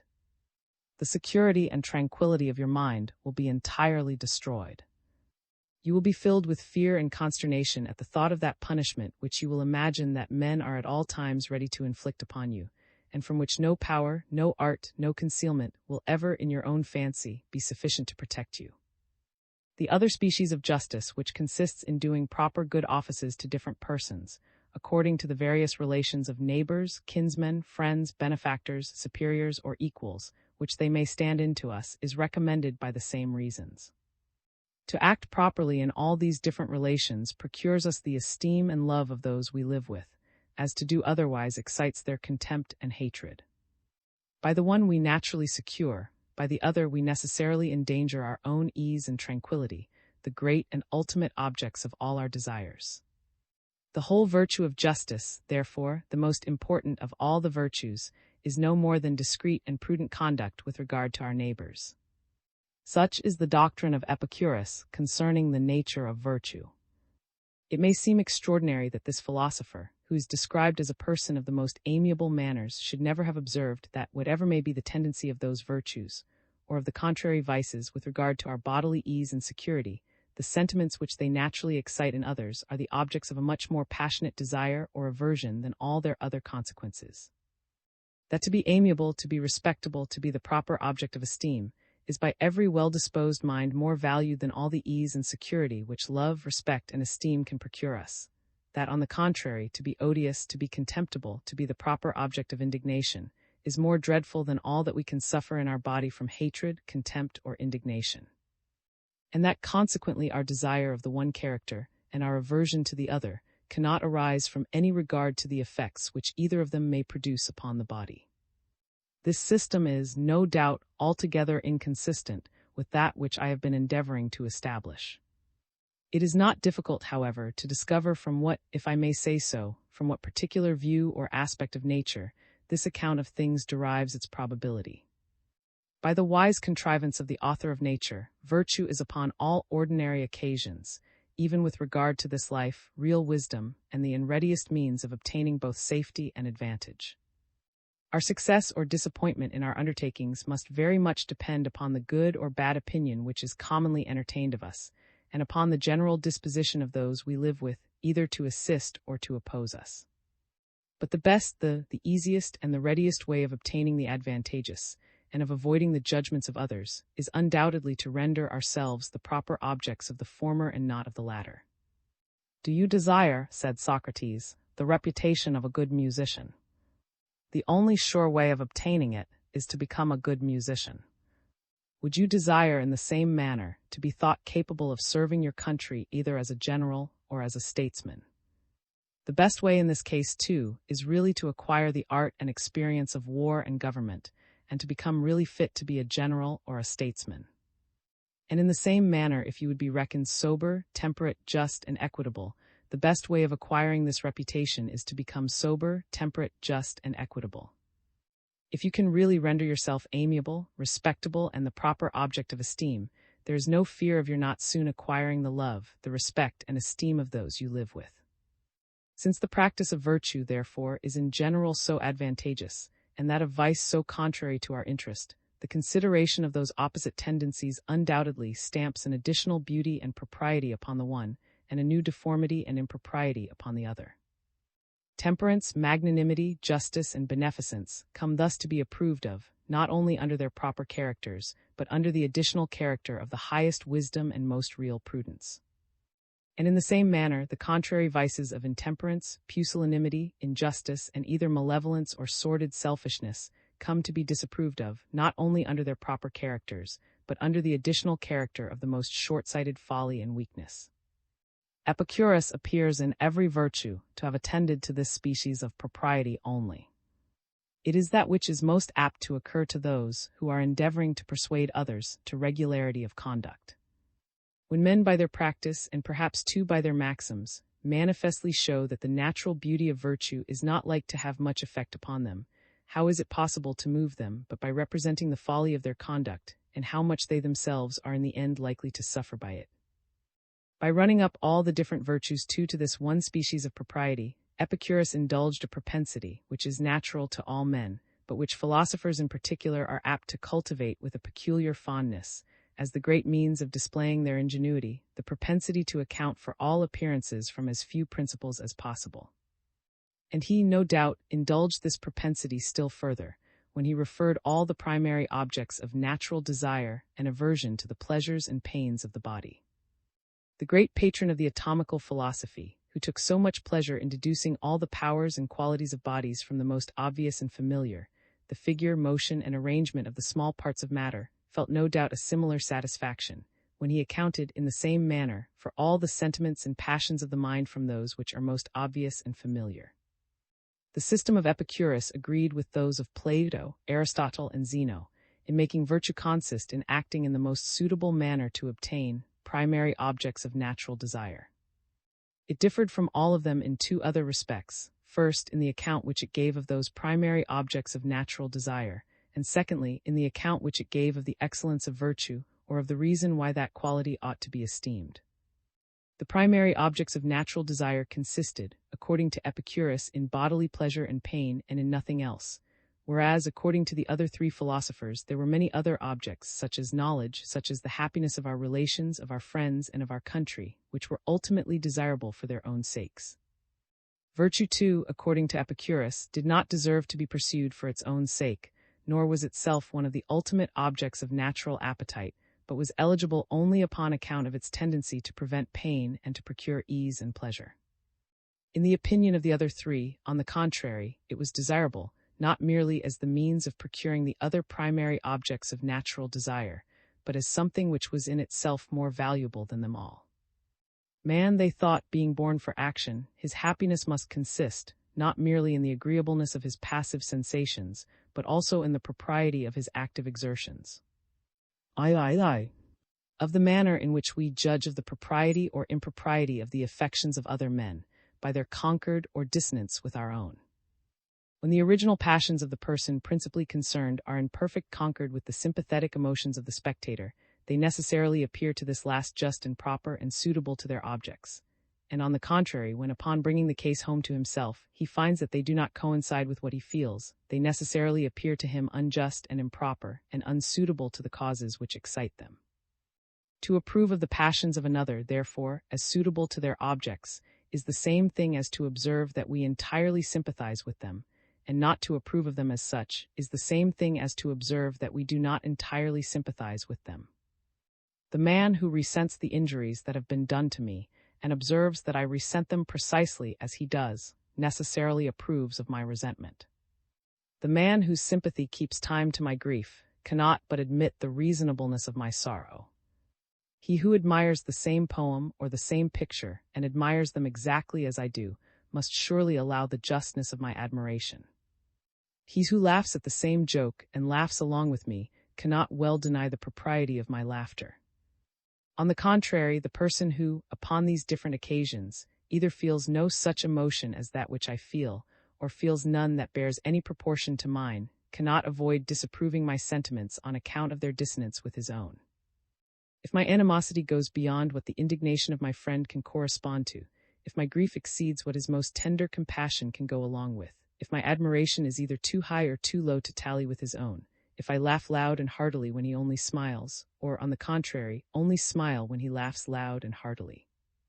In all these cases, as soon as he comes from considering the object, to observe how I am affected by it, according as there is more or less disproportion between his sentiments and mine, I must incur a greater or less degree of his disapprobation, and upon all occasions his own sentiments are the standards and measures by which he judges of mine.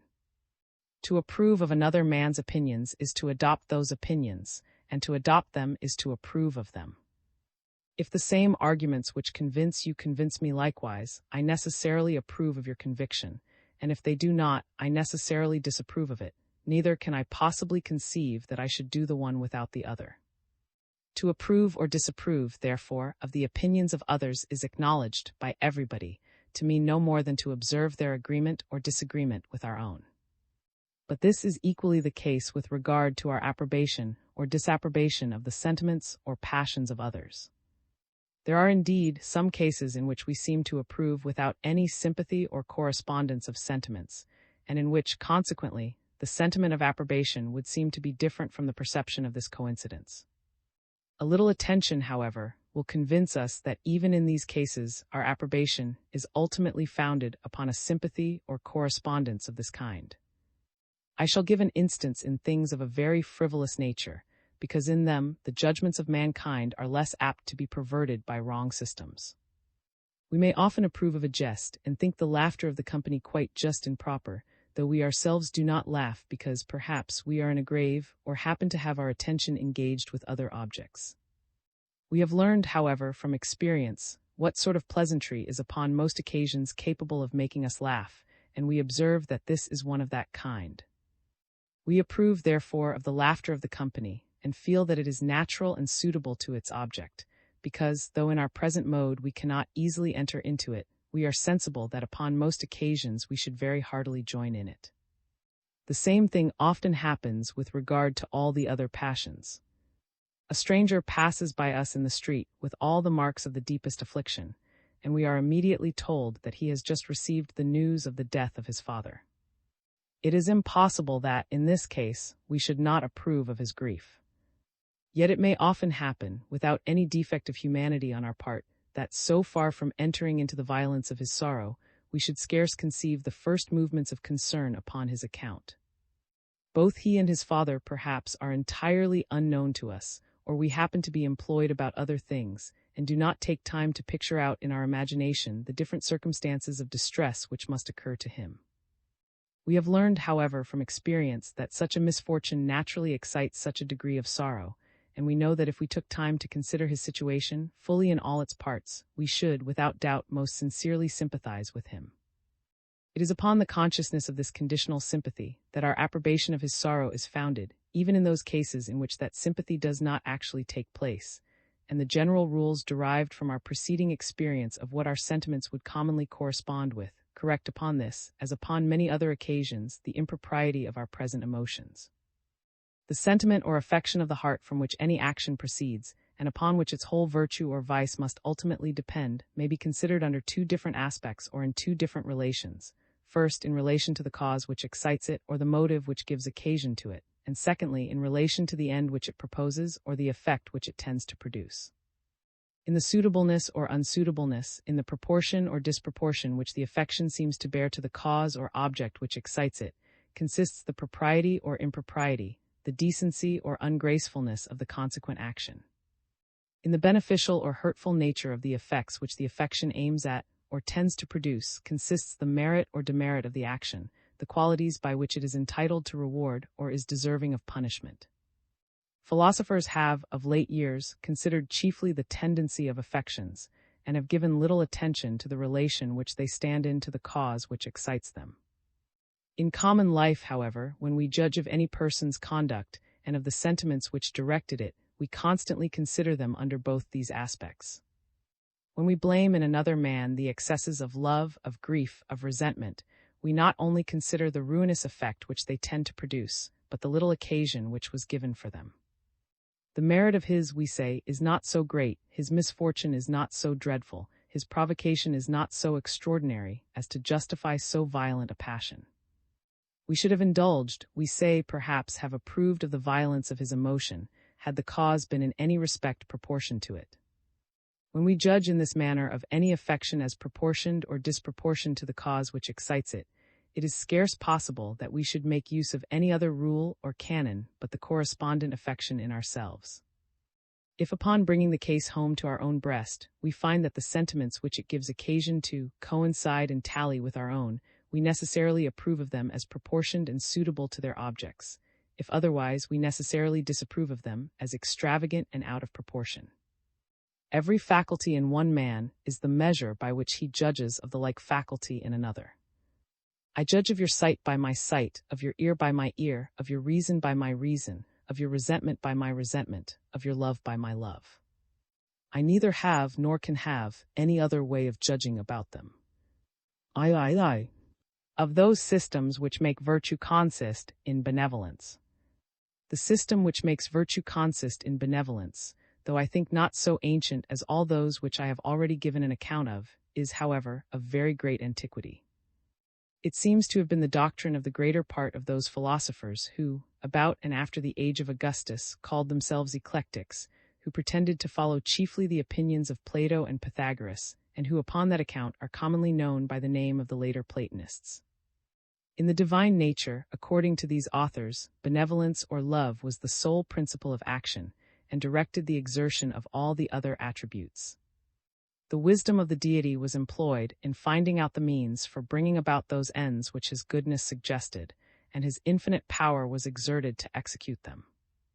Benevolence, however, was still the supreme and governing attribute to which the others were subservient, and from which the whole excellency or the whole morality, if I may be allowed such an expression, of the divine operations was ultimately derived. The whole perfection and virtue of the human mind consisted in some resemblance or participation of the divine perfections, and consequently, in being filled with the same principle of benevolence and love, which influenced all the actions of the deity. The actions of men which flowed from this motive were alone truly praiseworthy, or could claim any merit in the sight of the deity. It was by actions of charity and love only that we could imitate, as became us, the conduct of God, that we could express our humble and devout admiration of his infinite perfections, that by fostering in our own minds the same divine principle, we could bring our own affections to a greater resemblance with his holy attributes, and thereby become more proper objects of his love and esteem. Till we arrived at that immediate converse and communication with the deity to which it was the great object of this philosophy to raise us. This system, as it was much esteemed by many ancient fathers of the Christian Church, so after the Reformation it was adopted by several divines of the most eminent piety and learning and of the most amiable manners, particularly by Dr. Ralph, by Dr. Henry Moore, and by Mr. John Smith of Cambridge. But of all the patrons of this system, ancient or modern, the late Dr. was undoubtedly, beyond all comparison, the most acute, the most distinct, the most philosophical, and what is of the greatest consequence of all, the soberest and most judicious.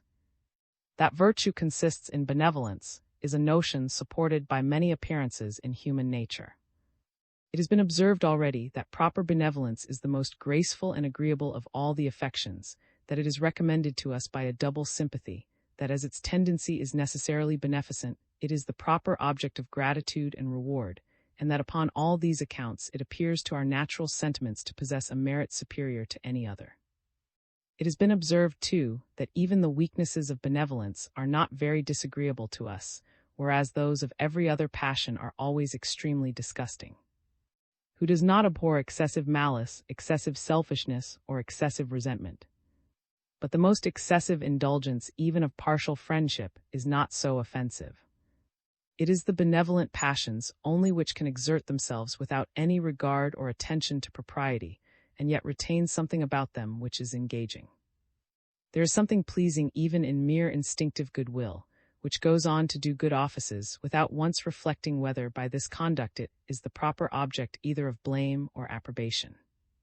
It is not so with the other passions. The moment they are deserted, the moment they are unaccompanied by the sense of propriety, they cease to be agreeable. As benevolence bestows upon those actions which proceed from it a beauty superior to all others, so the want of it, and much more the contrary inclination, communicates a peculiar deformity to whatever evidences such a disposition. Pernicious actions are often punishable for no other reason than because they show a want of sufficient attention to the happiness of our neighbor. Besides all this, Dr. Inquiry Concerning Virtue, Sect.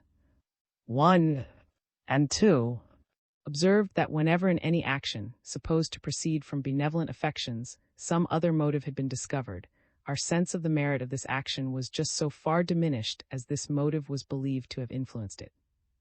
If an action supposed to proceed from gratitude should be discovered to have arisen from an expectation of some new, or if what was apprehended to proceed from public spirit should be found out to have taken its origin from the hope of a pecuniary reward, such a discovery would entirely destroy all notion of merit or praiseworthiness in either of these actions.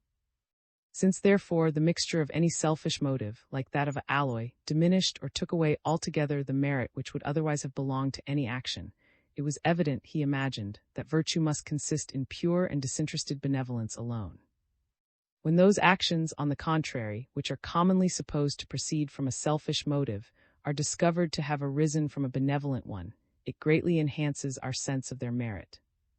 If we believed of any person that he to advance his fortune from no other view but that of doing friendly offices, and of making proper returns to his benefactors, we should only love and esteem him the more. And this observation seemed still more to confirm the conclusion that it was benevolence only which could stamp upon any action the character of virtue. Last of all, what he imagined was an evident proof of the justness of this account of virtue. In all the disputes of casuists concerning the rectitude of conduct, the public good, he observed, was the standard to which they constantly referred, thereby universally acknowledging that whatever tended to promote the happiness of mankind was right and laudable and virtuous, and the contrary, wrong, blamable, and vicious. In the late debates about passive obedience and the right of resistance, the sole point in controversy among men of sense was whether universal submission would probably be attended with greater evils than temporary insurrections when privileges were invaded. Whether what, upon the whole, tended most to the happiness of mankind was not also morally good was never once, he said, made a question by them.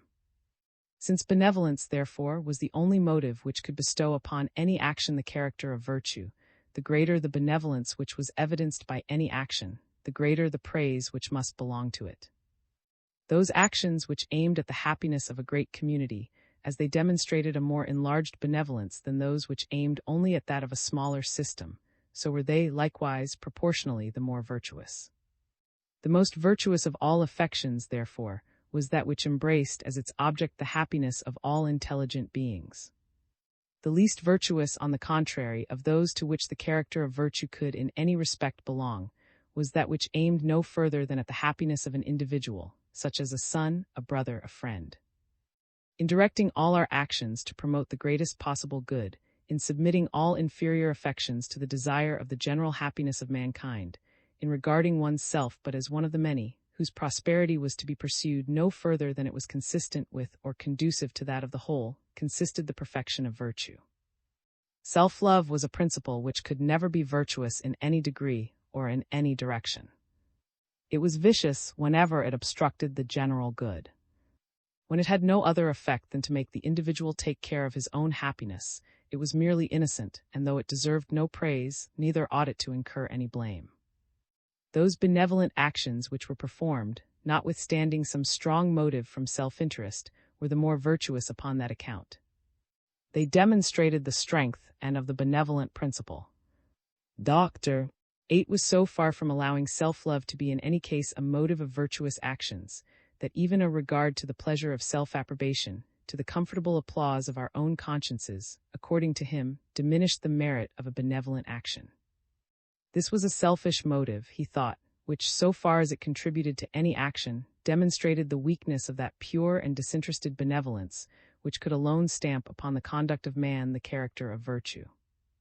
In the common judgments of mankind, however, this regard to the approbation of our own minds is so far from being considered as what can in any respect diminish the virtue of any action, that it is often rather looked upon as the sole motive which deserves the appellation of virtuous.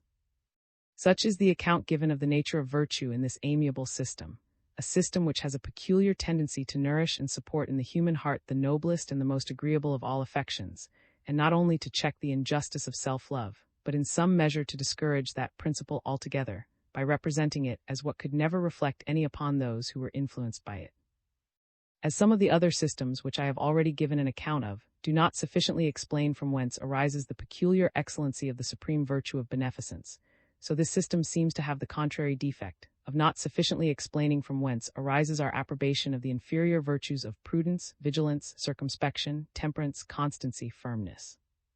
The view and aim of our affections, the beneficent and hurtful effects which they tend to produce, are the only qualities at all attended to in this system.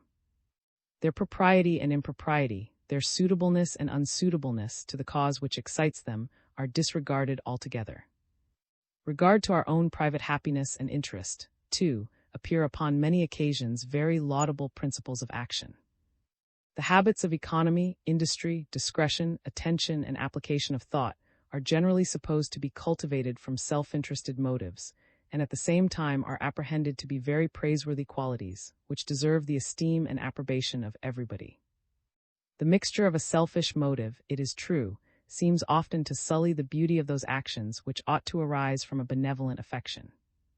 The cause of this, however, is not that self-love can never be the motive of a virtuous action, but that the benevolent principle appears in this particular case to want its due degree of strength, and to be altogether unsuitable to its object.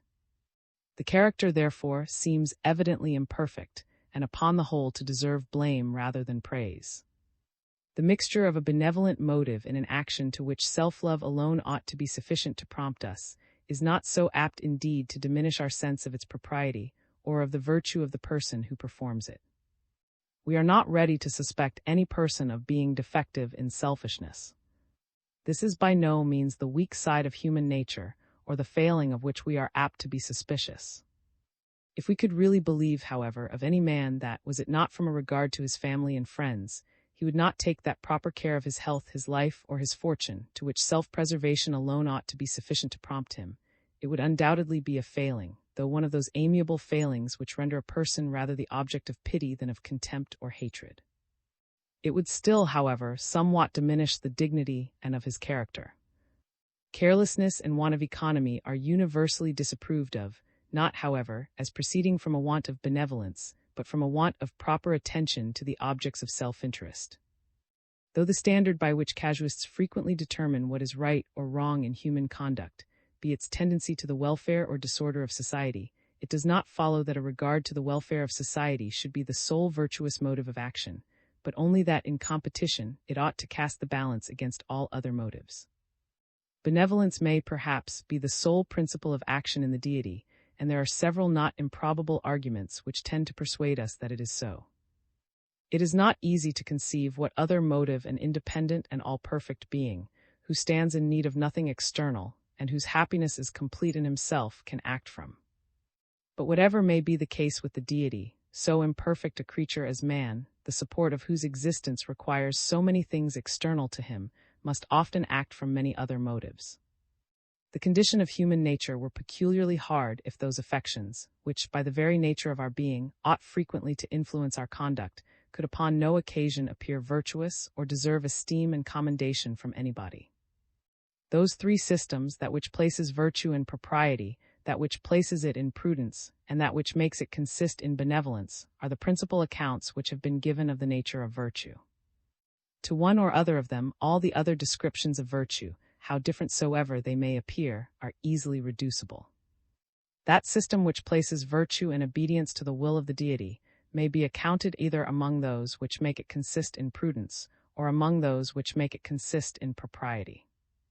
When it is asked why we ought to obey the will of the deity, this question, which would be impious and absurd in the highest degree, if asked from any doubt that we ought to obey him, can admit but of two different answers.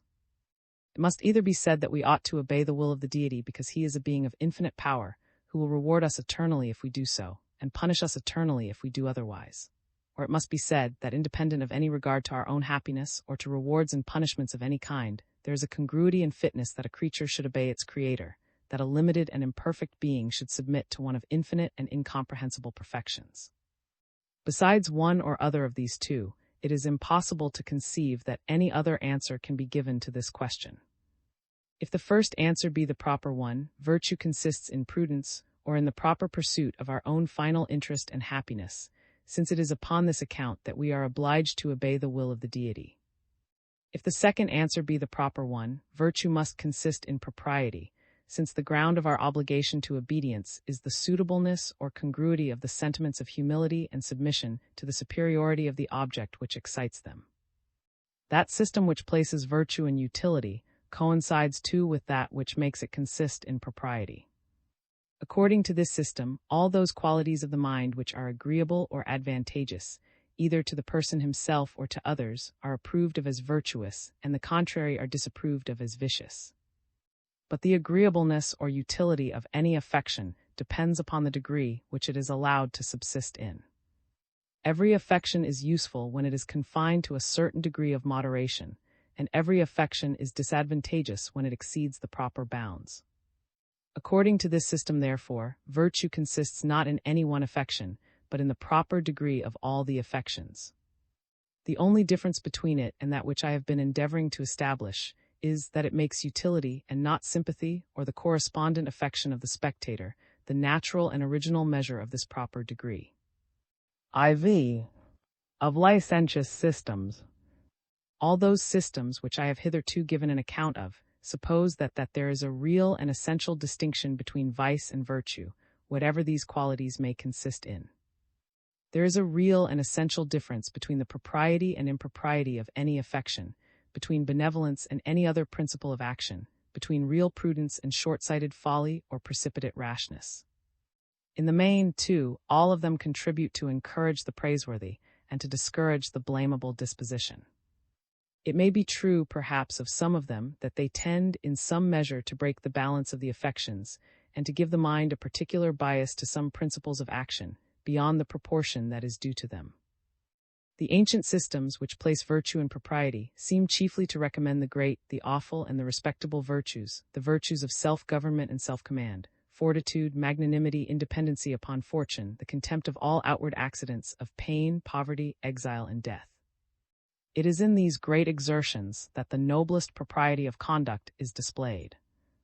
The soft, the amiable, the gentle virtues, all the virtues of indulgent humanity are in comparison but little insisted upon, and seem, on the contrary, by the Stoics in particular, to have been often regarded as weaknesses which it behoved a wise man not to harbor in his breast. The benevolent system, on the other hand, while it fosters and encourages all those milder virtues in the highest degree, seems entirely to neglect the more awful and respectable qualities of the mind. It even denies them the appellation of virtues. It calls them moral abilities, and treats them as qualities which do not deserve the same sort of esteem and approbation that is due to what is properly denominated virtue. All those principles of action which aim only at our own interest, it treats, if that be possible, still worse. So far from having any merit of their own, they diminish, it pretends, the merit of benevolence when they cooperate with it, and prudence, it is asserted, when employed only in promoting private interest, can never even be imagined a virtue. That system, again, which makes virtue consist in prudence only, while it gives the highest encouragement to the habits of caution, vigilance, sobriety, and judicious moderation, seems to degrade equally both the amiable and respectable virtues, and to strip the former of all their beauty, and the latter of all their grandeur. But notwithstanding these defects, the general tendency of each of those three systems is to encourage the best and most laudable habits of the human mind, and it were well for society, if either mankind in general, or even those few who pretend to live according to any philosophical rule, were to regulate their conduct by the precepts of any one of them.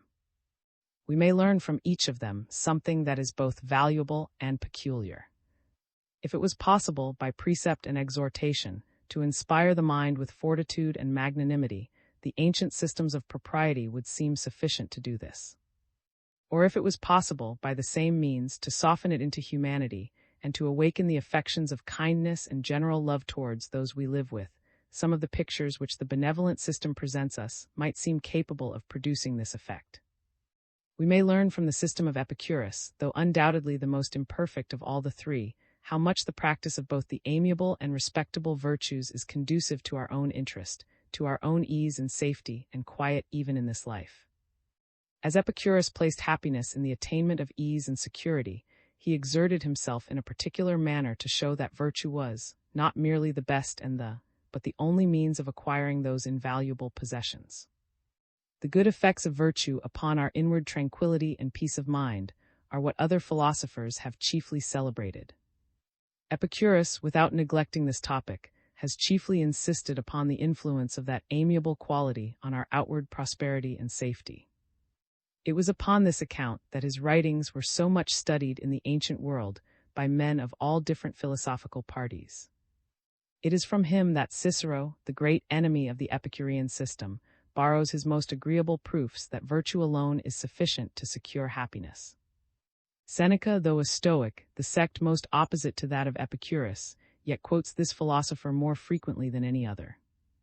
There is, however, another system which seems to take away altogether the distinction between vice and virtue, and of which the tendency is, upon that account, wholly pernicious. I mean the system of Doctor. Though the notions of this author are in almost every respect erroneous, there are, however, some appearances in human nature, which, when viewed in a certain manner, seem at first sight to them.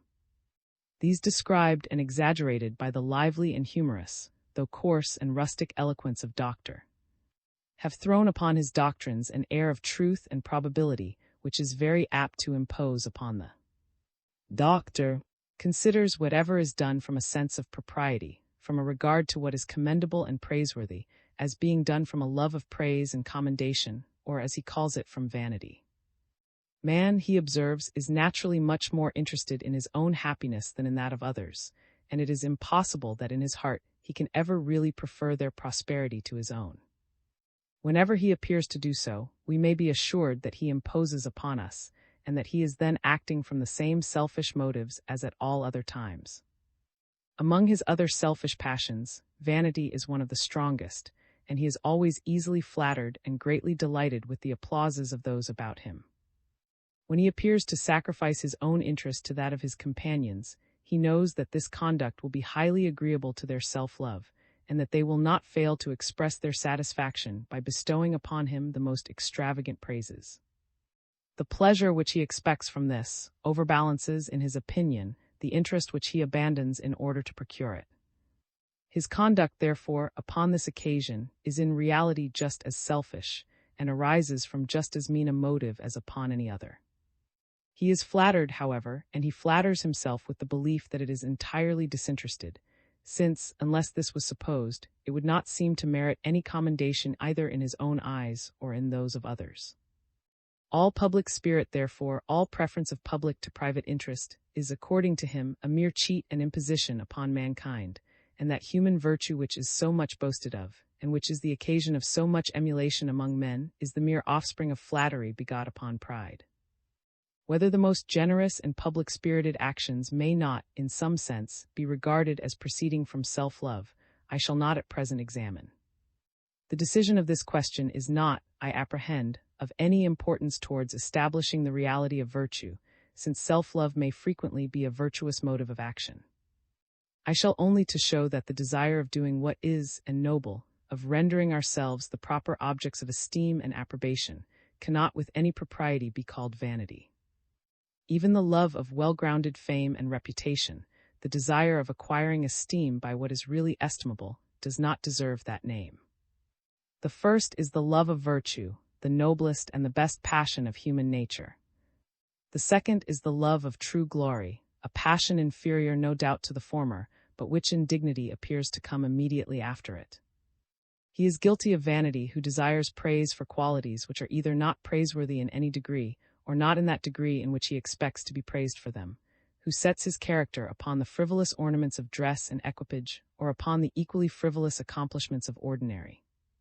He is guilty of vanity who desires praise for what indeed very well deserves it, but what he perfectly knows does not belong to him. The empty coxcomb who gives himself airs of importance which he has no title to, the silly liar who assumes the merit of adventures which never happened, the foolish who gives himself out for the author of what he has no pretensions to, are properly accused of this passion. He too is said to be guilty of vanity who is not contented with the silent sentiments of esteem and approbation, who seems to be fonder of their noisy expressions and acclamations than of the sentiments themselves, who is never satisfied but when his own praises are ringing in his ears, and who solicits with the most anxious importunity all external marks of respect, is fond of titles, of compliments, of being visited, of being attended, of being taken notice of in public places, with the appearance of deference and attention. This frivolous passion is altogether different from either of the two former, and is the passion of the lowest and the least of mankind, as they are of the noblest and the greatest. But though these three passions, the desire of rendering ourselves the proper objects of an esteem, or of becoming what is and estimable, the desire of acquiring an esteem by really deserving those sentiments, and the frivolous desire of praise at any rate are widely different, though the two former are always approved of, while the latter never fails to be despised. There is, however, a certain remote affinity among them, which, exaggerated by the humorous and diverting eloquence of this lively author, has enabled him to impose upon his readers. There is an affinity between vanity and the love of true glory, as both these passions aim at acquiring esteem and approbation. But they are different in this, that the one is a just, reasonable, and equitable passion, while the other is unjust, absurd, and ridiculous. The man who desires esteem for what is really estimable desires nothing but what he is justly entitled to, and what cannot be refused him without some sort of injury. He, on the contrary, who desires it upon any other terms, demands what he has no just claim to. The first is easily satisfied, is not apt to be jealous or suspicious that we do not esteem him enough, and is seldom solicitous about receiving many external marks of our regard. The other, on the contrary, is never to be satisfied, is full of jealousy and suspicion that we do not esteem him so much as he desires, because he has some secret consciousness that he desires more than he deserves.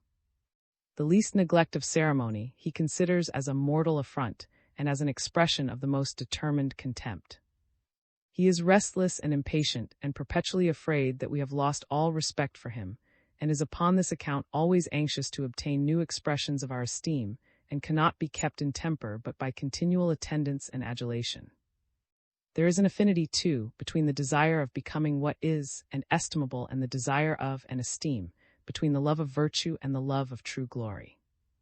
They resemble one another not only in this respect, that both aim at really being what is and noble, but even in that respect in which the love of true glory resembles what is properly called vanity, some reference to the sentiments of others.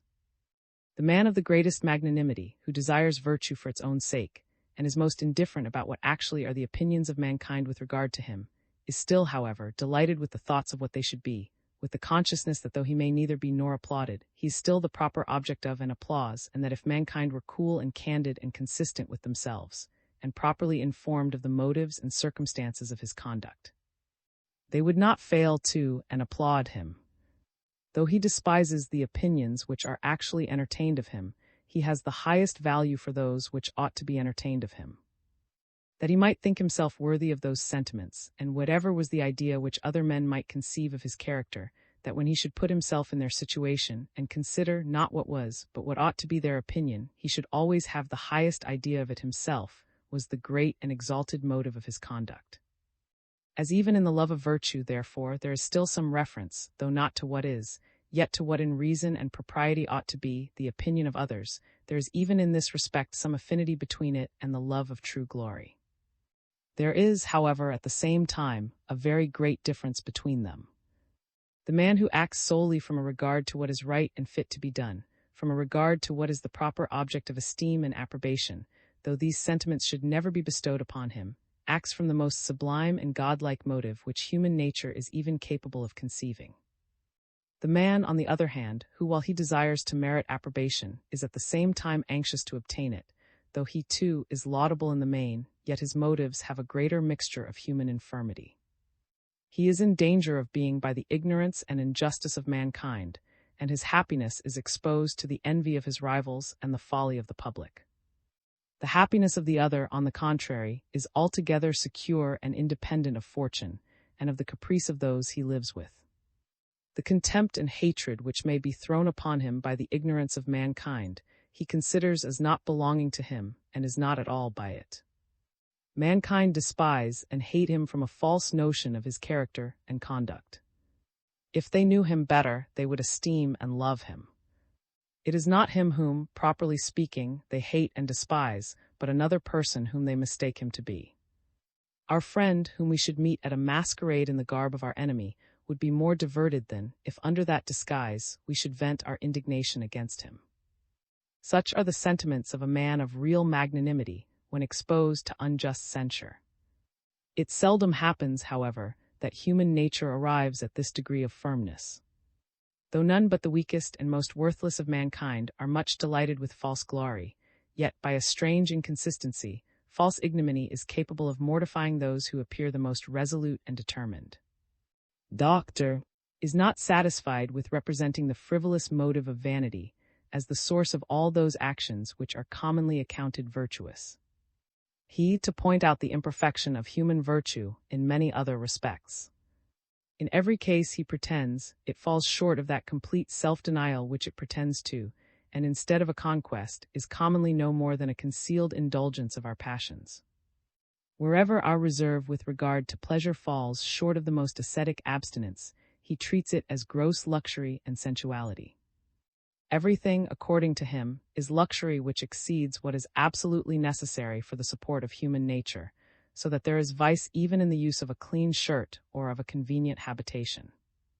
The indulgence of the inclination to sex in the most lawful union he considers as the same sensuality with the most hurtful gratification of that passion, and derides that temperance and that chastity which can be at so cheap a rate. The ingenious sophistry of his reasoning is here, as upon many other occasions, covered by the ambiguity of language. There are some of our passions which have no other names except those which mark the disagreeable and offensive degree.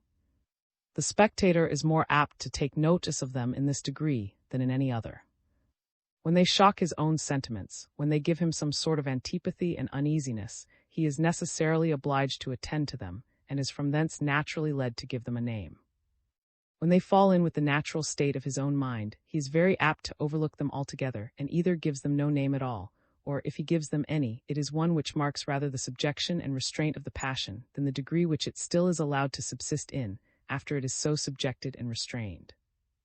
Thus the common names luxury and lust of the love of pleasure and of the love of sex denote a vicious and offensive degree of those passions. The words temperance and chastity, on the other hand, seem to mark rather the restraint and subjection which they are kept under, than the degree which they are still allowed to subsist in. When he can show, therefore, that they still subsist in some degree, he imagines, he has entirely demolished the reality of the virtues of temperance and chastity, and shown them to be mere impositions upon the inattention and simplicity of mankind. Those virtues, however, do not require an entire insensibility to the objects of the passions which they mean to govern. They only aim at restraining the violence of those passions so far as not to hurt the individual, and neither disturb nor offend society. It is the great fallacy of Doctor's book, Fable of the Bees, to represent every passion as wholly vicious, which is so in any degree and in any direction. It is thus that he treats everything as vanity which has any reference, either to what are or to what ought to be the sentiments of others, and it is by means of this sophistry that he establishes his conclusion that private vices are public benefits. If the love of magnificence, a taste for the elegant arts and improvements of human life, for whatever is agreeable in dress, furniture, or equipage, for architecture, statuary, painting, and music, is to be regarded as luxury, sensuality, and ostentation, even in those whose situation allows, without any, the indulgence of those passions, it is certain that luxury, sensuality, and ostentation are public benefits. Since without the qualities upon which he thinks proper to bestow such opprobrious names, the arts of refinement could never find encouragement, and must languish for want of employment. Some popular ascetic doctrines which had been current before his time, and which placed virtue in the entire extirpation and annihilation of all our passions, were the real foundation of this licentious system. It was easy for Doctor to prove, first, that this entire conquest never actually took place among men, and secondly, that if it was to take place universally, it would be pernicious to society, by putting an end to all industry and commerce, and in a manner to the whole business of human life. By the first of these propositions, he seemed to prove that there was no real virtue, and that what pretended to be such was a mere cheat and imposition upon mankind, and by the second, that our private vices were public benefits, since without them no society could prosper or flourish. Such is the system of Doctor, which once made so much noise in the world, and which, though perhaps it never gave occasion to more vice than what would have been without it, at least taught that vice, which arose from other causes, to appear with more effrontery, and to avow the corruption of its motives with a profligate audaciousness which had never been heard of before. But how destructive soever this system may appear, it could never have imposed upon so great a number of persons, nor have occasioned so general an alarm among those who are the friends of better principles, had it not in some respects bordered upon the truth. A system of natural philosophy may appear very plausible, and be for a long time very generally received in the world, and yet have no foundation in nature, nor any sort of resemblance to the truth. The vortices of Descartes were regarded by a very ingenious nation, for near a century together, as a most satisfactory account of the revolutions of the heavenly bodies. Yet it has been demonstrated to the conviction of all mankind that these pretended causes of those wonderful effects not only do not actually exist, but are utterly impossible, and if they did exist, could produce no such effects as are ascribed to them. But it is otherwise with systems of moral philosophy, and an author who pretends to account for the origin of our moral sentiments cannot deceive us so grossly, nor depart so very far from all resemblance to the truth. When he gives an account of some distant country, he may impose upon our credulity the most groundless and absurd fictions as the most certain matters of fact. But when a person pretends to inform us of what passes in our neighborhood, and of the affairs of the very parish which we live in, though here too, if we are so careless as not to examine things with our own eyes, he may deceive us in many respects, yet the greatest falsehoods which he imposes upon us must bear some resemblance to the truth, and must even have a considerable mixture of truth in them. An author who treats of natural philosophy, and pretends to assign the causes of the great phenomena of the universe, pretends to give an account of the affairs of a very distant country, concerning which he may tell us what he pleases, and as long as his narration keeps within the bounds of seeming possibility, he need not despair of gaining of belief. But when he proposes to explain the origin of our desires and affections, of our sentiments of approbation and disapprobation, he pretends to give an account not only of the affairs of the very parish that we live in, but of our own domestic concerns. Though here too, like indolent masters who put their trust in a steward who deceives them, we are very liable to be imposed upon, yet we are incapable of passing any account which does not preserve some little regard to the truth. Some of the articles, at least, must be just, and even those which are most overcharged must have had some foundation, otherwise the fraud would be detected even by that careless inspection which we are disposed to give. The author who should assign, as the cause of any natural sentiment, some principle which neither had any connection with it, nor resembled any other principle which had some such connection, would appear absurd and ridiculous to the most injudicious and reader. I of those systems which deduce the principle of approbation from self-love. Those who account for the principle of approbation from self-love do not all account for it in the same manner, and there is a good deal of confusion and inaccuracy in all their different systems. According to Mr. and many of his followers, man is driven to take refuge in society, not by any natural love which he bears to his own kind, but because without the assistance of others he is incapable of subsisting with ease or safety. Society, upon this account, becomes necessary to him, and whatever tends to its support and welfare he considers as having a remote tendency to his own interest, and on the contrary, whatever is likely to disturb or destroy it, he regards as in some measure hurtful or pernicious to himself. Virtue is the great support, and vice the great disturber of human society.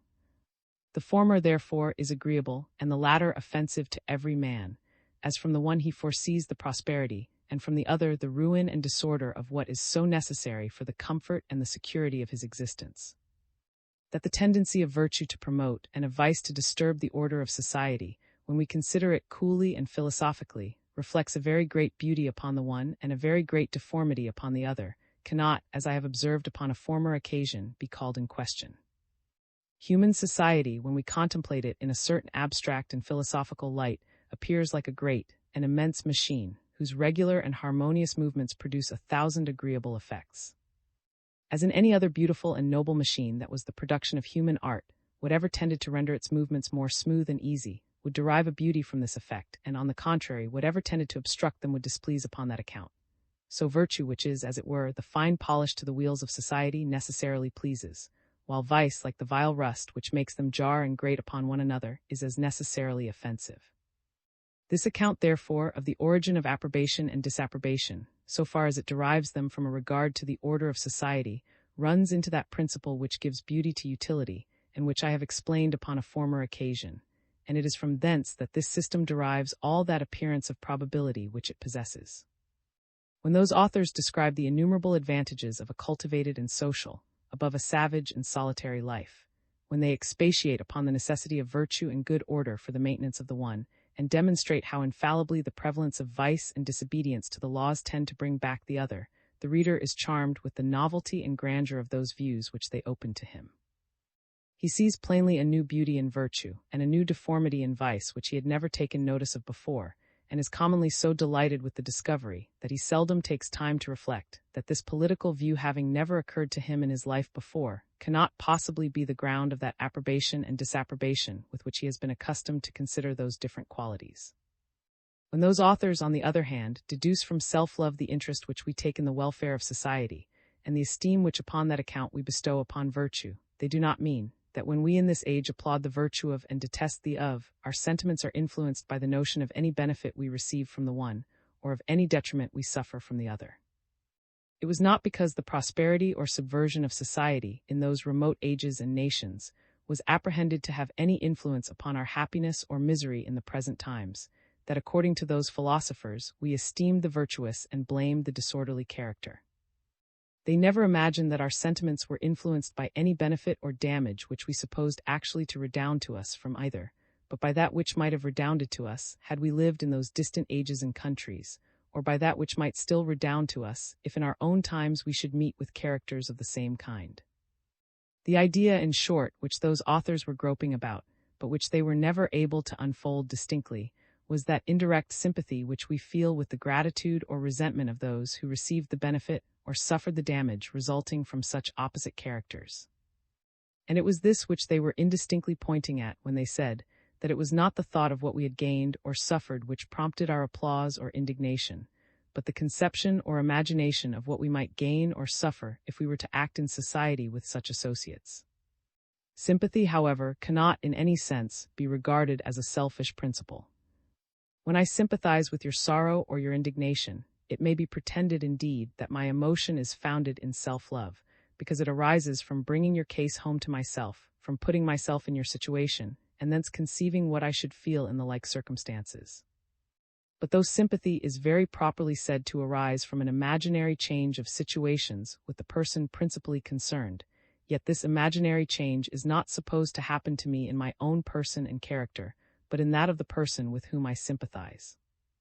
When I condole with you for the loss of your only son, in order to enter into your grief, I do not consider what I, a person of such a character and profession, should suffer if I had a son, and if that son was unfortunately to die. But I consider what I should suffer if I was really you, and I not only change circumstances with you, but I change persons and characters. My grief, therefore, is entirely upon your account, and not in the least upon my own. It is not, therefore, in the least selfish. How can that be regarded as a selfish passion, which does not arise even from the imagination of anything that has befallen, or that relates to myself in my own proper person and character, but which is entirely occupied about what relates to you? A man may sympathize with a woman in childbed, though it is impossible that he should conceive himself as suffering her pains in his own proper person and character. That whole account of human nature, however, which deduces all sentiments and affections from self-love, which has made so much noise in the world, but which, as far as I know, has never yet been fully and distinctly explained, seems to me to have arisen from some confused misapprehension of the system of sympathy. Of those systems which make reason the principle of approbation. It is well known to have been the doctrine of Mr.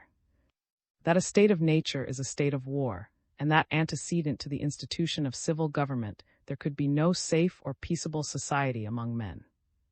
To preserve society, therefore, according to him, was to support civil government, and to destroy civil government was the same thing as to put an end to society. But the existence of civil government depends upon the obedience that is paid to the supreme magistrate. The moment he loses his authority, all government is at an end. As self-preservation, therefore, teaches men to applaud whatever tends to promote the welfare of society, and to blame whatever is likely to hurt it, so the same principle, if they would think and speak consistently, ought to teach them to applaud upon all occasions obedience to the civil magistrate, and to blame all disobedience and rebellion. The very ideas of laudable and blamable ought to be the same with those of obedience and disobedience. The laws of the civil magistrate, therefore, ought to be regarded as the sole ultimate standards of what was just and unjust, of what was right and wrong. It was the avowed intention of Mr. by propagating these notions to subject the consciences of men immediately to the civil, and not to the ecclesiastical powers, whose turbulence and ambition he had been taught by the example of his own times to regard as the principal source of the disorders of society. His doctrine, upon this account, was peculiarly offensive to theologians, who accordingly did not fail to vent their indignation against him with great asperity and bitterness. It was likewise offensive to all sound moralists, as it supposed that there was no natural distinction between right and wrong, that these were mutable and changeable, and depended upon the mere arbitrary will of the civil magistrate. This account of things, therefore, was attacked from all quarters, and by all sorts of weapons, by sober reason as well as by furious declamation. In order to confute so odious a doctrine, it was necessary to prove that antecedent to all law or positive institution, the mind was naturally endowed with a faculty, by which it distinguished in certain actions and affections the qualities of right, laudable, and virtuous, and in others those of wrong, blamable, and vicious. Law, it was justly observed by Dr. Immutable morality, 1.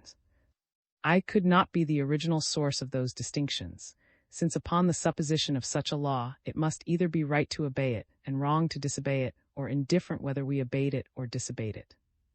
That law which it was indifferent whether we obeyed or disobeyed could not, it was evident, be the source of those distinctions.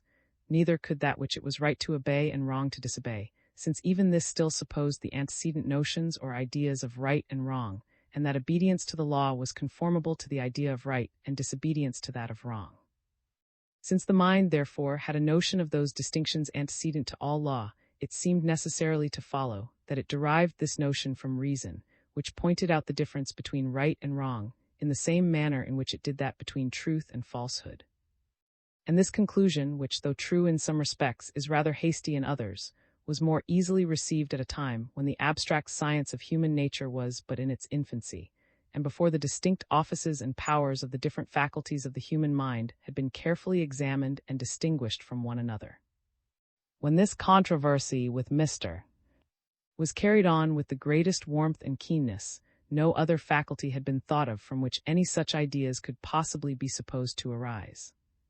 It became at this time, therefore, the popular doctrine that the essence of virtue and vice did not consist in the conformity or disagreement of human actions with the law of a superior, but in their conformity or disagreement with reason, which was thus considered as the original source and principle of approbation and disapprobation.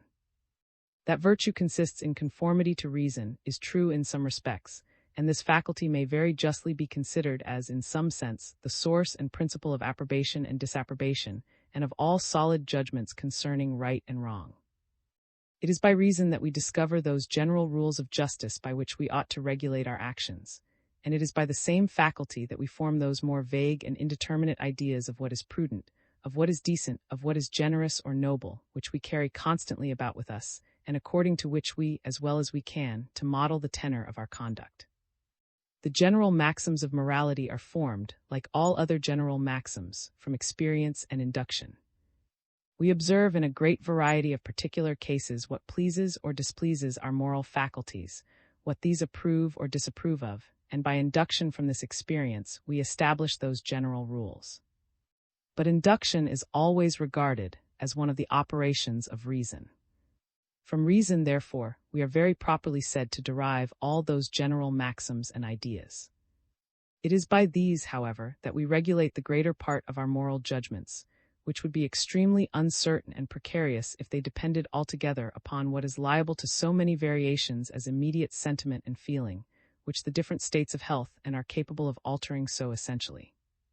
As our most solid judgments, therefore, with regard to right and wrong, are regulated by maxims and ideas derived from an induction of reason, virtue may very properly be said to consist in a conformity to reason, and so far this faculty may be considered as the source and principle of approbation and disapprobation.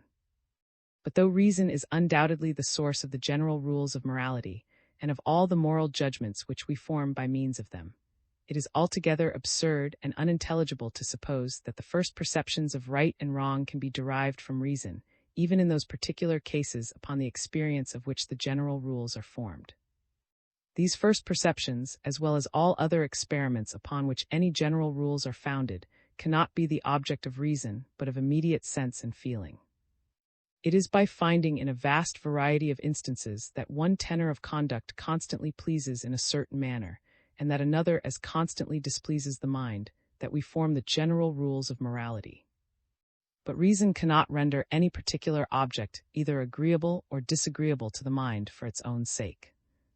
Reason may show that this object is the means of obtaining some other which is naturally either pleasing or displeasing, and in this manner may render it either agreeable or disagreeable for the sake of something else. But nothing can be agreeable or disagreeable for its own sake, which is not rendered such by immediate sense and feeling. If virtue, therefore, in every particular instance necessarily pleases for its own sake, and if vice as certainly displeases the mind, it cannot be reason but immediate sense and feeling, which thus reconciles us to the one and alienates us from the other. Pleasure and pain are the great objects of desire and aversion, but these are distinguished not by reason but by immediate sense and feeling. If virtue, therefore, be desirable for its own sake, and if vice be, in the same manner, the object of aversion, it cannot be reason which originally distinguishes those different qualities, but immediate sense and feeling. As reason, however, in a certain sense, may justly be considered as the principle of approbation and disapprobation, these sentiments were, through inattention, long regarded as originally flowing from the operations of this faculty. Dr. had the merit of being the first who distinguished with any degree of precision in what respect all moral distinctions may be said to arise from reason, and in what respect they are founded upon immediate sense and feeling. In his illustrations upon the moral sense he has explained this so fully, and in my opinion so unanswerably, that if any controversy is still kept up about this subject, I can impute it to nothing but either to inattention to what that gentleman has written, or to a superstitious attachment to certain forms of expression, a weakness not very uncommon among the learned, especially in subjects so deeply interesting as the present, in which a man of virtue is often loath to abandon even the propriety of a single phrase which he has been accustomed to. Aye. Of those systems which make sentiment the principle of approbation. Those systems which make sentiment the principle of approbation may be divided into two different classes. According to some, the principle of approbation is founded upon a sentiment of a peculiar nature, upon a particular power of perception exerted by the mind at the view of certain actions or affections, some of which affecting this faculty in an agreeable and others in a disagreeable manner. The former are stamped with the characters of right, laudable, and virtuous, the latter with those of wrong, blamable, and vicious. This sentiment being of a peculiar nature distinct from every other, and the effect of a particular power of perception, they give it a particular name and call it a moral sense. Aye. According to others, in order to account for the principle of approbation, there is no occasion for supposing any new power of perception which had never been heard of before. Nature, they imagine, acts here, as in all other cases, with the strictest economy, and produces a multitude of effects from one and the same cause. And sympathy, a power which has always been taken notice of, and with which the mind is manifestly endowed, is, they think, sufficient to account for all the effects ascribed to this peculiar faculty. Doctor. Inquiry concerning virtue had been at great pains to prove that the principle of approbation was not founded on self-love. He had demonstrated, too, that it could not arise from any operation of reason. Nothing remained, he thought, but to suppose it a faculty of a peculiar kind, with which nature had endowed the human mind, in order to produce this one particular and important effect. When self-love and reason were both excluded, it did not occur to him that there was any other known faculty of the mind which could in any respect answer this purpose. This new power of perception he called a moral sense, and supposed it to be somewhat analogous to the external senses. As the bodies around us, by affecting these in a certain manner, appear to possess the different qualities of sound, taste, so the various affections of the human mind, by touching this particular faculty in a certain manner, appear to possess the different qualities of amiable and odious, of virtuous and vicious, of right and wrong. The various senses or powers of perception, treatise of the passions, from which the human mind derives all its simple ideas, were according to this system of two different kinds, of which the one were called the direct or antecedent, the other, the reflex or consequent senses. The direct senses were those faculties from which the mind derived the perception of such species of things as did not presuppose the antecedent perception of any other. Thus sounds and were objects of the direct senses. To hear a sound or to see a does not presuppose the antecedent perception of any other quality or object. The reflex or consequent senses, on the other hand, were those faculties from which the mind derived the perception of such species of things as presupposed the antecedent perception of some other. Thus harmony and beauty were objects of the reflex senses. In order to perceive the harmony of a sound or the beauty of a, we must first perceive the sound or the. The moral sense was considered as a faculty of this kind. That faculty which Mr. calls reflection, and from which he derived the simple ideas of the different passions and emotions of the human mind, was, according to Dr. a direct internal sense. That faculty again by which we perceive the beauty or deformity, the virtue or vice of those different passions and emotions, was a reflex internal sense. Dr. still further to support this doctrine, by showing that it was agreeable to the analogy of nature, and that the mind was endowed with a variety of other reflex senses exactly similar to the moral sense, such as a sense of beauty and deformity in external objects, a public sense by which we sympathize with the happiness or misery of our fellow creatures, a sense of shame and a sense of ridicule. But notwithstanding all the pains which this ingenious philosopher has taken to prove that the principle of approbation is founded in a peculiar power of perception, somewhat analogous to the external senses, there are some consequences, which he acknowledges to follow from this doctrine, that will perhaps be regarded by many as a sufficient confutation of it.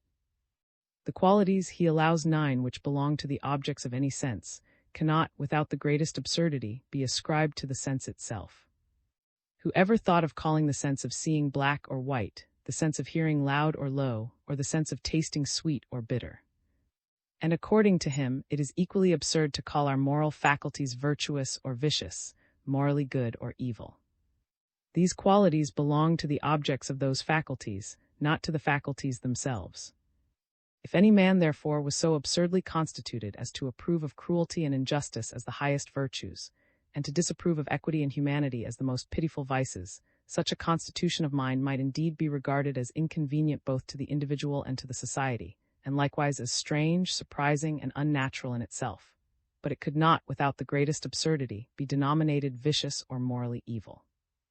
Yet surely if we saw any man shouting with admiration and applause at a barbarous and unmerited execution, which some insolent tyrant had ordered, we should not think we were guilty of any great absurdity in denominating this vicious and morally evil in the highest degree, though it expressed nothing but depraved moral faculties, or an absurd approbation of this horrid action, as of what was noble, magnanimous, and great. Our heart, I imagine, at the sight of such a spectator, would forget for a while its sympathy with the sufferer, and feel nothing but horror and detestation at the thought of so execrable a wretch. We should abominate him even more than the tyrant who might be goaded on by the strong passions of jealousy, fear, and resentment, and upon that account be more excusable. But the sentiments of the spectator would appear altogether without cause or motive, and therefore most perfectly and completely detestable.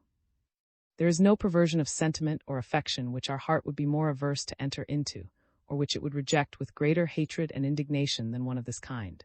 And so far from regarding such a constitution of mind as being merely something strange or inconvenient, and not in any respect vicious or morally evil, we should rather consider it as the very last and most dreadful stage of depravity. Correct moral sentiments, on the contrary, naturally appear in some degree laudable and morally good. The man whose censure and applause are upon all occasions suited with the greatest accuracy to the value or unworthiness of the object, seems to deserve a degree even of moral approbation. We admire the delicate precision of his moral sentiments, they lead our own judgments, and upon account of their uncommon and surprising justness, they even excite our wonder and applause.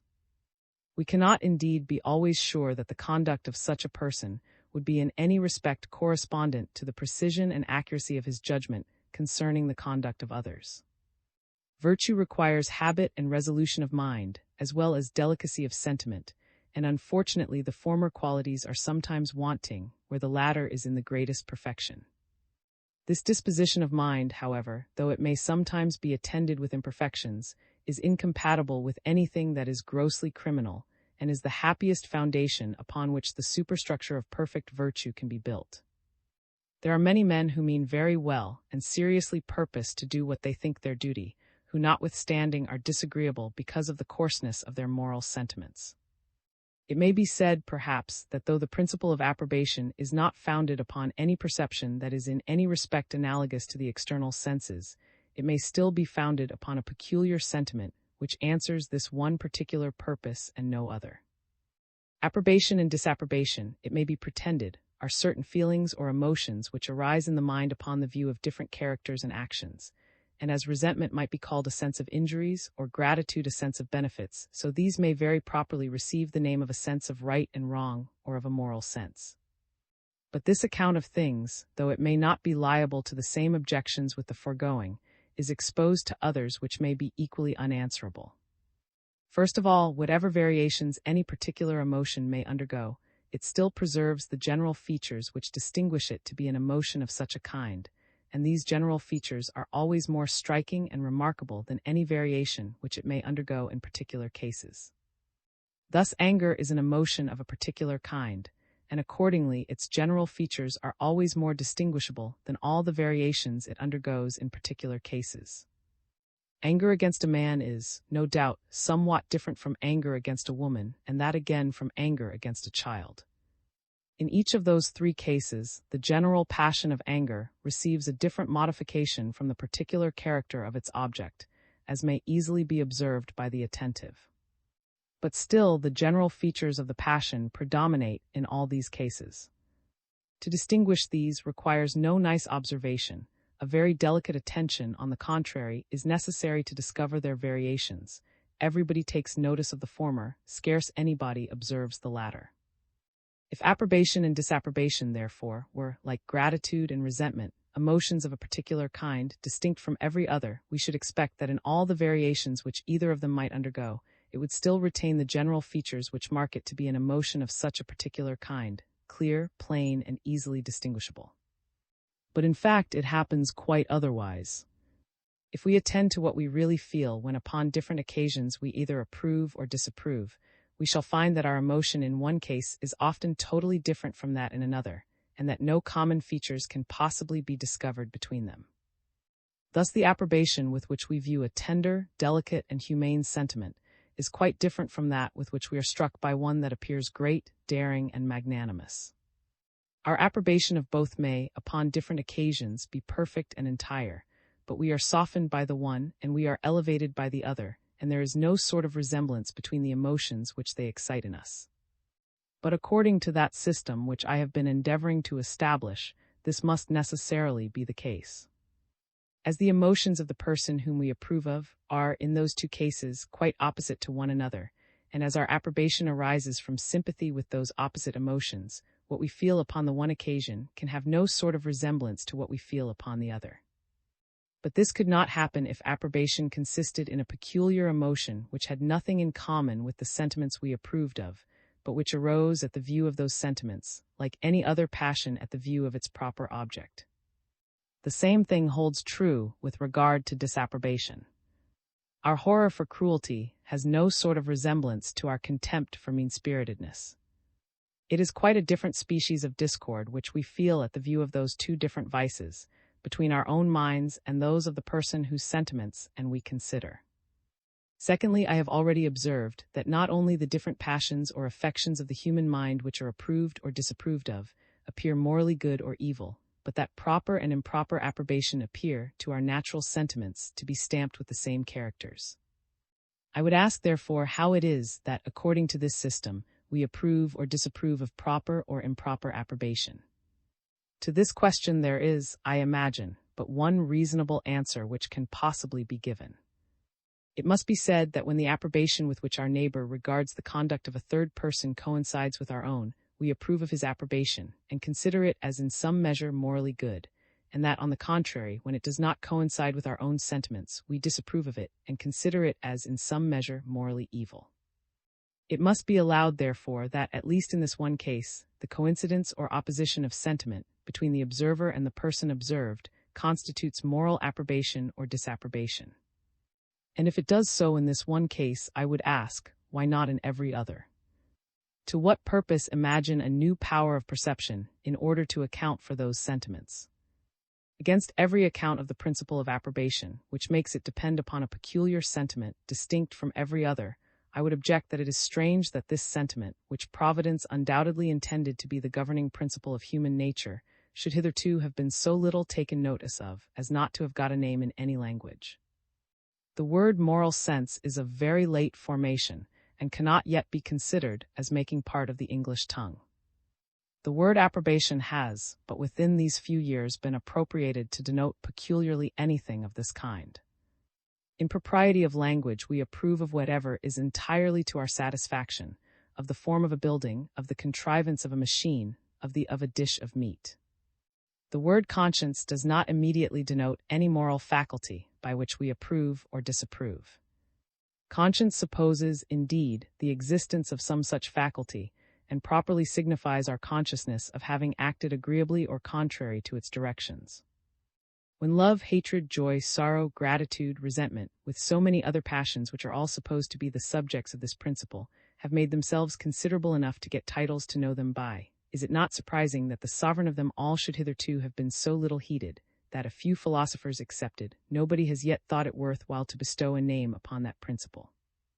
When we approve of any character or action, the sentiments which we feel are, according to the foregoing system, derived from four sources, which are in some respects different from one another. First, we sympathize with the motives of the agent. Secondly, we enter into the gratitude of those who receive the benefit of his actions. Thirdly, we observe that his conduct has been agreeable to the general rules by which those two sympathies generally act. And last of all, when we consider such actions as making a part of a system of which tends to promote the happiness either of the individual or of the society, they appear to derive a beauty from this utility, not unlike that which we ascribe to any well-contrived machine. After deducting in any one particular case all that must be acknowledged to proceed from some one or other of these four principles, I should be glad to know what remains, and I shall freely allow this overplus to be ascribed to a moral sense, or to any other peculiar faculty, provided anybody will ascertain precisely what this overplus is. It might be expected, perhaps, that if there was any such peculiar principle, such as this moral sense is supposed to be, we should feel it, in some particular cases, separated and detached from every other, as we often feel joy, sorrow, hope, and fear, pure and unmixed with any other emotion. This, however, I imagine, cannot even be pretended. I have never heard any instance alleged in which this principle could be said to exert itself alone and unmixed with sympathy or antipathy, with gratitude or resentment, with the perception of the agreement or disagreement of any action to an established rule, or last of all, with that general taste for beauty and order which is excited by inanimated as well as by animated objects. Aye. There is another system which attempts to account for the origin of our moral sentiments from sympathy, distinct from that which I have been endeavoring to establish. It is that which places virtue in utility, and accounts for the pleasure with which the spectator surveys the utility of any quality from sympathy with the happiness of those who are affected by it. This sympathy is different both from that by which we enter into the motives of the agent, and from that by which we go along with the gratitude of the persons who are benefited by his actions. It is the same principle with that by which we approve of a well-contrived machine. But no machine can be the object of either of those two last-mentioned sympathies. I have already, in the fourth part of this discourse, given some account of this system. IV. The same subject continued.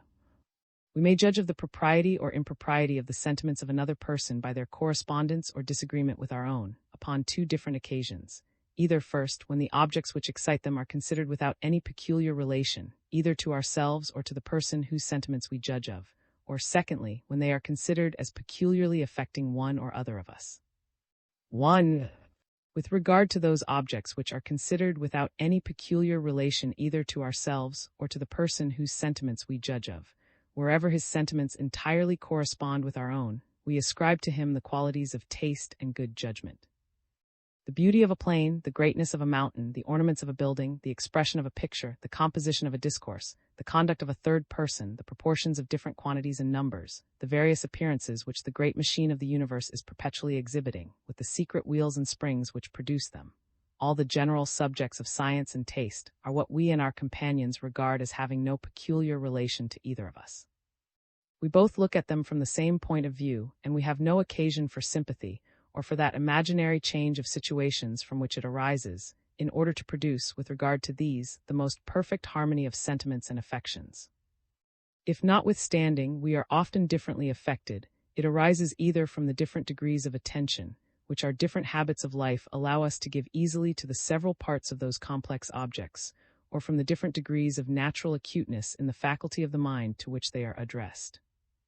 When the sentiments of our companion coincide with our own in things of this kind, which are obvious and easy, and in which perhaps we never found a single person who differed from us, though we no doubt must approve of them, yet he seems to deserve no praise or admiration on account of them.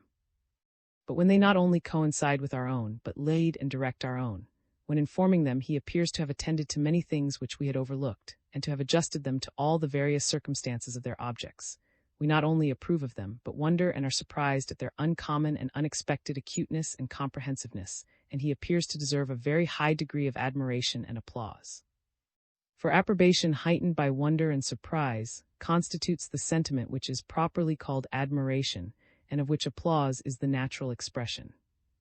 The decision of the man who judges that exquisite beauty is preferable to the grossest deformity, or that twice two are equal to four, must certainly be approved of by all the world, but will not surely be much admired. It is the acute and delicate discernment of the man of taste, who distinguishes the minute and scarce perceptible differences of beauty and deformity. It is the comprehensive accuracy of the experienced mathematician, who unravels with ease the most intricate and perplexed proportions. It is the great leader in science and taste, the man who directs and conducts our own sentiments, the extent and superior justness of whose talents astonish us with wonder and surprise, who excites our admiration and seems to deserve our applause. And upon this foundation is grounded the greater part of the praise which is bestowed upon what are called the intellectual virtues. The utility of those qualities, it may be thought, is what first recommends them to us, and no doubt the consideration of this, when we come to attend to it, gives them a new value. Originally, however, we approve of another man's judgment, not as something useful, but as right, as accurate, as agreeable to truth and reality, and it is evident we attribute those qualities to it for no other reason, but because we find that it agrees with our own. Taste, in the same manner, is originally approved of, not as useful, but as just, as delicate, and as precisely suited to its object. The idea of the utility of all qualities of this kind is plainly an afterthought, and not what first recommends them to our approbation. 2. With regard to those objects which affect in a particular manner either ourselves or the person whose sentiments we judge of, it is at once more difficult to preserve this harmony and correspondence, and at the same time vastly more important. My companion does not naturally look at the misfortune that has befallen me, or the injury that has been done me, from the same point of view in which I consider them. They affect me much more nearly. We do not view them from the same station, as we do a picture or a poem or a system of philosophy, and are therefore apt to be very differently affected by them. But I can much more easily overlook the want of this correspondence of sentiments with regard to such indifferent objects as concern neither me nor my companion, than with regard to what interests me so much as the misfortune that has befallen me or the injury that has been done me. Though you despise that picture, or that poem, or even that system of philosophy, which I admire, there is little danger of our quarreling upon that account. Neither of us can reasonably be much interested about them. They ought all of them to be matters of great indifference to us both, so that, though our opinions may be opposite, our affections may still be very nearly the same. But it is quite otherwise with regard to those objects by which either you or I are particularly affected. Though your judgments in matters of speculation, though your sentiments in matters of taste are quite opposite to mine, I can easily overlook this opposition, and if I have any degree of temper, I may still find some entertainment in your conversation, even upon those very subjects. But if you have either no fellow feeling for the misfortunes I have met with, or none that bears any proportion to the grief which distracts me, or if you have either no indignation at the injuries I have suffered, or none that bears any proportion to the resentment which transports me, we can no longer converse upon these subjects. We become intolerable to one another. I can neither support your company nor you mine. You are confounded at my violence and passion, and I am enraged at your cold insensibility and want of feeling.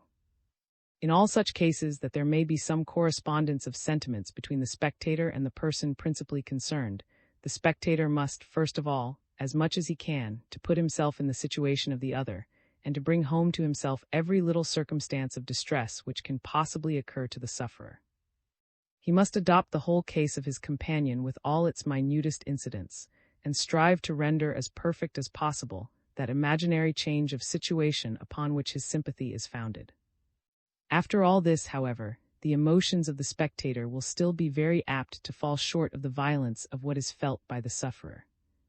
Mankind, though naturally sympathetic, never conceive, for what has befallen another, that degree of passion which naturally animates the person principally concerned. That imaginary change of situation, upon which their sympathy is founded, is but momentary. The thought of their own safety, the thought that they themselves are not really the sufferers, continually intrudes itself upon them, and though it does not hinder them from conceiving a passion somewhat analogous to what is felt by the sufferer, hinders them from conceiving anything that approaches to the same degree of violence. The person principally concerned is sensible of this, and at the same time passionately desires a more complete sympathy. He longs for that relief which nothing can afford him, but the entire concord of the affections of the spectators with his own. To see the emotions of their hearts in every respect beat time to his own, in the violent and disagreeable passions, constitutes his sole consolation. But he can only hope to obtain this by lowering his passion to that pitch in which the spectators are capable of going along with him. He must flatten, if I may be allowed to say so, the sharpness of its natural tone, in order to reduce it to harmony and concord with the emotions of those who are about him. What they feel will indeed always be in some respects different from what he feels, and compassion can never be exactly the same with original sorrow, because the secret consciousness that the change of situations from which the sympathetic sentiment arises is but imaginary not only lowers it in degree, but in some measure varies it in kind and gives it a quite different modification. These two sentiments, however, may, it is evident, have such a correspondence with one another as is sufficient for the harmony of society. Though they will never be unisons, they may be concords, and this is all that is wanted or required. In order to produce this concord, as nature teaches the spectators to assume the circumstance of the person principally concerned, so she teaches this last in some measure to assume those of the spectators. As they are continually placing themselves in his situation, and thence conceiving emotions similar to what he feels, so he is as constantly placing himself in theirs, and thence conceiving some degree of that coolness about his own fortune, with which he is sensible that they will view it. As they are constantly considering what they themselves would feel if they actually were the sufferers, so he is as constantly led to imagine in what manner he would be affected if he was only one of the spectators of his own situation. As their sympathy makes them look at it in some measure with his eyes, so his sympathy makes him look at it in some measure with theirs, especially when in their presence and acting under their observation. And as the reflected passion, which he thus conceives, is much weaker than the original one, it necessarily abates the violence of what he felt before he came into their presence, before he began to recollect in what manner they would be affected by it, and to view his situation in this candid and impartial light. The mind, therefore, is rarely so disturbed, but that the company of a friend will restore it to some degree of tranquillity and sedateness. The breast is, in some measure, calmed and composed the moment we come into his presence. We are immediately put in mind of the light in which he will view our situation, and we begin to view it ourselves in the same light, for the effect of sympathy is instantaneous. We expect less sympathy from a common acquaintance than from a friend. We cannot open to the former all those little circumstances which we can unfold to the latter. We assume, therefore, more tranquillity before him, and to fix our thoughts upon those general outlines of our situation which he is willing to consider. We expect still less sympathy from an assembly of strangers, and we assume, therefore, still more tranquillity before them, and always to bring down our passion to that pitch, which the particular company we are in may be expected to go along with. Nor is this only an assumed appearance, for if we are at all masters of ourselves, the presence of a mere acquaintance will really compose us, still more than that of a friend, and that of an assembly of strangers still more than that of an acquaintance.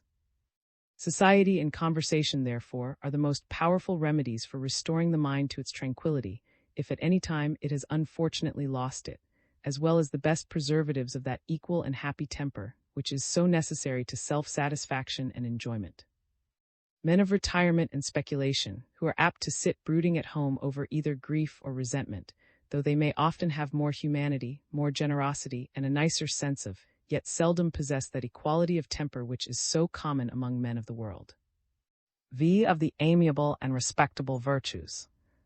Upon these two different efforts, upon that of the spectator to enter into the sentiments of the person principally concerned, and upon that of the person principally concerned to bring down his emotions to what the spectator can go along with, are founded two different sets of virtues. The soft, the gentle, the amiable virtues, the virtues of candid condescension and indulgent humanity, are founded upon the one.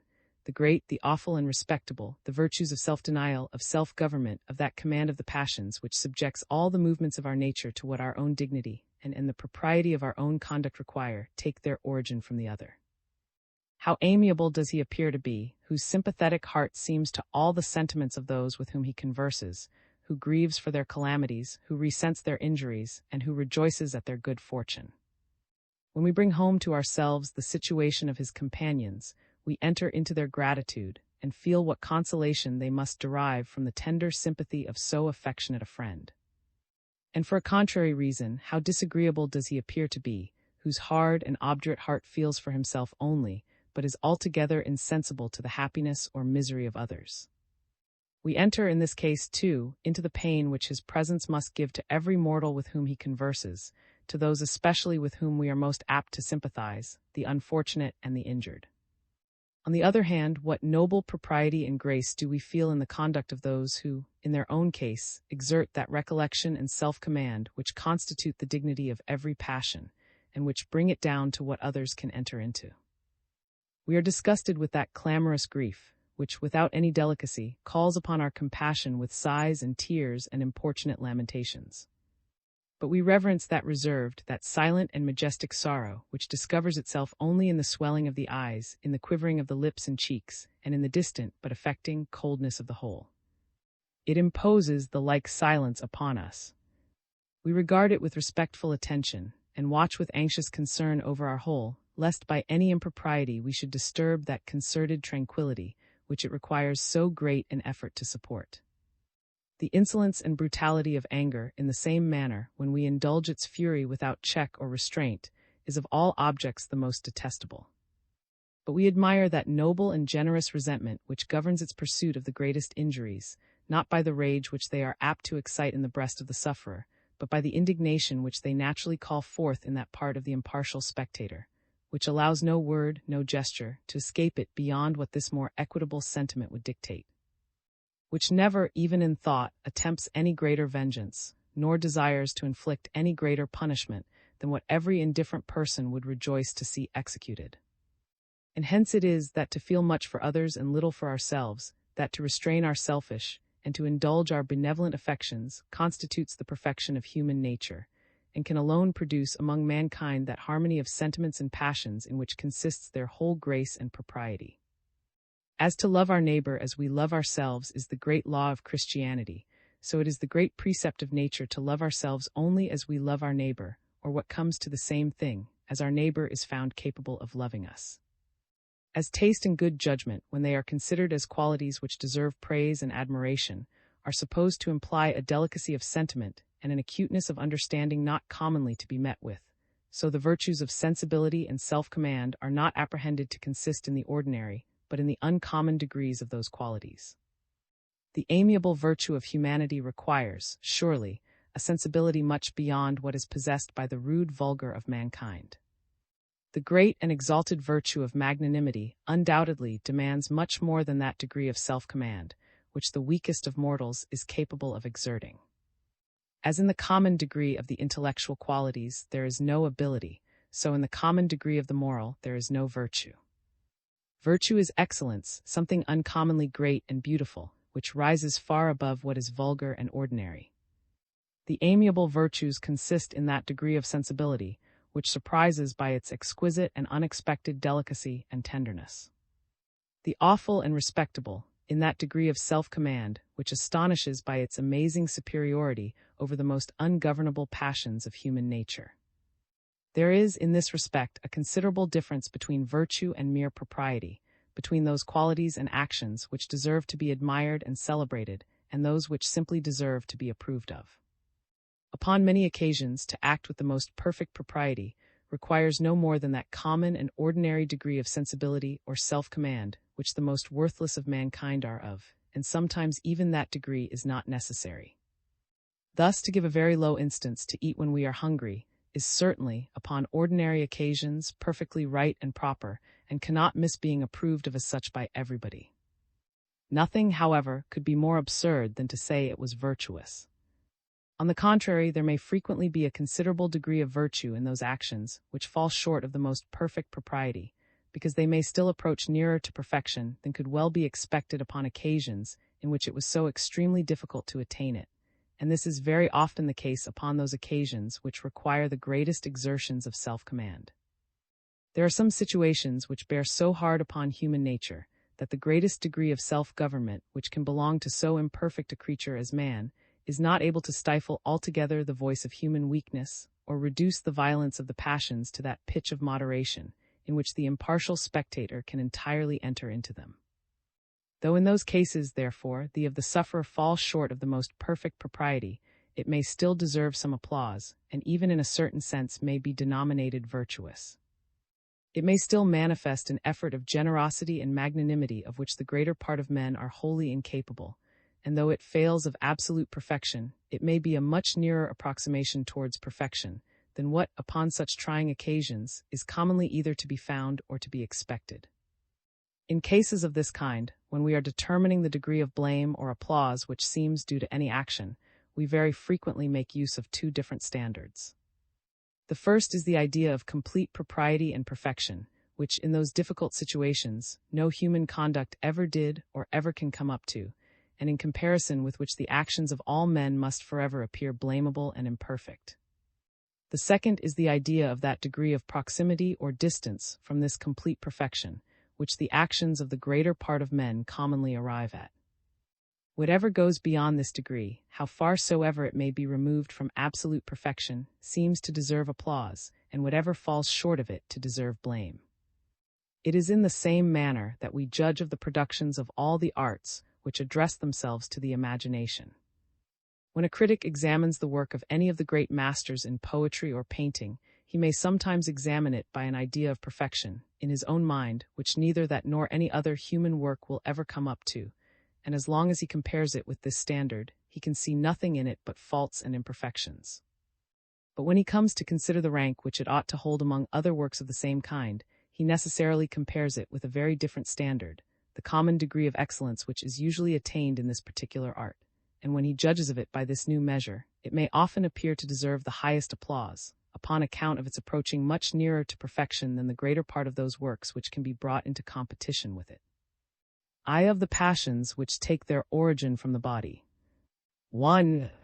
It is indecent to express any strong degree of those passions which arise from a certain situation or disposition of the body, because the company, not being in the same disposition, cannot be expected to sympathize with them.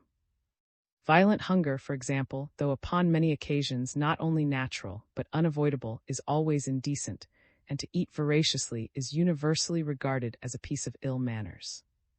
There is, however, some degree of sympathy, even with hunger. It is agreeable to see our companions eat with a good appetite, and all expressions of loathing are offensive. The disposition of body which is habitual to a man in health makes his stomach easily keep time, if I may be allowed so coarse an expression, with the one and not with the other.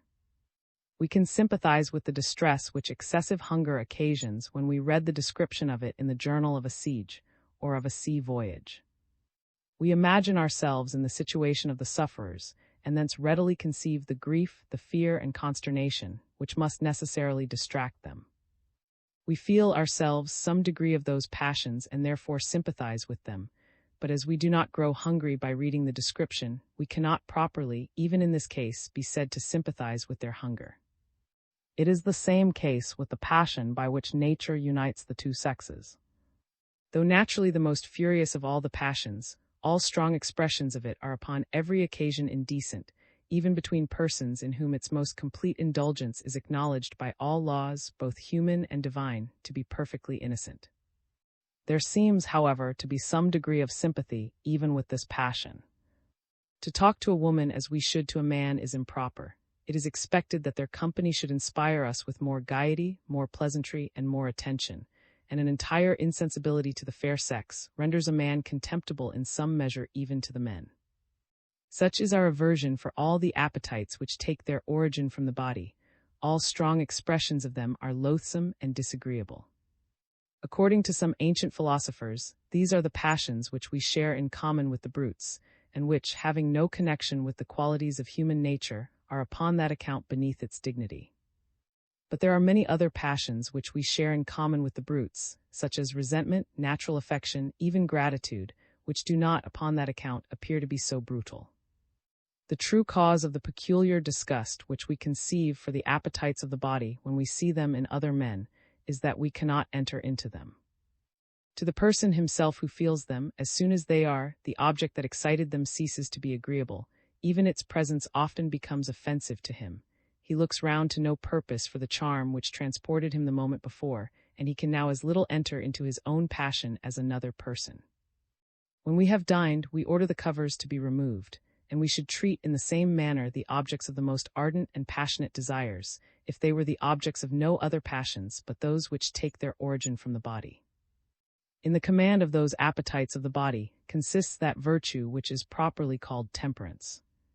To restrain them within those bounds which regard to health and fortune prescribes is the part of prudence. But to confine them within those limits which grace, which propriety, which delicacy, and which modesty require is the office of temperance. 2. It is for the same reason that to cry out with bodily pain, how intolerable soever, appears always unmanly and unbecoming. There is, however, a good deal of sympathy even with bodily pain. If, as has already been observed, I see a stroke aimed and just ready to fall upon the leg or arm of another person, I naturally shrink and draw back my own leg or my own arm, and when it does fall, I feel it in some measure and am hurt by it as well as the sufferer. My hurt, however, is, no doubt, excessively slight, and upon that account, if he makes any violent outcry, as I cannot go along with him, I never fail to despise him. And this is the case of all the passions which take their origin from the body. They excite either no sympathy at all, or such a degree of it, as is altogether disproportioned to the violence of what is felt by the sufferer. It is quite otherwise with those passions which take their origin from the imagination. The frame of my body can be but little affected by the alterations which are brought about upon that of my companion, but my imagination is more ductile, and more readily assumes, if I may say so, the shape and configuration of the imaginations of those with whom I am familiar. A disappointment in love or ambition will, upon this account, call forth more sympathy than the greatest bodily evil. Those passions arise altogether from the imagination. The person who has lost his whole fortune, if he is in health, feels nothing in his body. What he suffers is from the imagination only, which represents to him the loss of his dignity, neglect from his friends, contempt from his enemies, dependence, want, and misery coming fast upon him. And we sympathize with him the more strongly upon this account, because our imaginations can the more readily themselves upon his imagination, than our bodies can themselves upon his body. The loss of a leg may generally be regarded as a more real calamity than the loss of a mistress. It would be a ridiculous tragedy, however, of which the catastrophe was to turn upon a loss of that kind. A misfortune of the other kind, how frivolous soever it may appear to be, has given occasion to many a fine one. Nothing is so soon forgot as pain. The moment it is gone, the whole agony of it is over, and the thought of it can no longer give us any sort of disturbance. We ourselves cannot then enter into the anxiety and anguish which we had before conceived. An unguarded word from a friend will occasion a more durable uneasiness. The agony which this creates is by no means over with the word. What at first disturbs us is not the object of the senses, but the idea of the imagination. As it is an idea, therefore, which occasions our uneasiness, till time and other accidents have in some measure effaced it from our memory, the imagination continues to fret and rankle within from the thought of it. Pain never calls forth any very lively sympathy unless it is accompanied with danger. We sympathize with the fear, though not with the agony of the sufferer. Fear, however, is a passion derived altogether from the imagination, which represents, with an uncertainty and fluctuation that increases our anxiety, not what we really feel, but what we may hereafter possibly suffer. The gout or the toothache, though exquisitely painful, excite very little sympathy. More dangerous diseases, though accompanied with very little pain, excite the highest. Some people faint and grow sick at the sight of an operation, and that bodily pain which is occasioned by tearing the flesh seems in them to excite the most excessive sympathy. We conceive in a much more lively and distinct manner the pain which proceeds from an external cause than we do that which arises from an internal disorder. I can scarce form an idea of the agonies of my neighbor when he is tortured with the gout or the stone, but I have the clearest conception of what he must suffer from an incision, a wound, or a fracture. The chief cause, however, why such objects produce such violent effects upon us is their novelty. One who has been witness to a dozen dissections, and as many amputations, sees, ever after, all operations of this kind with great indifference, and often with perfect insensibility. Though we have read or seen represented more than 500 tragedies, we shall seldom feel so entire an abatement of our sensibility to the objects which they represent to us. In some of the Greek tragedies, there is an attempt to excite compassion by the representation of the agonies of bodily pain. Cries out and faints from the extremity of his sufferings. Hippolytus and Hercules are both introduced as expiring under the tortures, which, it seems, even the fortitude of Hercules was incapable of supporting. In all these cases, however, it is not the pain which interests us, but some other circumstance. It is not the sore foot, but the solitude of which affects us and diffuses over that charming tragedy, that romantic wildness which is so agreeable to the imagination. The agonies of Hercules and Hippolytus are interesting only because we foresee that death is to be the consequence. If those heroes were to recover, we should think the representation of their sufferings perfectly ridiculous. What a tragedy would that be of which the distress consisted in a colic! Yet no pain is more exquisite. These attempts to excite compassion by the representation of bodily pain may be regarded as among the greatest breaches of decorum of which the Greek has set the example. The little sympathy which we feel with bodily pain is the foundation of the propriety of constancy and patience in enduring it. The man who under the tortures allows no weakness to escape him, vents no groan, gives way to no passion which we do not entirely enter into, commands our highest admiration. His firmness enables him to keep time with our indifference and insensibility. We admire and entirely go along with the magnanimous effort which he makes for this purpose.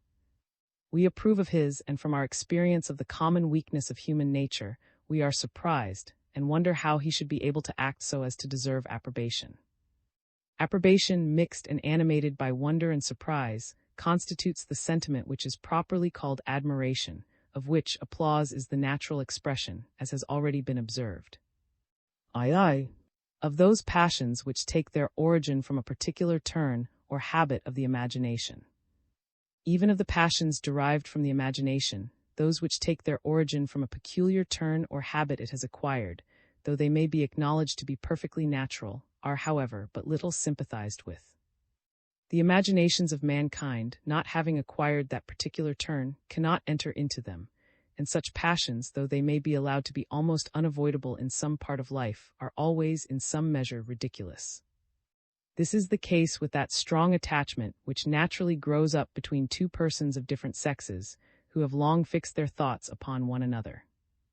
Our imagination not having run in the same channel with that of the lover, we cannot enter into the eagerness of his emotions.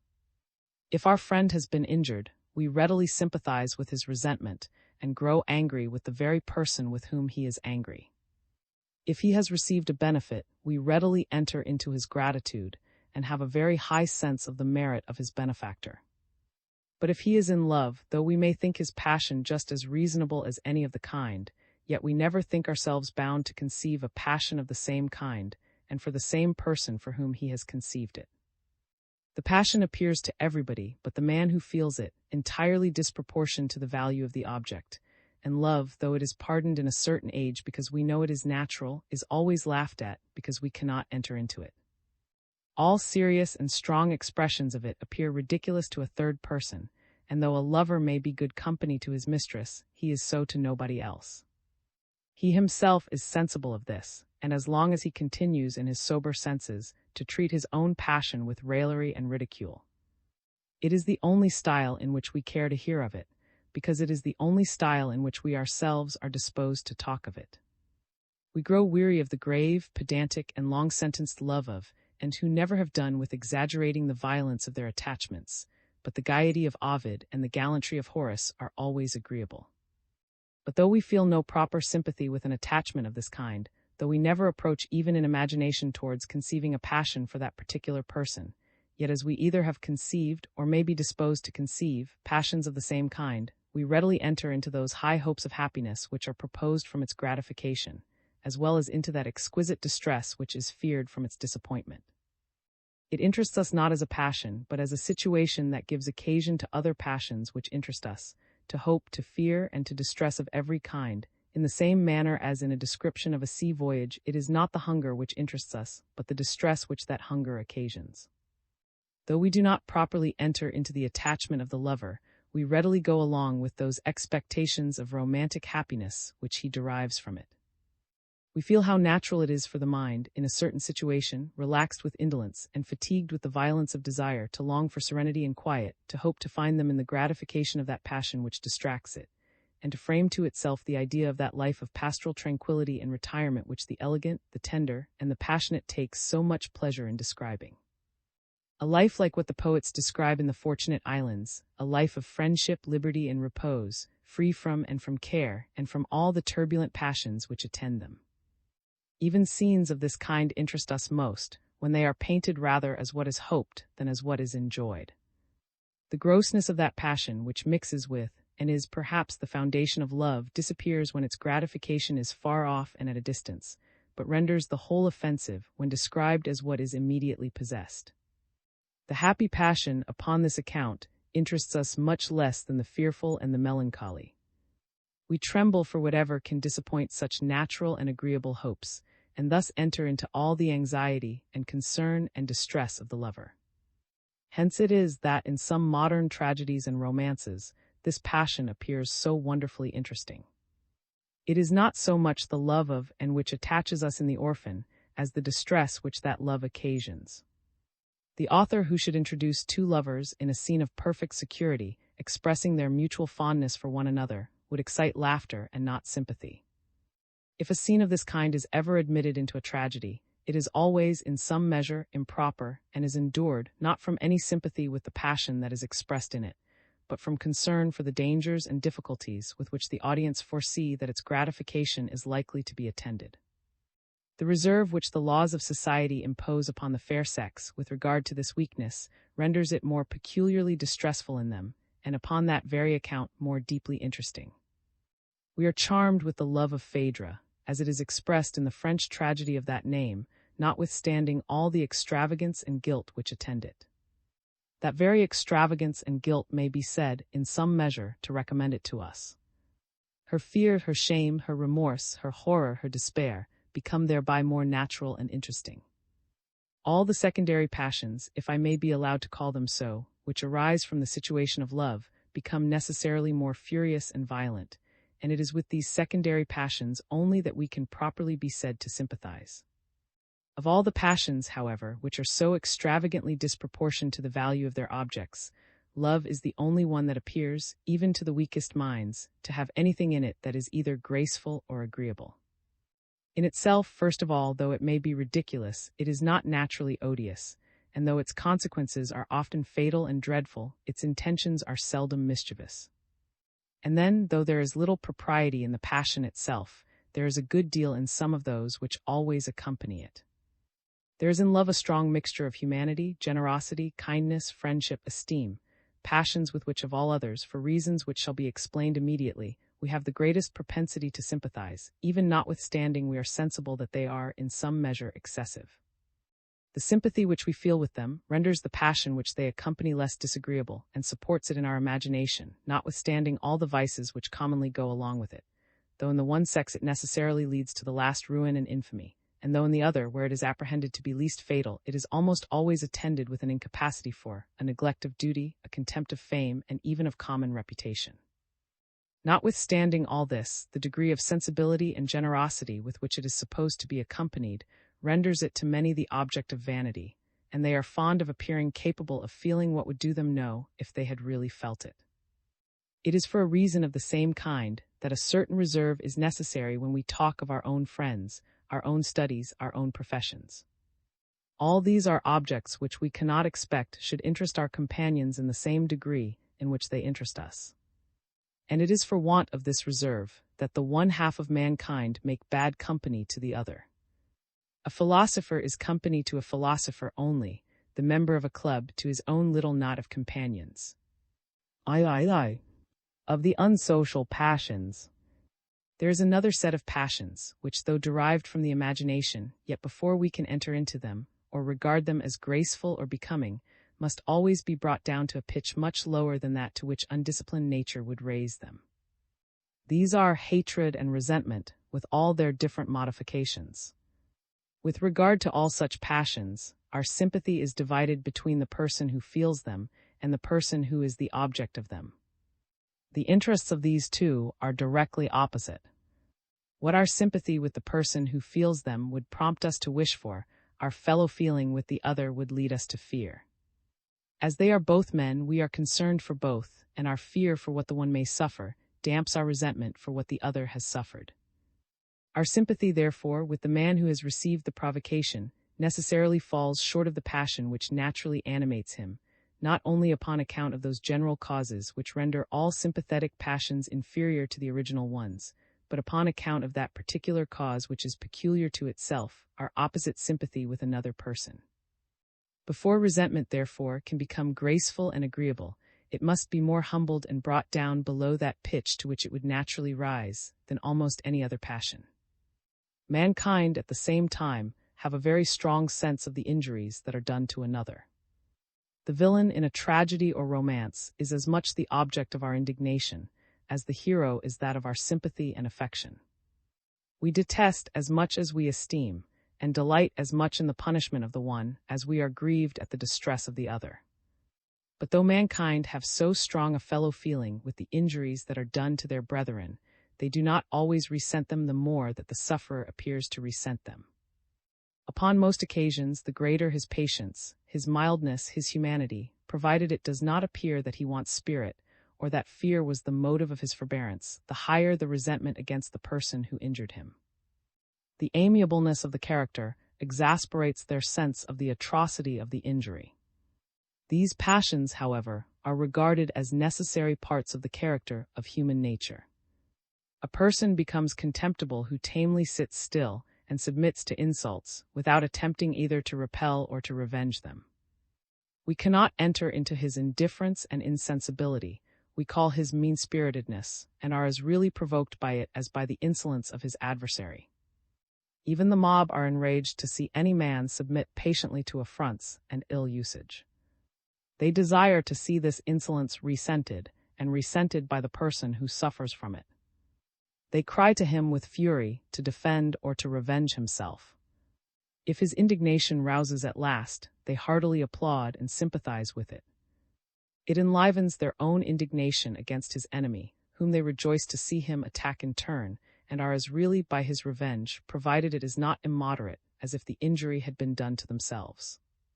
But though the utility of those passions to the individual, by rendering it dangerous to insult or to injure him, be acknowledged, and though their utility to the public as the guardians of justice and of the equality of its administration be not less considerable, as shall be shown hereafter, yet there is still something disagreeable in the passions themselves, which makes the appearance of them in other men the natural object of our aversion. The expression of anger towards anybody present, if it exceeds a bare intimation that we are sensible of his ill usage, is regarded not only as an insult to that particular person, but as a rudeness to the whole company. Respect for them ought to have restrained us from giving way to so boisterous and offensive an emotion. It is the remote effects of these passions which are agreeable. The immediate effects are mischief to the person against whom they are directed. But it is the immediate, and not the remote effects of objects which render them agreeable or disagreeable to the imagination. A prison is certainly more useful to the public than a palace, and the person who founds the one is generally directed by a much juster spirit of patriotism than he who builds the other. But the immediate effects of a prison, the confinement of the wretches shut up in it, are disagreeable, and the imagination either does not take time to trace out the remote ones, or sees them at too great a distance to be much affected by them. A prison, therefore, will always be a disagreeable object, and the fitter it is for the purpose for which it was intended, it will be the more so. A palace, on the contrary, will always be agreeable, yet its remote effects may often be inconvenient to the public. It may serve to promote luxury and set the example of the dissolution of manners. Its immediate effects, however, the conveniency, the pleasure, and the gaiety of the people who live in it, being all agreeable, and suggesting to the imagination 1,000 agreeable ideas, that faculty generally rests upon them, and seldom goes further in tracing its more distant consequences. Trophies of the instruments of music or of agriculture, imitated in painting or in stucco, make a common and an agreeable ornament of our halls and dining rooms. A trophy of the same kind, composed of the instruments of surgery, of dissecting and amputation knives, of saws for cutting the bones, of trepanning instruments, etc., would be absurd and shocking. Instruments of surgery, however, are always more finely polished, and generally more nicely adapted to the purposes for which they are intended than instruments of agriculture. The remote effects of them, too, the health of the patient, is agreeable, yet as the immediate effect of them is pain and suffering, the sight of them always displeases us. Instruments of war are agreeable, though their immediate effect may seem to be in the same manner pain and suffering. But then it is the pain and suffering of our enemies, with whom we have no sympathy. With regard to us, they are immediately connected with the agreeable ideas of courage, victory, and they are themselves, therefore, supposed to make one of the noblest parts of dress, and the imitation of them one of the finest ornaments of architecture. It is the same case with the qualities of the mind. The ancient Stoics were of opinion that as the world was governed by the all-ruling providence of a wise, powerful, and good God, every single event ought to be regarded as making a necessary part of the plan of the universe, and as tending to promote the general order and happiness of the whole, that the vices and follies of mankind, therefore, made as necessary a part of this plan as their wisdom or their virtue. And by that eternal art which educes good from ill, were made to tend equally to the prosperity and perfection of the great system of nature. No speculation of this kind, however, how deeply soever it might be rooted in the mind, could diminish our natural abhorrence for vice, whose immediate effects are so destructive, and whose remote ones are too distant to be traced by the imagination. It is the same case with those passions we have been just now considering. Their immediate effects are so disagreeable that even when they are most justly provoked, there is still something about them which disgusts us. These, therefore, are the only passions of which the expressions, as I formerly observed, do not dispose and prepare us to sympathize with them, before we are informed of the cause which excites them. The plaintive voice of misery, when heard at a distance, will not allow us to be indifferent about the person from whom it comes. As soon as it strikes our ear, it interests us in his fortune, and if continued, forces us almost involuntarily to fly to his assistance. The sight of a smiling countenance, in the same manner, elevates even the pensive into that gay and airy mood which disposes him to sympathize with and share the joy which it expresses, and he feels his heart, which with thought and care was before that shrunk and depressed, instantly expanded and elated. But it is quite otherwise with the expressions of hatred and resentment. The hoarse, boisterous, and discordant voice of anger, when heard at a distance, inspires us either with fear or aversion. We do not fly towards it, as to one who cries out with pain and agony. Women and men of weak nerves tremble and are overcome with fear, though sensible that themselves are not the objects of the anger.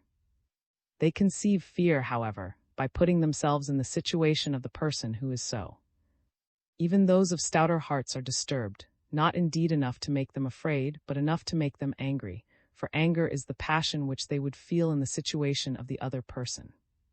It is the same case with hatred. Mere expressions of spite inspire it against nobody but the man who uses them. Both these passions are by nature the objects of our aversion. Their disagreeable and boisterous appearance never excites, never prepares, and often disturbs our sympathy. Grief does not more powerfully engage and attract us to the person in whom we observe it than these, while we are ignorant of their cause, disgust and detach us from him. It was, it seems, the intention of nature that those rougher and more unamiable emotions, which drive men from one another, should be less easily and more rarely communicated. When music imitates the modulations of grief or joy, it either actually inspires us with those passions, or at least puts us in the mood which disposes us to conceive them. But when it imitates the notes of anger, it inspires us with fear. Joy, grief, love, admiration, devotion are all of them passions which are naturally musical. Their natural tones are all soft, clear, and melodious, and they naturally express themselves in periods which are distinguished by regular pauses, and which upon that account are easily adapted to the regular returns of the correspondent airs of a tune. The voice of anger, on the contrary, and of all the passions which are akin to it, is harsh and discordant. Its periods, too, are all irregular, sometimes very long and sometimes very short, and distinguished by no regular pauses. It is with difficulty, therefore, that music can imitate any of those passions, and the music which does imitate them is not the most agreeable. A whole entertainment may consist, without any impropriety, of the imitation of the social and agreeable passions. It would be a strange entertainment, which consisted altogether of the imitations of hatred and resentment. If those passions are disagreeable to the spectator, they are not less so to the person who feels them. Hatred and anger are the greatest poison to the happiness of a good mind. There is in the very feeling of those passions something harsh, jarring, and convulsive, something that tears and distracts the breast, and is altogether destructive of that composure and tranquility of mind which is so necessary to happiness, and which is best promoted by the contrary passions of gratitude and love. It is not the value of what they lose by the perfidy and ingratitude of those they live with, which the generous and humane are most apt to regret. Whatever they may have lost, they can generally be very happy without it. What most disturbs them is the idea of perfidy and ingratitude exercised towards themselves, and the discordant and disagreeable passions which this excites constitute, in their own opinion, the chief part of the injury which they suffer. How many things are requisite to render the gratification of resentment completely agreeable, and to make the spectator thoroughly sympathize with our revenge. The provocation must first of all be such that we should become contemptible and be exposed to perpetual insults, if we did not, in some measure, resent it. Smaller offenses are always better neglected, nor is there anything more despicable than that froward and captious, which takes fire upon every slight occasion of quarrel. We should resent more from a sense of the propriety of resentment, from a sense that mankind expect and require it of us, than because we feel in ourselves the furies of that disagreeable passion. There is no passion of which the human mind is capable, concerning whose justness we ought to be so doubtful, concerning whose indulgence we ought so carefully to consult our natural sense of propriety, or so diligently to consider what will be the sentiments of the cool and impartial spectator. Magnanimity, or a regard to maintain our own rank and dignity in society, is the only motive which can ennoble the expressions of this disagreeable passion. This motive must characterize our whole style and deportment. These must be plain, open, and direct, determined without positiveness, and elevated without insolence, not only free from petulance and low scurrility, but generous, candid, and full of all proper regards, even for the person who has offended us. It must appear, in short, from our whole manner, without our laboring affectedly to express it, that passion has not extinguished our humanity, and that if we yield to the dictates of revenge, it is with reluctance from necessity, and in consequence of great and repeated provocations. When resentment is guarded and qualified in this manner, it may be admitted to be even generous and noble. IV. Of the social passions. As it is a divided sympathy which renders the whole set of passions just now mentioned, upon most occasions, so ungraceful and disagreeable, so there is another set opposite to these, which a redoubled sympathy renders almost always peculiarly agreeable and becoming. Generosity, humanity, kindness, compassion, mutual friendship, and esteem, all the social and benevolent affections, when expressed in the countenance or even towards those who are not peculiarly connected with ourselves, please the indifferent spectator upon almost every occasion. His sympathy with the person who feels those passions exactly coincides with his concern for the person who is the object of them. The interest which, as a man, he is obliged to take in the happiness of this last, enlivens his fellow feeling with the sentiments of the other, whose emotions are employed about the same object. We have always, therefore, the strongest disposition to sympathize with the benevolent affections. They appear in every respect agreeable to us. We enter into the satisfaction both of the person who feels them and of the person who is the object of them. For as to be the object of hatred and indignation gives more pain than all the evil which a brave man can fear from his enemies, so there is a satisfaction in the consciousness of being beloved, which to a person of delicacy and sensibility is of more importance to happiness than all the advantage which he can expect to derive from it. What character is so detestable as that of one who takes pleasure to sow among friends, and to turn their most tender love into mortal hatred? Yet wherein does the atrocity of this so much abhorred injury consist? Is it in depriving them of the frivolous good offices, which, had their friendship continued, they might have expected from one another? It is in depriving them of that friendship itself, in robbing them of each other's affections, from which both derived so much satisfaction. It is in disturbing the harmony of their hearts, and putting an end to that happy commerce which had before subsisted between them. These affections, that harmony, this commerce, are felt, not only by the tender and the delicate, but by the rudest vulgar of mankind, to be of more importance to happiness than all the little services which could be expected to flow from them. The sentiment of love is, in itself, agreeable to the person who feels it. It soothes and composes the breast, seems to the vital motions, and to promote the healthful state of the human constitution, and it is rendered still more delightful by the consciousness of the gratitude and satisfaction which it must excite in him who is the object of it. Their mutual regard renders them happy in one another, and sympathy with this mutual regard makes them agreeable to every other person.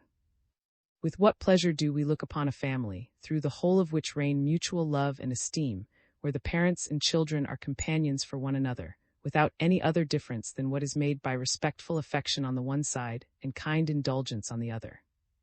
Where freedom and fondness, mutual raillery and mutual kindness show that no opposition of interest divides the brothers, nor any rivalship of sets the sisters at variance, and where everything presents us with the idea of peace, cheerfulness, harmony, and contentment. On the contrary, how uneasy are we made when we go into a house in which jarring contention sets one half of those who dwell in it against the other, where amidst affected smoothness and complacence, suspicious looks and sudden starts of passion betray the mutual jealousies which burn within them, and which are every moment ready to burst out through all the restraints which the presence of the company imposes.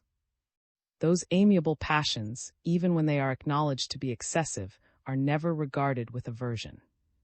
There is something agreeable even in the weakness of friendship and humanity.